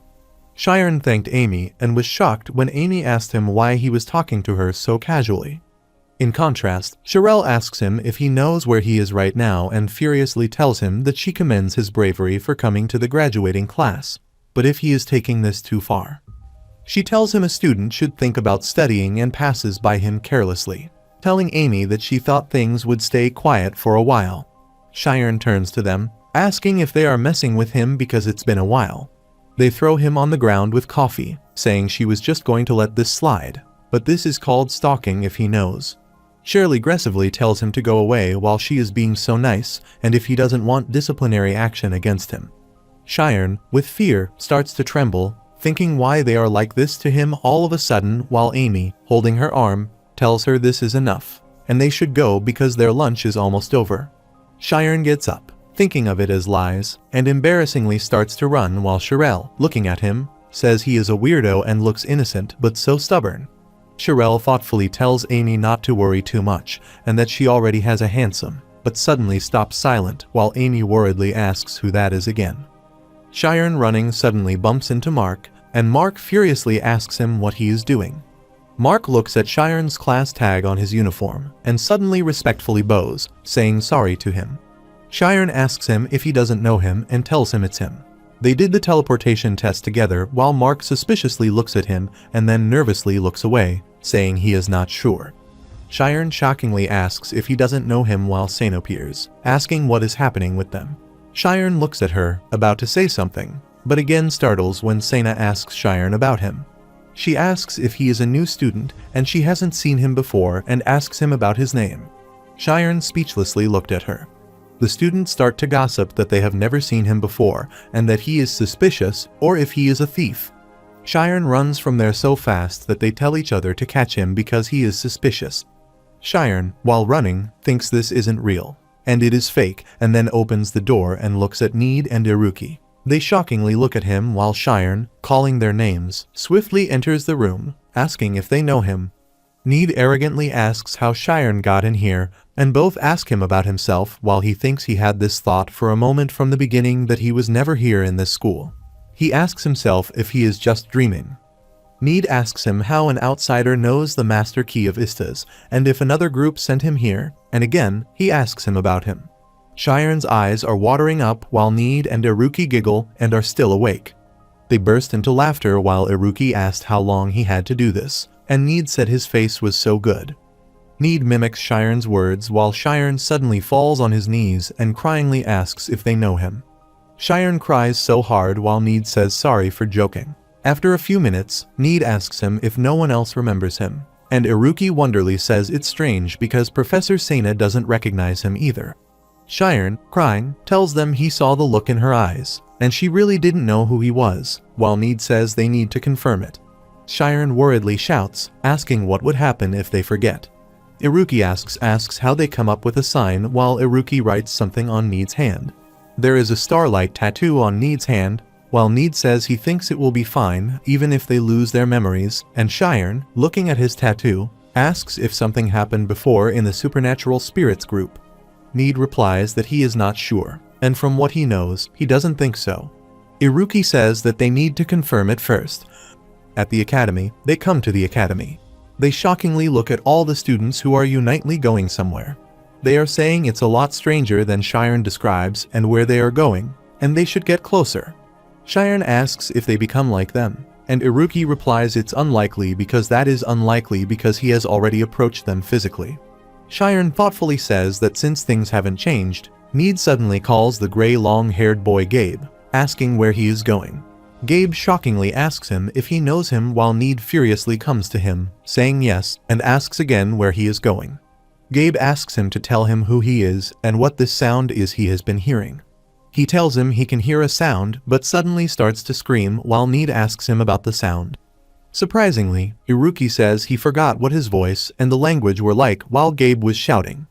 Iruki says he is losing his memories in real time, while Shiren shockingly says he stopped, and the three look at other students. Juniors and other students from different buildings are walking in the same direction. There is an old professor with children walking, controlled by black fog used by Aaron. Aaron tells Canis that they are all here and they should go, and this is giving her chills while Canis nods his head. Lucas, looking at the students, says they all became zombies, and their cerebral activity has stopped, but they can physically move.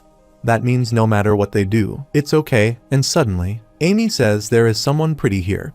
Canis calls him and tells him if he does something vulgar while carrying out his master's divine plan, he won't let it slide.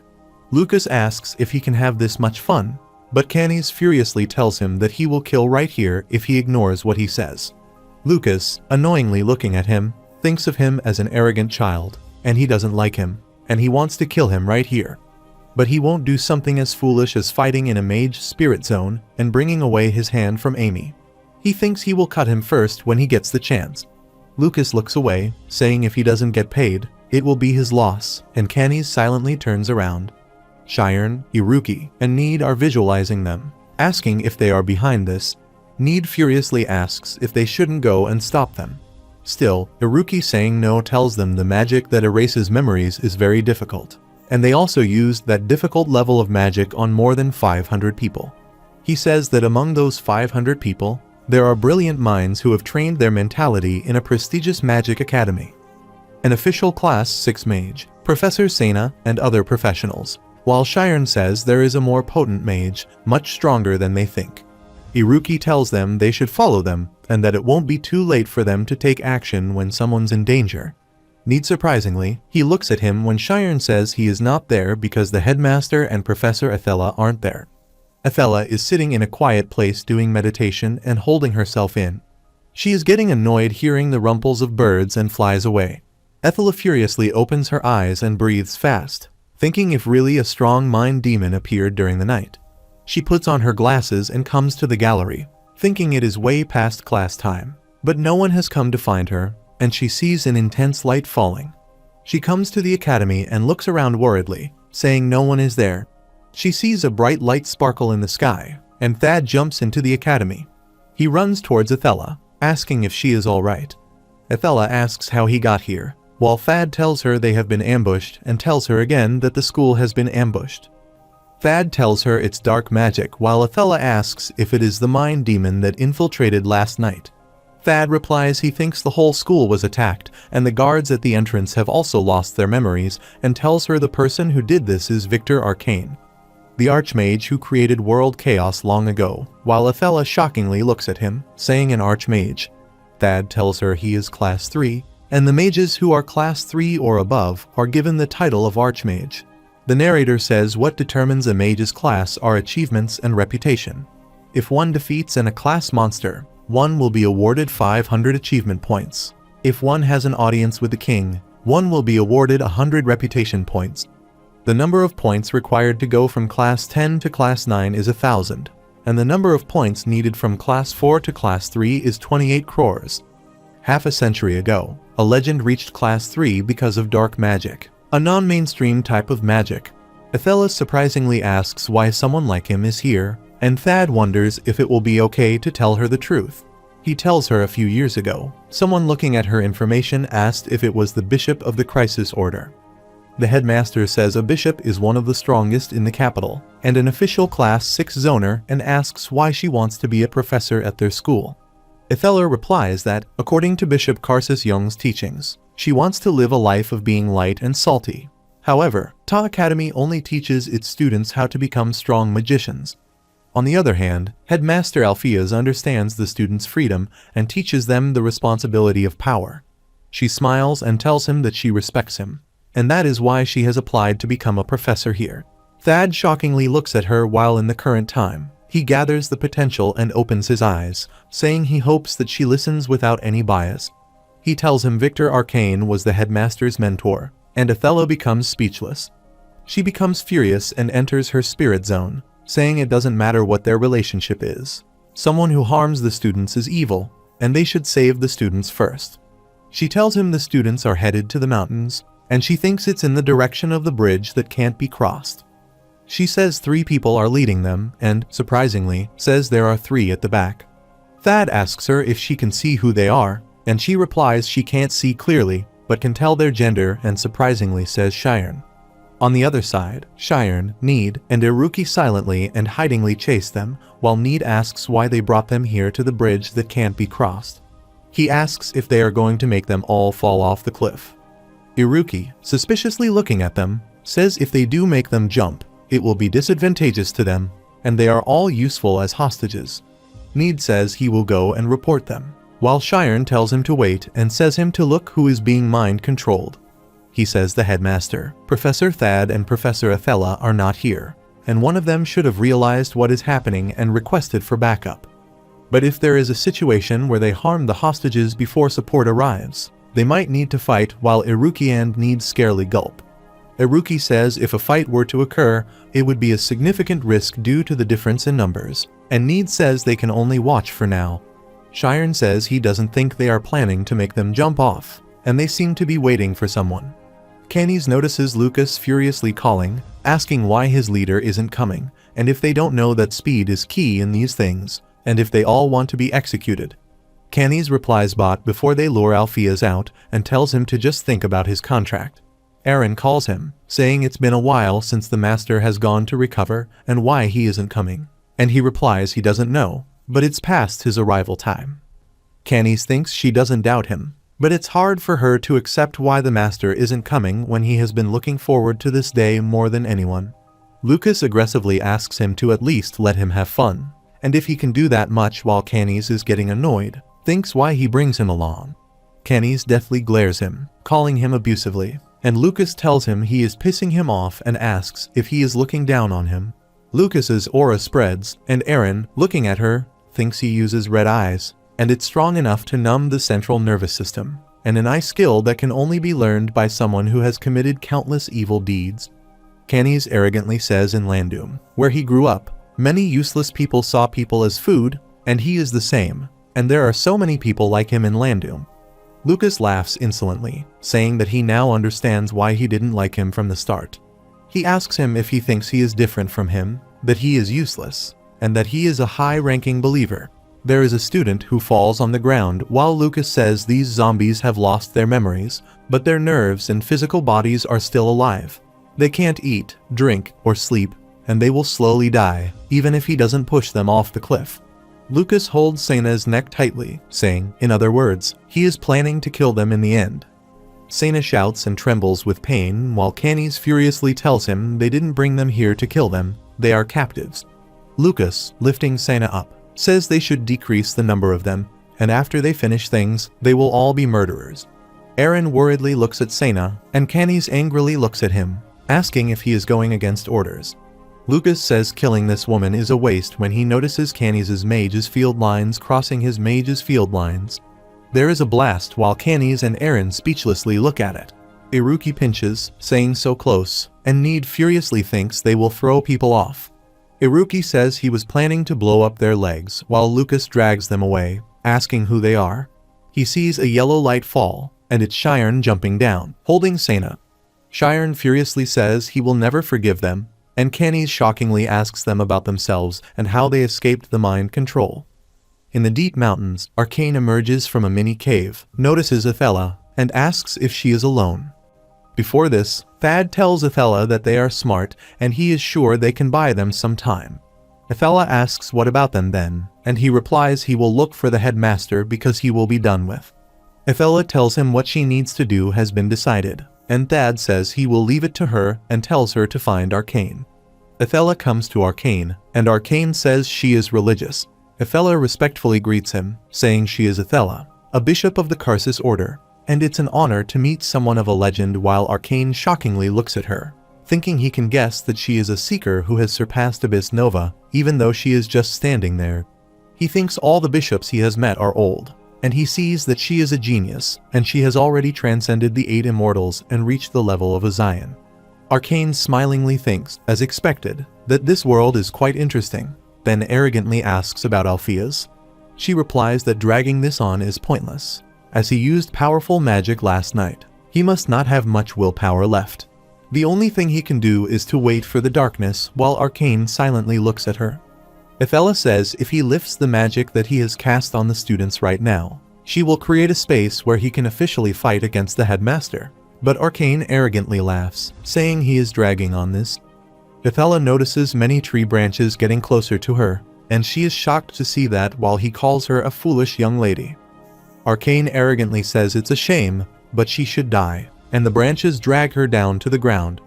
On the other side, Lucas asks Canis and Aaron if this isn't a good plan, and Need, Iruki, and Shiren are looking at them.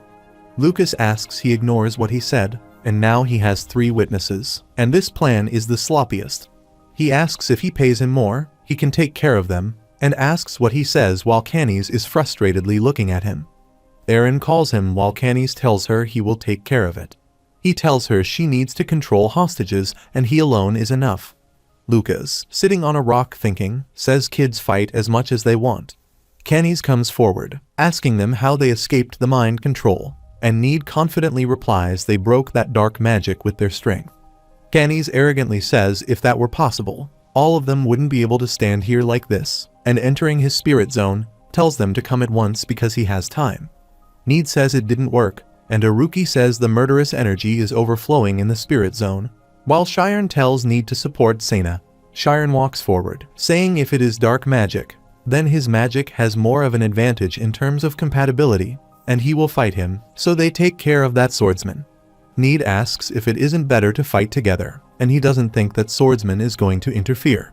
Let him know if there is anything else he can help him with. Shiren tells them not to believe him because he has just thrown a person off a cliff, and he is really strong. Lucas silently looks at him and thinks that the kid is quick to catch on and annoying. Iruki thinks Shiren is right because he is usually mellow, but becomes different in practical situations. Shiren and Canis walk forward with their strong magical auras. Shiren suspiciously looks at him and thinks his eyes are so empty that they give him goosebumps, and he can't read them all. Canis creates the black fog and throws its waves at Shiren, and he instantly throws a light ball using photon output, but shockingly sees that thinking the light bursts. Shiren returns and again forms the light ball using photon output, throwing it at him, but his body becomes a shadow. Need shockingly says he got hit by light, but he was able to maintain his shadows. Canis smirked while Shiren furiously thought about ignoring the laws of nature, and asked himself if that meant a gap in power between them. Canis wonderingly asks if he trusts in compatibility and decides to fight him with his mere skills. Shiren aggressively forms a mass ball and throws it at him, asking about this. Looking at that, Canis thinks something is off and needs to be made thicker, but he gets hit with the light in his abdomen. Canis shouts with pain, thinking about what happened, while Aaron shockingly looks at Canis. Canis shouts, calling his name, thinking he was just hit by the light and thrown away, while Need, Iruki, and Lucas look at him. Lucas thinks about Shiren what he is. The tree shakes so much that birds fly away, and Ethella, in her spirit zone underground, is looking away and remembers Arcane's arrogant laugh, telling her to die. Ethella wonderingly looks at Arcane's shadow and thinks its pitch is black. Still, if it's synesthesia, she enters her teleportation zone and crosses the shadow attack like hurdles in the test. Arcane tells her she is good, but she will always have a shadow. Ethella notices the shadow coming towards her in the form of fists and thinks that if she teleports in this state, her legs will be torn off, and then she will teleport her upper body repeatedly. She escapes from that trap and punches the ground so hard. Arcane, looking at her like this, says, as expected of a crisis bishop, and if she weren't a professor at this school, she would have become someone great. But Alpheus kept his mouth shut and used her incredible talent and ability to take all the credit for himself. Arcane shouts Alpheus's name, arrogant Alpheus, while Ethella shouts, asking what he wants, but is suddenly hit by his attack. The blood comes out of her mouth, and her glasses are cracked down. In the headmaster's room of the Alpheus Magic Academy, Thad calls the headmaster by looking around. He thinks he knows he is around here and heard that he created a secret space in his room, but where then shockingly sees the black book whose title is He Sees the Dark. Thad, holding the lamp, opens the door to the hidden room and, keeping the lamp on the desk, calls the headmaster. He shockingly looks at the painting of a girl hanging on the wall and thinks of her. Alpheus asks who there is, and Thad asks if he is safe, while Alpheus shockingly says he seems to know him. Thad surprisingly asks if he lost his memories and thinks there is something different, unlike everyone else, that he hasn't completely lost his memories. Alpheus asks if he lost his memories and he didn't travel to the future, but touching his face says to think he became such a wrinkly old man, and where his handsome 18-year-old face has gone. Thad's jaws drop with shock, thinking he has lost 40 years worth of memories, and the person in front of him is the infamous and arrogant Alpheus. Alpheus, sitting on the chair, calls him and asks what happened to him, and Thad tells him he was attacked by dark magic and lost his memories. Not only are the professors and teachers in danger, but he says not that. He wonderingly asks him about his job, and Thad tells him he is the headmaster of one of the 5 prestigious academies in the kingdom, Alpheus Magic Academy. The other professors and, of course, the students respect them, but stop saying more when Alpheus laughs so loudly, saying that he is a professor and he is respected. Alpheus holds Thad by his collar and, bringing him closer to his face, asks about his class. Thad scarcely tells him it's class 4 while Alpheus laughs again so loudly that he is mere class 4.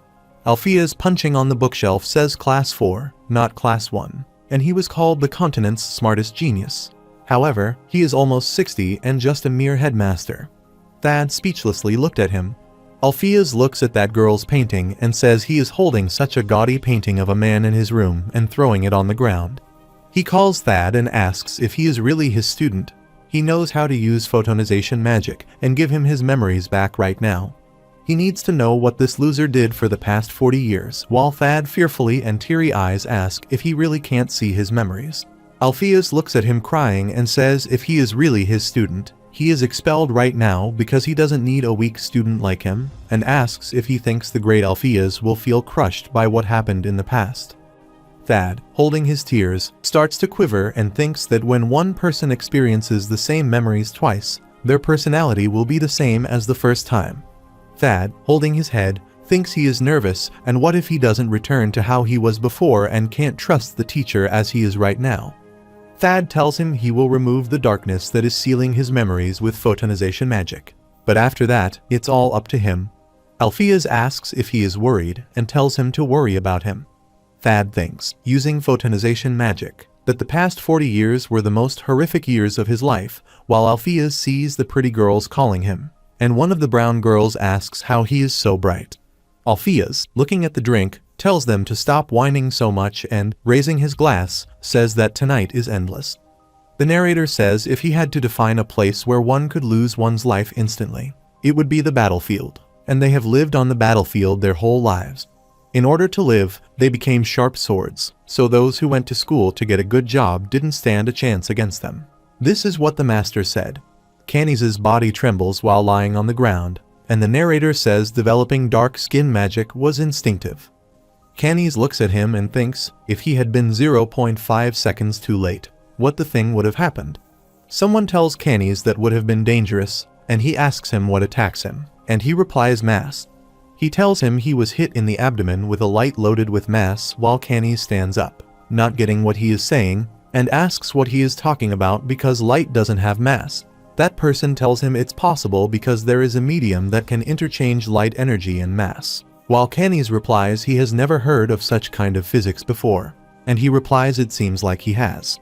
Canny's speechlessly looks at him while that person apologizes, saying he is just telling him the truth.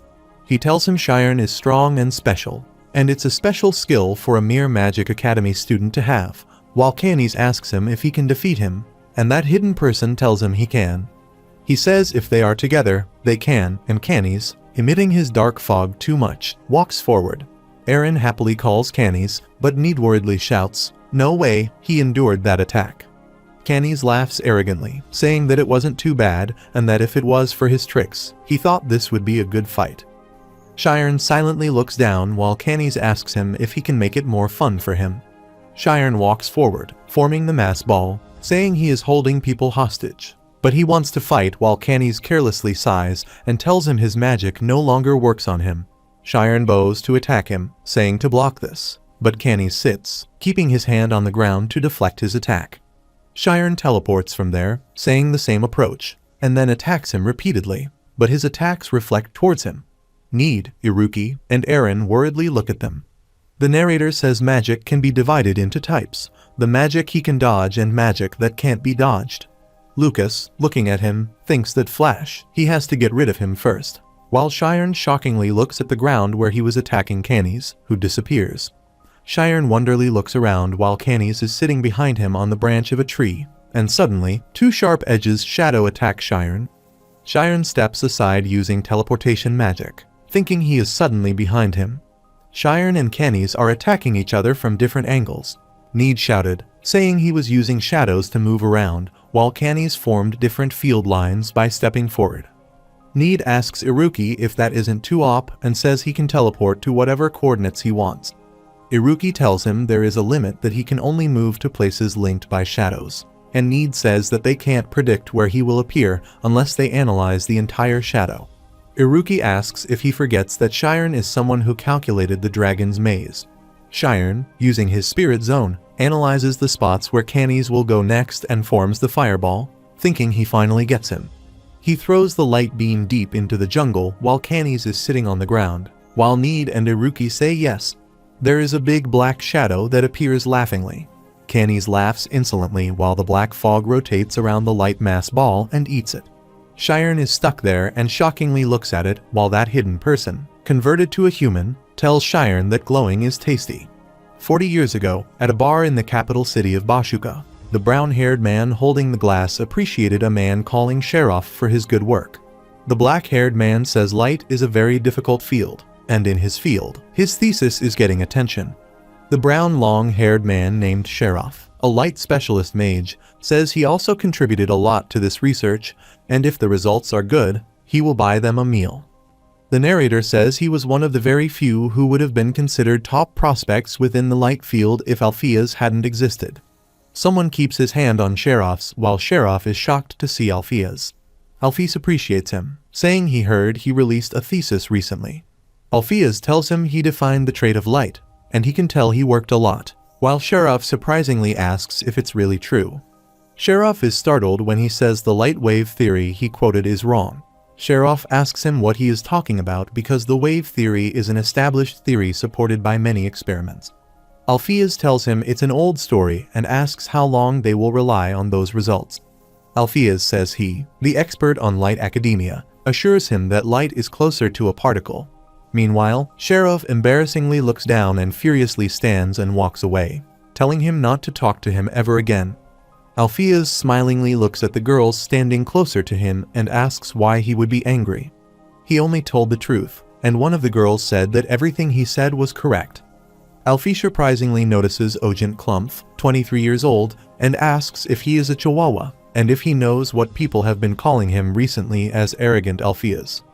Canys tells Shiren this is ultimate darkness magic, a magical being named Harvest, while Harvest tells Canys to look at them because they look so pissed off. Need shockingly says it can talk, and Iruki says it's a magical being. He has seen it once in a book. but he has never heard of it possessing intelligence abilities. Shiren shockingly looks at Harvest, saying magical being. The narrator says alchemy or magic engineering, which can create physical things, could not solve this puzzle. Creating life is the area of study that was magic biology, and it is said that the difficulty is beyond one's imagination. Shiren says it's very intelligent, while Harvest giggles insolently, saying his backside is good looking, too. He just can't wait to show it to him. Need and Iruki annoyingly say he is imprudent, and Canis says it's intelligent and tells them Harvest is a magical being that inherited the Archmage Arcane's intelligence. He asks them if they get it now, while Shiren is scared to see Harvest's attack. But he teleports from there, saying he understands he possesses unusual magic, but is still a student. Shiren falls on the ground, is dragged away, and uses his magic line to deviate Harvest's repeated attack. Canis also uses his best magic technique, saying his magic doesn't work on him, while Shiren suddenly sees the darkness around him. Need and Iruki start to run toward Shiren, and while Shiren looks at Canis's sharp edge attacks, he thinks about what he should do. That attack scratches Shiren's arm, and Shiren tells him he is not afraid of dying. But if he loses here, they will lose, remembering the faces of Amy, Sherelle, and Sainawith, the other students. Lucas laughs arrogantly, looking at them fighting. However, Need and Iruki worriedly run toward Shiren. Shiren thinks he needs to use everything he has just to follow his movements, and his photon cannon doesn't work either. He asks him what he should do about that magical being. Shiren, looking at Harvest, thinks of a magical being and shouts because Harvest is making his dark fog's grip stronger around Shiren. Shiren negates his power together and escapes from there, while Canis shockingly looks at him, saying bent light. Looking at Shiren jumping on the ground, Harvest says he can use Rainbow Drop, while Need and Iruki call him. Need and Iruki stop seeing Shiren raising his hand to form a mass ball again. Shiren says to Canis that magical beings can't move if they don't have an energy source and asks him if that is leeching off their willpower. Harvest silently looks at him, and Canis replies they are one. Then Shiren says that is good, which means that the shadow monster has limits too. Canis, with shock, laughs, asking if he is saying his willpower has limits, and Shiren replies that it is something he needs to find out. Canis thinks the light got bigger. Shiren, before attacking, says that he wonders which will fall first between him and him, while Harvest notices Shiren throwing a bigger light ball at them. Harvest comes forward to protect Canis and tells him they should go back to the forest, where there are so many shadows. Canis furiously asks him what he is talking about and tells him they can handle an attack like this. Harvest, cutting his talk, replies he thought he was smart, but he is a complete idiot and tells him he is planning to attack him continuously, so his willpower depletes. Canis unbelievably asks if he is trying to crack a boulder with an egg, and Harvest replies it's a foolish strategy, but there is no need to entertain it. He tells Canis to lure Shiren, and they will kill him. He is in a hurry and will follow them. Canis excitedly says he is right, and he agrees with what he said. He thinks that if he is with Harvest, who inherited his master's intelligence, he is unbeatable. Canis starts to run into the deep, shadowy jungle, and Shiren chases them using teleportation. Need worriedly shouts, telling Shiren that the jungle is dangerous while Shiren raises his hand while running and throws different mass balls at them. Iruki says they can do nothing, and it's right to leave that guy to Shiren. Entering his spirit zone and looking at Lucas, he tells Need they should do what they need to do. Lucas arrogantly takes out his swords and asks if it is time for him to warm up. Clumph asks a girl if he can have a dance with her, but she runs away, getting scared of him. Algius says he told him to find a partner and asks why he is scaring them away, and Clumph annoyingly replies it seems like the back of his head is more handsome than his face. Alpheus tells him if he grows out his hair and dresses it nicely, he will be okay. The narrator says having long hair was trendy at the time. Clumph irritatedly brings drink near to his mouth while Alpheus looks away, noticing a girl introducing her as Irina. The man walks away. Clumph tells him she is the eldest daughter of today's host, the Bastad family, and it seems like she has issues. Clumph, on asking, asks if he really came here without knowing anything, then tells him she is not very smart. There was an accident when she was young, and because of that, her intelligence is that of a 10-year-old child. The family head usually doesn't allow her to go out of her room, but today, he didn't stop her. Looking at Irina furiously, the old man says she is a shame of a family. while Clumph tells him Irina likes parties and requests him to hold back a little. Alpheus thinks they are the same as the oldies from his family. He talks about nobles and then tells him he is going to bring her reputation. Clumph worriedly tells him that he is taking it too far and that rash sympathy will just make that lady miserable. Alpheus carelessly tells him not to worry and that any lady has never faked him. Alpheus respectfully greets Irina, saying it's a beautiful night, just like her, while she scarcely says hello, introducing her name. Alpheus thinks that is not the reaction he expected, while the other guests gossip about him and what he is doing to the poor child. Alpheus asks if it's not rude for her to ask such a beautiful lady if she will be his partner, but Irina cries so loudly, calling her mom. The narrator says Alpheus is in significant danger.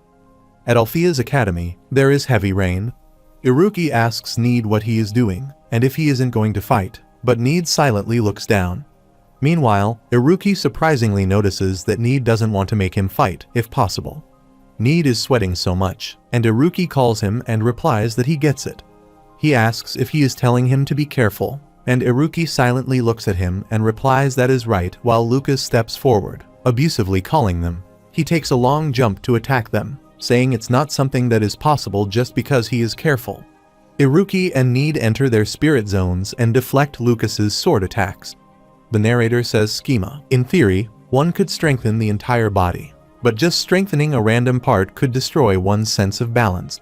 So, schema users follow several proven strengthening routes. They call this a build, and mitochondria build is a build that strengthens the mitochondria, often called the powerhouse of the cell, and raises its energy. At the most common build, it is also the fastest. Need, using a lightning bolt, tells Iruki to watch out for throwing electricity at Lucas.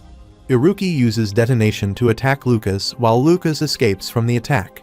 Lucas, looking at Iruki and Need, thinks they are little boys who have never fought a schema user before, but their connection is good. Need annoyingly looks at him, and Iruki frustratedly thinks why it is too difficult to hit him, and this is on a different level from the speed gun test. Lucas dashes towards them and strikes hard, thinks the mitochondria build uses up his stamina too quickly, and he is going to end things in a flash. They are using mitochondrial attacks on Lucas, but dodge that all and run forward, thinking to double the metabolism production rate. Lucas sneakily appears at Iruki's back, and Iruki suddenly notices him but gets hit. At the same time, Ethela is caught in a black spell, while Arcane says he will acknowledge her tenacity. However, throwing at her poison-like spell tells her it's time to die. Ethela thinks looking at it thinks that it is poison, and hitting it means death. Ethela gathers air in her mouth and shouts so loudly, throwing away the poison while Arcane, looking at it, thinks of a shockwave strong enough to shake the spirit zone. And this is the very of the wave demon. There is a hole in the wall, and Ethela instantly teleports from there and emerges from the underground. Ethela, looking at the hole in the woods, thinks she is not a match in terms of spells, and she has to switch to schema. There is some light appears in the hole, and a magical beam comes out of the hole created by Arcane. Arcane giggles arrogantly, and the magical being raises its fist towards Ethela. Arcane says if that is her preference, then he will also face her with strength. Ethela silently looks at him and rushes to hit his fist with her hand using her energy. The time before 40 years ago, at the ball hosted by the Bastad family, everyone was looking at Irina crying and calling her mother, and Alpheus asked why she was doing this to her.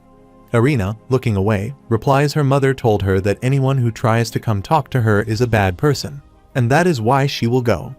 Alpheus says he is a bad person for trying to talk to her, asks her to look into his eyes, and tells him calmly. Sheriff furiously asks, looking at him to see if he is bothering the family head's daughter. Everyone says Alpheus is bothering Irina and calling for someone to stop him, while Irina says she doesn't want to because she will get into trouble. She fearfully trembles, saying if she doesn't do as mommy says, then says mommy must not get angry, and she needs to return to her room quickly. Alpheus thinks it's not what she is afraid of him, but she is afraid she will get in trouble. Clumph regretfully looks at Alpheus, calls him abusively, asks why he is getting involved in someone else's business, and he should apologize and quickly leave the place before this incident gets any bigger. Alpheus turns her towards him, calls her name, and says, finally, that she is looking at him and that she is undoubtedly afraid of something.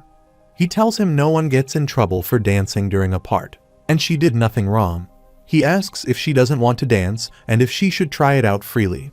Alpheus offers her his hand and asks her thoughts about it, and if they shall dance together, while Irina raises her hand and then holds it firmly. There is a strong blast when Arcan and Athela attack each other, while magical beings drag them back and fall to the ground.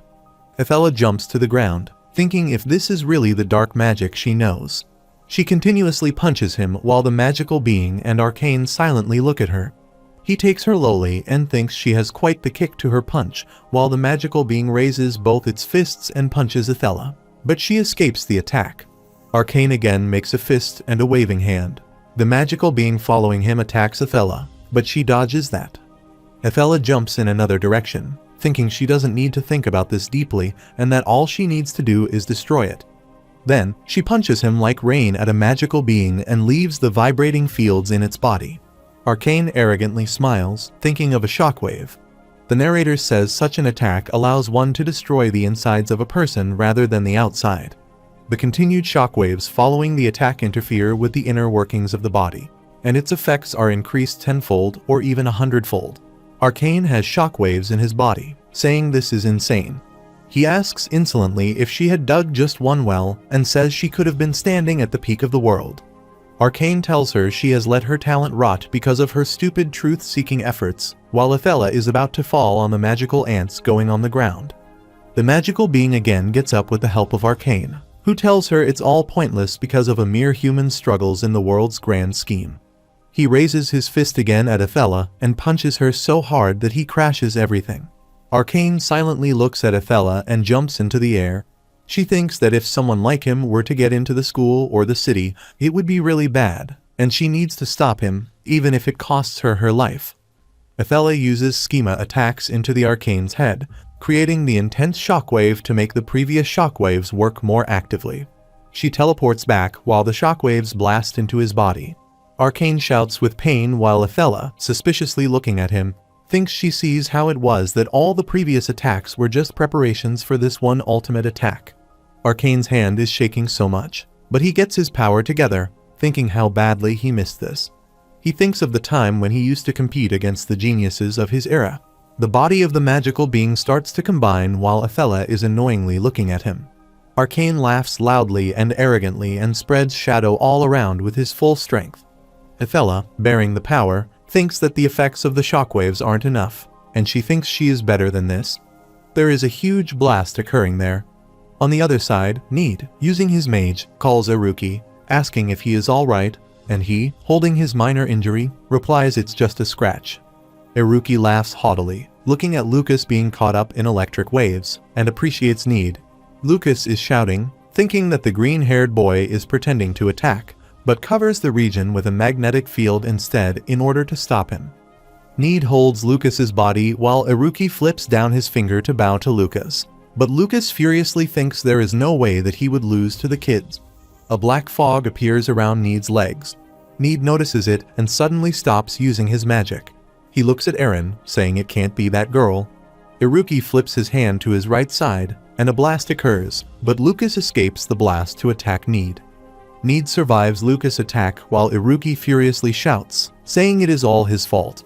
Lucas is suddenly shocked, and Need surprisingly looks at Lucas' sword, which is stuck in the ice. Iruki says ice magic and asks if it could be. Iruki looks at the Sena and wakes up using her magic. Before 40 years, at the part, the brown-haired man tells her wife that their daughter is but stops talking, while the other guests are admirably looking. The musicians are playing instruments and enjoying the environment while Clump smiles and thinks about what he is supposed to do with him. Alpheus is enjoying the dance with Irina. Kenny's asks Harvest if something is wrong during running calls and answers him. Harvest replies that he felt a strong vibration coming from the mountain. Harvest, looking away, tells Canys that Arcane used Dark Authority. Canys says it is the Master's strong attack and asks if Alpheus shows up. Harvest replies that would be a logical reason and says since Arcane will be coming here soon, they should finish things up here. Cheyenne looks at Canys, fighting with him one step forward, while Canys says he isn't even getting caught by the darkness, and he is completely blocking off their movements. Harvest says it's like playing chess with a mirror, and Harvest says they need to create a variable. Harvest in different black holes tells Canis he is going to approach him.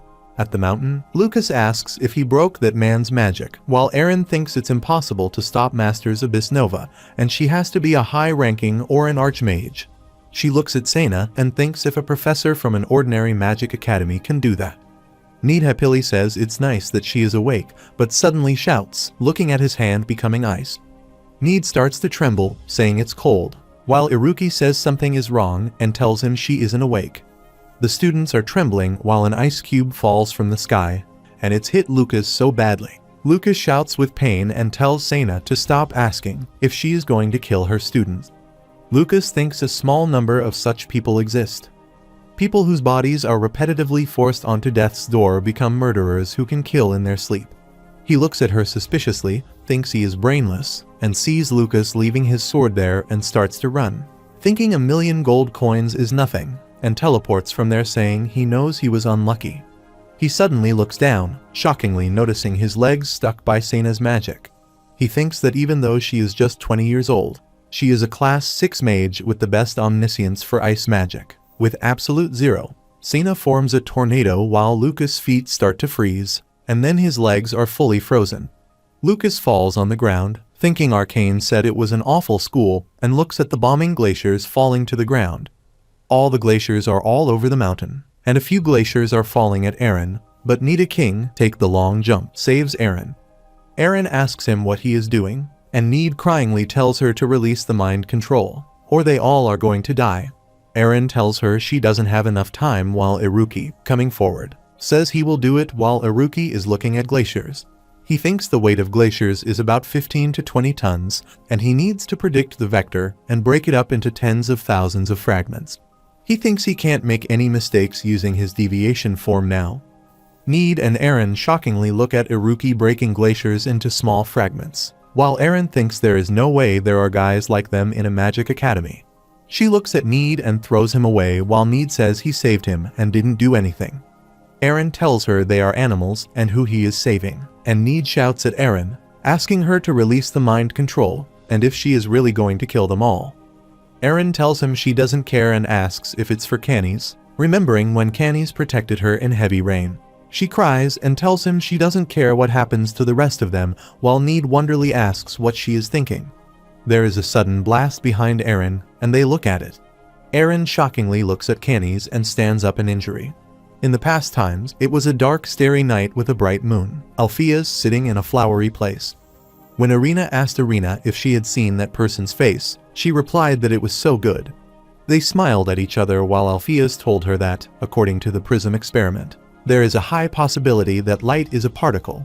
However, recently, wave-like interferences were observed in the double spirit experiment. He says he thought they were particles.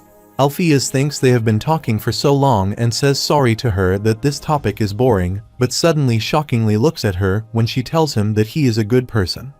He laughs nervously, saying he is embarrassed, thinking what he is doing here, and tells him he is a mage, but he doesn't know what he should write for his thesis. He asks her thoughts about this, thinking about what he expected from this lady. He asks her if it is a wave or a particle, and she smilingly tells him light is beautiful. Shiren reads the book on mass and energy and then tells Need and Iruki to look at this. Need, looking at the book, wonderingly asks if it is equivalent to mass and energy, and Need replies mass can be converted into energy, and that is true. Iruki asks if that means energy can also be converted back into mass. He says with this idea, they should be able to improve the photon cannon, while Shiren, shockingly, looking at Alpheus's name, asks if this formula isn't the professor's name.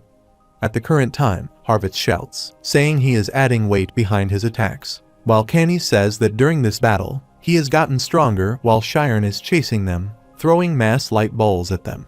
Harvitz says it's pretty impressive, but he still has a long way to go, and Shiren replies this was just practice.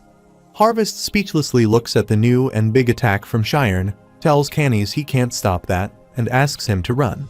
Canis says they will lose their momentum if they run away now and tells him to consume his willpower. Harvitz says he is really pushing it and shouts, blocking his attack. Need shockingly says that it is a photon cannon, while Iruki, looking at Shiren teleporting, says it looks like he has applied the formula he found yesterday to his spell. Shiren comes back, and Need, Iruki, instantly goes to him while Need speechlessly looks at Shiren's condition, asking if he is okay. Shiren embarrassingly apologizes to them for not thinking he can win. Need worriedly asks him why he is suddenly acting so weak all of a sudden, and he replies he is serious because that guy is super strong, while Iruki says it looks like this will be a challenge. Shiren regretfully says he thinks he wasn't able to win even after making his photon cannon that much stronger, and Iruki, looking at him, thinks the burden must have been heavy for Shiren. The only reason why he can say anything is because they managed to take care of things here, and he appreciates Shiren for doing a good job, and now they are together. Iruki walks forward, asking them what they will do now, and if he really thinks the two of them can handle all three of them. He tells them to accept their defeat and let the students go, while Need says nobody is dead yet, and it's not too late for them. Canis replies that the war isn't over and that his master will punish all of them. Iruki asks if he even understands what they have done. Canis replies that he can ask Alpheus once they meet him in hell, and he commits a crime that can't be forgiven. This horrific school was made after it was stolen from his master, and everything that has been ongoing here was taken away from him, while Shiren shockingly and speechlessly looks at him. Iruki tells him not to make false accusations, even if everything he said is true, and asks what the people here do wrong. Canis speechlessly replies, pointless thoughts like that are not important, and he is an agent of his master, and he acts what he believes in. Need shouts, saying nothing is getting to him, and Iruki furiously asks if he is saying that they should end things here. Iruki and Need look shockingly at Shiren, who comes forward and forms a big light mass ball. Canis laughs arrogantly, asking if he thinks fighting will work since words won't even, so the same thing will happen. He shockingly looks at Harvest coming forward and tells him there is no need to be scared, and he replies this is dangerous. Something is wrong with that attack. He asks if he did, while Canis furiously says if he consumes enough of his willpower, they should be able to stop and suddenly stop talking. He shockingly looks at the big light sphere. Shiren tells him this is the last chance to release the students, while Iruki and Need surprisingly look at each other, and Eren surprisingly looks at him. Canis shouts, telling Shiren that he is an archmage's apprentice. Even if he dies, his will can't be broken, while Shiren tells him he doesn't want to kill him. However, if people die because of his beliefs, then he has no choice but to take him down. In the past, Irina told Alpheus that light was beautiful, and Alpheus shockedly looked at her. She says the starlight, the fireflies, them, and everything is beautiful. However, what he is saying isn't beautiful. Alpheus nervously looks at her, asking why she is saying that the light is so beautiful. She, looking at the sky, says light allows them to see dark, and they can see the night sky because they have light. Alpheus, using his magic, looks up, thinking he sees the dark, and it isn't a contradiction. He sees. He happily thinks he understands now, telling her light is so beautiful. He sits in front of her and asks if she will be her light. Alpheus thinks about how he will forget that day, the air that night, the stillness of the winds, the smells of grass and arena. He thinks no matter what the world may offer, this is the memory he will never forget, while Thad breathes fast, using his photon light to unlock his mind. He thinks his defense against light is amazing, and Victor Arcane can't believe he cast a spell like this. He tells his master to come back.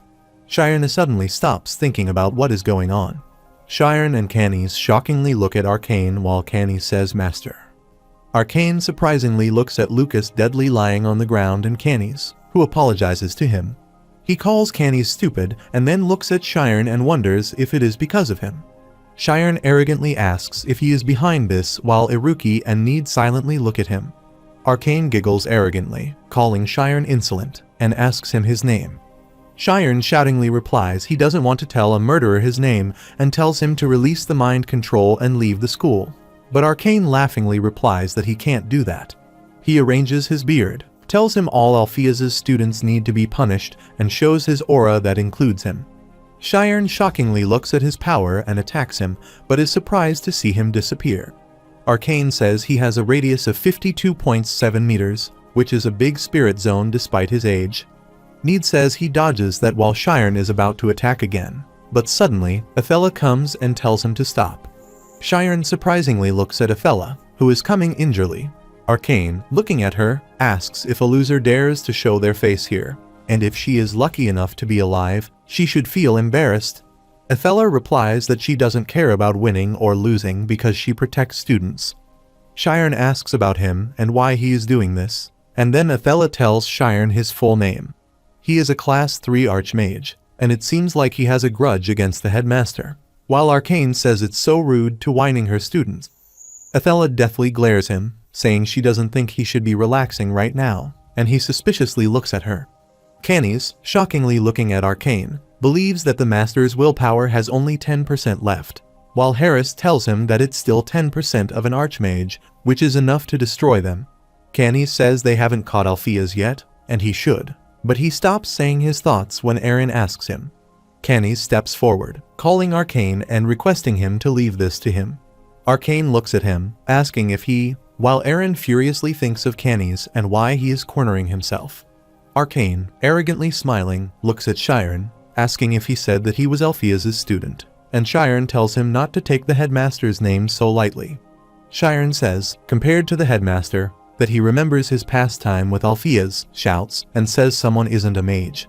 Arcane burst into laughter and laughed again so loudly, thinking about what pretense he had been putting on for the past 40 years for him to be respected. Need and Iruki are dumbly looking at him while Arcane says it's fine. Canis fights him, and Canis happily thanks him. Athela worriedly tells Shiren to say no while Shiren and Canis are again in front of each other to fight. Harvest tells Canis to think once more time, and it's right to leave this to Arcane, but Canis replies he has already disappointed him, and even if he dies, he is going to win. He tells Harvest they are fighting, but he doesn't reply. Canis asks why he isn't answering, but Harvest annoyingly thinks he is going to fight to get in position. Shiren gets in position and looks at him, jumping over the cliff as if he is planning to fight in the air. Canis insolently thinks he can't use shadows in mid-air, but the night sky is pretty much a giant shadow. Canis, along with others, is shocked to see Shiren creating lights in the air, and he thinks that if he can't keep up with his movements, he is going to target his whole spirit zone. Canis' attacks are coming back toward him with Shiren's attacks, while Canis tries to stop them. But suddenly, Harvest appears, creating a shield in front of him. All the lights are falling away because of Harvest's safety shield. Shiren's attacks break the Harvest shields, and then many lights pass out from the shield. Canis annoyingly runs and thinks it isn't fake that the 100 balls of magic are all real and that a mere child can do this. Shiren uses all his strength to let him down, while Athela, looking at this, asks when he learned it. Iruki says, looking at Shiren, that he again went into the infinite domain, and both of them are surprised when Athela asks what they said. She asks if they are saying that Shiren has gone inside the immortal function before and is speechlessly standing there. Athela thinks this is how things turned out, while Shiren continuously throws light balls, breaking the safety layer. Canis calls Harvest, saying at this rate, they are going to die. Suddenly, the light passes beside Canis, but Canis is shocked to see that he isn't injured. He looks at him, thinking he isn't targeting him, but he is targeting the darkness. He is erasing the shadow he is using to move around, which is insane, and asks if that means that crazy human has infinite willpower, which makes him angry and bitter. He looks at Arcane, thinks he doesn't want to die in front of a master, and, being a little unconscious, thinks he is going to die. Harvest appears, saying Arcane is so annoying, creating the safety barrier that bears all Shiren's attacks. Canis asks why his willpower, and Harvest tells him to get a grip and focus. Shiren shockingly looks at the attacks converting into his attacks and asks himself about that. Shiren runs away, and Canis chases him. Canis attacks Shiren, but he dodges the attacks, thinking he is sure he has the advantage. He suddenly shouts with pain, looking at the scratch on his right arm. Shiren thinks the tables are turning and coming to the ground, but suddenly teleports again when Harvest hits the ground very badly. Shiren holds his arm, thinking it will be dangerous for him to maintain immortal function any longer than this, and if it isn't strange, endurance can withstand a photon cannon. He thinks high intelligence, strong close-range attacks, and speed stem from agility.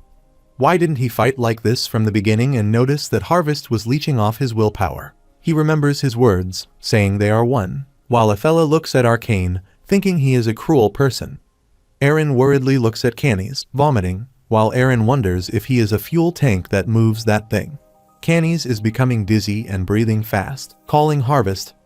Shiren looks at Harvest, thinking that if the type of opponent has changed, he does not need to continue using the photon cannon, which is a physical magic attack. The answer is photon output. Shiren throws a strong light again using photon output on Harvest, and Harvest's body starts to disappear. The shadow starts to spread, and Shiren thinks he knows this isn't easy just because he has infinite willpower. He can't overcome his personal limits, omnipotence. Then that means he has no choice but to strengthen his omniscience. He thinks energy is mass multiplied by the speed of light squared, and this time, all mass will be converted to energy. Harvest notices that the light mass is getting stronger. Harvest's body turns red, asking if this is a horrible pulse, while Eren and Arcane shockingly look at that. Need asks about that, and Iruki replies that it's laser. This time, Shiren uses laser light to attack Harvest's body while his body shatters, thinking he is burning while Canis, holding his bran, shouts in pain, "Eren, looking at my tinks." Harvest's pain is being transferred to Canis, and Harvest is at its limit while Shiren isn't throwing a laser at him. Harvest's body is swelling, and he says at this rate, they are going to die. Harvest is trembling while Athela and Arcane are silently looking at them. Athela worriedly tells Shiren to stop his magic, and Shiren unknowingly looks at her. Harvest laughs, saying it's too late, and its body burns up completely and blasts. In the beginning, someone introduces him as Harvest in the water, and Canis, at a very young age, holds the water tube and asks Harvest to be his subordinate. Harvest speechlessly looks at them and asks why, while Arcane counter asks him if he doesn't want Canis. Harvest replies that's not what he meant and tells him it's more effective if he goes to Eren because Eren lived in Ladun for 10 years, and besides Canis, no one has met her. But through that resistance, she gained high mental sensitivity, and she was able to see things normal people couldn't, while Arcane says he is talking about the first sutra. Harvest says by feeling Eren's overflow, he was able to find her and bring her here, and he brought Canis too, but Arcane's opposing him tells him Eren is too kind and asks him to go with Canis. Harvest thinks he sees the reason why he gave Canis to him, and he plans to do this from the start. 1 minute before the explosion on the mountaintop, Harvest's body flew in the air. He tells Canis that he is going to explode soon and nullify their contract, while Canis shouts so loudly and unconsciously, asking Harvest if he is alone. In the past, Canis says he asks him why he wants power, and tells him that Eren is his one and only light, and he needs to protect her from the world. Harvest, remembering his words, starts to laugh, thinking he is an amusing guy, and asks him to live while Canis shouts, calling Harvest. Arcane looks at Canis, and Harvest's body explodes. The sparks of him are left in the air while Shiren calls Arcane, asking what he has done. Need, Iruki, and Athela shockingly look at Shiren, asking if he plans to kill everyone there. Eren surprisingly looks at Shiren lying Canis' head on her lap, while Canis suspiciously looks at his expression. He is wondering why he looks familiar. He says he is the spitting image of Alpheus 40 years ago, but Shiren annoyingly shouts and tells him to shut up. Alpheus laughs arrogantly, saying he knows that crazy Alpheus took him in, and he appears to possess light omnipotence. He plans to do something wicked to him while Shiren asks what he does know. Arcane tells him he knows the Alpheus whom they respect is his student, while Shiren shockingly and speechlessly looks at him. He tells him Alpheus was quite smart and happy teaching him and looking at his hand, and he says he was blind and greedy. He threw him into the inferno and burnt his life's work, and when he did everything he could to help him, his wife also died meaninglessly. Athela asks him to tell them what happened 40 years ago. Arcane looks at her and tells her, before 40 years, this is the record of the most splendid time of Alpheus's life. Milch Alpheus wins the year's Golden Circle Award. The narrator says the award given to the mage accomplished the best achievement that year, the Gold Circle, and everyone appreciates Alpheus and that he is a genius. Everyone says if there is a person who could have thought light possessed both particles and waves because he has made it, he is not forced to forget them. Clumph lovingly and proudly kisses Alpheus's head, saying he thought he would be a troublemaker, but he did something even bigger and asks if he knows they need to celebrate. Alpheus replies that they will, but after he goes home, Alpheus excitedly opens the door, holding his award. He calls Arena, and she suddenly glances and happily says he is back. Alpheus, putting the medal into Arena's neck, says it's her, the Golden Circle, and tells her to look at this. It has the Empire's seal. He says it means the whole world has acknowledged his thoughts, while Irina's eyes water up with joy, and she congratulates him. He lifts her in his arms, tells her he needs to go because of a party, and brings her up the stairs. Irina says the bread is going to burn, and he replies let it be. The narrator says at the age of 23, Alpheus became the most famous mage on the continent and received offers from the world. However, Alpheus didn't prioritize his own benefits and selected offers carefully. Due to his ability, his value rose endlessly. However, both families were still against their marriage. Alpheus, sitting in the cart, thinks that by telling Irina to wait a little longer, he will become the best soon. And when that happens, both the Milch and Bastad families will have no choice but to acknowledge them. Two men, standing in front of a house, say how it becomes like this. The black-haired man tells Sheriff that it would have been great if he had made up earlier. And he, moving to the house, asks the person who would have known things turned out like this and that Alpheus would have this much influence. The brown-haired boy asks if Alpheus lives in a place like this because this is just an ordinary house. And Sheriff replies he should have brought a gift. He says it's fine, and it's not like he is going to give it to him and say let bygones be bygones and knocks at the door. Irina asks if Alpheus is back, but they are shocked to see her, so she asks them about themselves. They abusively think of Irina and if this is really Alpheus's house, while Sheriff tells her they are Alpheus's friends and asks if he is home. Irina replies he is out, and he asks when he will return, and she replies she isn't sure. Sheriff nervously asks if they can wait inside until he returns, and it's a little exciting for them to wait for him outside. Irina thinks of them as Alpheus's friends who let them come in. At night, Alpheus says he is back and apologizes that he is late, and, seeing the dark living room, wonderly calls Irina. He goes to the bright room and hears the words abusively saying about Alpheus that he is lucky. Alpheus is choked to see the drinks spilled over the table with food, and Irina is singing. The black-haired boy tells Sheriff that he is drunk again while Sheriff, looking at Irina, asks if he is right. Irina unknowingly replies that she wouldn't know while another boy tells Irina furiously to finish singing. Suddenly, a punch falls on Sheriff's face by Alpheus, and his face hits the table while Irina shockingly looks at him. Sheriff apologizes, saying he lost his mind for a bit, and going out says he won't show his face. Alpheus shouted, asking why she had let them come inside, and she fearfully replied that they had said they were his friends. Then he asked what type of friend had humiliated their friend's wife. He asks if she doesn't know what his friend looks like and shoutedly asks if she is really that stupid, but suddenly blocks his mouth with his hand. Alpheus cryingly and embarrassingly turns away while Irina regretfully looks down and starts crying. Alpheus tells her to forget what he just said, and Irina thinks she might not be intelligent, but her ability to think isn't that of a 10-year-old child. She apologizes and tells him she won't do it again, but Alpheus regrets his words. She thinks, however, that the person who needs to read the other's feelings first is the weaker one, while Alpheus walks away, saying he is going to get some fresh air, and Irina silently stands there. Alpheus keeps the cup violently on the table, cursing himself, telling Clumph that he said that to a woman who married him for nothing else but him. Clumph comforting says fights happen from time to time and asks why he doesn't think about having a child, and he replies that they have thought of that too. Clumph tells him just to have a baby and asks if there is a problem with that because the child is needed to make a stable family, and he helplessly replies the doctor said she can't handle the pain of childbirth with the intelligence of a 10-year-old. Clumph becomes annoyed, saying it might not be his place to say this, but he knows this the moment he decides to marry her. While Alpheus replies he doesn't regret it. He asks what a smart guy like should be doing, and there is no way, and he thoughtfully says way. Someone writing on the paper says it's not bad. The narrator says 48 hours since the intruder entered Archmage Arcane's dungeon, while Arcane, in his middle age, says he came all the way here. Alpheus, injurely holding his arm, asks him if he is Arcane, and he asks him if he is alone, and if he got through all those traps and monsters by himself. Arcane asks him about himself, and Alpheus introduces him by his full name and shows the paper, telling him he read his thesis on the research on memory storage.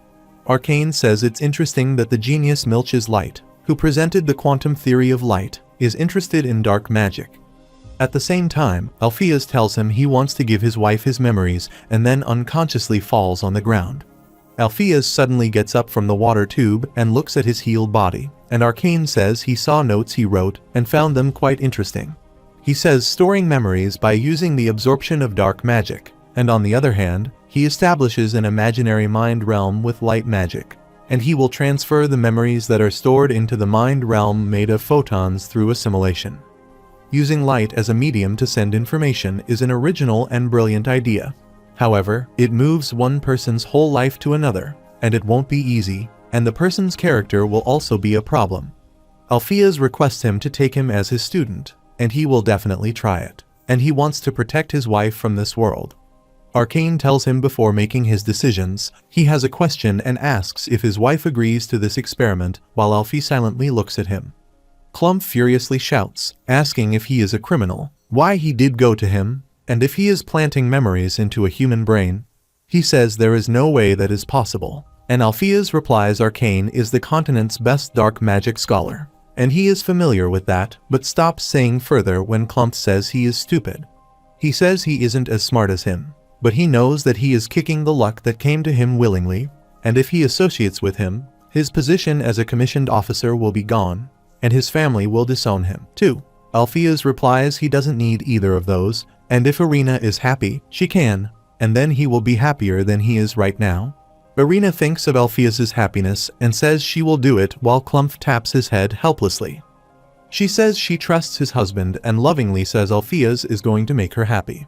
Alpheus tells him he is a mage who got the golden circle and can fix her weakness in one go, and she should say goodbye to all those annoying looks of disdain while Clump worriedly and silently looking at them. The narrator says the couple sold all their assets and moved to Arcane's dungeon, which had a specialized lab, where Irina was able to live comfortably. Clump visited once a week to bring food to the couple, and Irina lies on the bed plugged with the machine. Arcane looks at Alpheus, and Alpheus nods while Irina smiles at Alpheus. However, Clump looks worriedly at them. Just like this, 2 years have passed. In the dungeon, Irina lies on the bed, and Clump says that after today, she will have Alpheus's memories. He tells her, even the memory of him pissing himself when he was young, and asks her to make sure to remember if he ever looked at another woman too, and Irina laughs too. Alpheus, holding Irina's face lovingly, says she has done so well, and he is going to start now, and Irina thanks him. Alpheus asks why she is thanking him and tells her they should live happily and have a child, while Arcane tells him this way. Alpheus's head, plugged with chips connecting machine, thinks magic engineering, biology, alchemy, photonics, and dark magic are using all the cutting-edge techniques. He thinks the previous clinical trial had no issues, and this will be successful. Arcane pulls down the lever, and the monolight emits from his mind and transfers to the machine. The light comes to Irina's mind, and she thinks the feelings that came into her were transparent. She thinks without any lies, judgment, or calculations. She remembers their past before marrying to marry her or transferring to her brain. She thanks Alpheus that he gave her everything, and she is so happy that she gets to, and suddenly the machine's button beeps. Alpheus suddenly gets up and asks about the trial, and he replies that their trial was successful and perfect. Alpheus screamingly looks at Irina, sweating so much, and asks if there is something with her.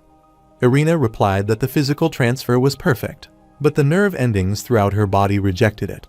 She cryingly says that, unlike animal trials, there seems to be something they don't know about humans. She tells him he did something incredible, too, and Clump cries tremblingly, looking at Irina. She asks Alpheus if he can do more research while Alpheus cuts her talk. He tells her not to talk and that he will do something while Arcane, covering his eyes, looks away. Irina apologizes to Alpheus, and he asks why she is saying sorry. She closes her eyes and says she is rude, while Alpheus shouts and cries and says she is not, but he is the stupid one. Irina, saying nothing, closes her eyes and thanking Alpheus for letting her live in his world, even though it was short, and it was a fascinating world filled with reasons for letting her go after knowing everything. Alpheus cries so loudly and hard, calling her. The narrator says Irina's funeral was held quietly amongst only family, and Alpheus was denied the right to participate by her family members. They hadn't registered their marriage, nor did they have any children, and like that, they were separated as if they were strangers. On the day when Irina passed away due to the experiment, Alpheus slammed his head against a wall over and over. Alpheus unconsciously lies on Clump's lap, thinks how this could be, and remembers Arena's words, "Light lets them see the darkness." Arena taught him to see everything for the way it is. So why did he try to change who she was and call him arrogant Alpheus when they dared to tread on the realm of the gods? Arcane asks, opening the door to Alpheus, if he is back, and says he is sorry about Arena. He tells him to take care of his mind and body, and then they shockingly stop talking, seeing the petrol dropping everywhere till its last drop. Arcane sees the petrol poured on his books and documents and asks him what he is doing, while Alpheus, throwing away the bottle, looks at him, saying this research was something they shouldn't have done. Arcane tells him to think about it carefully. While his heart hurts, it's only temporary, and he tells him the experiment was a success. He shoutingly tells him people who are in a similar situation to Arena, people who have unknown mental illnesses, can cure them, and asks if he is going to let her sacrifice in vain. Alpheus smiles arrogantly and creates the fire crack, saying sacrifice. He throws the crack on the petrol and spreads the fire everywhere, and Alpheus laughs arrogantly, throwing papers in the air. Arcane, holding some papers, looks at the papers flying in the air, saying this research isn't solely his, and it includes the research he has spent his entire life on. He says no, looks at Alpheus going out of there, and asks how he could do this to him, and the fire spreads over the area.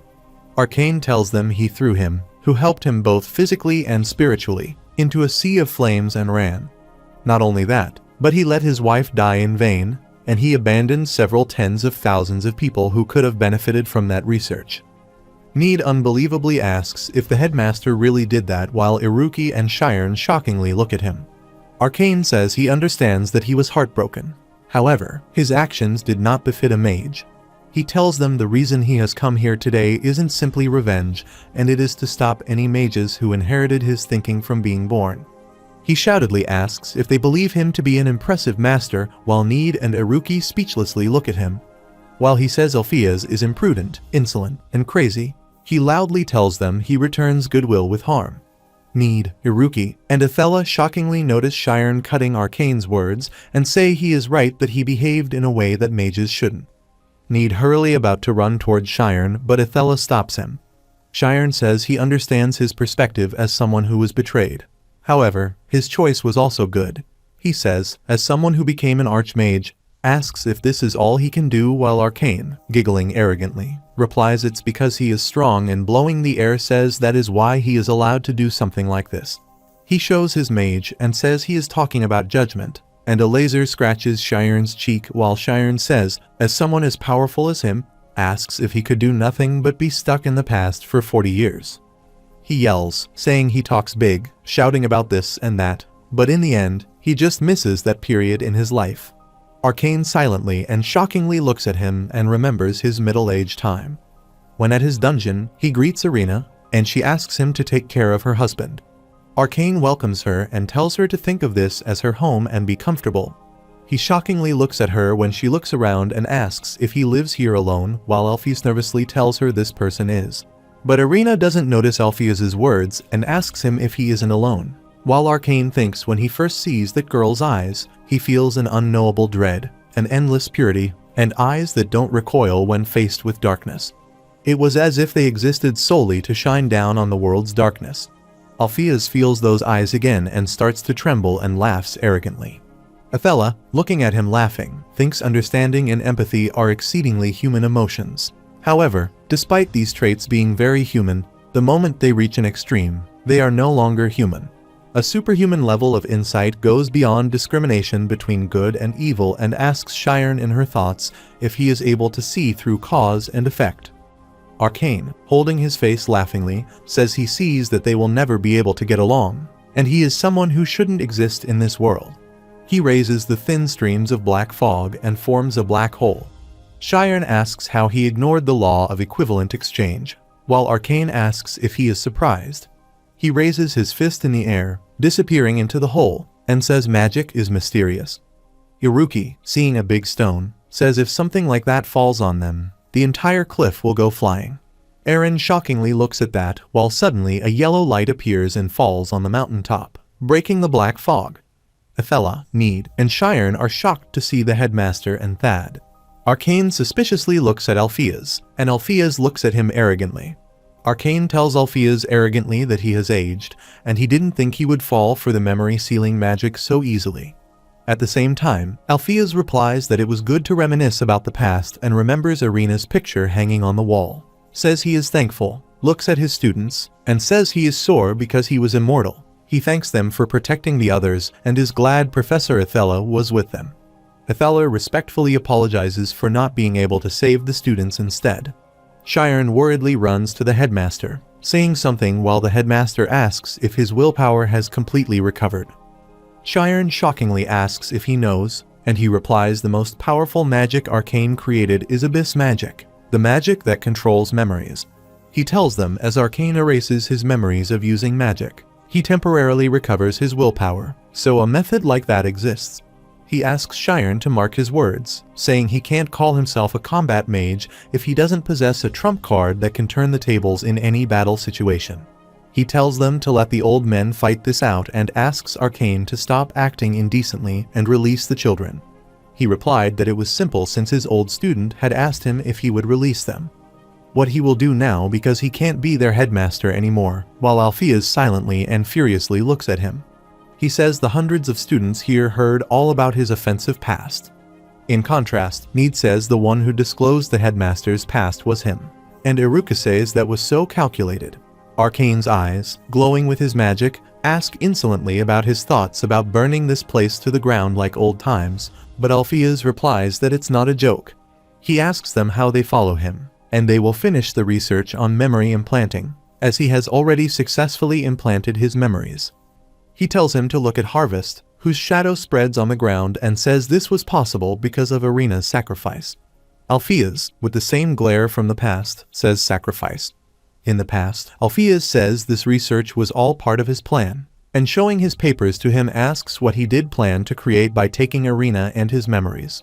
He asks cryingly why he created hundreds of magic organisms, and if he plans to conquer the world.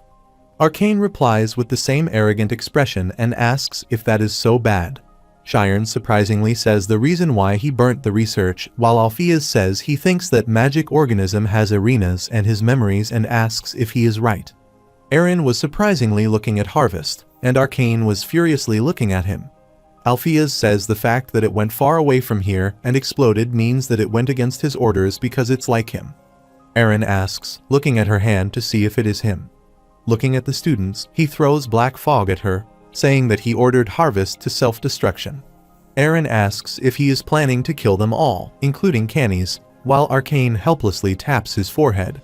He replies that everyone here doesn't know how to listen, lifting a large rock while everyone says it's coming to the other students and professors. The conscious students and professors looking at that call Headmaster, and Arcane asks how that is. He tells him to run now or abandon everything himself, and Alpheus silently looks at that. In the past, Clumph asked Alpheus, who was eating the meal, if he died here. He says he went through so much in the past 10 years to find him, traveled everywhere, and used so much money. One day, he received intel that he was somewhere while Alpheus why he was here to see a useless person like him. Putting his hand in his coat's pocket, Clumph replies that he has something to give and should have disappeared a day later. Alpheus shockingly looks at the letter from Irina Clumph and starts to read it. While reading the letter, his eyes become teary. He reads her words, tells him if something bad happens to her, and requests him not to blame himself because she wants to do this experiment. He starts to tremble, bringing the letter to his face, reading that if she had one last wish, she requested him not to be sad and continue doing the research he loves. He is her everlasting light and shows the world that light. Alpheus asks Clumph to lend him some money, and he will build a school so another fool like him doesn't exist. Alpheus tells him he will lay down his life for this school, and Clumph comfortably sighs. At the current time, Alpheus forms a small son and thinks the life permits her to live, and he swore that he would live for her will. He raises the small sun with high-intensity light emitting in the air and thinks he will put his life on the line to protect the school and its students. The leaves are stuck, and Need, Iruki, and Athela fainted and fell to the ground. The bees are also stuck, while Shiren thinks the time flows slowly. The sunlight spreads with its full intensity and effects over the cliff. Shiren, Need, Iruki, and Aaron are looking at the light, which is getting dim and completely disappearing. Arcane, looking at that, asks about it, and Alphys tells him this spell called Big Bang. This magic spell simply explodes strong light, but it is too embarrassing to show it to the association. However, he thinks it's enough as a parting gift, and Arcane turns to him, saying he knew this moment would come, and asks if he prepared magic to counter it. He suddenly falls to his knees and coughs blood from his mouth and nose. Alphys tells him his mind has been restored from memory manipulation, but it is just an illusion of the brain, and if he continues, it will be too much for his brain, and his life will be in danger. Arcane gasping replies that it seems like he hasn't just been fooling around for the past 40 years. His reputation will increase in return since he has defeated the Archmage Arcane. Alphys asks if he still doesn't know that he is no longer an Archmage and that he was called 40 years ago. But now is a time when Class 10 rookies can become Class 2. He says the world has changed and they have aged, then asks how much longer he is going to hold on to his youthful aspirations while Arcane coughs and laughs arrogantly, saying the one who has never been an Archmage. He says he isn't a genius either, and it's just a pretentious lecture. He enters his magical zone, laughs insolently, and walks forward. Alphys worriedly tells him he is starting to use his willpower again and asks if he really wants to die. He shockingly sees that he lifts the students and professors in the air using his black magic, while Arcane says he is going to defeat him by any means necessary. Alphys tells him to stop this meaningless death, asks if whining is that important, and requests him to stop his youthful ambitions. Arcane tells him to mark his words that this is his last lesson, and that the mage is forever young. Eren shockingly looks at all the students being hung in the air, while Alphys teleports with his conscious students and professors and tells them to save the students.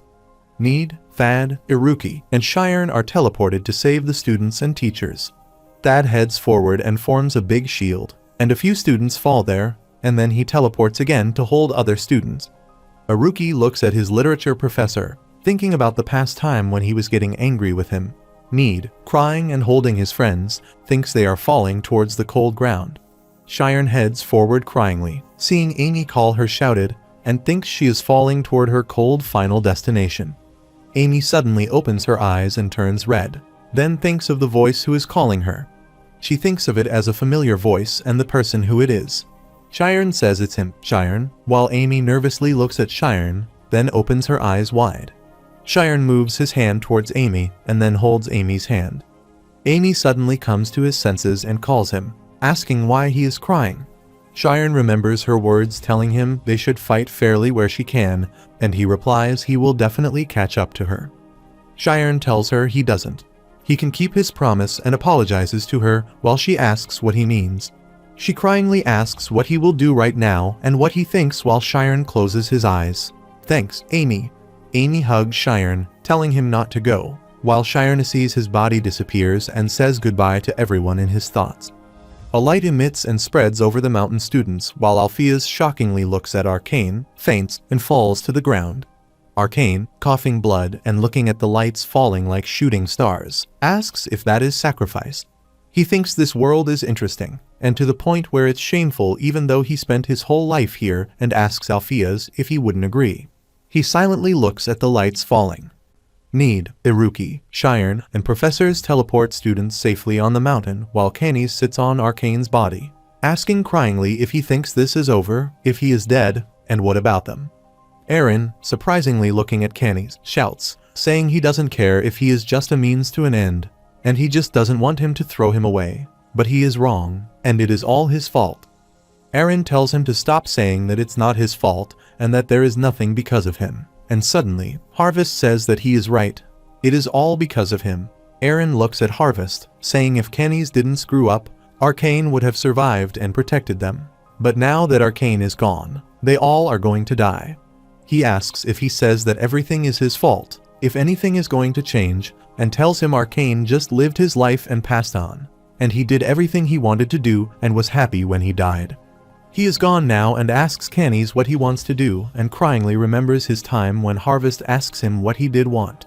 He stands up, saying he already told him and that he needs the power to protect Eren and that it will be rough if he dies here. He tells Harvest that he will do the master and servant. Eren tells him he can't endure it because all his willpower has been consumed, and Harvest refuses, saying his master is Canis. Harvest starts to merge with Canis' body and warns him that he won't forgive him if he betrays him one more time. Harvest goes into Canis, saying he will keep that in mind and thinks he likes this arrogance.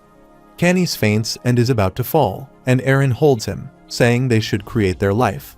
Alpheus, looking at them, tells Athela he is a sinner, and she replies the start of atonement is knowing his sins and asks if he is arrogant right now. Alpheus smilingly replies that he will receive his punishment and, more importantly, that he knows where their hero is. He looks behind, saying he teleported more than 400 people, which is incredible, but suddenly hears Amy's scream requesting help. Need and Iruki run to Amy and Shiren while Amy says Shiren isn't breathing. The narrator says that after taking care of Archmage Arcane's body, it took 8 hours to get all the students back to their dorms and that the sealed memories will come back with time. Until then, the school will be at a complete stop. Need and Iruki stayed by Shiren. Amy is crying so much, holding Shiren's hand while Need is worriedly sitting beside Amy. She regrets that she is stupid because she didn't recognize him that day when he came to see her. She remembers the time from their childhood, their presentation day, and the apples he made in her book, but she hasn't apologized. Need, looking at her crying, tells her she needs rest, or she will get sick, while Amy cries and says magic that kills the user won't activate and asks if he is dying after he uses mass teleportation. Amy says she is sure that something strange is happening to Shiren, and Need is hoping that Shiren will come back, but if he doesn't, it means there is a possibility that the spell can kill her. Iruki says Arcane also died after using magic, and Amy replies Arcane died because of the energy in his brain. Still, Shiren is like this because he has completely opened the immortal function, and their situations are different. Iruki says it doesn't matter if he used up all the energy in his brain or the immortal function.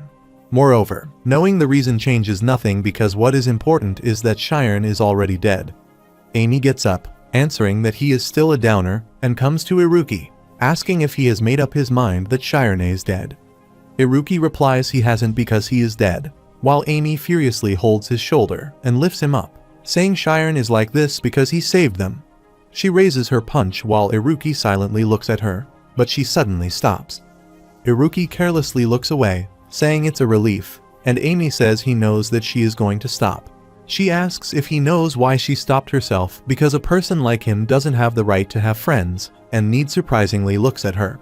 Iruki shoutingly tells her to use her brain that his heart has stopped beating, and he is not breathing, and to find a way to bring the dead back. Need says magic can't bring back the dead, while Iruki suspiciously looks at her when she calls him and releases his fist, saying that is what her limits are. Need says she could have taken that hit, and Amy says how she could have done that, and he is Shiren's friend. Iruki, walking through the hallway, says they are all crazy and suddenly suspiciously sees Canis, and Eren asks how they dare to come here. Canis says they have come to give their condolences, and he didn't die because he fought him, and it's a pity he died after saving them all, but he won't want to do anymore. Iruki wonderingly looks at him when Canis says they are all crazy because they are making a fuss over a dead person if he is dead or alive. Iruki tells Canis that he should pray that Shiren is alive because the only person who can stop in this world is Shiren. Iruki forms a target on Canis' head and forms a spirit zone under his feet, while Harvest tells Canis that he is target locked. On asking, Canis tells him it's dangerous because his calculation speed is abnormally fast. If he uses that magic, the light spreads over Canis' head. This area might get wiped out. Canis asks Harvest how fast he can calculate for him to say that this place will blow up, and he replies simply put, it's just enough to analyze everything that happens in this city in 3 seconds. Canis asks if he has Savant Syndrome and how that is possible, and Harvest replies that he is sure that his brain cells can't endure it for long. Iruki tells Canis if Shiren dies like this, he is going to kill him, while Harvest tells Canis to retreat because he is going to blow it up as soon as he steps into the spirit zone. Eren asks if he doesn't also think that Shiren isn't dead, and Iruki raises his hand and says it would be best for her to choose her words carefully. Eren walks forward, saying she can't see the condition of objects, while Canis stops her, and Iruki replies he can see inside people. He shoutedly asks what it is, and she loudly asks if he truly believes. However, he suddenly stops when Iruki looks at her arrogantly. She starts to tremble and says with a shaking voice that there is no way that he would be crying with such a frightening expression. Haruki silently is looking at them. At the infirmary, Need slept beside the wall in the full night, and Amy slept on the table. Haruki, standing beside Shiren's bed, says the school will fall into a state of chaos after several days, and if there is a funeral, it will be too late. Haruki, taking out his knife, says if he doesn't stop him, he won't be able to progress forward and remembers Shiren's words when he promises him that if that happens, he will stop him. Haruki says he will save him and brings the knife closer to his arm. The narrator says that at Althea's Magic Academy, students must live in the dormitories. As this academy houses the children of the kingdom's high-ranking nobles, the academy's security is of the utmost importance. The black-haired man standing says 4 unknown assailants infiltrated the academy, and in the end, that assailant were taken care of, and he saved the students and staff. But unfortunately, the school's rising star, Arian Shiren, has passed. If the outside world gets wind of this, the academy can't avoid the responsibility of this large matter. He notices a light blonde-haired man shoutingly saying they must hold Shiren's funeral as soon as possible, and they must tell the parents. The gray-haired man furiously stands up, asks if he thinks they don't know that, and says Shiren's friends are requesting to delay his funeral, and his body is in the infirmary instead of the morgue. He has no idea what their reasoning is while the white-haired teacher stands up aggressively, saying that is what he is saying, but he is just trying to buy time so the school's reputation isn't affected. Other teachers start to argue that he is saying that they need to think, and the other says the longer they drag this out, the worse the public opinion will get. Another teacher tells her to forget about the school's reputation, and the school might shut down. Teachers started to protest that they needed to act quickly, and they didn't even know the location of Arcane's students. The white-haired teacher tells the headmaster to make his decision. The student council has been summoned today, and this isn't his typical student council. If the children of the best noble families accuse the school of being a group, then their hands will be tied. The headmaster says that they should wait and silently look at the professor's complaints. As the professor said, he thinks the school will be at a greater disadvantage the longer they wait. But a question that is more important than the school's future remains.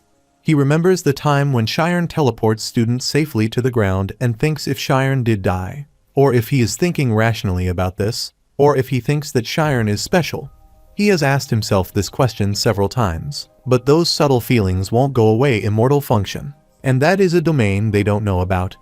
Athela stands up, saying in this battle, Shiren made the extreme decision to release his immortal function, and in the order, this phenomenon is defined as nirvana.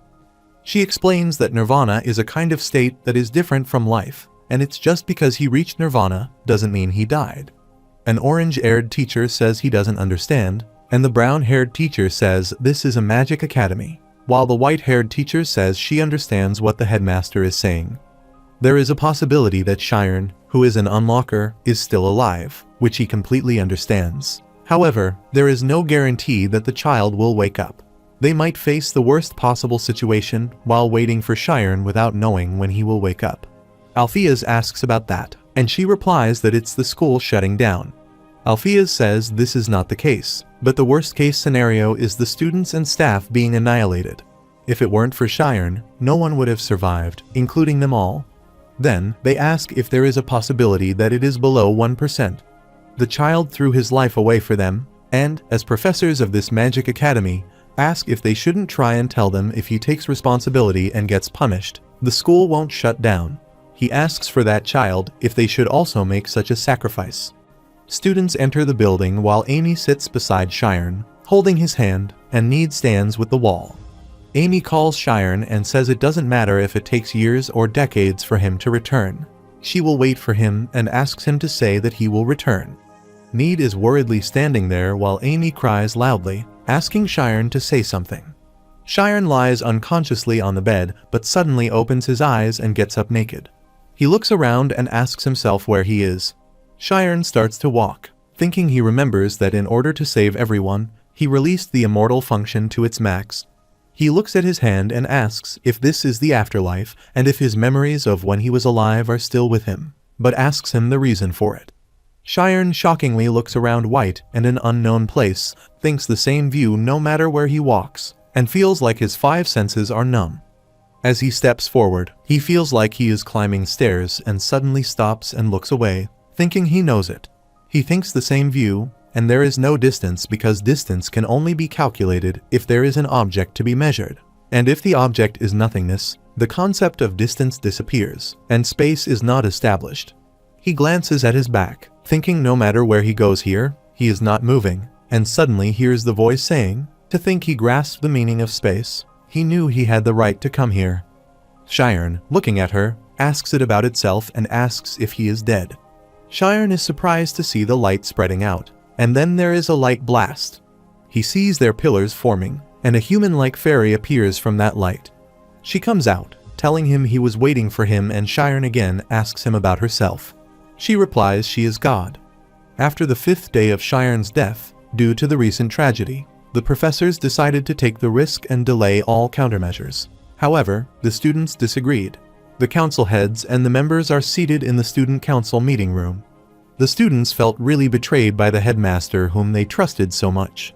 The black-haired student stood up furiously, saying everything that had happened stemmed from the mistake the headmaster made 40 years ago.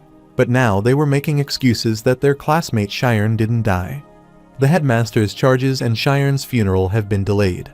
They don't want to take responsibility.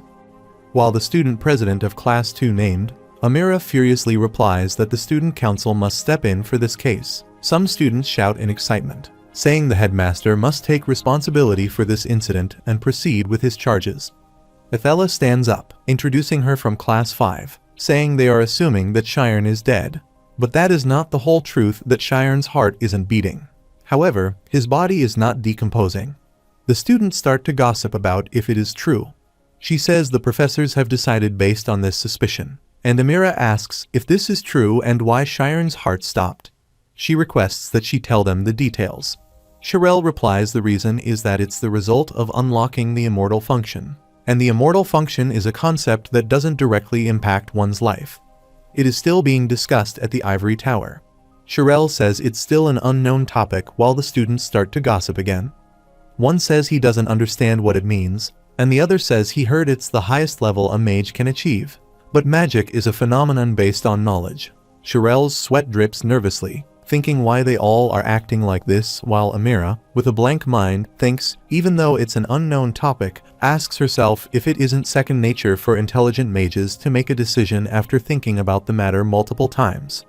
Shirel thinks she understands that they are not mages but students, and the immature children from the lower grades only acknowledge things they can directly see and feel.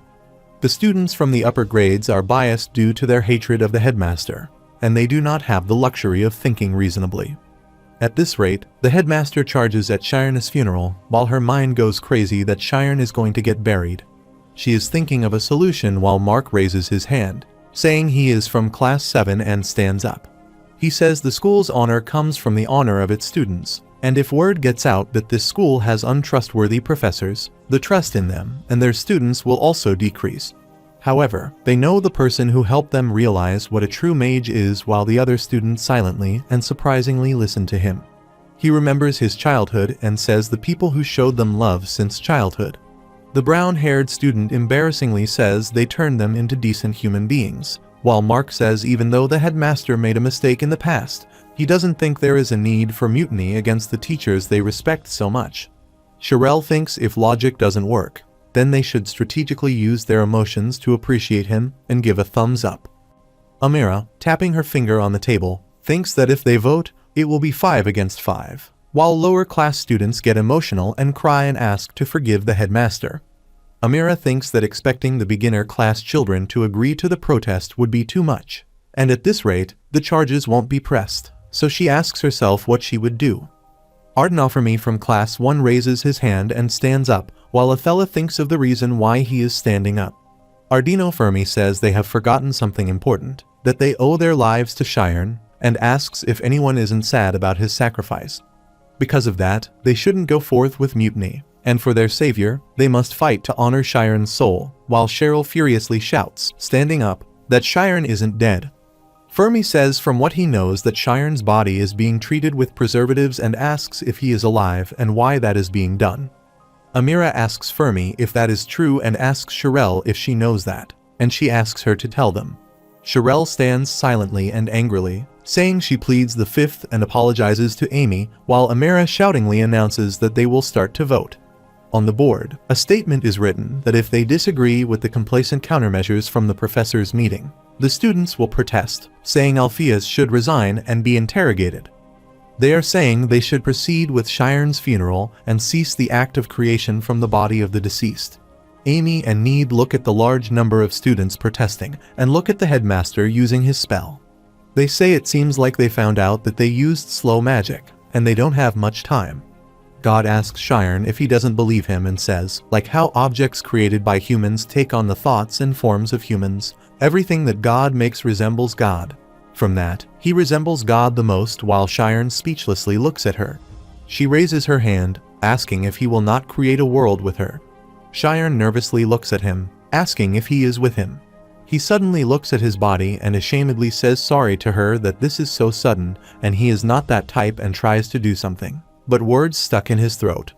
God laughs, uses her divine power, and bestows Shiren clothes, saying there is no need to be shy because this place isn't her world. She tells him his body still exists in his world while Shiren suddenly becomes serious, asking if this is the afterlife.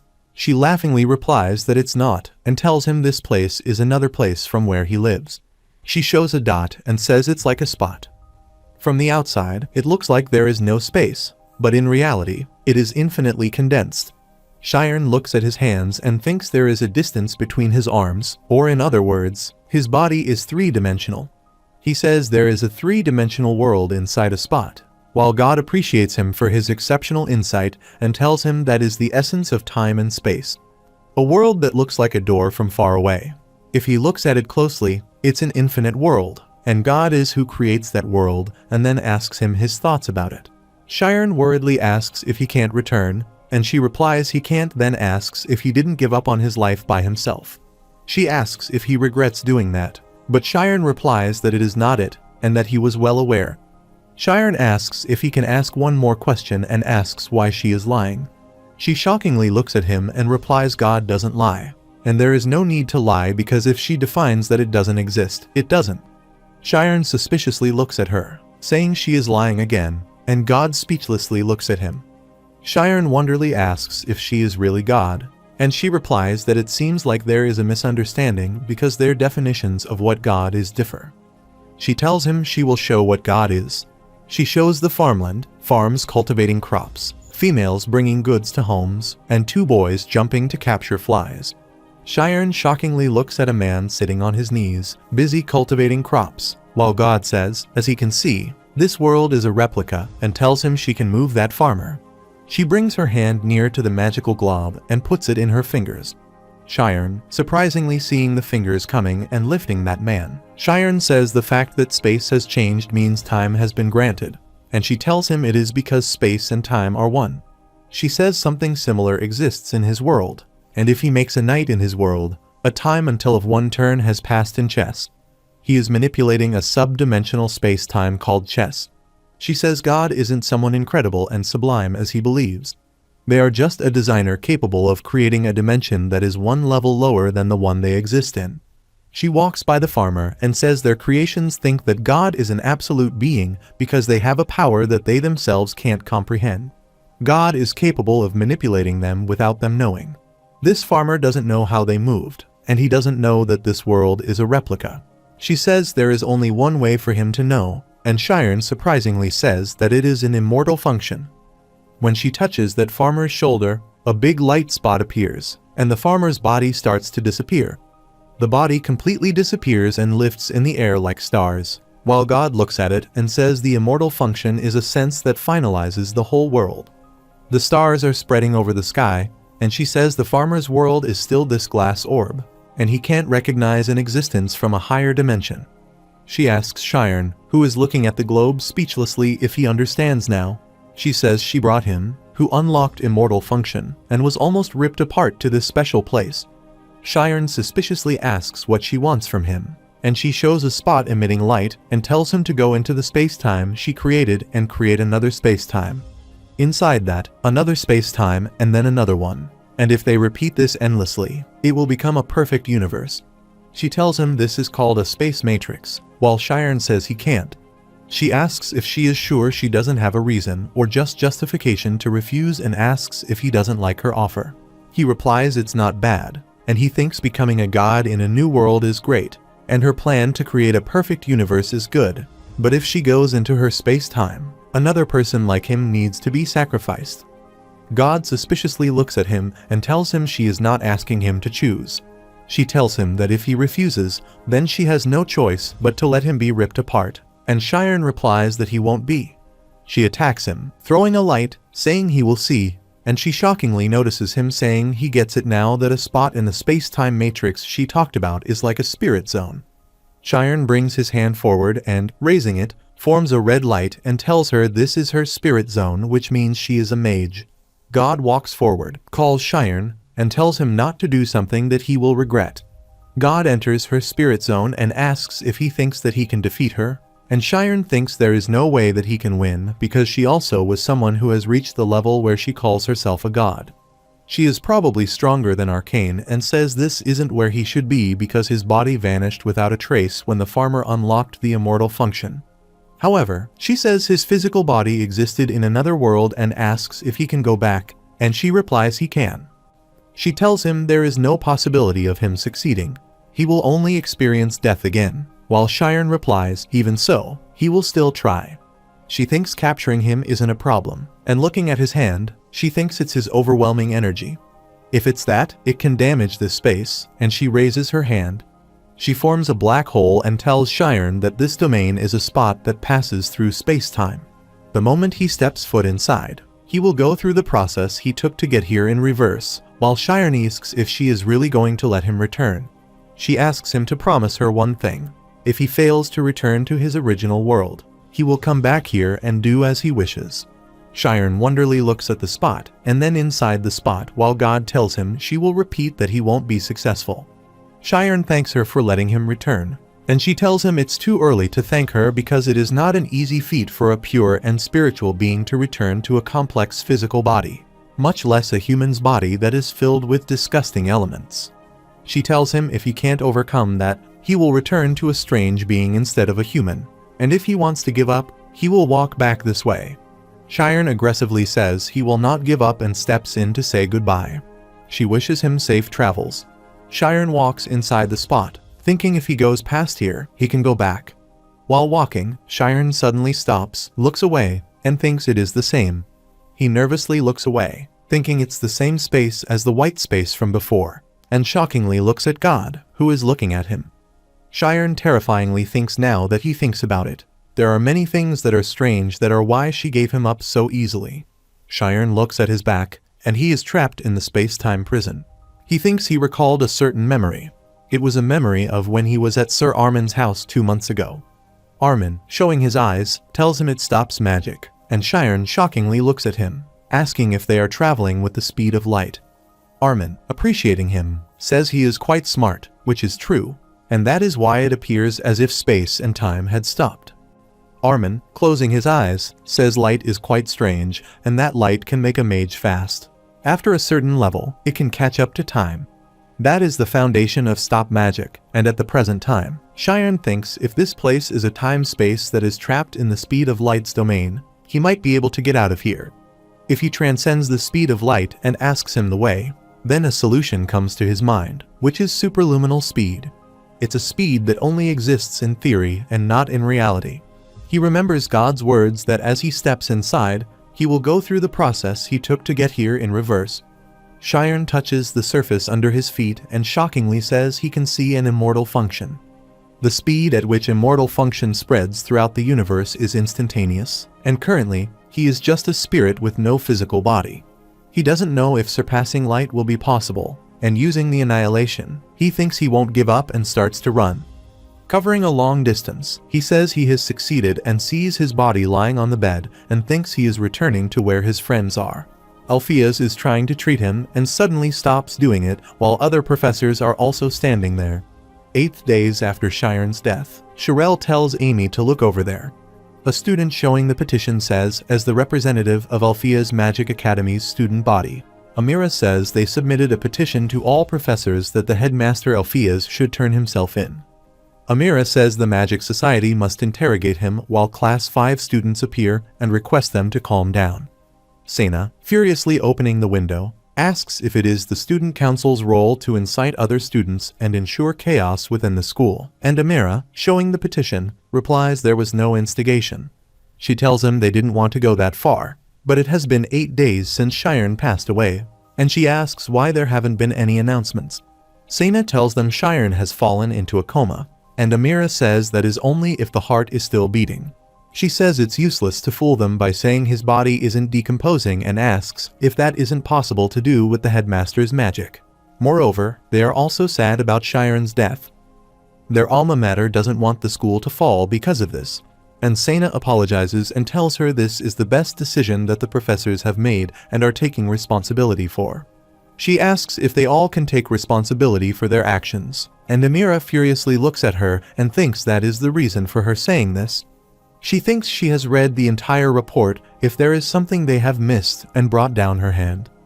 Fermi looks at Amira doing this and thinks she is going to rain on their parade, and it will be troublesome if she goes back down here. He thinks, to be precise, it will be troublesome for his business, and he doesn't want to get involved and offer her to let them see Shiren's state. After seeing him with their own eyes, they will decide while Sena furiously shouts, saying they can't promise that, and tells them to wait until everything is done. The students get annoyed, saying they should go inside, that they have the right to know, and that they should fight for their school. Maria suddenly shouted, saying they couldn't do this, and Mark and someone threw them on the ground while Mark, holding her, asked if they weren't going too far. He says another student's life is on the line while Mark and Maria shockingly look at someone who breaks the window and jumps on the round. The protesting students look at Need, who comes there, says, fine, and tells them to go inside if they want. But if they go, they will die.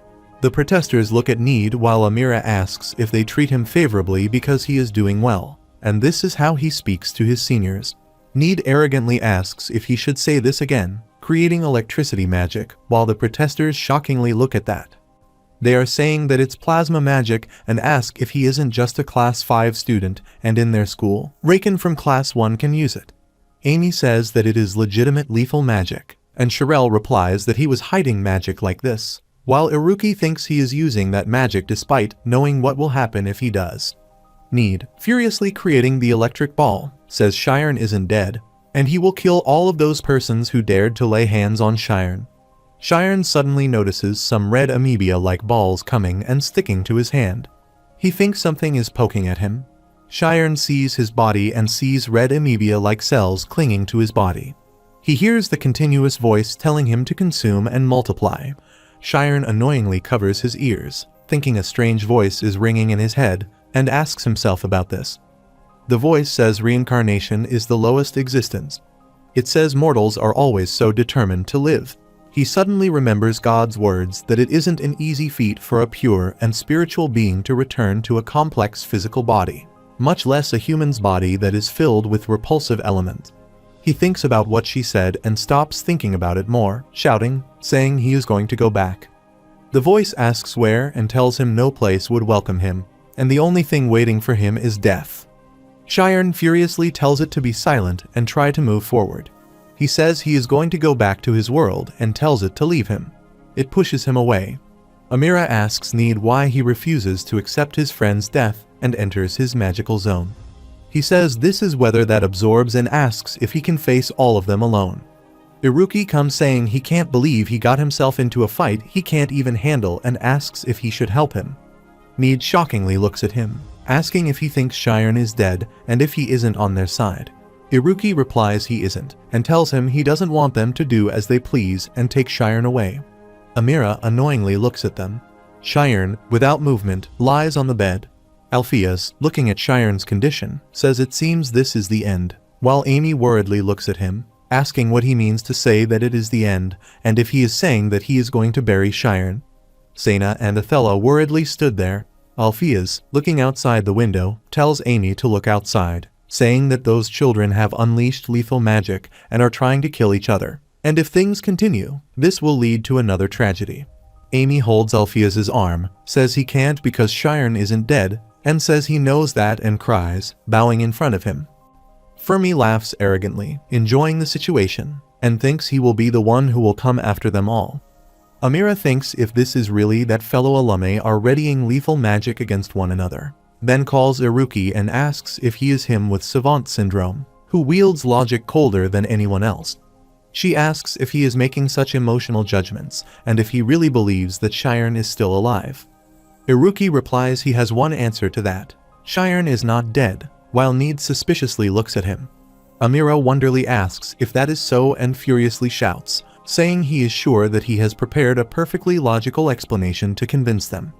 Iruki replies he has proof while she asks him to show them and what the reason is he thinks Shiren is still alive. Iruki, swiping his hand, says it's 4 o'clock now, and she will just let them see it for themselves. Everyone scarcely looks up, saying it's just like the supernatural presentation back then, while Need, looking at Iruki, says he was counting and what the thing is happening. Amira says she gets it now that they all are insane, and they will confirm Shiren's state themselves no matter what. A file comes to Iruki's hand given by Canis, while Canis asks if this looks fun and asks if he can join too. Amira shockingly looks at Canis, asks how he dares to come here without an ounce of fear, and tells him she will catch him this time, and he should mark her words. Canis tells her she can do it if she can, while Iruki, taking out the papers, tells Canis he is late. He says he told him to come at 4, and Iruki, flipping pages, replies that he is 27 seconds late. Canis annoyingly replies that he has paid off his debt to Shiren, while Need asks Iruki about it, and he replies with a note from Dragonbolt. Need shockingly looks at him, and Iruki calmly tells him he performed a biopsy on Shiren and sent the collected sample. Need asks when he did, and if he did this in 5 days from the capital, while Need spaces out hearing that.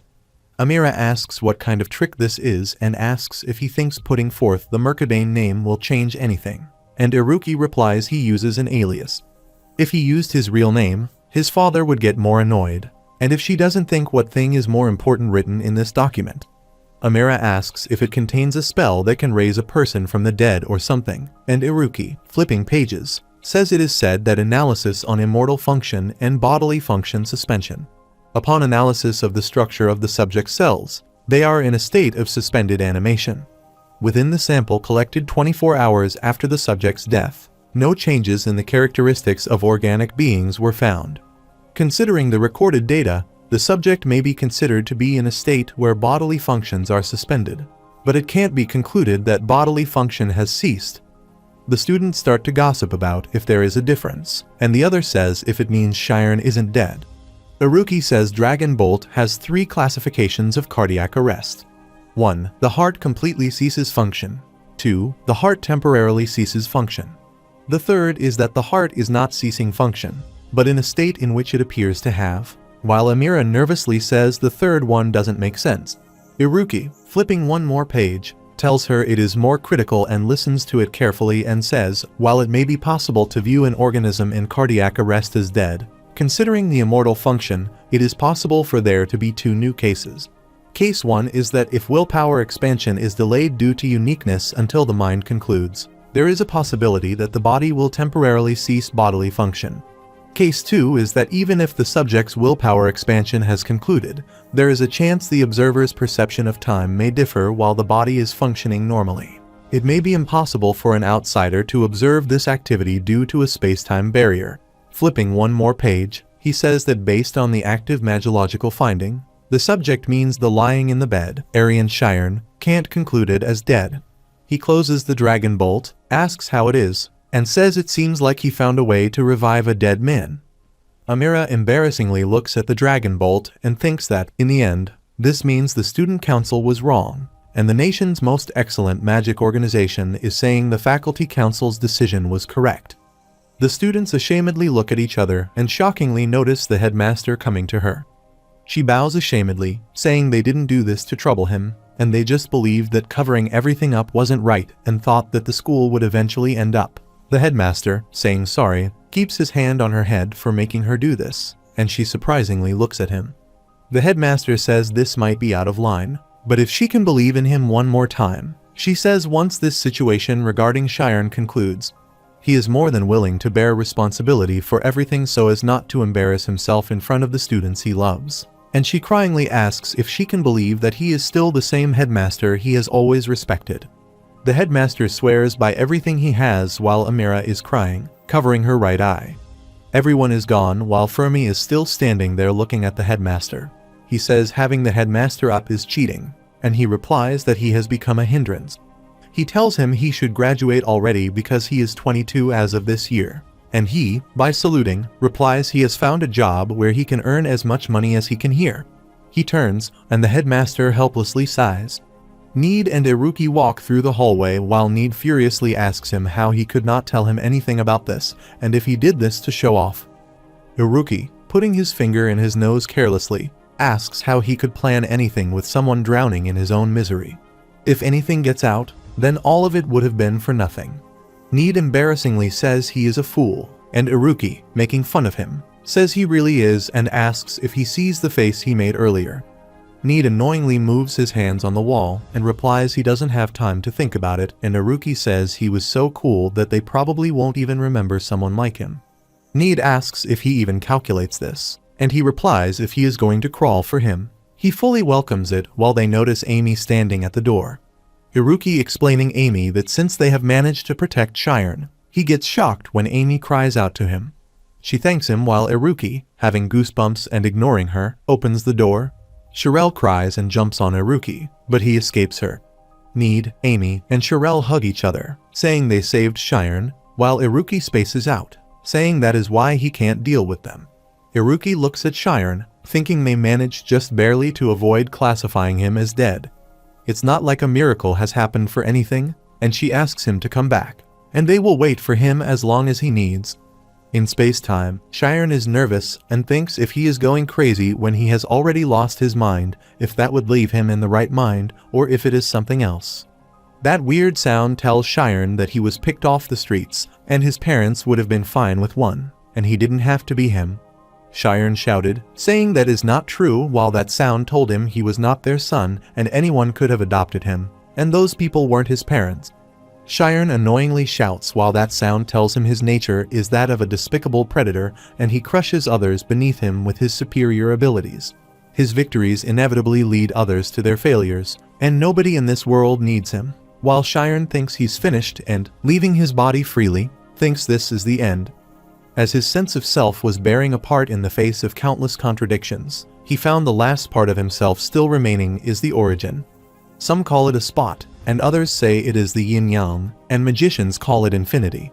Shiren, moving forward with the speed of light, thinks it's only after he loses everything that he can finally see it, and all of it is him.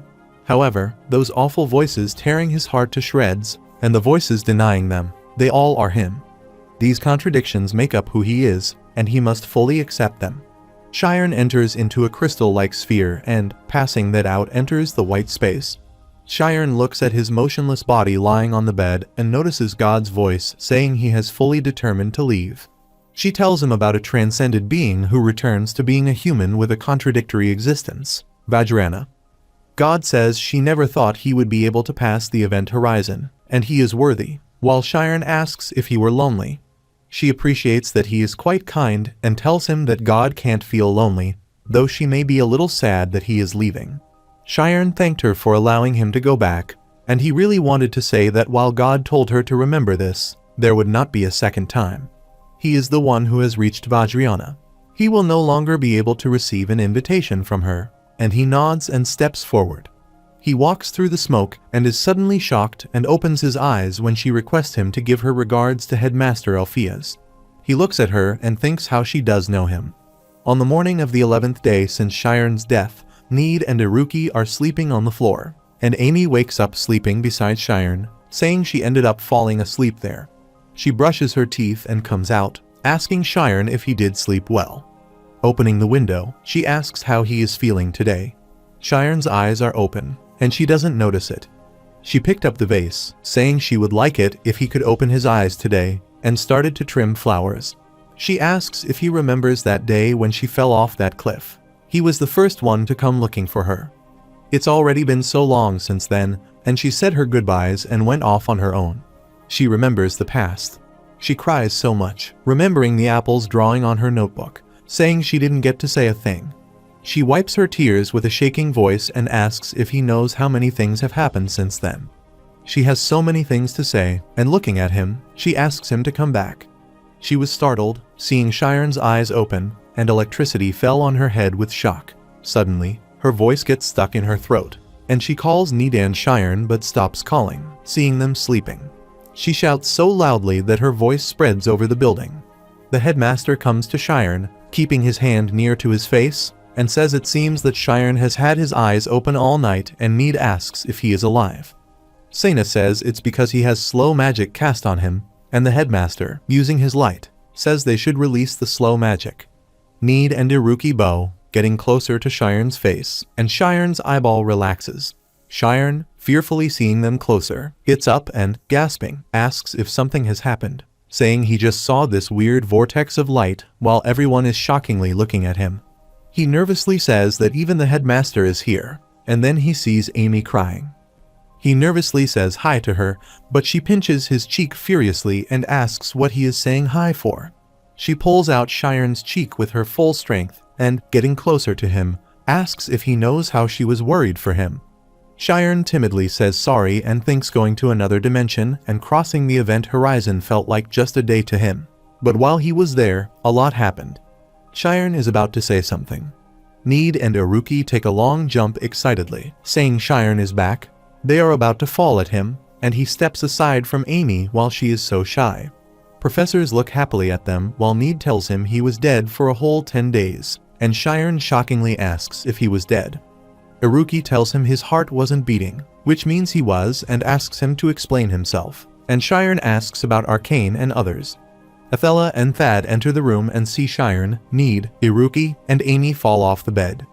Athela hurriedly hugs Shiren, cryingly, and thanks him for coming back to them, while Sena thinks Ms. Athela is very worried and that she was the one who entrusted immortal function. Everyone looks at them, and suddenly, Athela calls Shiren. When she separates him from her, he notices he is speaking out. Shiren asks himself if he has ever been this thankful for air before, and that he would have lost, but he is back and says it finally feels like he is back. Need, Iruki, and Amy aggressively look at him while Amy asks if she didn't make him feel anything. They are beating him. Iruki says to beat him more, and Need, beating him angrily, says to knock him down. The headmaster smiles at them, comes out of the room, and closes the door, thinking of what a relief it is. He walks through the hallway. It's now his turn. Shiren comes out and calls the headmaster, and he says a lot has happened. The school is closed temporarily, and it takes time for him to calm himself down.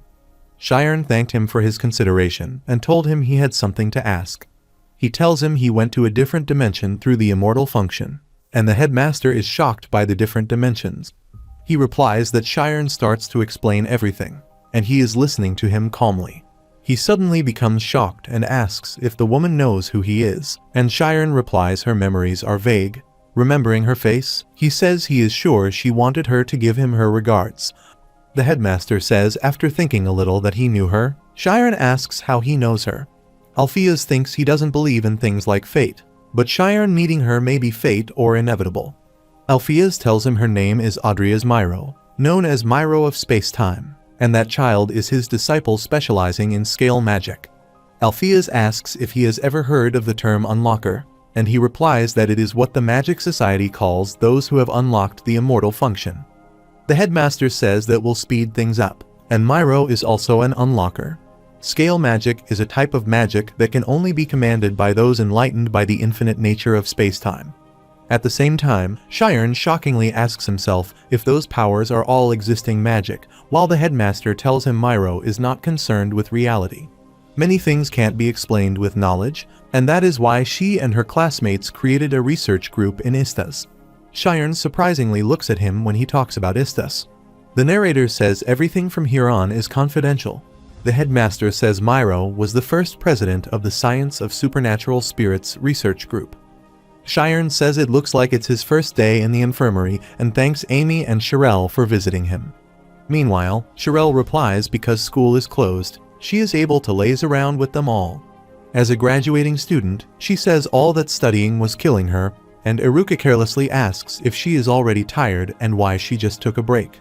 She replies that just because she is taking a break doesn't mean all his competition takes a break for her, too. While Amy furiously says he speaks respectfully to Sherelle but is being informal with her. Need asks Sherelle if the headmaster is okay, and she replies he did say he would gladly take any and all responsibility and punishment, even though the borough could just investigate him. He is headed to the Magic Association headquarters in the capital for an inspection, and Amy says it seems like, at the 3rd Investigation Department at the Magic Association, he was called by the Special Prosecution Team. They said they would disregard personal connections and do things by the law. If it is Headmaster Alpheus, it's unlikely that he will be able to avoid disciplinary action. Cheyenne silently ignored their talk, looking outside the window. A few days earlier, Cheyenne told the headmaster he wanted to ask one more thing. Myro said she was waiting for him, even though she was the founder of the Supernatural Spirits Research Group decades ago, and how she knows who she was. The headmaster asks if he knows the total number of students in their school, and he nervously replies no. Then the headmaster tells him the total number changes often because some graduate and some students get expelled. However, many students think this school will always be short by one. Myro has not yet graduated, and that child is forever enrolled at their school, while Cheyenne asks if it can't be scale magic. He replies that Myro is at Istas, in a higher dimension constructed with scale magic, and the place is called the higher layer of Istas. The headmaster, holding Cheyenne by the shoulders, tells him this truth is a long-held secret that not even those who have worked at this school for many years are aware of. He requests him to promise him that he won't tell anyone and nothing related to the higher layer.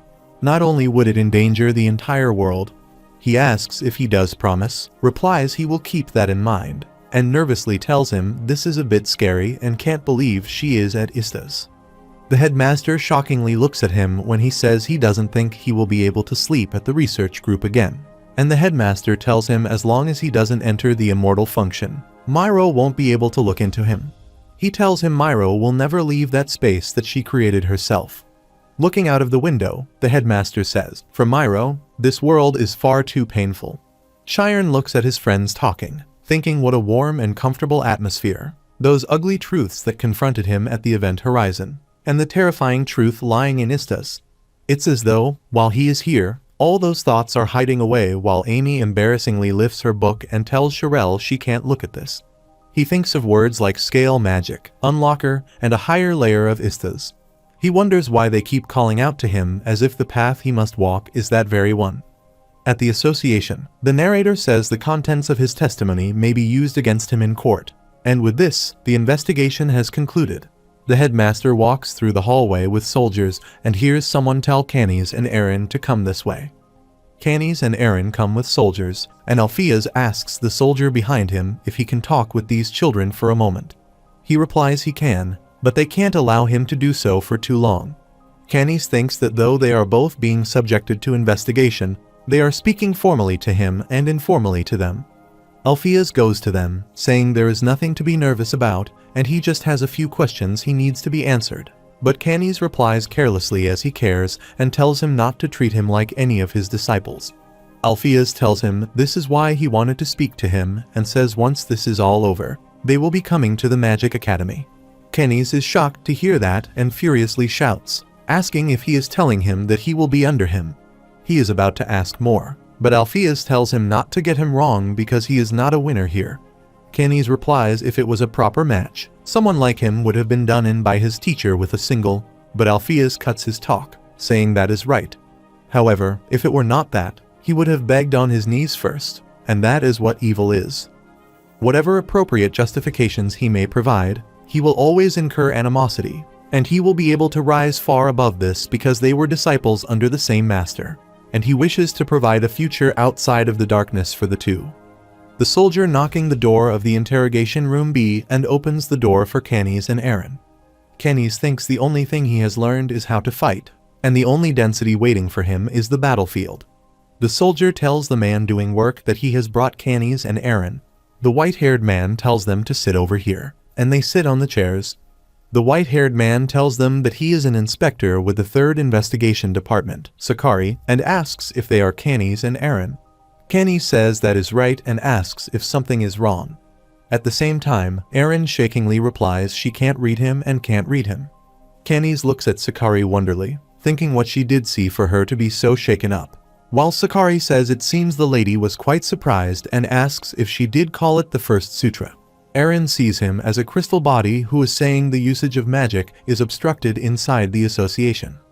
Still, there is no way to block innate properties, so this is his only option to avoid having his mind read. She sees him as Sakari's crystal body transfers to another form, thinks this has to be a joke, and perfectly suppresses his thoughts.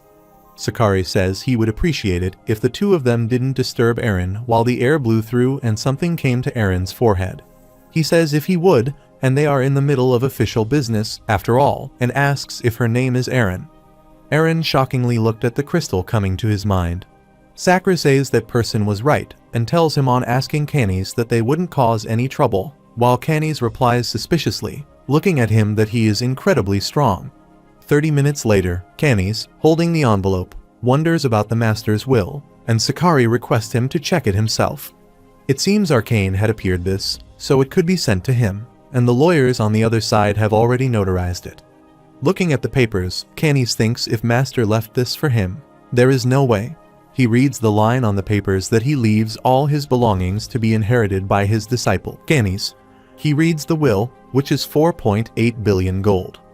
Canis shakes and looks at the wall. He asks Arcane what he is thinking in his thoughts, and he can't even ask him anymore. He doesn't care one bit whether or not he lives or dies, and now he is calling him his disciple. Sakari tells Canis that he would like to confirm one thing and says it seems like Arcane had left his will to him because he thought of him as his disciple. Then asks if Arcane wasn't a dark magic user who controlled people. He asks if they too were not brainwashed from a young age, while Canis furiously asks what he is saying. Sakari replies the truth is brainwashing young children doesn't even require the use of magic, and if a child were to be saved from the brink of death, their savior would become a special, god-like existence to them. Then they would tell the child that they had something they needed, and the child would devote their life to it. But suddenly, Canis cut his talk, telling him not to talk to him in the wrong way. He aggressively tells him his master never demanded anything from him and everything he did was of his own free will. And he wrote as much as in his testimony, while Erin asks what the point is of claiming they were brainwashed. Sakari, arrogantly looking at them, replies they would be judged innocent, and Canis wonders if they would judge innocently, thinking that he is trying to play with him. Sakari tells him the association's perspective is as follows. During this examination, they are prioritizing the view that Arcane had brainwashed young children. But if that weren't the case, young Erin and Canis would have no reason to commit such atrocious crimes. However, if that were to happen, Canis, completing his words, says he won't receive the inheritance because he wouldn't be considered Arcane's disciple. Sakari asks him if he acknowledges the fact that he was brainwashed. He would not be Arcane's disciple, and if that were to happen, this wealth would be considered illegal funds, and the association would confiscate it. Canis looks at the contract, and Sakari tells him to sign it here, and he will be innocent. In the end, Canis remembers his past and thinks that this place is no different from Ladun. They are hiding it cleverly, but it stinks more than the thuds of Ladum ever did. He, looking at the contract, thinks this world that reeks of blood and rot is just one massive battlefield. Saraki stands up, saying he will give him some time and 1 hour to be there, while Canis replies he will do it. Sakari appreciates him, saying it's a wise choice, and Canis signs the papers. He asks what they have to do now, and Sakari, putting papers inside the envelope, replies that they can leave and that they are free. Erin, with a shaking voice, asks about the discharge protocol, and he replies that there is nothing like that they can leave. From the beginning, Canis annoyingly thinks they all want the master's wealth and punch the desk. He asks himself if they are nothing to them, to the point that they can afford to let them roam free and not feel any danger. Canis thinks he understands now how great his master was that no country on this continent could do anything about him. Canis stands up angrily and asks Sakari about his class. He stops for a while and asks if he says he is officially 5th class. Canis replies he is withdrawing for now, but he will make him kneel down before him one day. Sakari nervously keeps his hand on his head and replies that he barely made it this far, too. He is arrogantly looking at him and says he is looking forward to it. Sharon sits on the chair while Aaron tells him he did the right thing rather than rotting in prison for the rest of their lives. Candice cuts her words and tells her they should get stronger, and she replies by saying yes. In the third investigation department room, someone tells the inspector that everything was wrapped up cleanly thanks to Arcane's death, while the inspector tells Sakari to leave documents on his table.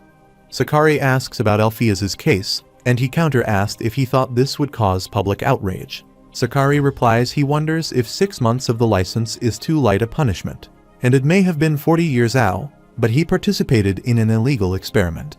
While he was a victim of the attack on his school, he still bears responsibility. He says if they consider the 4.8 billion gold as his bail, it's not that he can't accept. But while the inspector is cutting his talk, he asks if he means to say that he would make an unjust judgment of all people. Sakari apologizes, saying it was a slip of his tongue, and he tells him he can leave. He goes out, and the inspector rustles the papers and, touching his face, says the place where he got hit still aches. It's Sheriff who remembers his past when Alpheus punches his face, abusively calling him and embarrassingly standing in front of him. Sheriff, writing something on the paper, says he knew he should have brought a gift with him, though he may be late. This present is to celebrate his Golden Circle Award.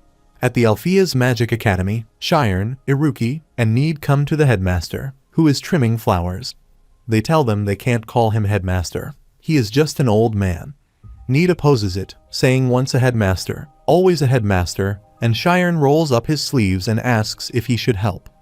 The headmaster laughingly replies if he helps him, then he won't be left with any work to do and asks them about their school, and the school's reopening is killing them all. Shiren depressingly tells him he is going crazy, and Need spaces out and asks how he is supposed to get 80 points in the time left, while the headmaster counter-asks if they all are going to be promoted next semester. Shiren tells him 1 month before, after they finished their research presentation, in order to graduate together, they promised that they would all be promoted to the 4th class next semester. But immediately after that, the Archmage Arcane attacked the school, and as a result, they weren't able to study at all. Need says it's a huge problem, asking how he is supposed to double his grade, while Iruki says he is only good at math and tells Need that he might be the best off. Need dizzily says they are the best at practices, and he is the worst off. They are walking, discussing their weaknesses, while Shiren says he can't get into studies. Need furiously says it would be even weirder if they could study right now, and they should have fun today and start tomorrow.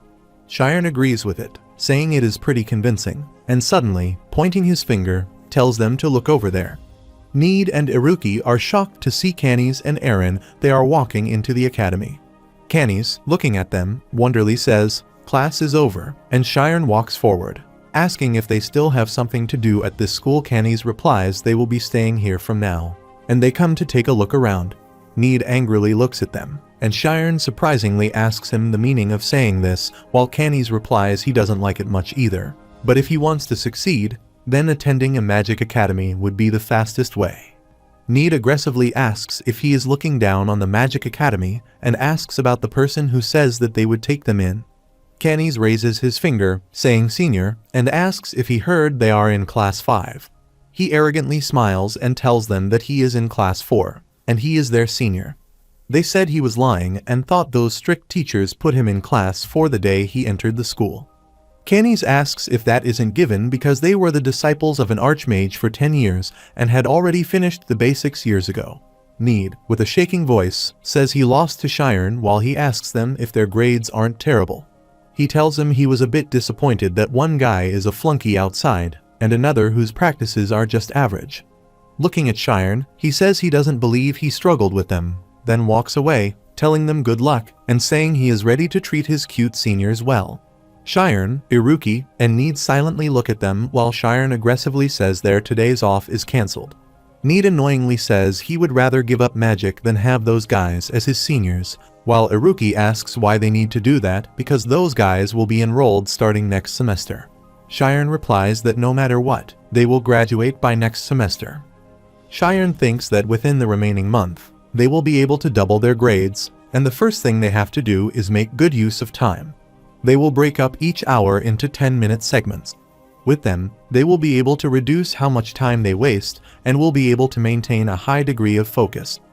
Next, they form a study group, and luckily, the subjects the three of them are good at don't overlap, which means they can supplement each other's weaknesses. Iruki says it's finished, and Shiren, holding the paper, says let him see is shocked to see that he has written as he eats pasta, and will be eating it. Shiren asks how this makes any sense and if he didn't explain auxiliary postpositional particles to him, while Iruki asks why it doesn't work. He repeats the line he has written and says it describes the independence of the subjects without requiring any special expression, while Shiren unbelievably says it does. He thinks the reason they were awful at specific subjects wasn't because of their laziness, but because they were simply incompatible with them. Shiren furiously tells Iruki that he is wrong because language isn't math. It's not a tool for proof, and Iruki annoyingly replies that he doesn't know anything about that. Math is the best.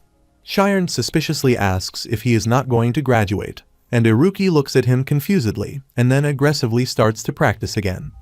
Shiren thinks that they will postpone academic achievement and focus solely on studying to graduate, and they absolutely could not stand being Canis' junior. Need looks at them, thinking the problem is his practical exams tomorrow, and he is the worst at practice. He ignores this thought and thinks he will be fine as long as he gets within the top 10. It's the practical exam day. Someone's frequency is 87 beats, and class 5 is shocked to see that. Need is trying his best during exams and looking at his strengths, and he says he hangs out with Iruki and Shiren all the time. He has suddenly improved by leaps and bounds, and with this ability, he will definitely be able to get a high rank. They are gossiping about Iruki not showing up in class nowadays. Need's frequency is 173 beats, while Need comfortably says he has made it, and Athela appreciates him. Iruki comes, his frequency spreads around, and his frequency beats are 210. The gray, long-haired boy furiously asks Iruki if he used some kind of formula this time, too, and the other says there is no way he did it the normal way. Class 5 students notice Canis saying that scores are nothing to get riled up over, and Class 5 sure is woeful. They shockingly look at them while Athela tells them to tour the school quietly. Canis says it is pulse training and tells them they did that out of boredom, and Eren says their master told them to bring it up no matter what. In order for them to quickly and smoothly enter the spirit zone, they repetitively trained in expansion and contraction. Canis asks, saying Iruki's record, and asks Eren if she can beat it. She asks if he is joking. The long gray-haired boy says furiously that they have a hidden weapon here, too, and Shiren appears in the test. They tell him to crush them again this time. Shiren sighed while Canis and Eren looked at them in wonder. The test starts, and Shiren enters his spirit zone and opens his mouth to gather some air in his mouth.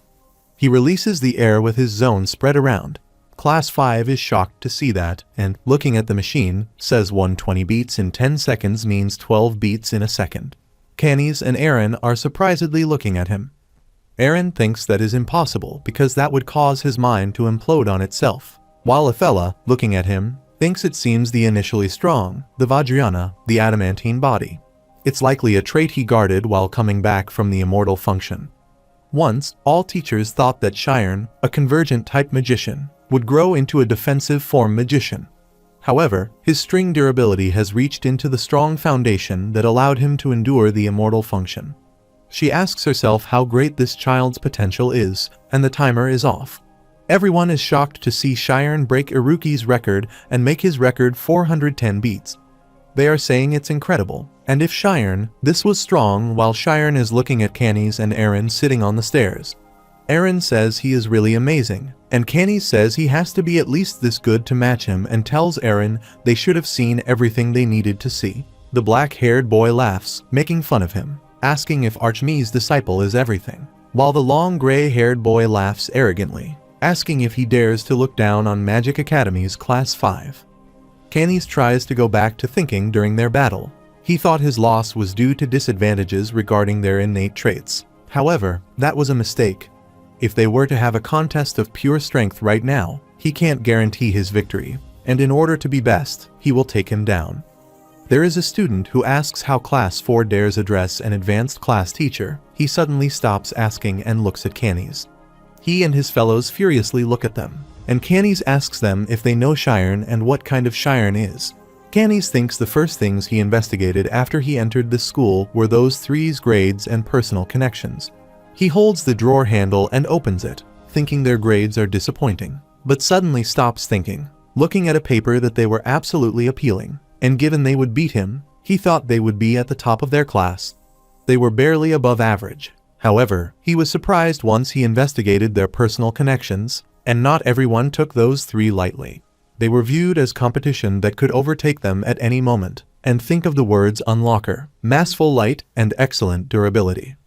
Kenny says he is sure that he will figure him out if he sticks around Shiren, and he won't lose next time. He will beat him and become a strong person like the master. And Aaron replies, saying yes and eating something, saying they should get more substantial.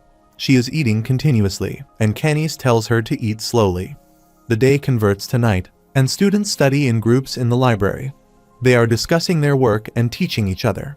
The cat is looking at the cake being placed in front of a statue, while the narrator says they say that placing cherry cakes in front of the owl statue makes them pass the exams. Adistus, Shiren, Iruki, and Need are doing group studying. Iruki dizzily says the words literature, verbs, and expressive intent, while Shiren and Iruki study with full intentions. The narrator says 1 month has passed in the blink of an eye, and the final exam came upon them. Shiren notices seniors call him and greets them, while the brown-haired senior tells Shiren he will be in class 4 next year. The brown-haired class 4 senior says he heard that the three of them have been working hard recently, and the girl tells them she has high expectations for them and that they are always grateful for how they fought for them. It would be great if they could take classes together already, while Need and Shiren nervously laugh and thank them. Class 4 seniors walk away while Shiren anxiously says it's the end for him if he slips up on even a single subject, and Need asks what he would do because he can feel the pressure on him. Need and Iruki are in a state of depression. Iruki says if they enter a tiger's den, they simply need to keep calm, or in other words, if they get nervous, they will just make a bigger mess of things. Iruki, pointing his thumb at examination room B, says it turns out all three of them are in different rooms, too, and they have resolved themselves under the starlight so that they will be together to the end. Shiren shockingly asks if there is something wrong about Iruki today, and Need surprisingly questions about whether he ate something weird yesterday. Need and Iruka shockingly say the exam has started, while Shiren says they will again in 12 hours. Need says they will pass the exams, and Iruki wishes them luck.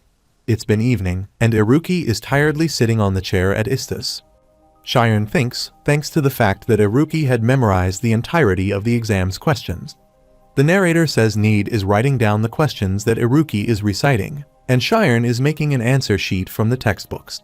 Shiren thinks they could reconstruct the questions and answers of all subjects.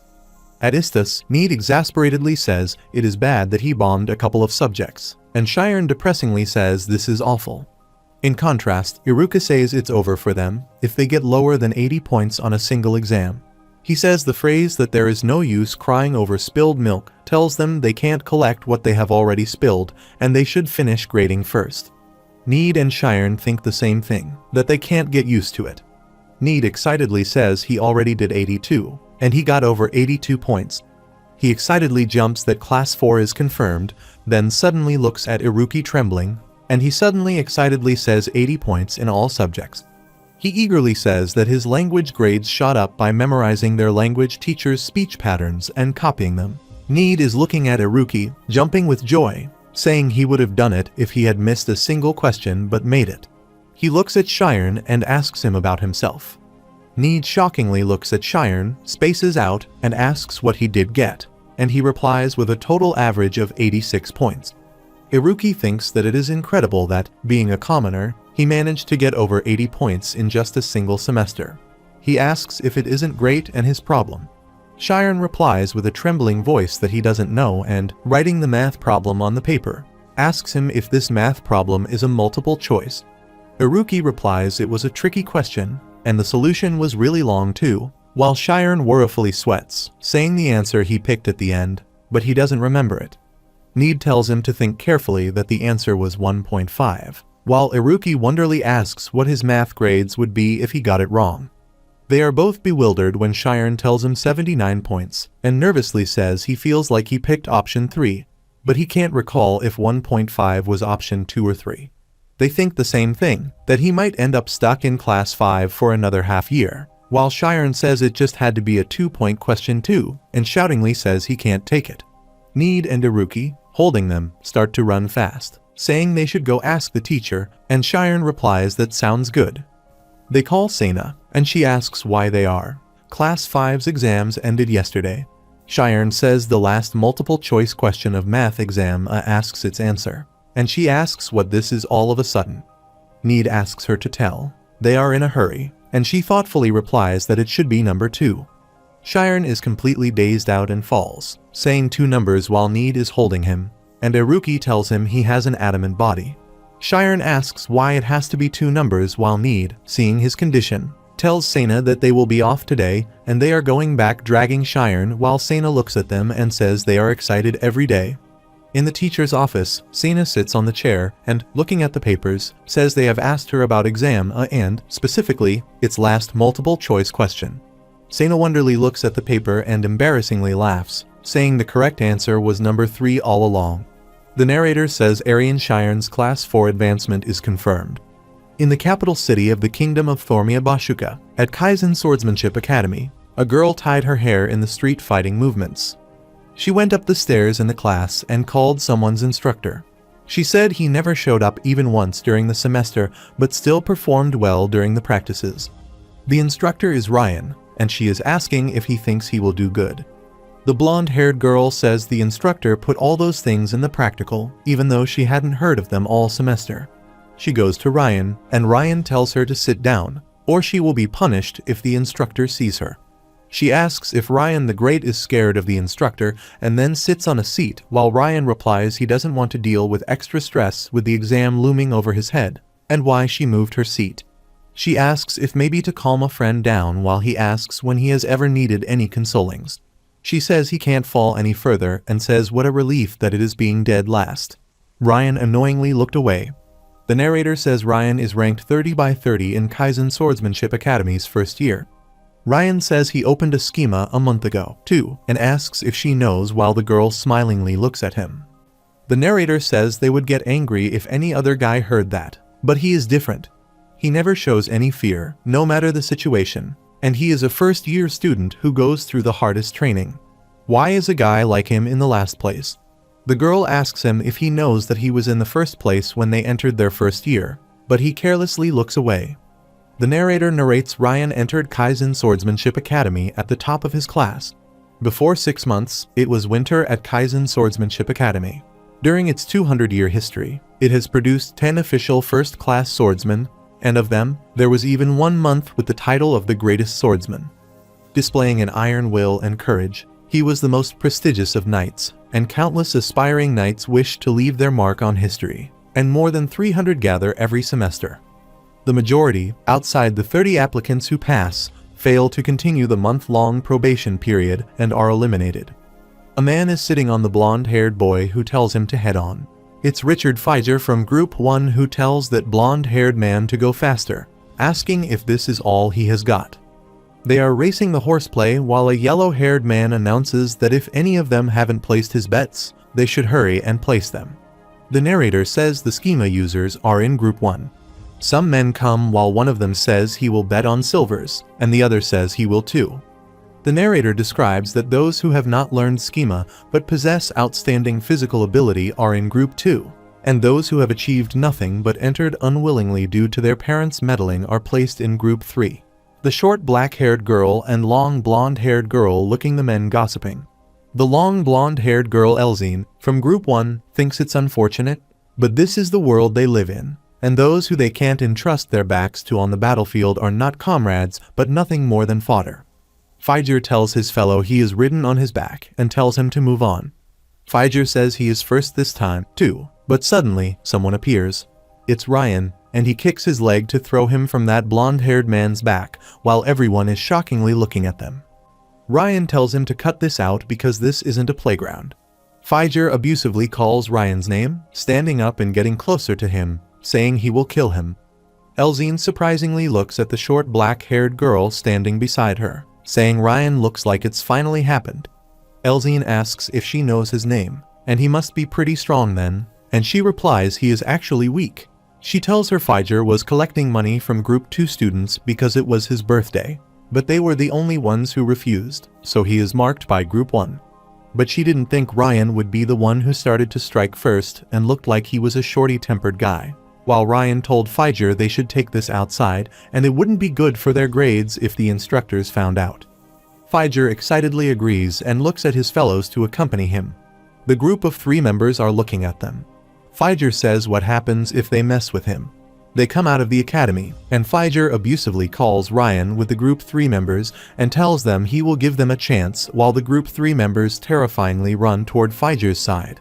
Figer, seeing this, laughs so loudly. Figer tells Ryan there is no single person on his side and asks what he will do. Ryan replies he doesn't get what he is asking and asks if he only fights if he has an advantage, and he speechlessly looks at him. He makes a fist of his hands and says he fights because he must, and that is what a knight is, while Ryan wonderingly asks him if someone like him has a right to become a knight. Figer laughs insolently and replies he will face him one-on-one like a knight and asks him to bring it on. Figer, pointing his hand towards himself, tells Ryan that he will give a handicap and let him get a hit first while Ryan runs toward him to punch him, but he steps aside and punches his abdomen with his full strength. Figer asks why he would let him hit him while Ryan screams in pain. Ryan stands back, thinking if this is the power of schema, while Figer, bringing his punch toward him again, asks why he is not going down. He throws punches at Ryan non-stop, asking if he was being too careless. Ryan glances at him and punches his abdomen with his full energy. Figer, looking at him, thinks if he dares to joke with him and can't even use schema, and it seems like he can't even handle him properly. Everyone shockingly looks at him while Figer raises his arm and hits Ryan's back with an elbow, asking if he dares to do, and blood comes out of Ryan's mouth. Figer beats him so badly, saying die, die, while Ryan's blood spreads everywhere. His fellows tell him to stop asking if he is really going to kill him, but they suddenly stop saying anything. Figer hangs Ryan upside down nakedly with the tree while they laugh, making fun of him. He looks like a worm in a fishing rod, and what he thinks while Ryan is looking at Elzine. Elzine, looking at Ryan, thinks this is crossing the line and disgracing an opponent who was lost in a duel, something he will never recover from. Ryan says sorry to Elzine, saying that he didn't expect a lady to see him like this, while the other members laughingly ask if there is something wrong with him or if he is trying to show off. They are teasing Ryan, asking if he thinks acting tough when he is weak would make people think he is somebody. Ryan replies to all their gossip that he doesn't care and will forget this soon enough. He says he did his utmost fighting for what he believes to be right, and he is not embarrassed, but once enough time passes, he won't even remember this humiliation. He asks them about themselves and says that the people who entered this school as aspiring knights just ran away without a fight. That will always stay with them, and tells them their school years were a tough phase of their life when they couldn't make a sound out of fear. They will not be able to take back their past and say it is fine that they lost 100 times because they fought for their beliefs, but the regrets of being their beliefs will never let go of them for as long as they live. He says one day, if they obtain honor as a knight, that time he turned a blind eye to the injustices before them will forever stay with them, and for a knight, their creed is their life. He shoutingly tells them if they want to be proud one day, then they fight and let it end here. Ryan says everyone here, regardless of who they are, feels the same way, and one day, they wish to spread their name as a ghost of the battlefield, as the greatest swordsman, as an Iron Knight. They crave it. The eyes of the students are sparkling with anger, while Figer, seeing their eyes, is getting nervous and asks if they want to fight, and asks them to try if they want to end up like him.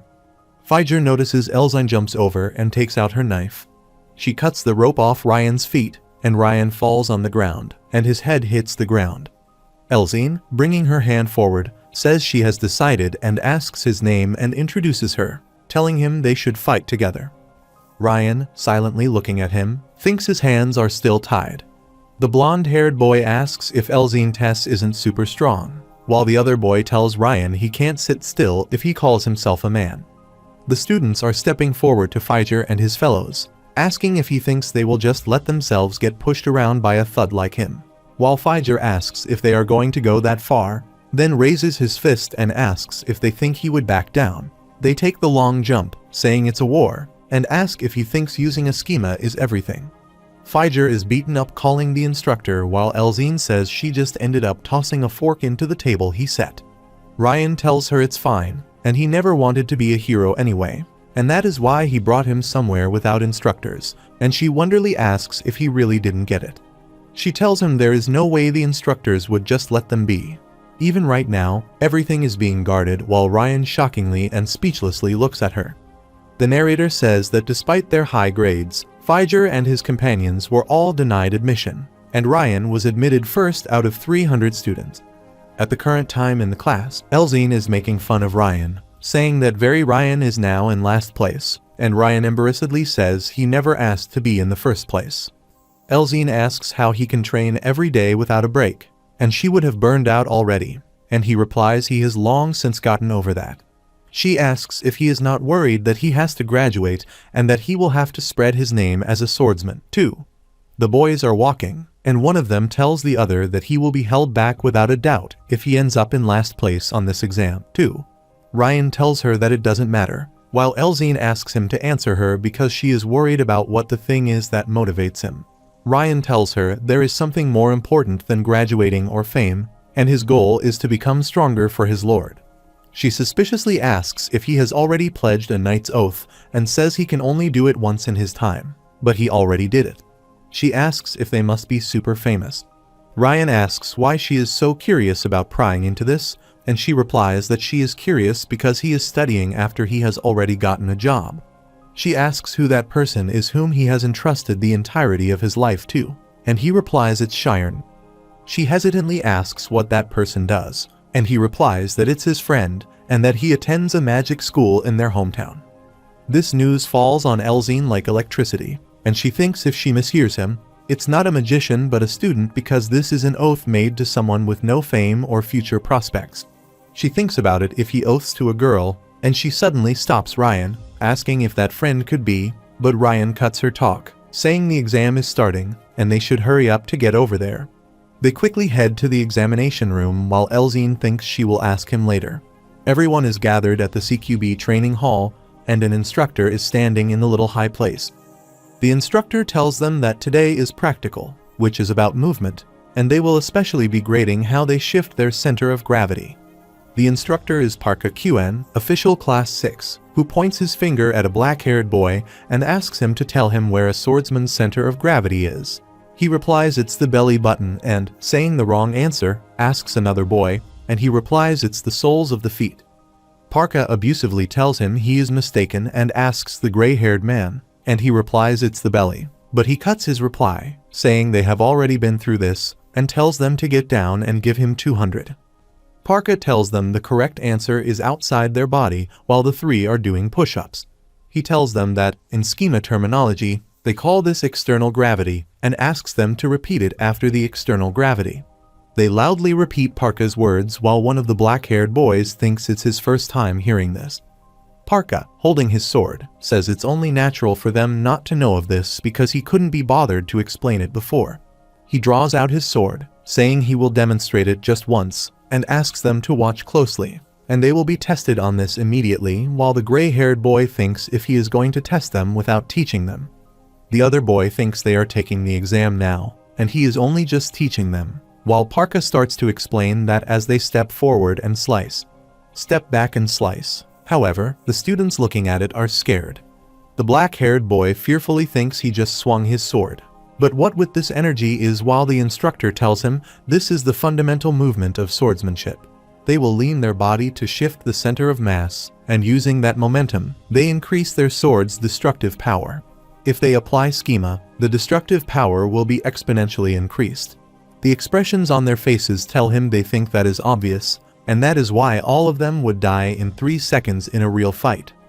He asks them to remember that in a real battle, movement is more important than strength, and raising his foot says that depending on the situation, a swordsman moves the center of mass outside their body. He steps on the ground with full strength and moves forward, saying his center of mass is behind his back. Parka bends and stands on his feet, saying this is what is referred to as external gravity, while suddenly jumping over the ground and sticking to the ground. The student shockingly says, seeing Parka walking on the roof, that he is walking on the ceiling. He jumps over and, twisting and rotating his body, comes to the ground.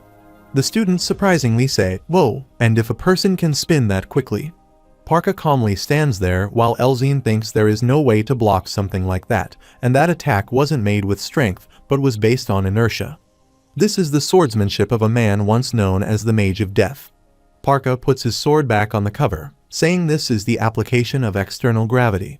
It's not as though he was actually controlling gravity, because he simply reinforced his strength with the schema to realize extreme inertia. He walks forward, saying he simply exaggerated it to demonstrate it in a manner they all can understand, and this is what they will be tested on today. He calls everyone who went whoa during the demonstration to get down and give him 200, and those students hurriedly get down and start push-ups. The narrator narrates that external gravity is a technique to move the body's center of gravity by utilizing schema to reinforce one's strength. The resulting inertia can be reinforced, which enables maintaining abnormal balance and movements. Because the extreme movement of one's center of gravity can appear to defy gravity, this technique is called external gravity. The first impact is the initial movement required to be taken in order to be able to use external gravity. As a basic example, there is muscular vibration, in which one contracts their muscles to cause vibrations. In the beginning stages, one can strike the ground in order to utilize it, but this isn't suitable for combat. As they start to do push-ups, their instructor, Parka, tells them to listen carefully, as the subject of the Center of Mass Manipulation exam is passing horizontal obstacles. The rules are simple that when the obstacles come at them, dodge them quickly. They must navigate various obstacles, and the last stage has virtually no space, so they cannot pass through it unless they utilize eternal gravity. All the obstacles are made with genuine blades, so if things go wrong, he could die, and they should keep that in mind. He believes some losers are too scared to try, and if they end up with some bits sliced off, Instructor Kaina will put them back for them, so they should not worry. Parka loudly tells them that if they are done with PT, they will come up in order of their numbers and call the number 1 student. The number 1 student introduces his name as Davis and says his preparations are complete. Elzine, clearing her sweat, says if they have learned schema, she wonders if making them do 200 push-ups is not too much, while Ryan replies he will end up doing more. Ryan classmates are disappointed that Elzine is in her first year with him, and they will kill him. Elzine curiously asks if Cheyenne is a girl or a boy while Ryan suspiciously looks at her. He suddenly shouts, asking if she is crazy, and tells her that he would not make that kind of night oath, however talentless he may be. She carelessly looks at him, and he says Cheyenne will be at the top one day. This is why he is entrusting his life to him. Elzine thinks he switches up fast when it comes to his friend. He says he does not make any judgments about him like that, while she feels that if Ryan is talking about his friend like this, he might get a bit jealous. She thinks about it for a bit and asks if he can introduce her to him. Surprisingly, he looks at her and asks why she wants to meet his friend. She excitedly replies that he is bragging about himself and asks about the person who would not be curious. She tells him she is jealous that he already has a lord, and he replies, Cheyenne comes out of nowhere and is in Krias. It is super far from here, but she says they can go on a trip to Krias and will be on vacation soon. She asks if there is no small island in the south, because that is a popular tourist attraction. This is great, and they can have fun together. Surprisingly, Ryan thinks she is going with Cheyenne. Right after they became friends, he was dragged off to the Swordsmanship Academy, so it has already been half a year since they were torn apart, and he wants to have fun. Ryan nervously asks if it would be okay with the three of them, as he is a bit shy.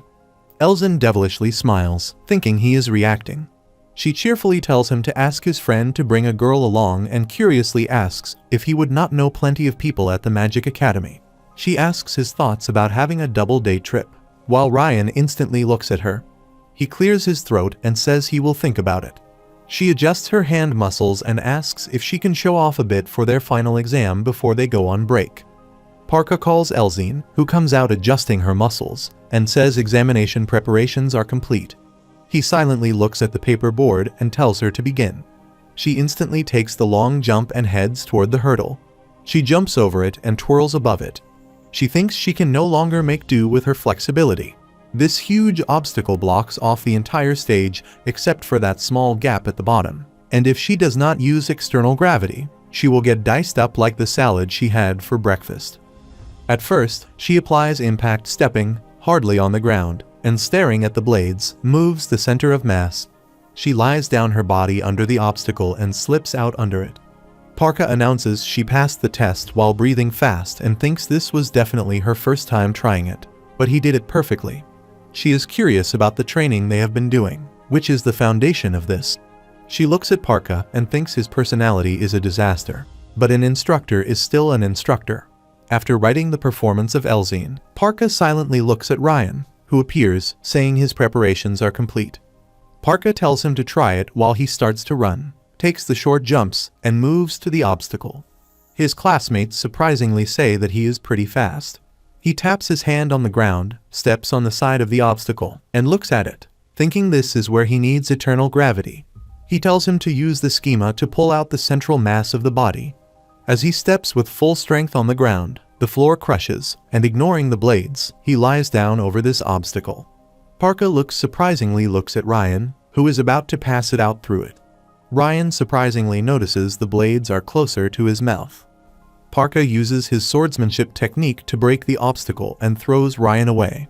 Ryan falls away, bouncing on the ground. Parka asks if he has lost his mind and why he is shoving his head into the blades. Parka wonders where he lost his schema, and he replies that he used a schema. Parka tells him to stop talking random words and asks if he knows how to use schema. He replies that he knows how to use it and tells him he did the muscle strengthening exam a month ago and definitely passed it. Parka stares at him in disbelief and points his finger at the big rock, telling Ryan to bring it over here. Parka says the exam tested if he could lift twice his body weight, so that much should be enough. Ryan lifts the rock, thinking he barely passed that time, though, and lifts it twice using his strength. The body of Ryan trembles and asks Parka how it is while he is looking at his muscles. He suddenly becomes speechless. He is astonished, asking how this can be possible, while Ryan curiously asks if something is wrong. Parka apologizes, telling him that he is not using schema. However, his peers surprisingly look at him. Then Ryan asks how he is holding up this boulder, and he replies that he is just super strong and using pure strength alone. Everyone is silent, and Ryan leaves the boulder. The narrator confirms Ryan is in last place in the first semester. In swordsmanship, schema is the foundation of a swordsman. All the techniques of a swordsman depend on schema, so if one cannot use schema, they will be exempt from all practical examinations and unable to gain any points from practicals. In the academy, Ryan looks at his result card and thinks there is no reason to rank him last just because he cannot use schema. He remembers his father's angry face and believes that his father will get mad at him if he shows him this and tells him he will go hang out. Elzine calls him and asks if he has forgotten. He tells him that he has to bring his friend. Ryan fades his thoughts and replies that he will, and he is curious about what Shiren will be doing right now. Shiren is standing on the grounds of Althea's Magic Academy. He nods and runs forward.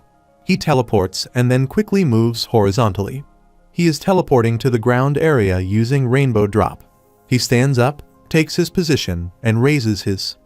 He crushes the hill using a photon cannon. He stops, and the smoke blows away. Then he uses the laser, thinking that, however the material may be, this powerful spell will eventually destroy it once it is affected by the shockwaves. Photon cannon has a more decisive moment of impact, but the continuous damage can be applied near infinitely. In this way, his specialty magic has grown much stronger in a short amount of time. Moreover, the woodcutter learned that powerful spells were not everything. He grabs the apple and, looking at it, feels he still has a long way to go. When his magic was not yet well known, he could catch others off guard, and he was able to use the immortal function to make up for his lack of precision. In front of the truly strong, he could not do anything. Even though people were dying right in front of him, he was powerless. One day, when the people most important to him are in danger, he does not want to be a powerless mage unable to do anything. Shiren suddenly stops thinking when Need and Iruki call him. Shiren uses his defense zone technique and suddenly disappears where he is standing. He teleports to them, while Need and Iruki look at him in surprise. They are amazed by his advancement. Need curiously asks if that was teleportation, and Iruki appreciates that this is incredible and asks if he is practicing it already. Shiren nervously replies that he has succeeded in moving at near lights, but it is useless because the travel distance is too short. Iruki asks what he means by useless, and informs him that even the graduating class has trouble with spatial movement spells. At the very least, he surprised Need, and Need excitedly told Shiren that he had something that would surprise him, too. He says he has not seen plasma magic before, and will show it to him. Iruki interrupts him, and asks if he was drowning in his egoism in this empty training ground, while Shiren tells him that it is not what it was. He still has a long way to go, and about to say more, Iruki taps his shoulder, saying it is fine. His laser magic that utilizes monochromatic light is incredible. That would typically require 10 years of pure mental training to do it. Yet he did it instantly by applying the principles behind the photon cannon to it. So this is alright for him to be proud of it. He is the one who has grown the most during this past semester, and Shiren happily nods. At the academy, in the staff room, professors notice Iruki, Shiren, and Need thank them for teaching them this past semester. One of the professors asked who would have thought that the biggest troublemakers of their academy would be greeting them like this. Sena tells them not to forget what they have studied during their break and to play hard. Literature professor comes to Iruki and, patting his head, says the most incredible thing is that humanity managed to go up a grade. Thad calls Athela and says that since they are on break, he asks if she has the time to have dinner together. Professors and teachers look at him in surprise. Athela apologizes for having to manage the order, while Thad says she is strong and that it would be nice if he could also participate in training. Sena curiously asks if he will also join the order and tells him he will lose popularity with women if he shaves his head. Thad replies that hair does not matter in the face of love, but it is evident that she would not know, as she has not fallen in love. Thad asks Sena if she has not dated anyone while she is adjusting her glasses, and she replies that she is currently dating someone right now. Thad is short of words. Other professors are looking at them, while Shiren worries about Armin. Thad says Sena is quite good at making jokes and asks her to tell him his name. Sena replies that she is dating Magic. Iruki, Athela, Thud, and Shiren speechlessly look at her. They hear Headmaster Alpheus appear, asking what they are doing. He asks if he is still a headmaster and tells them a temporary principal will come next semester. He requests that they treat him well, as they did him. Need disappointingly shouts that he does not want another headmaster. The headmaster calls Shiren, asks if he could spare him some time before leaving. Iruki and Need tell Shiren they will wait outside, so he should arrive at the entrance. Shiren and the headmaster are standing in the classroom, while the headmaster asks if he intends to investigate about Myro. Shiren silently looks at him and replies, as expected, he was aware.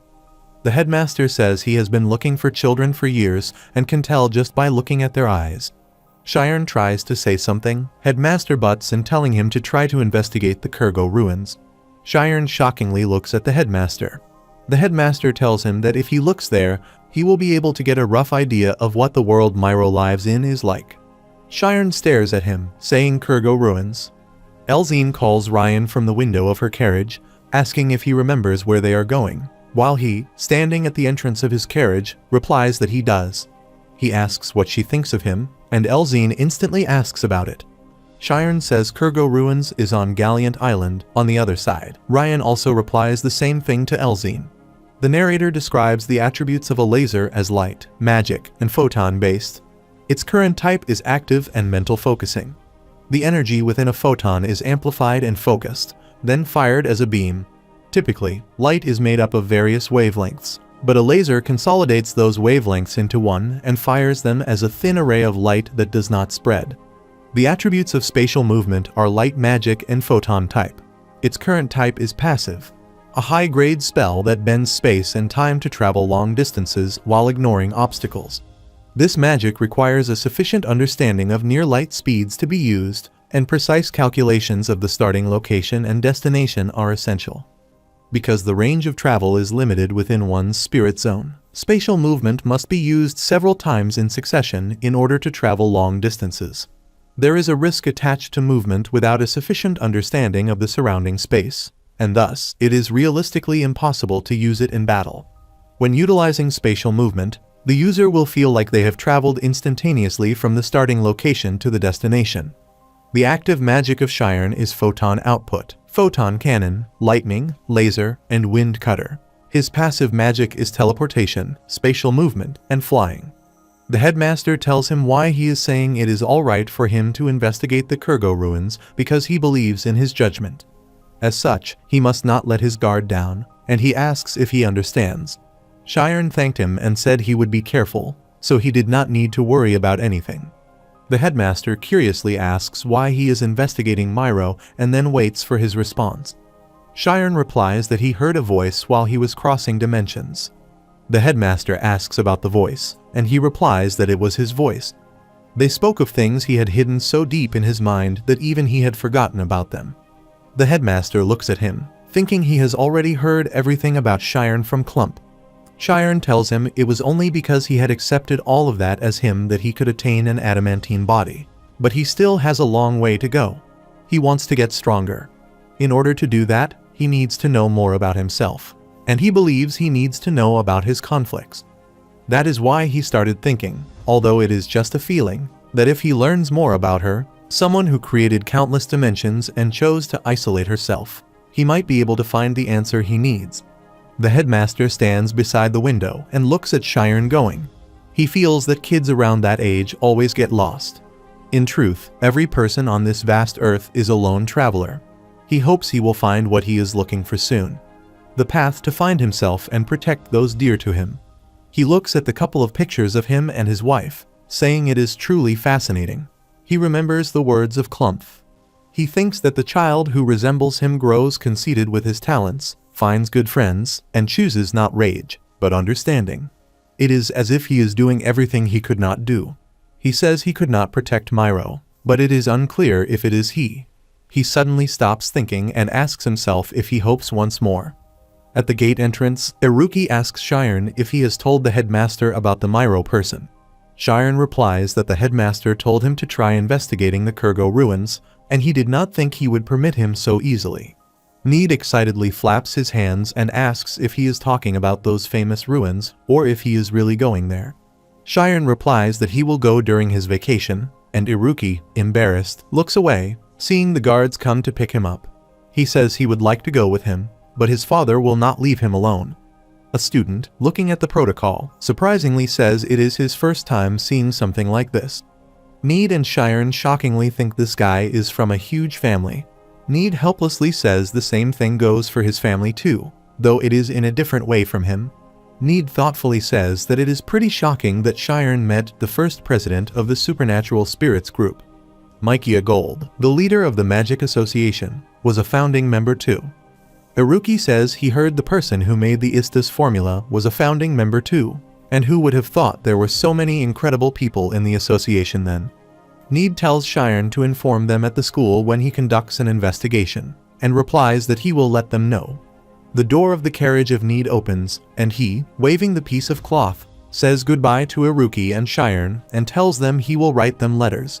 Iruki shows thumbs up from the window of his cart, and Shiren, taking out his head from the window, replies that they will meet again in a month. In the capital of Bashuka, at the mansion of Rihanna Ogent, the clothes are irregularly placed on the floor. The sound of the piano spread through the mansion. Rihanna annoyingly and continuously plays piano. Ryan sneaks into the room, thinks she is at it again, and transforms into a witch. She has definitely fallen into some trance, and it would not end with just a beating if he breaks her focus. He steps in thinking he will come silently and get his stuff, and suddenly a heel is thrown and hits the forehead of Ryan. Rihanna stands up, pulling up her dress, and says she was wondering what a stray cat was doing wandering in here, but it was him. She raises her hand, asking him to hand over his result card. He shouts, asking if she thinks he is a kid and why he has to show him. Rihanna beats him badly and takes the result card from him, saying it would be nice if he listened while she spoke nicely. She looks at the result card, and the electricity falls on her, shaking her. She is shocked that he is in last place. Rihanna asks about the misconception of what schema is supposed to be, and if it is something like pseudo-pregnancy. Ryan is putting the stuff into the bag replies, no one cares, and that is how it is. She asks what the thing is that is so hard in using schema, and he, tightening the knot, replies that he just cannot. He tells her he is going, but she holds him from the collar, asking where he is going, and if he says home. Once they are done here, they are going to see their grandfather. He furiously refuses it, tells her he has an appointment, and promises to go on a trip.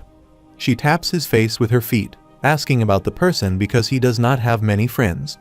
He looks at her, thinking he has to choose his words carefully, because if he says he is going on a double-date trip with Cheyenne, then she might just kill him. He thinks Cheyenne ought to know this side of his sister, too.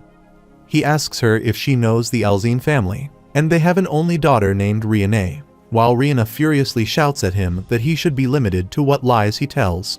She asks why the daughter of a famous family would like to go on a trip with him. He escapes from her foot using his arm and runs away, saying for an opening. He runs out of the mansion, and Rihanna, looking at his result card, asks herself when he will learn. He can struggle all he wants but never get ahead of him.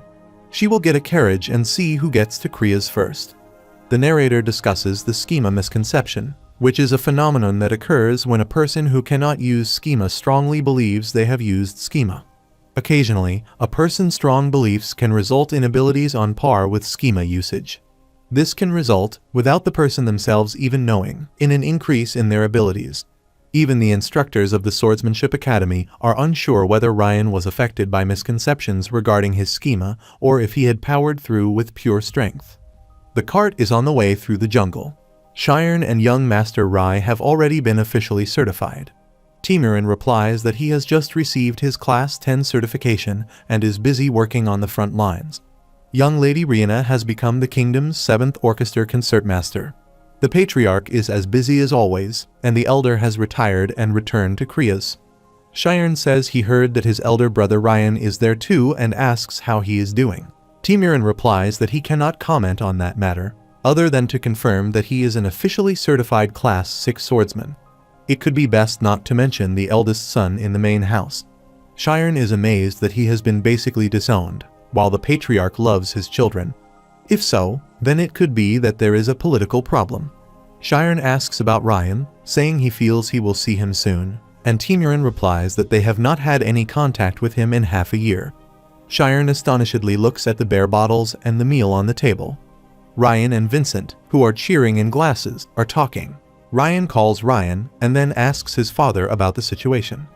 Vincent hugs Cheyenne, asking if he is doing well, and he replies that he reeks of alcohol. His father was about to kiss his face, but Cheyenne got dizzy and thought about the situation that had just happened here. He was looking forward to their first reunion in 6 months. He asks his father why Ryan is at their house, and replies that he has been waiting for him here for 2 days. He cuts wood with them and hunts with them too, while Ryan tapes his chest, replies a man is going to hunt after all. Olina comes calling. Cheyenne instantly goes to his mom and hugs her tightly. Cheyenne asks if it was hard without him here, while Olina replies to what he is saying, and tells him the Ojent family helped them a lot while he was gone. Cheyenne thinks that is right because this is the kind of reunion he wanted. Cheyenne asks Ryan if he did stop by the prominent family, and he cross-questions him why he would. He tells him his lord house is his house, and Cheyenne asks if he did something. Ryan carelessly looks away. Cheyenne annoyingly thinks it is not that he does not want to go home, but that he cannot. Ryan calls Vincent father and says they should go cop some wood. Meanwhile, Vincent, showing his muscles, asks if they can spend some quality time together. Being worried, Olina asks Vincent what he will do after drinking. Siegfried helplessly sighs, thinking that it cannot be helped. However, it has been a while. He takes off his vast coat and says it is fine, and they will be back.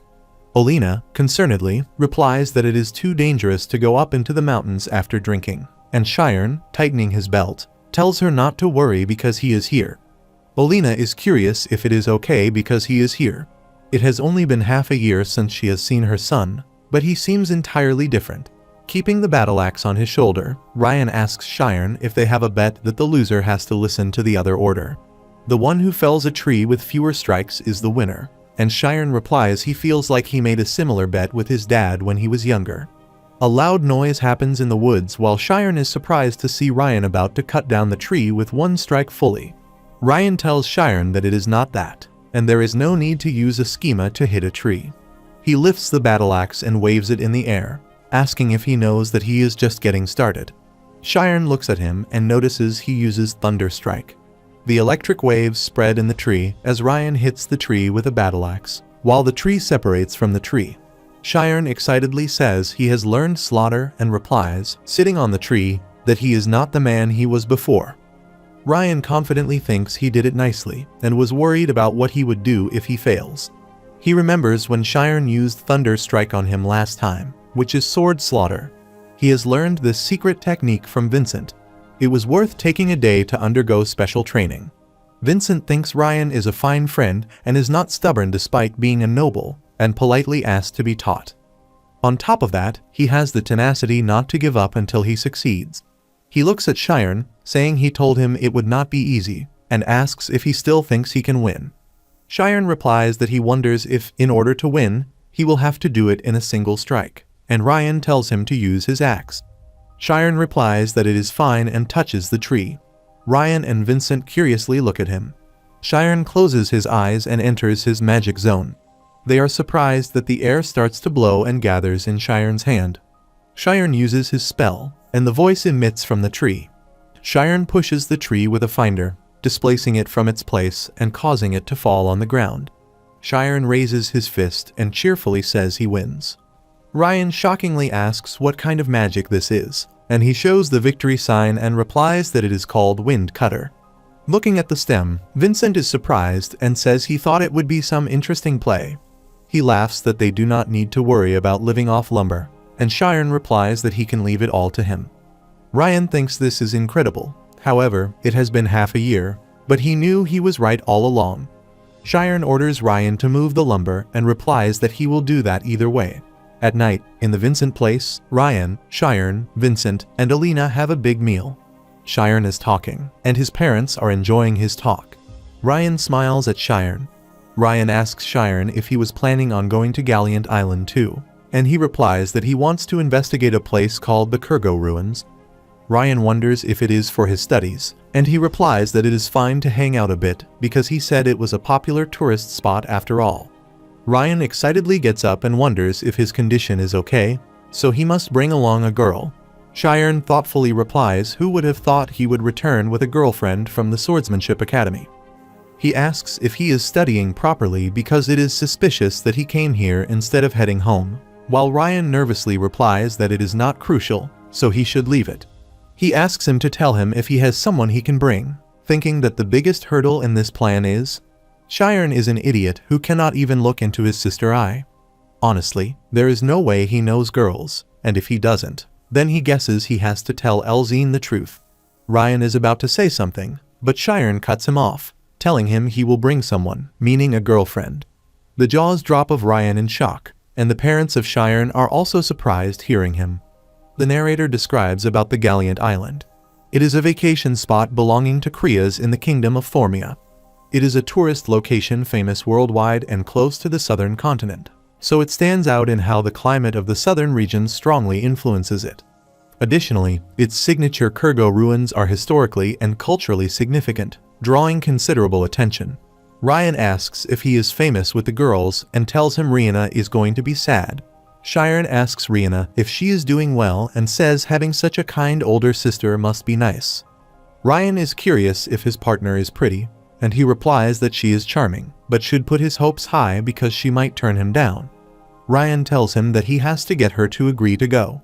Several days later, Ryan had to go home to prepare for the trip, and in order to get his partner to decide to go, they left for Krias.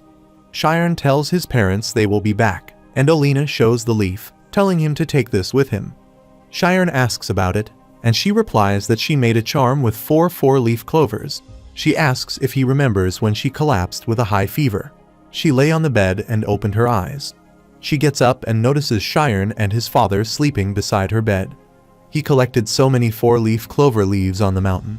Sharon, looking at the charm, thinks he searched all throughout the mountains with his spirit zone back then, so she still remembers that. She hugs him tightly and says this is his first trip to Krias, so he makes sure he returns safe and sound. Sharon replies that he is just going to a friend's house right now and is going on a trip tomorrow. Ryan, looking at them, believes that the personality takes after the two of them. Alina gives Ryan another charm like the first, and he tells his parents not to worry because, as a Shire Knight, he will protect them. Olina comfortably thinks she will entrust Shiren to him. The narrator says the Karmi's family ranked first among the noble families of the kingdom of Thormia. Their descendants inherit a special memory-related ability called Red Eye, granting them the innate gift to learn things 10 times faster than others. They do not pursue authority, choosing more carefree endeavors, because their family tradition values individuals greatly. Members of the Karmi's family distinguish themselves in their fields, and the people refer to Karmis as the Continent Star. Shiren is standing at the entrance gate of the Karmi's family and thinks he did not have to make an appointment, so he just came here directly. He wonders what he does if she is not at home or if he has to wait until she is back. 2 guards notice Shiren, and one of them, Zeus, asks Shiren about his identity. He introduces his name and tells them he is a friend of Amy from the Magic Academy. He asks if she is here while the Zeus smiles, thinking flies like Shiren start buzzing around her the moment vacation starts. He must be pretty confident in his looks. Even royalty cannot get anything here. He tells Shiren to wait 1 second, and he will check. He looks at his fellow guard named Ares to check, but suddenly stares at him. He asks what he is doing, and Ares' hand stops taking out the sword. He goes on the horse, and Zeus wonders if something is wrong with him. There is something different about him, and curious if he is a disciple of some famous household. Zeus is about to ask Shiren about his family, and Ares comes back and calls Zeus a commander. Commander, making an excuse, asks if he is right that she said she was busy today, but Ares replies that she told him to enter. Commander is surprised to hear her response, and then, changing his expression, apologizes to Shiren that she is pretty busy. A luxury carriage stops while Ares tells Commander that she herself gave the order to escort him. The eyes of the commander popped out with shock, and he tried to get the thing happening there. A healthy man comes out of the carriage. The guards salute and welcome Shiren to Karmi's territory. The healthy man welcomes Shiren and introduces himself as Adele, who is the head butler.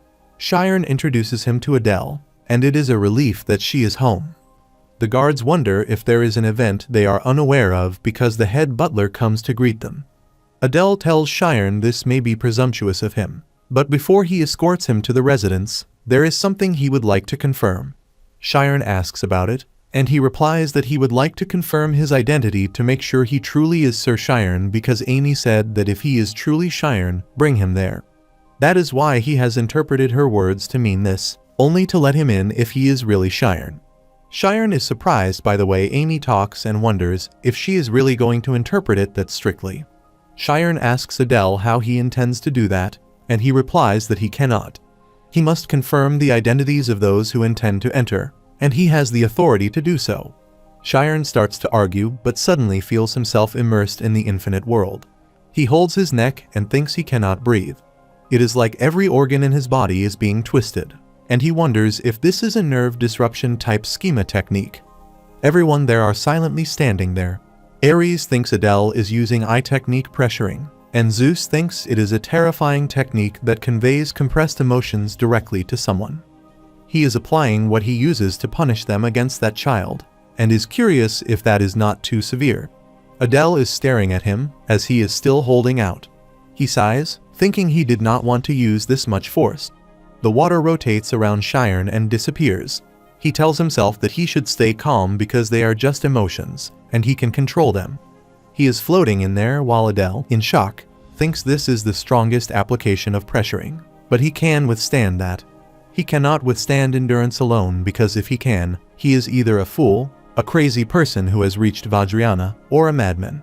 He wonders what he has inside him. The carriage starts, and Adele, embarrassed, apologizes for his discourtesy. For the sin of failing to recognize an honored guest, he will gladly receive any punishment, and Shiren asks if it was not the family people who doubted him. He replies that all of this is his decision alone, and the family head did not make any conditions whatsoever. Because this is the first time Amy has ever brought a man home, he wanted to see himself. Shiren feels that is what it is, and he is like a grandfather doing to his granddaughter. Even the guards and the head butler are like this, so how much her family loves her. Shiren tells Adele that he suddenly feels nervous, and he replies that there is no need to be so nervous because it may exceed his expectations. Sitting on the couch, Amy looks outside the window and sees that he is really here. The narrator narrates that the pressing attribute is schema, and its type is eye technique. It is a technique to disrupt the target's nervous system by conveying unnaturally amplified emotions. It evokes stress without any physical pain, and as the strength is amplified, it may result in physical ailments, organ failure, and cardiac arrest. In order to break out of it, one must either manage or control their emotions. Looking at the garden, Sharon admiringly says the garden is beautiful, and Adele replies that Amy herself personally designed the fountain. Everyone has their assigned area to decorate to suit their taste. Sharon says it looks like that fountain considers the refraction of light and guesses that it is really like Amy. Adele tells him all descendants of the Carmes family have the red eye. As such, they are exceptional in all fields, and because of that, the family does not interfere with personal affairs unless absolutely necessary. Even when the academy was attacked, the patriarch only ensured the safety of Amy and followed the academy decision. Sharon surprisingly replies that he sees that is how it was and thinks it was an incident with his daughter's life on the line. Adele says that as a result, the young Miss Amy has formed a strong habit of wandering about. However, she has changed lately. He should say she has recently begun to enjoy herself, just as her other family members do. He believes it is thanks to him, and Sharon speechlessly looks at him. The cart stops in front of the mansion, and they walk into the mansion. Sharon looks around, thinking he is getting worried and hopes he does not get turned away. Adele calls Patriarch that Sharon has arrived, and suddenly, a lady named Carmes Isis, holding her gown, comes to Sharon. She, in disbelief, says it is really a boy, and Sharon thinks she looks like Amy. He is about to introduce himself. She grabs his arm, telling him to forget the greeting and rushes to the Patriarch that boyfriend of Amy is here. Sharon glances at the newspaper Patriarch. Patriarch is curious if he their daughter boyfriend. Sharon tries to correct them, and he hears the voice of two boys appear asking if they take a look at her boyfriend. One of the boys is the eldest son named Carmes. Diane says he is the one who stole the heart of their sister, while the other boy is second son named Carmes Aless. Sharon scaredly gulps and thinks this situation is way more challenging than pressing. They are engraving him into their memories. He introduces them himself, while Isis admiringly says he is so handsome and asks if he attends the same academy as Amy. She asks if he is also in the graduating class, and he replies he is in class 5. He notices they are surprised hearing his reply. Getting himself stronger, he tells them the next semester he will be in class 4. Diane, Aless, and Patriarch hold their laughter and suddenly start to laugh. Sharon is about to space out, asking if there is something with classes 4 and 5. So, there is something like that at the Magic Academy, and he asks when Amy got into the graduating class. Suppose there is someone who would have known that he only got home yesterday. Sharon does not understand the situation he is facing, while Amy asks them what they are doing. She furiously asks why they are teasing her guest, and Sharon wonders if they are teasing him this whole time. They reply that it was just funny how stiff he was. Books are placed on the shelves, and toys are on the headboard.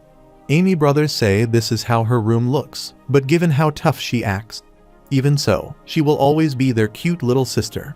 Amy aggressively brings the cup near her mouth while Diane asks Sharon how he wins her over, and Aless says he is guessing that he knocked her off her feet like a real man. Diane refuses. Aless replies he looks so considerate and asks if he won her over by sweet talking. She kicks 3 of them out, saying they are okay, while they are curious if that is really okay. Sharon, holding the tea, says they are pretending to date at school. He does not think there is any need to lie to her family. She replies it is fine, and they do not care. Moreover, he has to do this, or they will just get more annoying. Sharon feels like he has caused her some trouble and apologizes. He should have notified her ahead of time. She says it is fine, and he is just visiting a friend's house, and asks him the reason of him coming all the way here. She does not think he just came to hang out. He is on the verge of saying Amy thinks of the reason, and she wants to know so badly that she will go crazy. He tells her he has a request, and on asking Amy about request, Sharon asks if she would like to go to Gallant Island. She takes the sip and putting the cup wonders if he and her going to Gallant Island. He replies he has a close friend named Ryan, suggested it. He said he would be bringing friend along, so he needs a friend to come with him too. She again taking the sip asks if his friend bringing the friend a girl, and Sharon suspiciously asks how she did know because he did not even say anything. Amy thinks his friend is clever and wonders if this is not a double date. The sweats flows through her neck.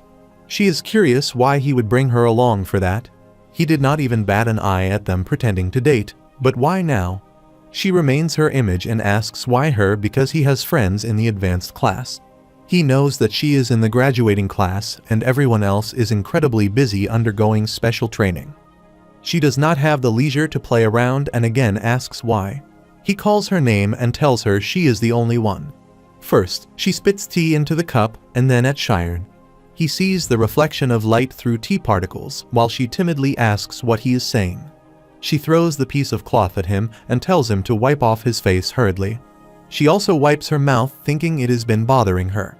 When they fell, she is curious why he did make that face as he came to her first.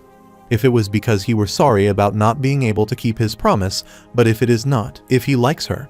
He asks if she does not remember what he told her before about that person named Myro.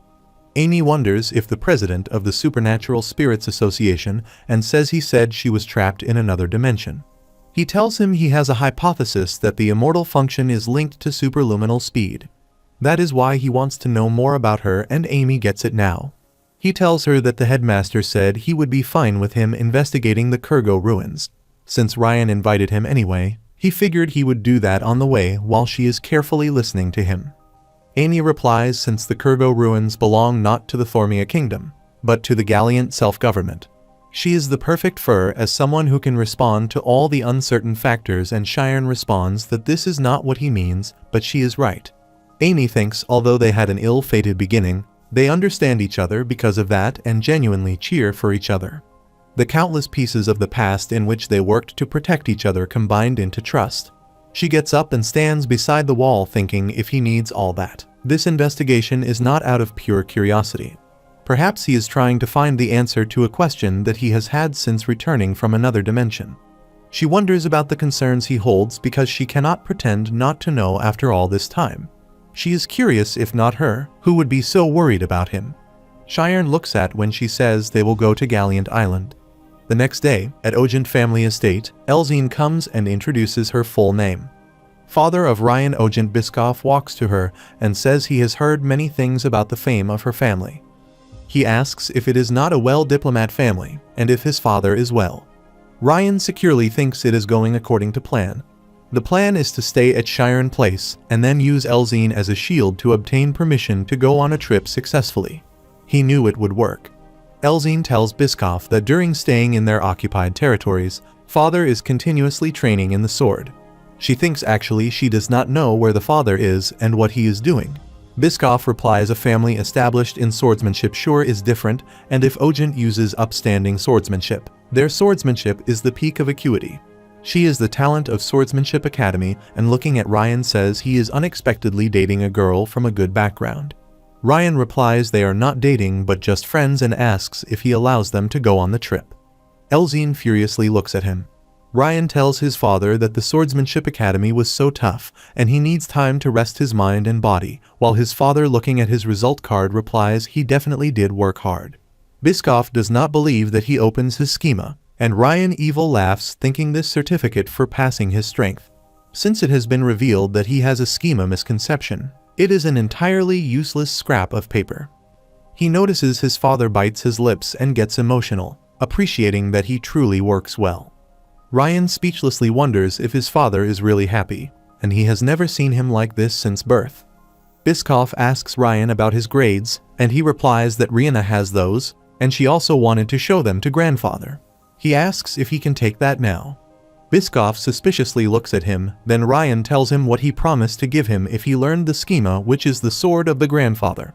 Biscoff replies that since he has learned schema, he needs to train in Ogent excellent swordsmanship.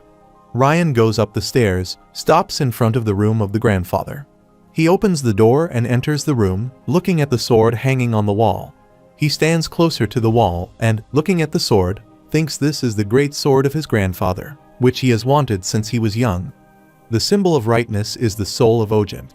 The sword unclasped from the wall, and Ryan holds it firmly, thinking that if he cannot use the schema, it is an outrageous sword that cannot be used properly. He waves it and points in the air and ties it on his back. Few days ago, Sharon tells Ryan after their break, he is going to investigate Kurgo ruins by himself. Ryan asks the reason of going alone, and he replies because it will be dangerous. Ryan says if anything, they should go together and asks what a knight would do if they could not protect their master. He tells him not to even think of going without him, and he will defend him. Ryan coming down from stairs thinking this trip is his first mission as a Shire knight. Timurin tells them Shire has arrived while he walks in with Amy. Shire greets him asking if he has been well, and Biscoff replies he heard that he has been well as well. Shire tells him he managed to get promoted to class 4 recently, and it is all thanks to him. Biscoff replies it is because he is good. He ponders that it has not even been long since he enrolled, and he is already in class 4. Moreover, he knew he was talented. He wonders how great is the talent he possesses is. He asks the next him if his partner, and Amy bows and introduces herself. Butlers surprisingly look at her, and Elzine shockingly thinks no wonder she looks familiar. Biscoff, without speaking, thinks when it comes to legitimacy, the Carmes family is the greatest, and the lady from that family is his partner. He thought his son making a mistake during the night oath, but now he is worried that his son will cause trouble for him. Ryan finally opened his schema, and both of them have formed a good relationships with noble families, and he cannot hide his happy heart. Ryan excitedly says they are leaving now, and it will take around 10 days. He throws a sack towards Ryan and tells him to use this for his travel expenses. Ryan with fear thinks he needs to escape this house as soon as possible. Elzine says they are really leaving now, and Ryan is at the front holding the hand of Shire and requests Timurin a carriage to port. Timurin, taking out the paper from his pocket, thinks he can hold him back for around 10 minutes. He wishes him the best luck. Ryan tells the carriage guy no need to do a check, and he asks him to let him at least check the wheels. Elzine looks at Shire with sparkling eyes, thinking he is completely different from what she thought. Because he is Ryan Master, she thought he would be the fiery type burning with loyalty, but he is more like a young gentleman. On top of that, there is a continent star, Carmes.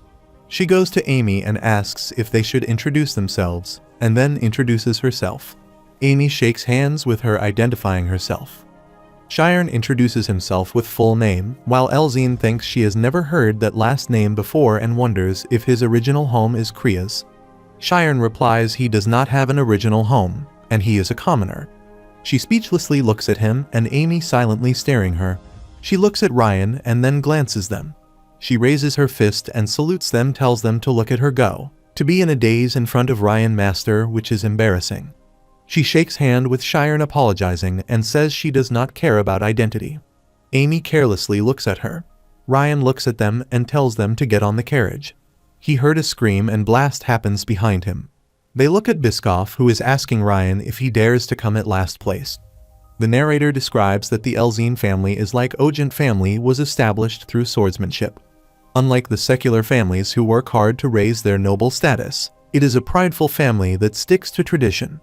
This family was in charge of diplomatic business in the kingdom for a long time, so most of the family is active as diplomats. In addition, Elzine's father is a great swordsmanship master known as Veron of Flash. Shire looks at Ryan asking if he is at last place and notices he is not standing there and running away. He tells them to run, and Shire asks why they are running. He replies, the truth is he got last place at school and he actually did not use schema either.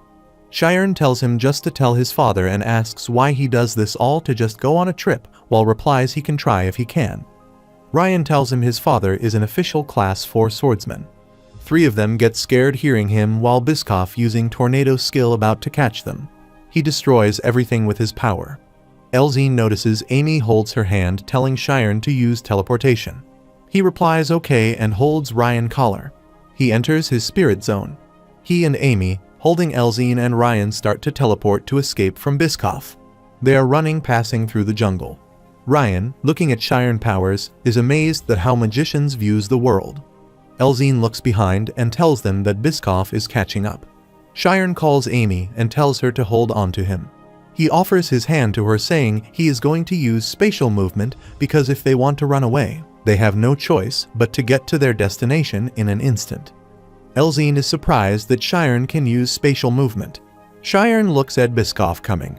He says he did not think he would already get to use this in the field. He instantly enters the defense form and teleports from there as Biscoff about to catch them. He raises his hand near to catch them, but he barely lost them. He squeezes the result card furiously, saying Shiren can already use spatial movement. He brushes off his thoughts that he should not think that way. He throws away the result card, thinking if he was judged to have used schema with brute strength alone, he can at least acknowledge his effort. He is sure that this will be a good memory to look back on. Ryan forms a small space with hands and says the ground and sky got squished together and asks Shiren about this magic. He replies it is something called spatial movement, and that was his first time using it in the field, so he was nervous. Amy tells him it is not easy to use it in a situation like that because it requires a lieu of concentration. Elzine wonders if she is the only one who does not understand. Not only he did avoid obstacles using teleportation, he can use spatial movement despite being a student. It would have been understandable if it was Amy, but Shiren said he was a commoner. Elzine, out of curiosity, asks Shiren how he did learn magic because she heard that if he cannot use Spirit Zone, he cannot even be enrolled in the Magic Academy. He replies that was thanks to Ryan and the Ojin family that he was able to enroll in the Magic Academy. Elzine replies he must have been competing with nobility from a young age, while Ryan cuts off Elzine words and tells her Shiren only enrolled half a year ago. She surprisingly looks at him and looks at Shiren, thinks she gets it now why Ryan decided to swear a night oath to him. She asks if he is a genius and instantly apologizes to him. She has said something inexcusable and then apologizes to Amy that she would be angry if someone looked down on her boyfriend like that too. Amy replies she did not say anything and he is not her boyfriend. Ryan laughs, saying Elzine knows nothing about Shiren. She is frank, but she does not mean anything by it. And if she ever upsets them, they just say so. Elzine embarrassedly asks who would have ever think otherwise, if anyone could be blessed with both beautiful face and such excellent abilities, while Shiren and Amy timidly think she is saying such embarrassing things without a hint of shame. Elzine asks Amy if she uses schema to keep up with her and says she is at magic. She is just good at everything.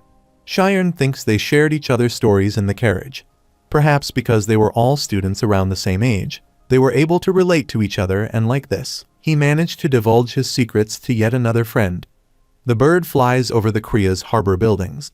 Shiren, looking at the scene, says it is his first time on a boat and asks about the time to reach the island. They reply about 5 hours.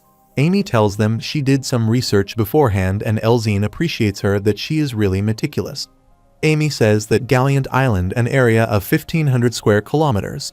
The island is shaped like a moon and the northern half is bordered by a steep cliff. There is a port on the southern side. In the south are the residential and recreation areas, while the ruins are in the east. They say the ruins were once a temple from the Kurgo civilization, which fell 2,000 years ago. Ryan asks Shiren if they are not the ruins he is researching, and he replies the ruins of fallen civilization. He curiously asks Amy why that civilization collapsed, and she tells him about this. Elzine looks at them thinking vacations are nice, but this kind of thing is good too. They have got magicians with them too, so it feels like a real adventure, and she heard that magicians are rather sensitive and hard to work with. But if the magicians are this cute, then anything fine with her. 5 hours later, Amy and Shiren are furiously staring each other while Elzine, looking at them, trembles. She feels magicians are scary. The narrator recounts the story of the Kurgo civilization. Kurgo civilization, which prospered greatly on the Gallant Island, suddenly fell to ruin approximately 2,000 years ago. Many archaeologists have presented various theories relating to this, but the truth how the civilization fell to ruin has yet to be confirmed. The narrator says technically no one was in the wrong. The coins are being thrown on the ground.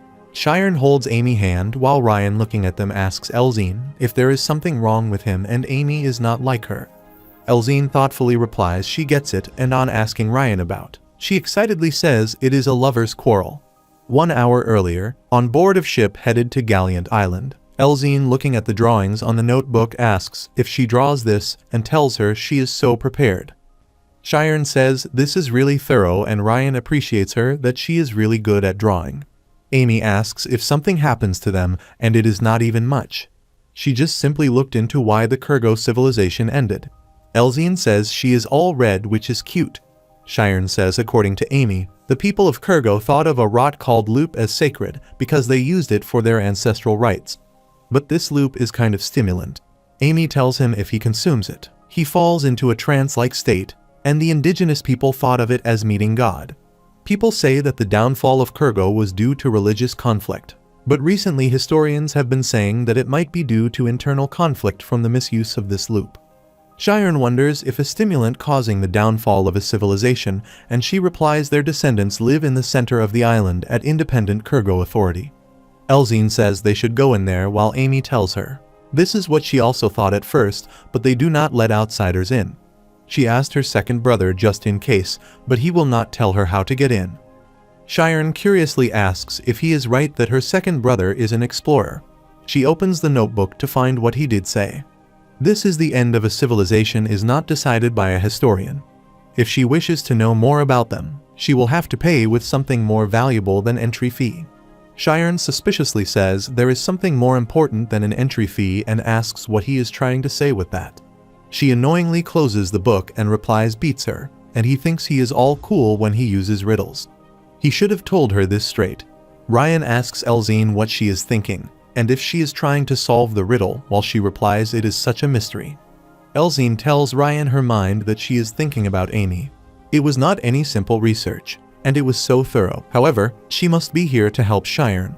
She prioritizes him over her busy schedule, and even asks her brother, whom she hates. Her instincts are telling her that she has a crush on Shiren. They hear the noise that it is the island, and the people on the boat say they see the pretty water. Looking at the scenery, they say this is Galliant Island.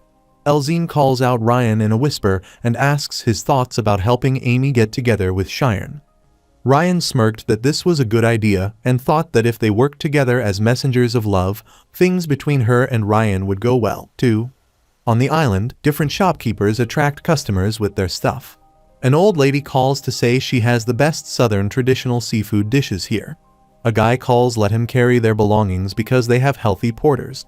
Other shopkeepers are offering them different stuff, and they are refusing their offers. Elzine, looking around, says it is so chaotic here. Amy tells her friends to be careful because not all are here to advertise. She thinks since Shiren is not used to this kind of stuff, she better keep an eye on him and step in when necessary. Two boys stare at four of them while one chubby boy named Leo says they are wearing expensive clothes and they all look young. His friend, Milo, replies that they are scary because one of them has a sword. Leo asks no one cares, and what if the other guys take them and ask their third friend, Jis, what he wants to do. He calls Jis while he is thinking of Amy. Leo and Milo become silent and tells him not on it again. Jis, looking at Amy, thinks being on the salty-smelling harbor sometimes makes him dream. He imagines a scene in his mind with Amy. He tells Amy that this place has the best night scene in the city, and this is the best treasure he has. She replies that it really is the best, and it is so beautiful. She asks what a man like him is doing in this place and requests that him to come with her to the continent. Jis rips of his bow, telling his friends to come with him, and they are going after them. Milo asks if they are mercenaries, and Jis, adjusting his collar, replies they are definitely students. They do not need to worry because they know he is the ruler of harbor. He goes to them and welcomes them. He tells them he is a tour guide and asks if they are students. Shiren responds saying yes, while Jis, glancing at Amy, asks if they are on vacation and which school they go to. He thinks she is even prettier up close. Shiren replies they are from Althea's Magic Academy. The eyes of Jis are pops up with shock, thinking they go to a better school than he anticipated. He looks at Elzine and asks about her because she is largely built for a mage. Elzine replies that they are from Kaizen Swordsmanship Academy and asks if he dares to comment on a lady body. Jis says sorry because he was trying to compliment her. Amy aggressively stares him. Jis looks at his friends and holds their luggage, asking them to let them carry their stuff. Shiren asks how it is going to cost, and he replies 5 gold total. Shiren silently looks at him and suddenly asks 5 gold, and Jis replies tour guide, porter, carriage, food, and longings, all in one. Plus, he is from here, and his service is different from the others. Elzine murmurs in Shiren's ear that 5 gold is ridiculous, and Shiren tells Jis he thinks it is way too expensive. He ignores Shiren, says he is tired now, and asks what he will do because all the other customers left while he was drawing. He asks if he is going to take responsibility or not. Shiren notices Amy steps forward and, raising her hand, tells Jis that they do not need a guide. Jis sees his hopes are broken like a mirror. Amy tells him they will give him 5 gold, so they should go now. Leo and Milo astonishingly look at the shining gold coins while Jis furiously bites his lips and asks her if he looks like a beggar to her. Milo asks if there is something wrong with him. Jis asks Amy about her identity, and if she is that great. Amy, waving her hand, replies that it has been too long, and that she forgot that it is best to beat crazy heads like him from the start. Elzine stops Amy and tells her not to cause trouble because they know where they are from. Amy angrily replies that is precisely why they are trying to screw them over. They will keep ripping money off of them before disappearing with their luggage. However, she is sure there is an organization behind them. The ones that specifically gather orphans without homes or families. Cheyenne sees himself from another dimension passing by the locals. He clearly sees the one who evil smiles at him. He grabs Amy's hand, and Amy surprisingly looks at him. Ryan and Elzine stare at them in shock. He tells Amy they should go, and Amy asks why he is stopping her. The narrator describes about the loop. It is used in ancestral rites by the people of Kurgo. It has stimulant properties, and people believed that the trance state is a way to meet God. This is considered to be the cause of the Kurgo civilization downfall. Amy tells Cheyenne that he should know what kind of people they are, and she knows he is well aware. Cheyenne replies that she is right, but he does not want her to act like this. Surprisingly, she looks at him while Jis trembles with embarrassment. Jis asks Leo to give him that, and Jis takes the gold from his hand. He asks Leo if he really wants to be looked down on like that. He walks to them, asking how they feel to have 5 gold coins thrown on them like this, and says he is certain that he must be happy. He throws the coins in front of Amy near her feet. Jis says that before going back, it is ridiculous. Amy silently looks at Cheyenne and looks away, saying they should grab a coach. Ryan picks up the coin and asks why Cheyenne is acting like that, because he is usually not like that. Elzine thinks it is not Amy's fault and has every right to be mad at Cheyenne because he did not take her side. She wonders if this is the feeling of shared suffering. Ryan looks at Elzine while Elzine cries, thinking it is surely unrequited love. In the streets, Leo asks Jis why he returned the money to them, saying that 5 gold coins would have been enough for days. Jis asks if they do not have any pride, and if they really want to take that pity money.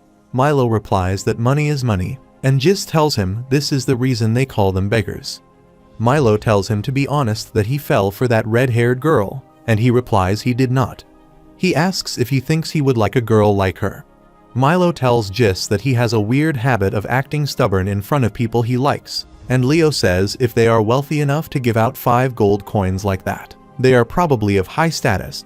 He knows it will not work out, and Jis replies that he is destined to become the master of the harbor. They notice Palkoa's voice and standing there. He has gold teeth and a considerable body. He adjusts his muscles, asking them if they think money is a joke. In Bashuka, at the Magic Association headquarters, the 3rd investigation department room, someone is beating another person. That person asks the person the reason for beating him. Sakari, holding the stick, replies that he guesses he has not told him. The injured person is Lucas, and he replies that he cannot just say that he is investigating and beat him up without telling anything. Sakari hits the chest of Lucas with a stick and, throwing away the stick, says that is enough of a workout for today. Lucas looks at him and screams with pain. Sakari looks at the logo on Lucas' arm and says he is the vice president of the Parrot Bandit. He grabs his head and lifts up, asking why he does not start by telling him about his captain. Lucas looks at him, saying finally, he is asking him, and he replies that their boss is Palkoa.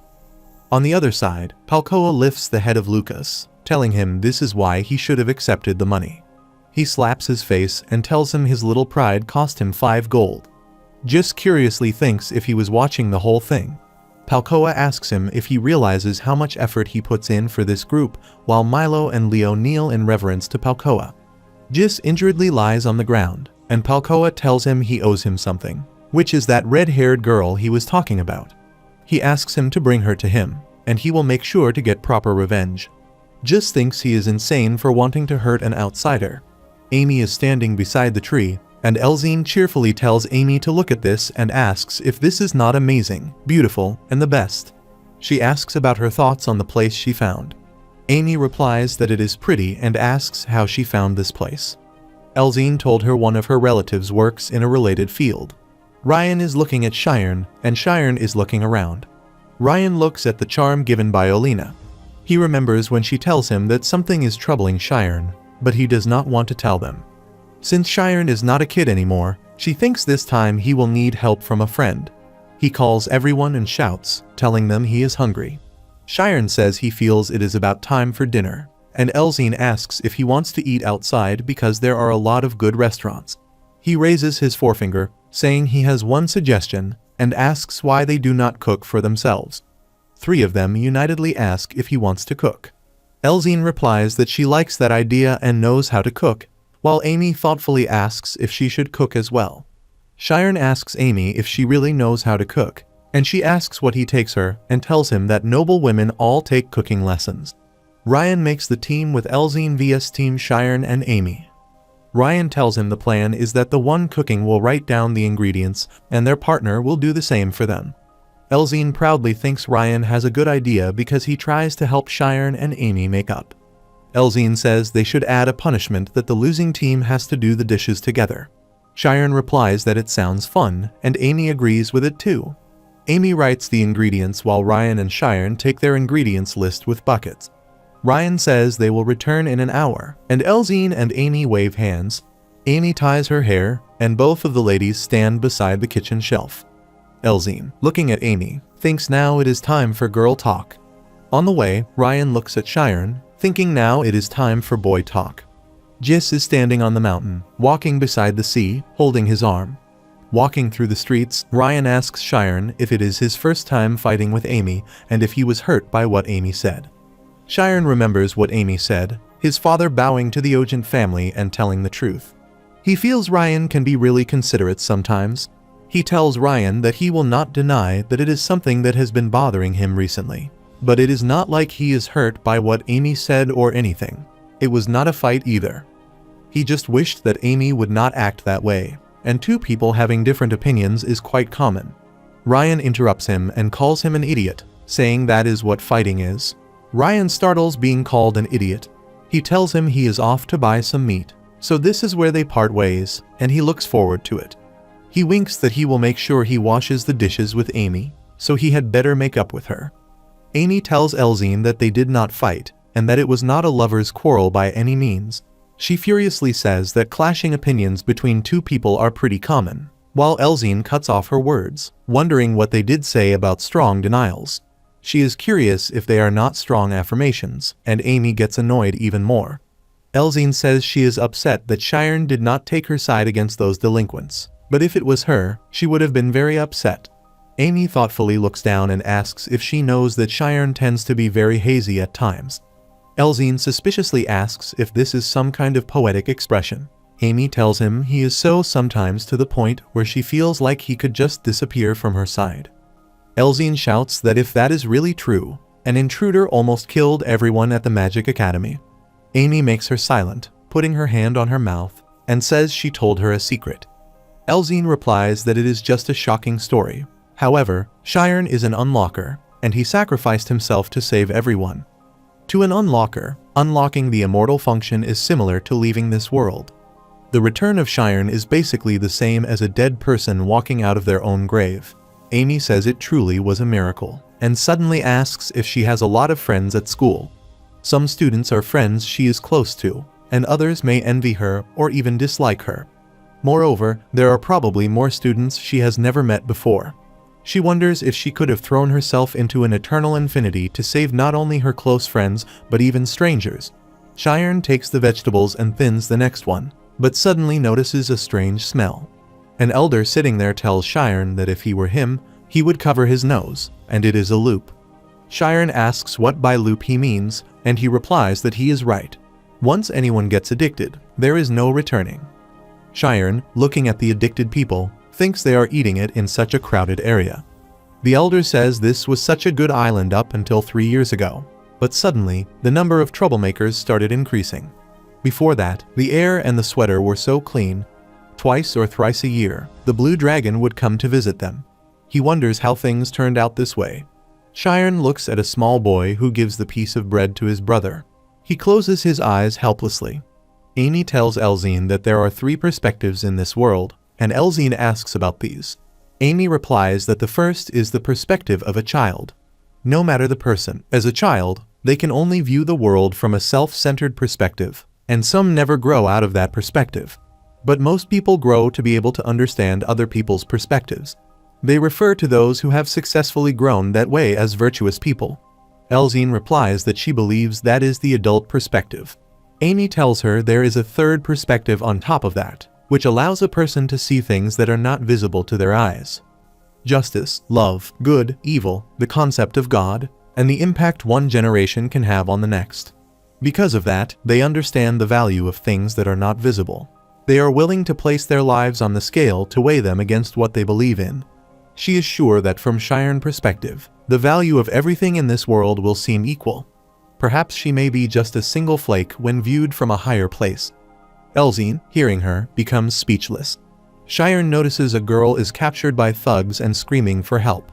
A man wearing red cloth on his head, a merchant, talks to the girl whom he said that they are doing her a favor since she does not have the money.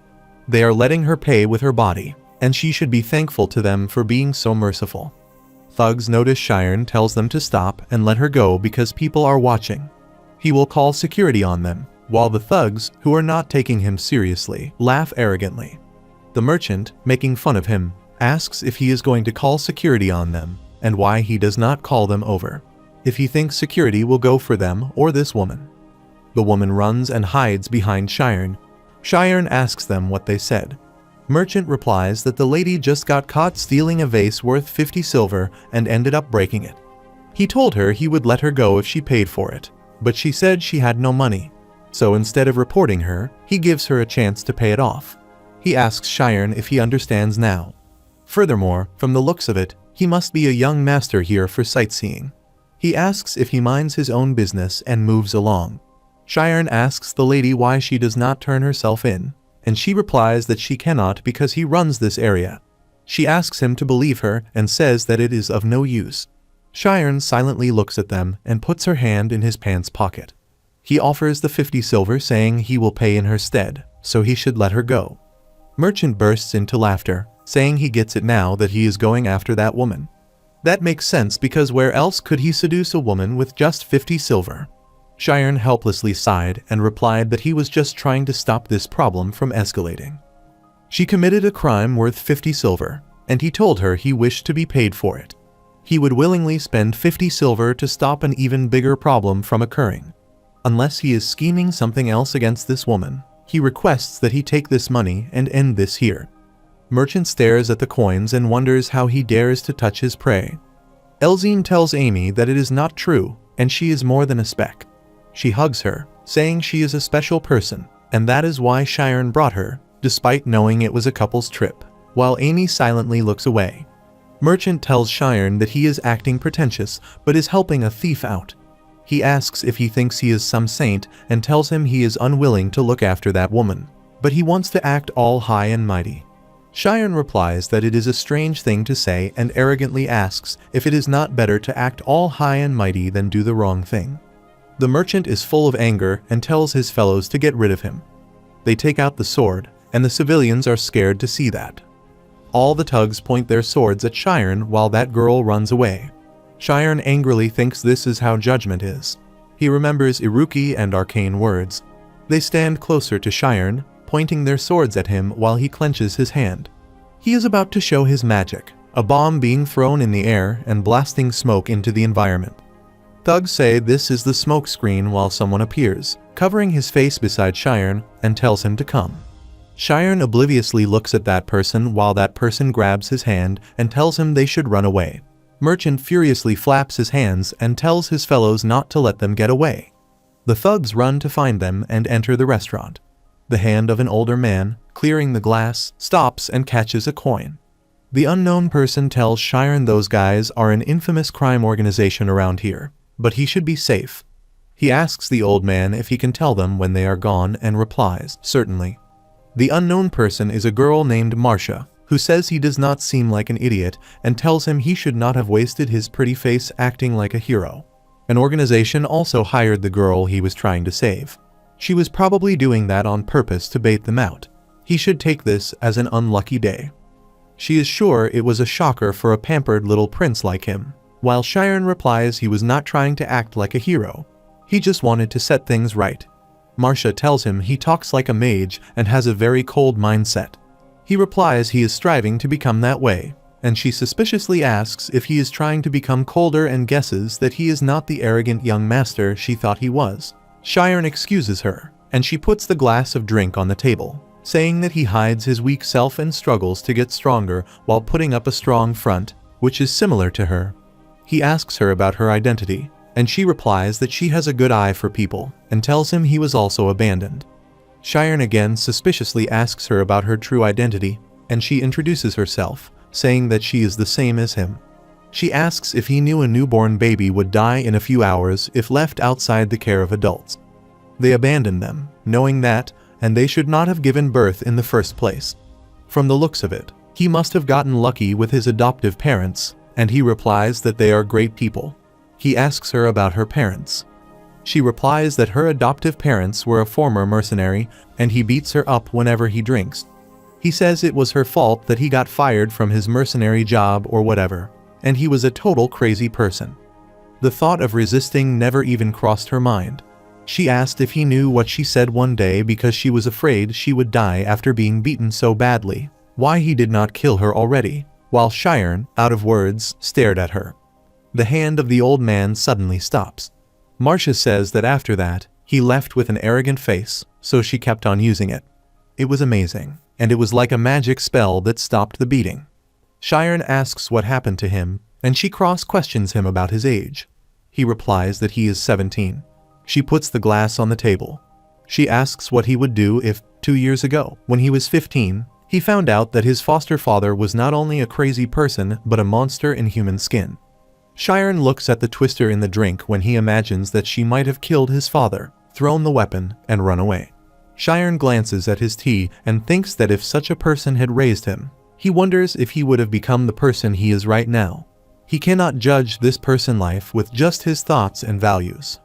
Marcia says she knows that it is a tough question, and that is just how it is in this world. Even if he wishes to make things right, it is solely based on his perspective. However, from the viewpoint of different individuals, right and wrong are nothing more than illusions. An example would be that it is wrong to use magic in the streets. Sharon replies he did not think it through and curiously asks what he should do. She asks if he really wants to know and how he can change the world. Ryan shockingly asks that Sharon still not be back, but he is hungry. Elzine slaps on his shoulder, telling him to be silent while Amy looks away. She stands beside the window. Elzine says he is back, and Amy instantly runs towards the door. She holds the knob and opens the door saying something. In disbelief, she sees Jis standing at the door. Jis Palkoa if he wants him to bring that red-haired girl, and Palkoa asks if he would look at this guy. Palkoa puts his hand in the coat and takes out the loop. He lifts the head of Jis, telling him to chew it, but Jis bows his head, requesting anything but a loop. Palkoa tells him this lets him see God himself. He insolently tells him to take his pick. He either brings her red-haired girlfriend, or he brings her little sister. The tears fall from Jis' eyes, thinking her sister is the only family he has and she depends on him. Jis gathers strength and comes to the Sharon Hotel. He is looking at the door and raises his shaking finger to press the bell, and instantly rings it. He stares at Amy closely, thinking she is so pretty. Ryan and Elzine furiously shouted that he was the scammer from earlier and asked how he had found them. Ryan asks Amy if she wants him to kick him out.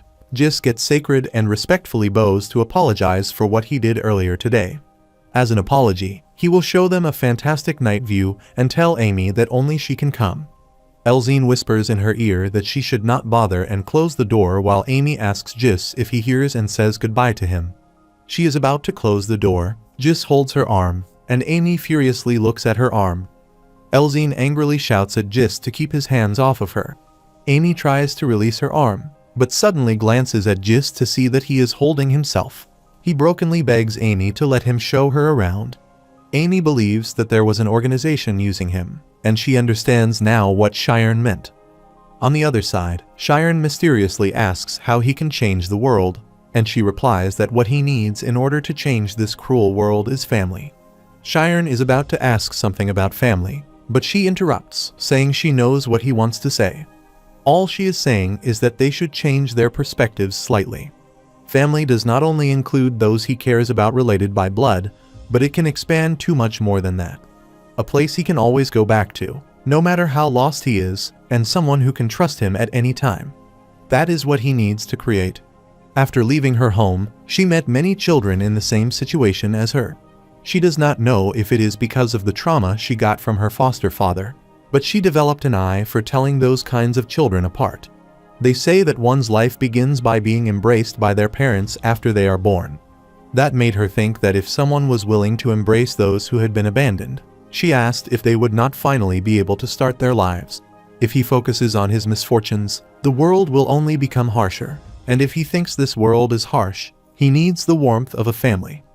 Cheyenne reflects that this whole time, he has been receiving more love than he deserves. He tells her he would also like to become someone like that. Someone who can provide warmth to the people he cherishes, just like her. Marcia replies that what he is saying makes her happy and tells him to start a family with her. Cheyenne spits drinks embarrassingly while Marcia asks what he thinks, and she says they should become siblings. Cheyenne tells her one of his close friends has an older sister, and he has always been jealous of that. The old man tells them they are all safe now because they have given up on them and start to chase another woman. Cheyenne stands up, saying he will head out, and his friends await him. Marcia asks if he is leaving, abandoning her sister, which is disappointing. Before going out, Cheyenne says, it is all thanks to her that he has realized something essential and asks if they will meet again. She said she would stay here for a while, so stop by any time. Cheyenne nods and goes away. Marcia glances at the old man who is staring at her and asks if she is Clay Mercia. Two men entered the restaurant, saying they had waited for so long. One of them tells her to forget that boy who does not know what he missed out on. The other boy asks why she does not play with them tonight, while the old man asks Marcia if she is not here to cause trouble and if she violates the rules of this place. Marcia replies that she will leave once she finds her family and starts to drink. Some gangsters pointed the gun at those two men. Marcia says she heard they were causing some trouble after leaving home, while the old man of the restaurant starts to tremble, seeing the scene. A girl enters the restaurant and approaches the old man, apologizing if the boy did not get in the way. One of the gangsters tells Marcia that she has messed up pretty badly and asks about that boy. Marcia asks if he is jealous and says she thought he was one of them, but he deeply misunderstood something. He was lucky enough to be adopted by a wealthy family, and it seems like he even attends the Magic Academy. No wonder he does not realize that family is made with people who are in the same boat. He plays hero without knowing this place. The gangster blows on the matchstick for the smoking pipe. She says she will make sure to teach him about life. Cheyenne runs towards the hotel and thinks he could not even go shopping because it is too late. He rings the doorbell, and Elzine and Ryan furiously ask what took him so long.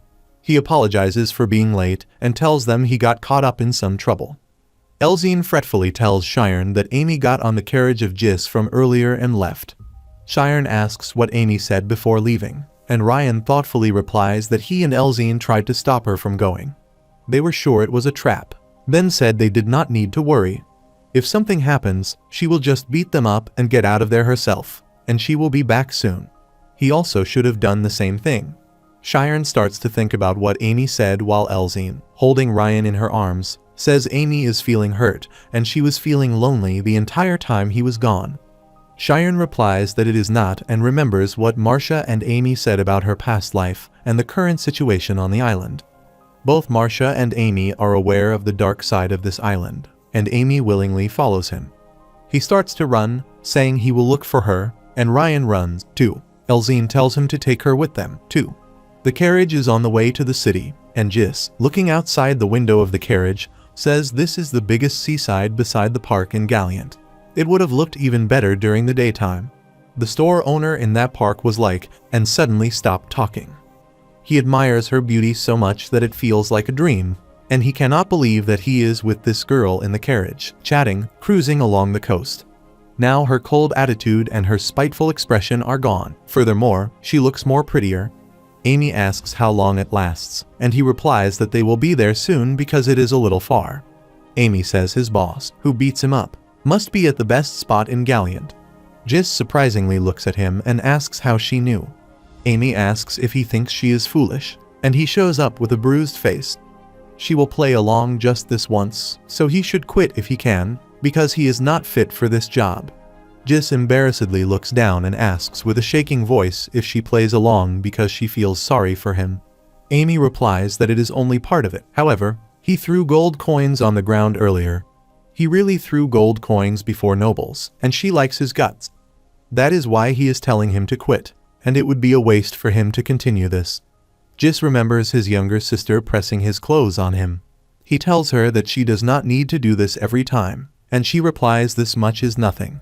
She tells him he needs to look cooler than anyone else, since he will become the greatest person in the world. Jis regrets that he is the most useless person in the world, and this whole time, everyone told him that an orphan like him would not be able to live an everyday life. He wonders why Amy is saying all this and understanding him. If she had even realized who he was taking to right now, Palkoa would not have been just some local thug. He is a veteran who fought countless wars in the special forces, and it only took him 3 years to take over this island. If he should tell her to run away, but he wants to know what will happen to her sister. He looks at her when Amy says she understands why Shiren stopped her, thinking if Shiren has always had such complicated thoughts in his mind. Jis asks if Shiren, the blonde-haired one from back then, could do a thing against him. He wonders how rich a family he is, while Amy cuts off his words and tells him he is also a commoner. Jis surprisingly says he is her boyfriend, no matter how she looks at it, and she replies that it is not essential right now. He left her behind on this island and disappeared somewhere, and Jis stared at her, wondering what he needed to do. At the port of Galliant, Milo says he is curious if Jis will be alright, and he needs to bring that red-haired girl to Palkoa. Leo replies that he doubts he could even try, and he throws gold coins in front of their faces. He would be lucky if he did not get beaten up. Ryan comes there with Shiren and Elzine, asking what they said, and if they can tell them in detail.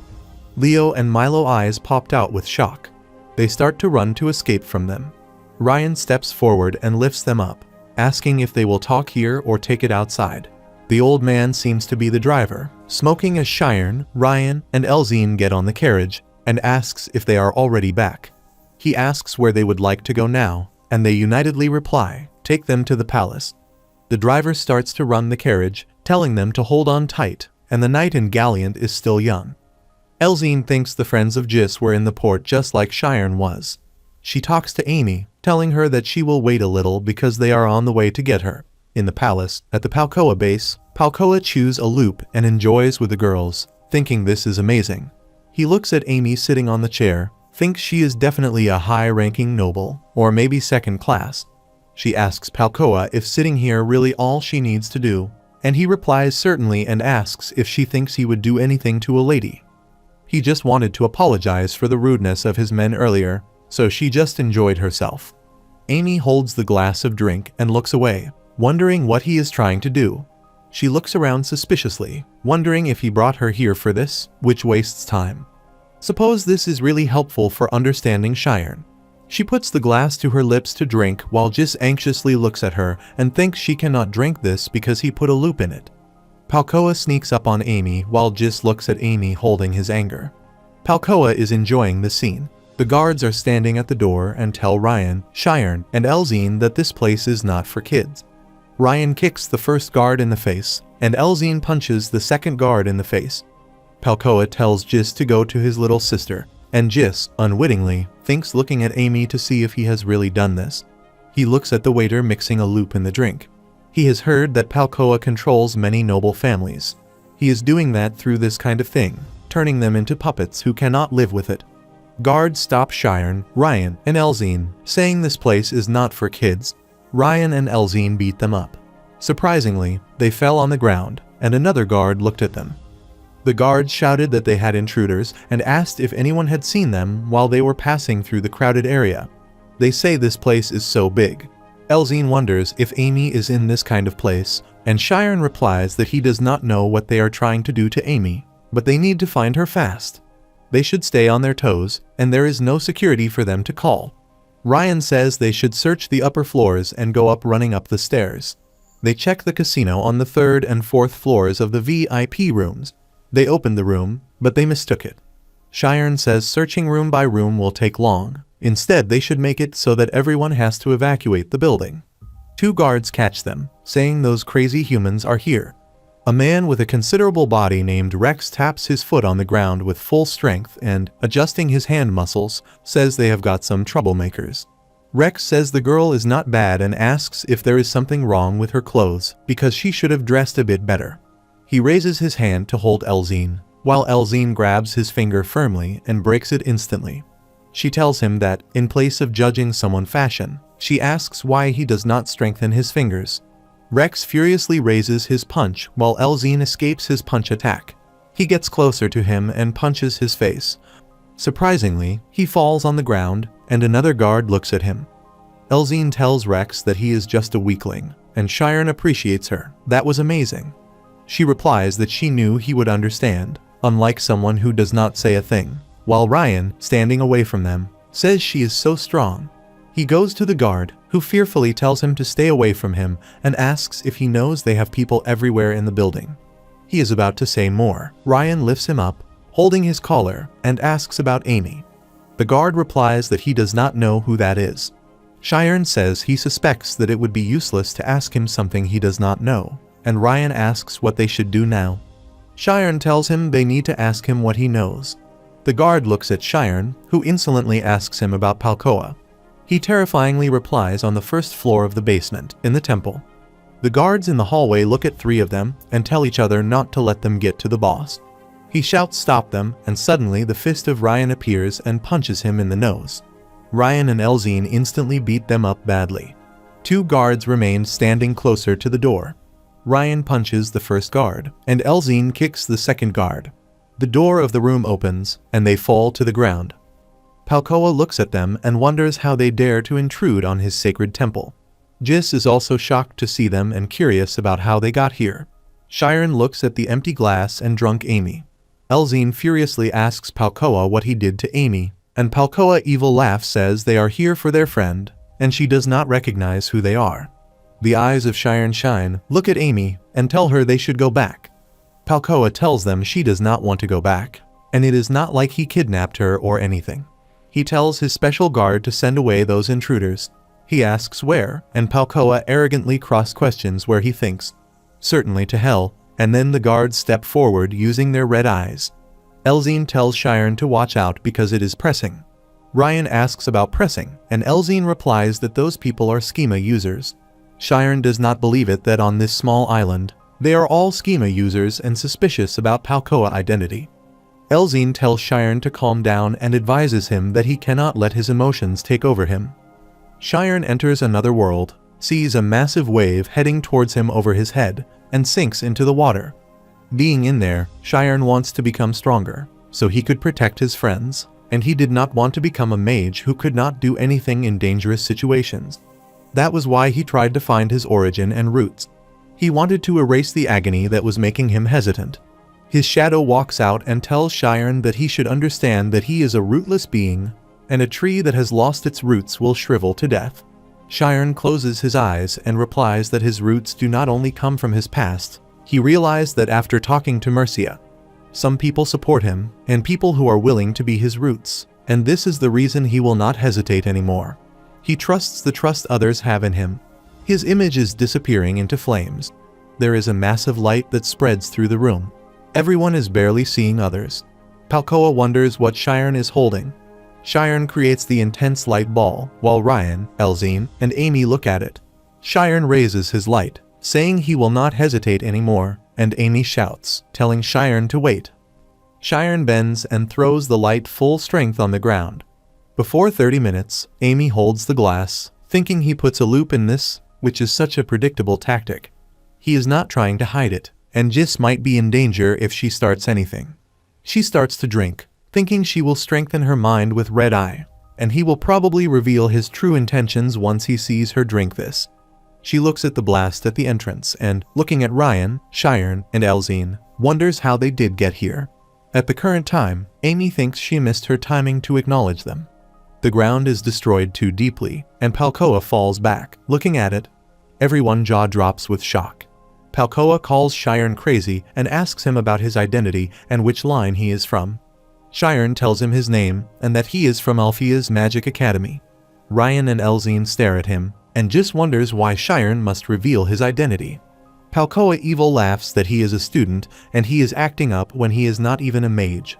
He will be expelled if he reports this to the school, and Shiren replies, whatever. Palkoa, out of words, looks at him while Shiren says, Amy is a friend more precious than school or anything in the world for him. If he ever bring his friend to this kind of place again, he will destroy this place. Rain pulls his sword and points at Palkoa, asking if he thinks they will not save their friend because they are scared of being expelled, and that is how he Ogent lives life. Elzine, pointing her stick, introduces herself, says she feels the same way and tells him to remember this. They will make him regret it if he lays his hands on the Shiren party again. Ryan suspiciously looks at Elzine, asking about Shiren party and where she did get this stick. Palkoa replies that they are misunderstanding something, but she came here of her own accord, and he does not think they have the right to tell a noble where she should be. He asks them to beg her to leave with them. Elzine furiously replies that Amy is not in a state where she can make her decision, while Shiren interrupts Elzine, talking and offering his hand to Amy, saying they should go back. Elzine is surprised to see Amy bring her hand forward to the hand of Shiren. Palkoa is also surprised to see that Amy is grabbing the hand of Shiren and stands up, saying yes. Elzine excitedly looks at them and Palkoa weepingly says, but she took the loop. He suddenly gets it that she is a Karmis. Amy deathly glares him, asking if he knows her family, which makes things easier. She asks if everyone here is addicted to loop, which must be the primary source of income.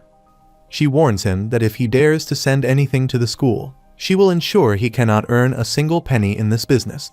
Palkoa helplessly sits on that chair, saying he is so unlucky and thinks she is not bluffing. With the power of a first-class noble, he will definitely lose business. Moreover, he would not be able to buy any loop. Out of the basement, they are heading back. Elzine thinks Shiren must have known that the loop did not affect Amy.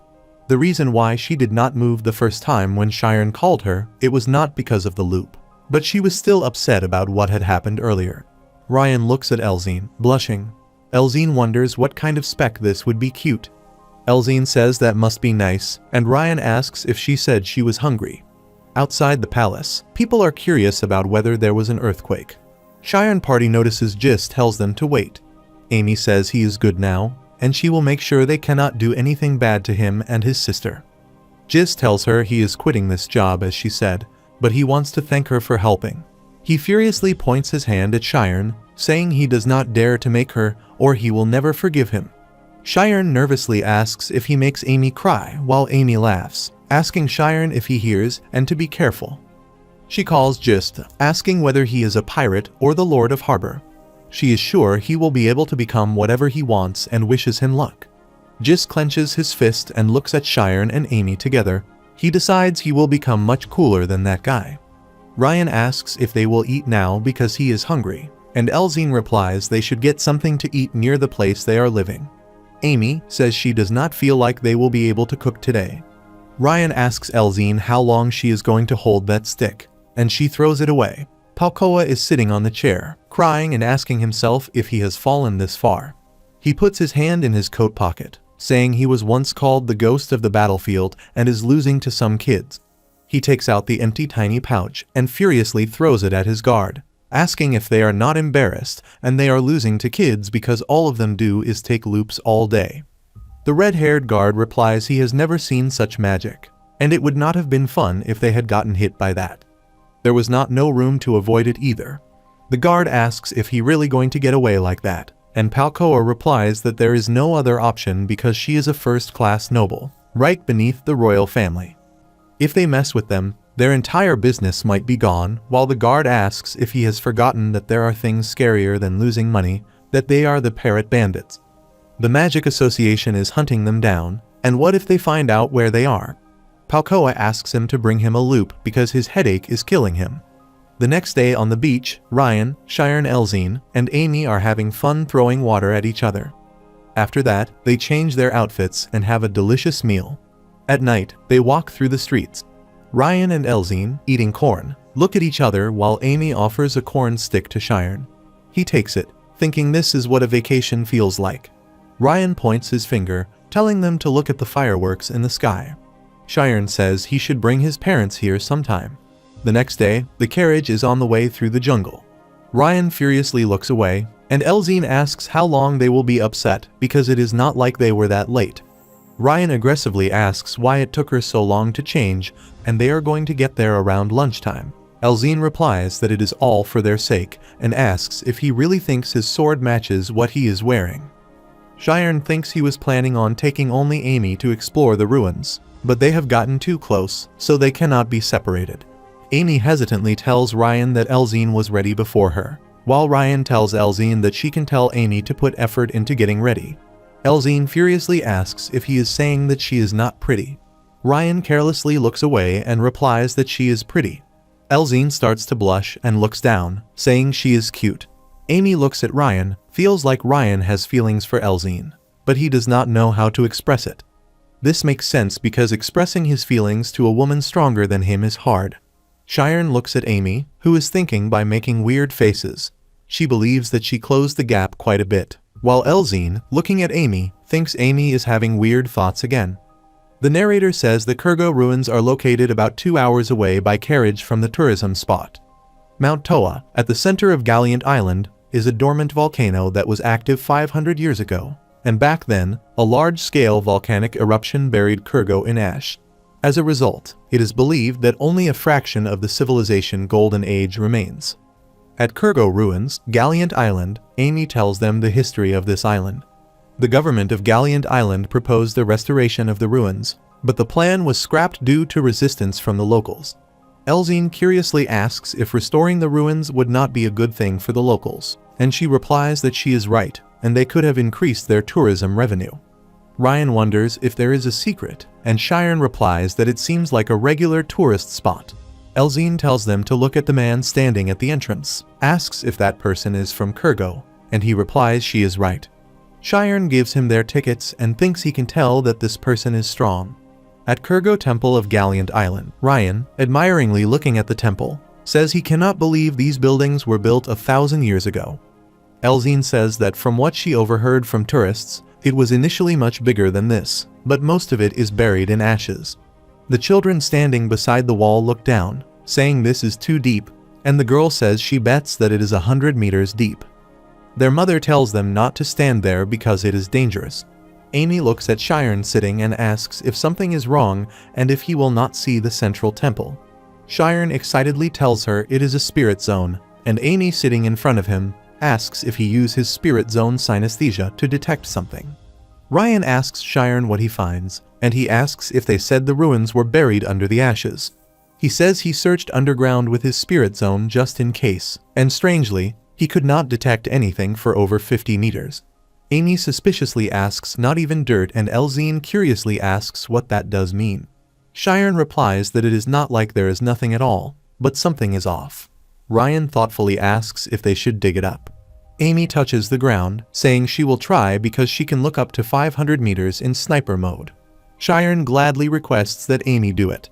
Amy enters her spirit zone and becomes speechless. Sharon fretfully asks if something is wrong, but she says with disbelief that this cannot be. Elzine wonders if 500 meters is enough, and Amy replies she did feel something 500 meters down, but the moment she felt something, her zone disappears like a thread in water.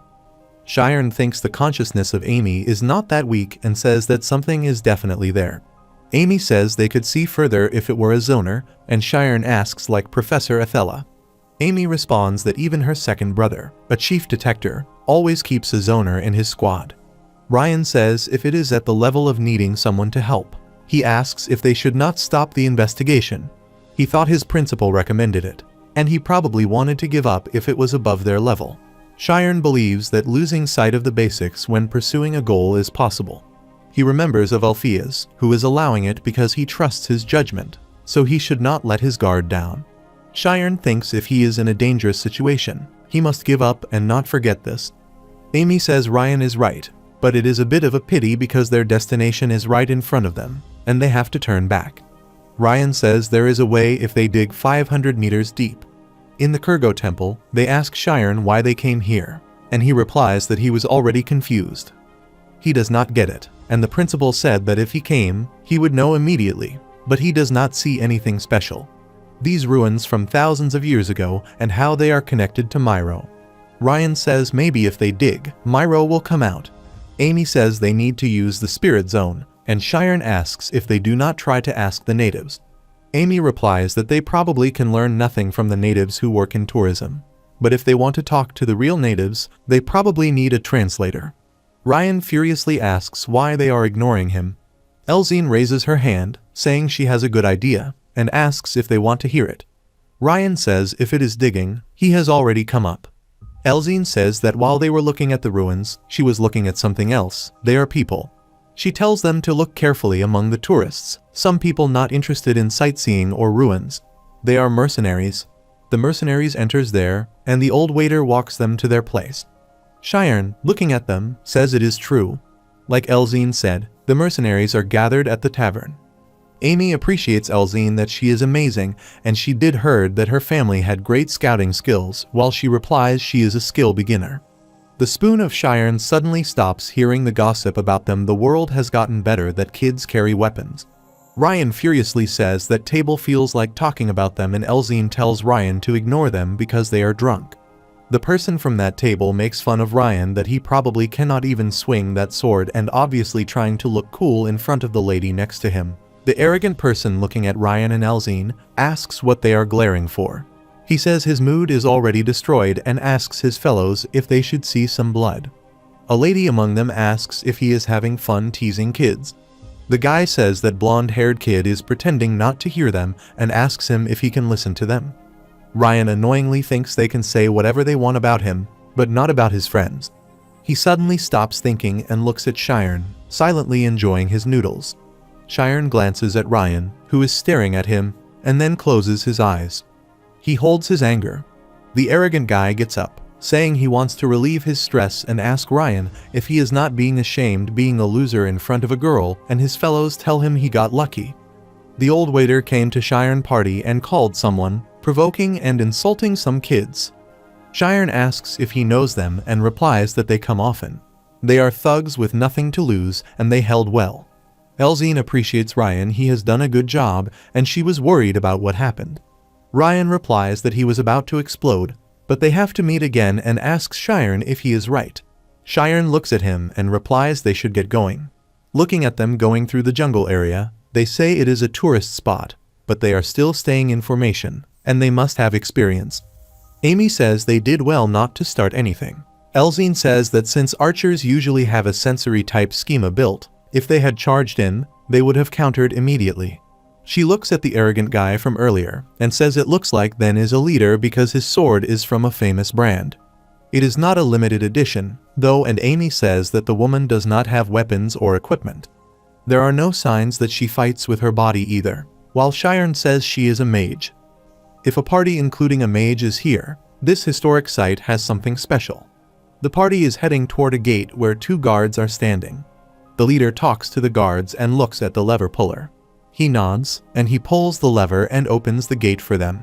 There are stairs that go down. The party is about to enter there. They look behind, hearing the scream of Sharon party. Sharon says they will go in too. They are surprised to see them. One of the party members says they are from earlier, and when they did follow them. Sharon asks the leader if they can go in there too.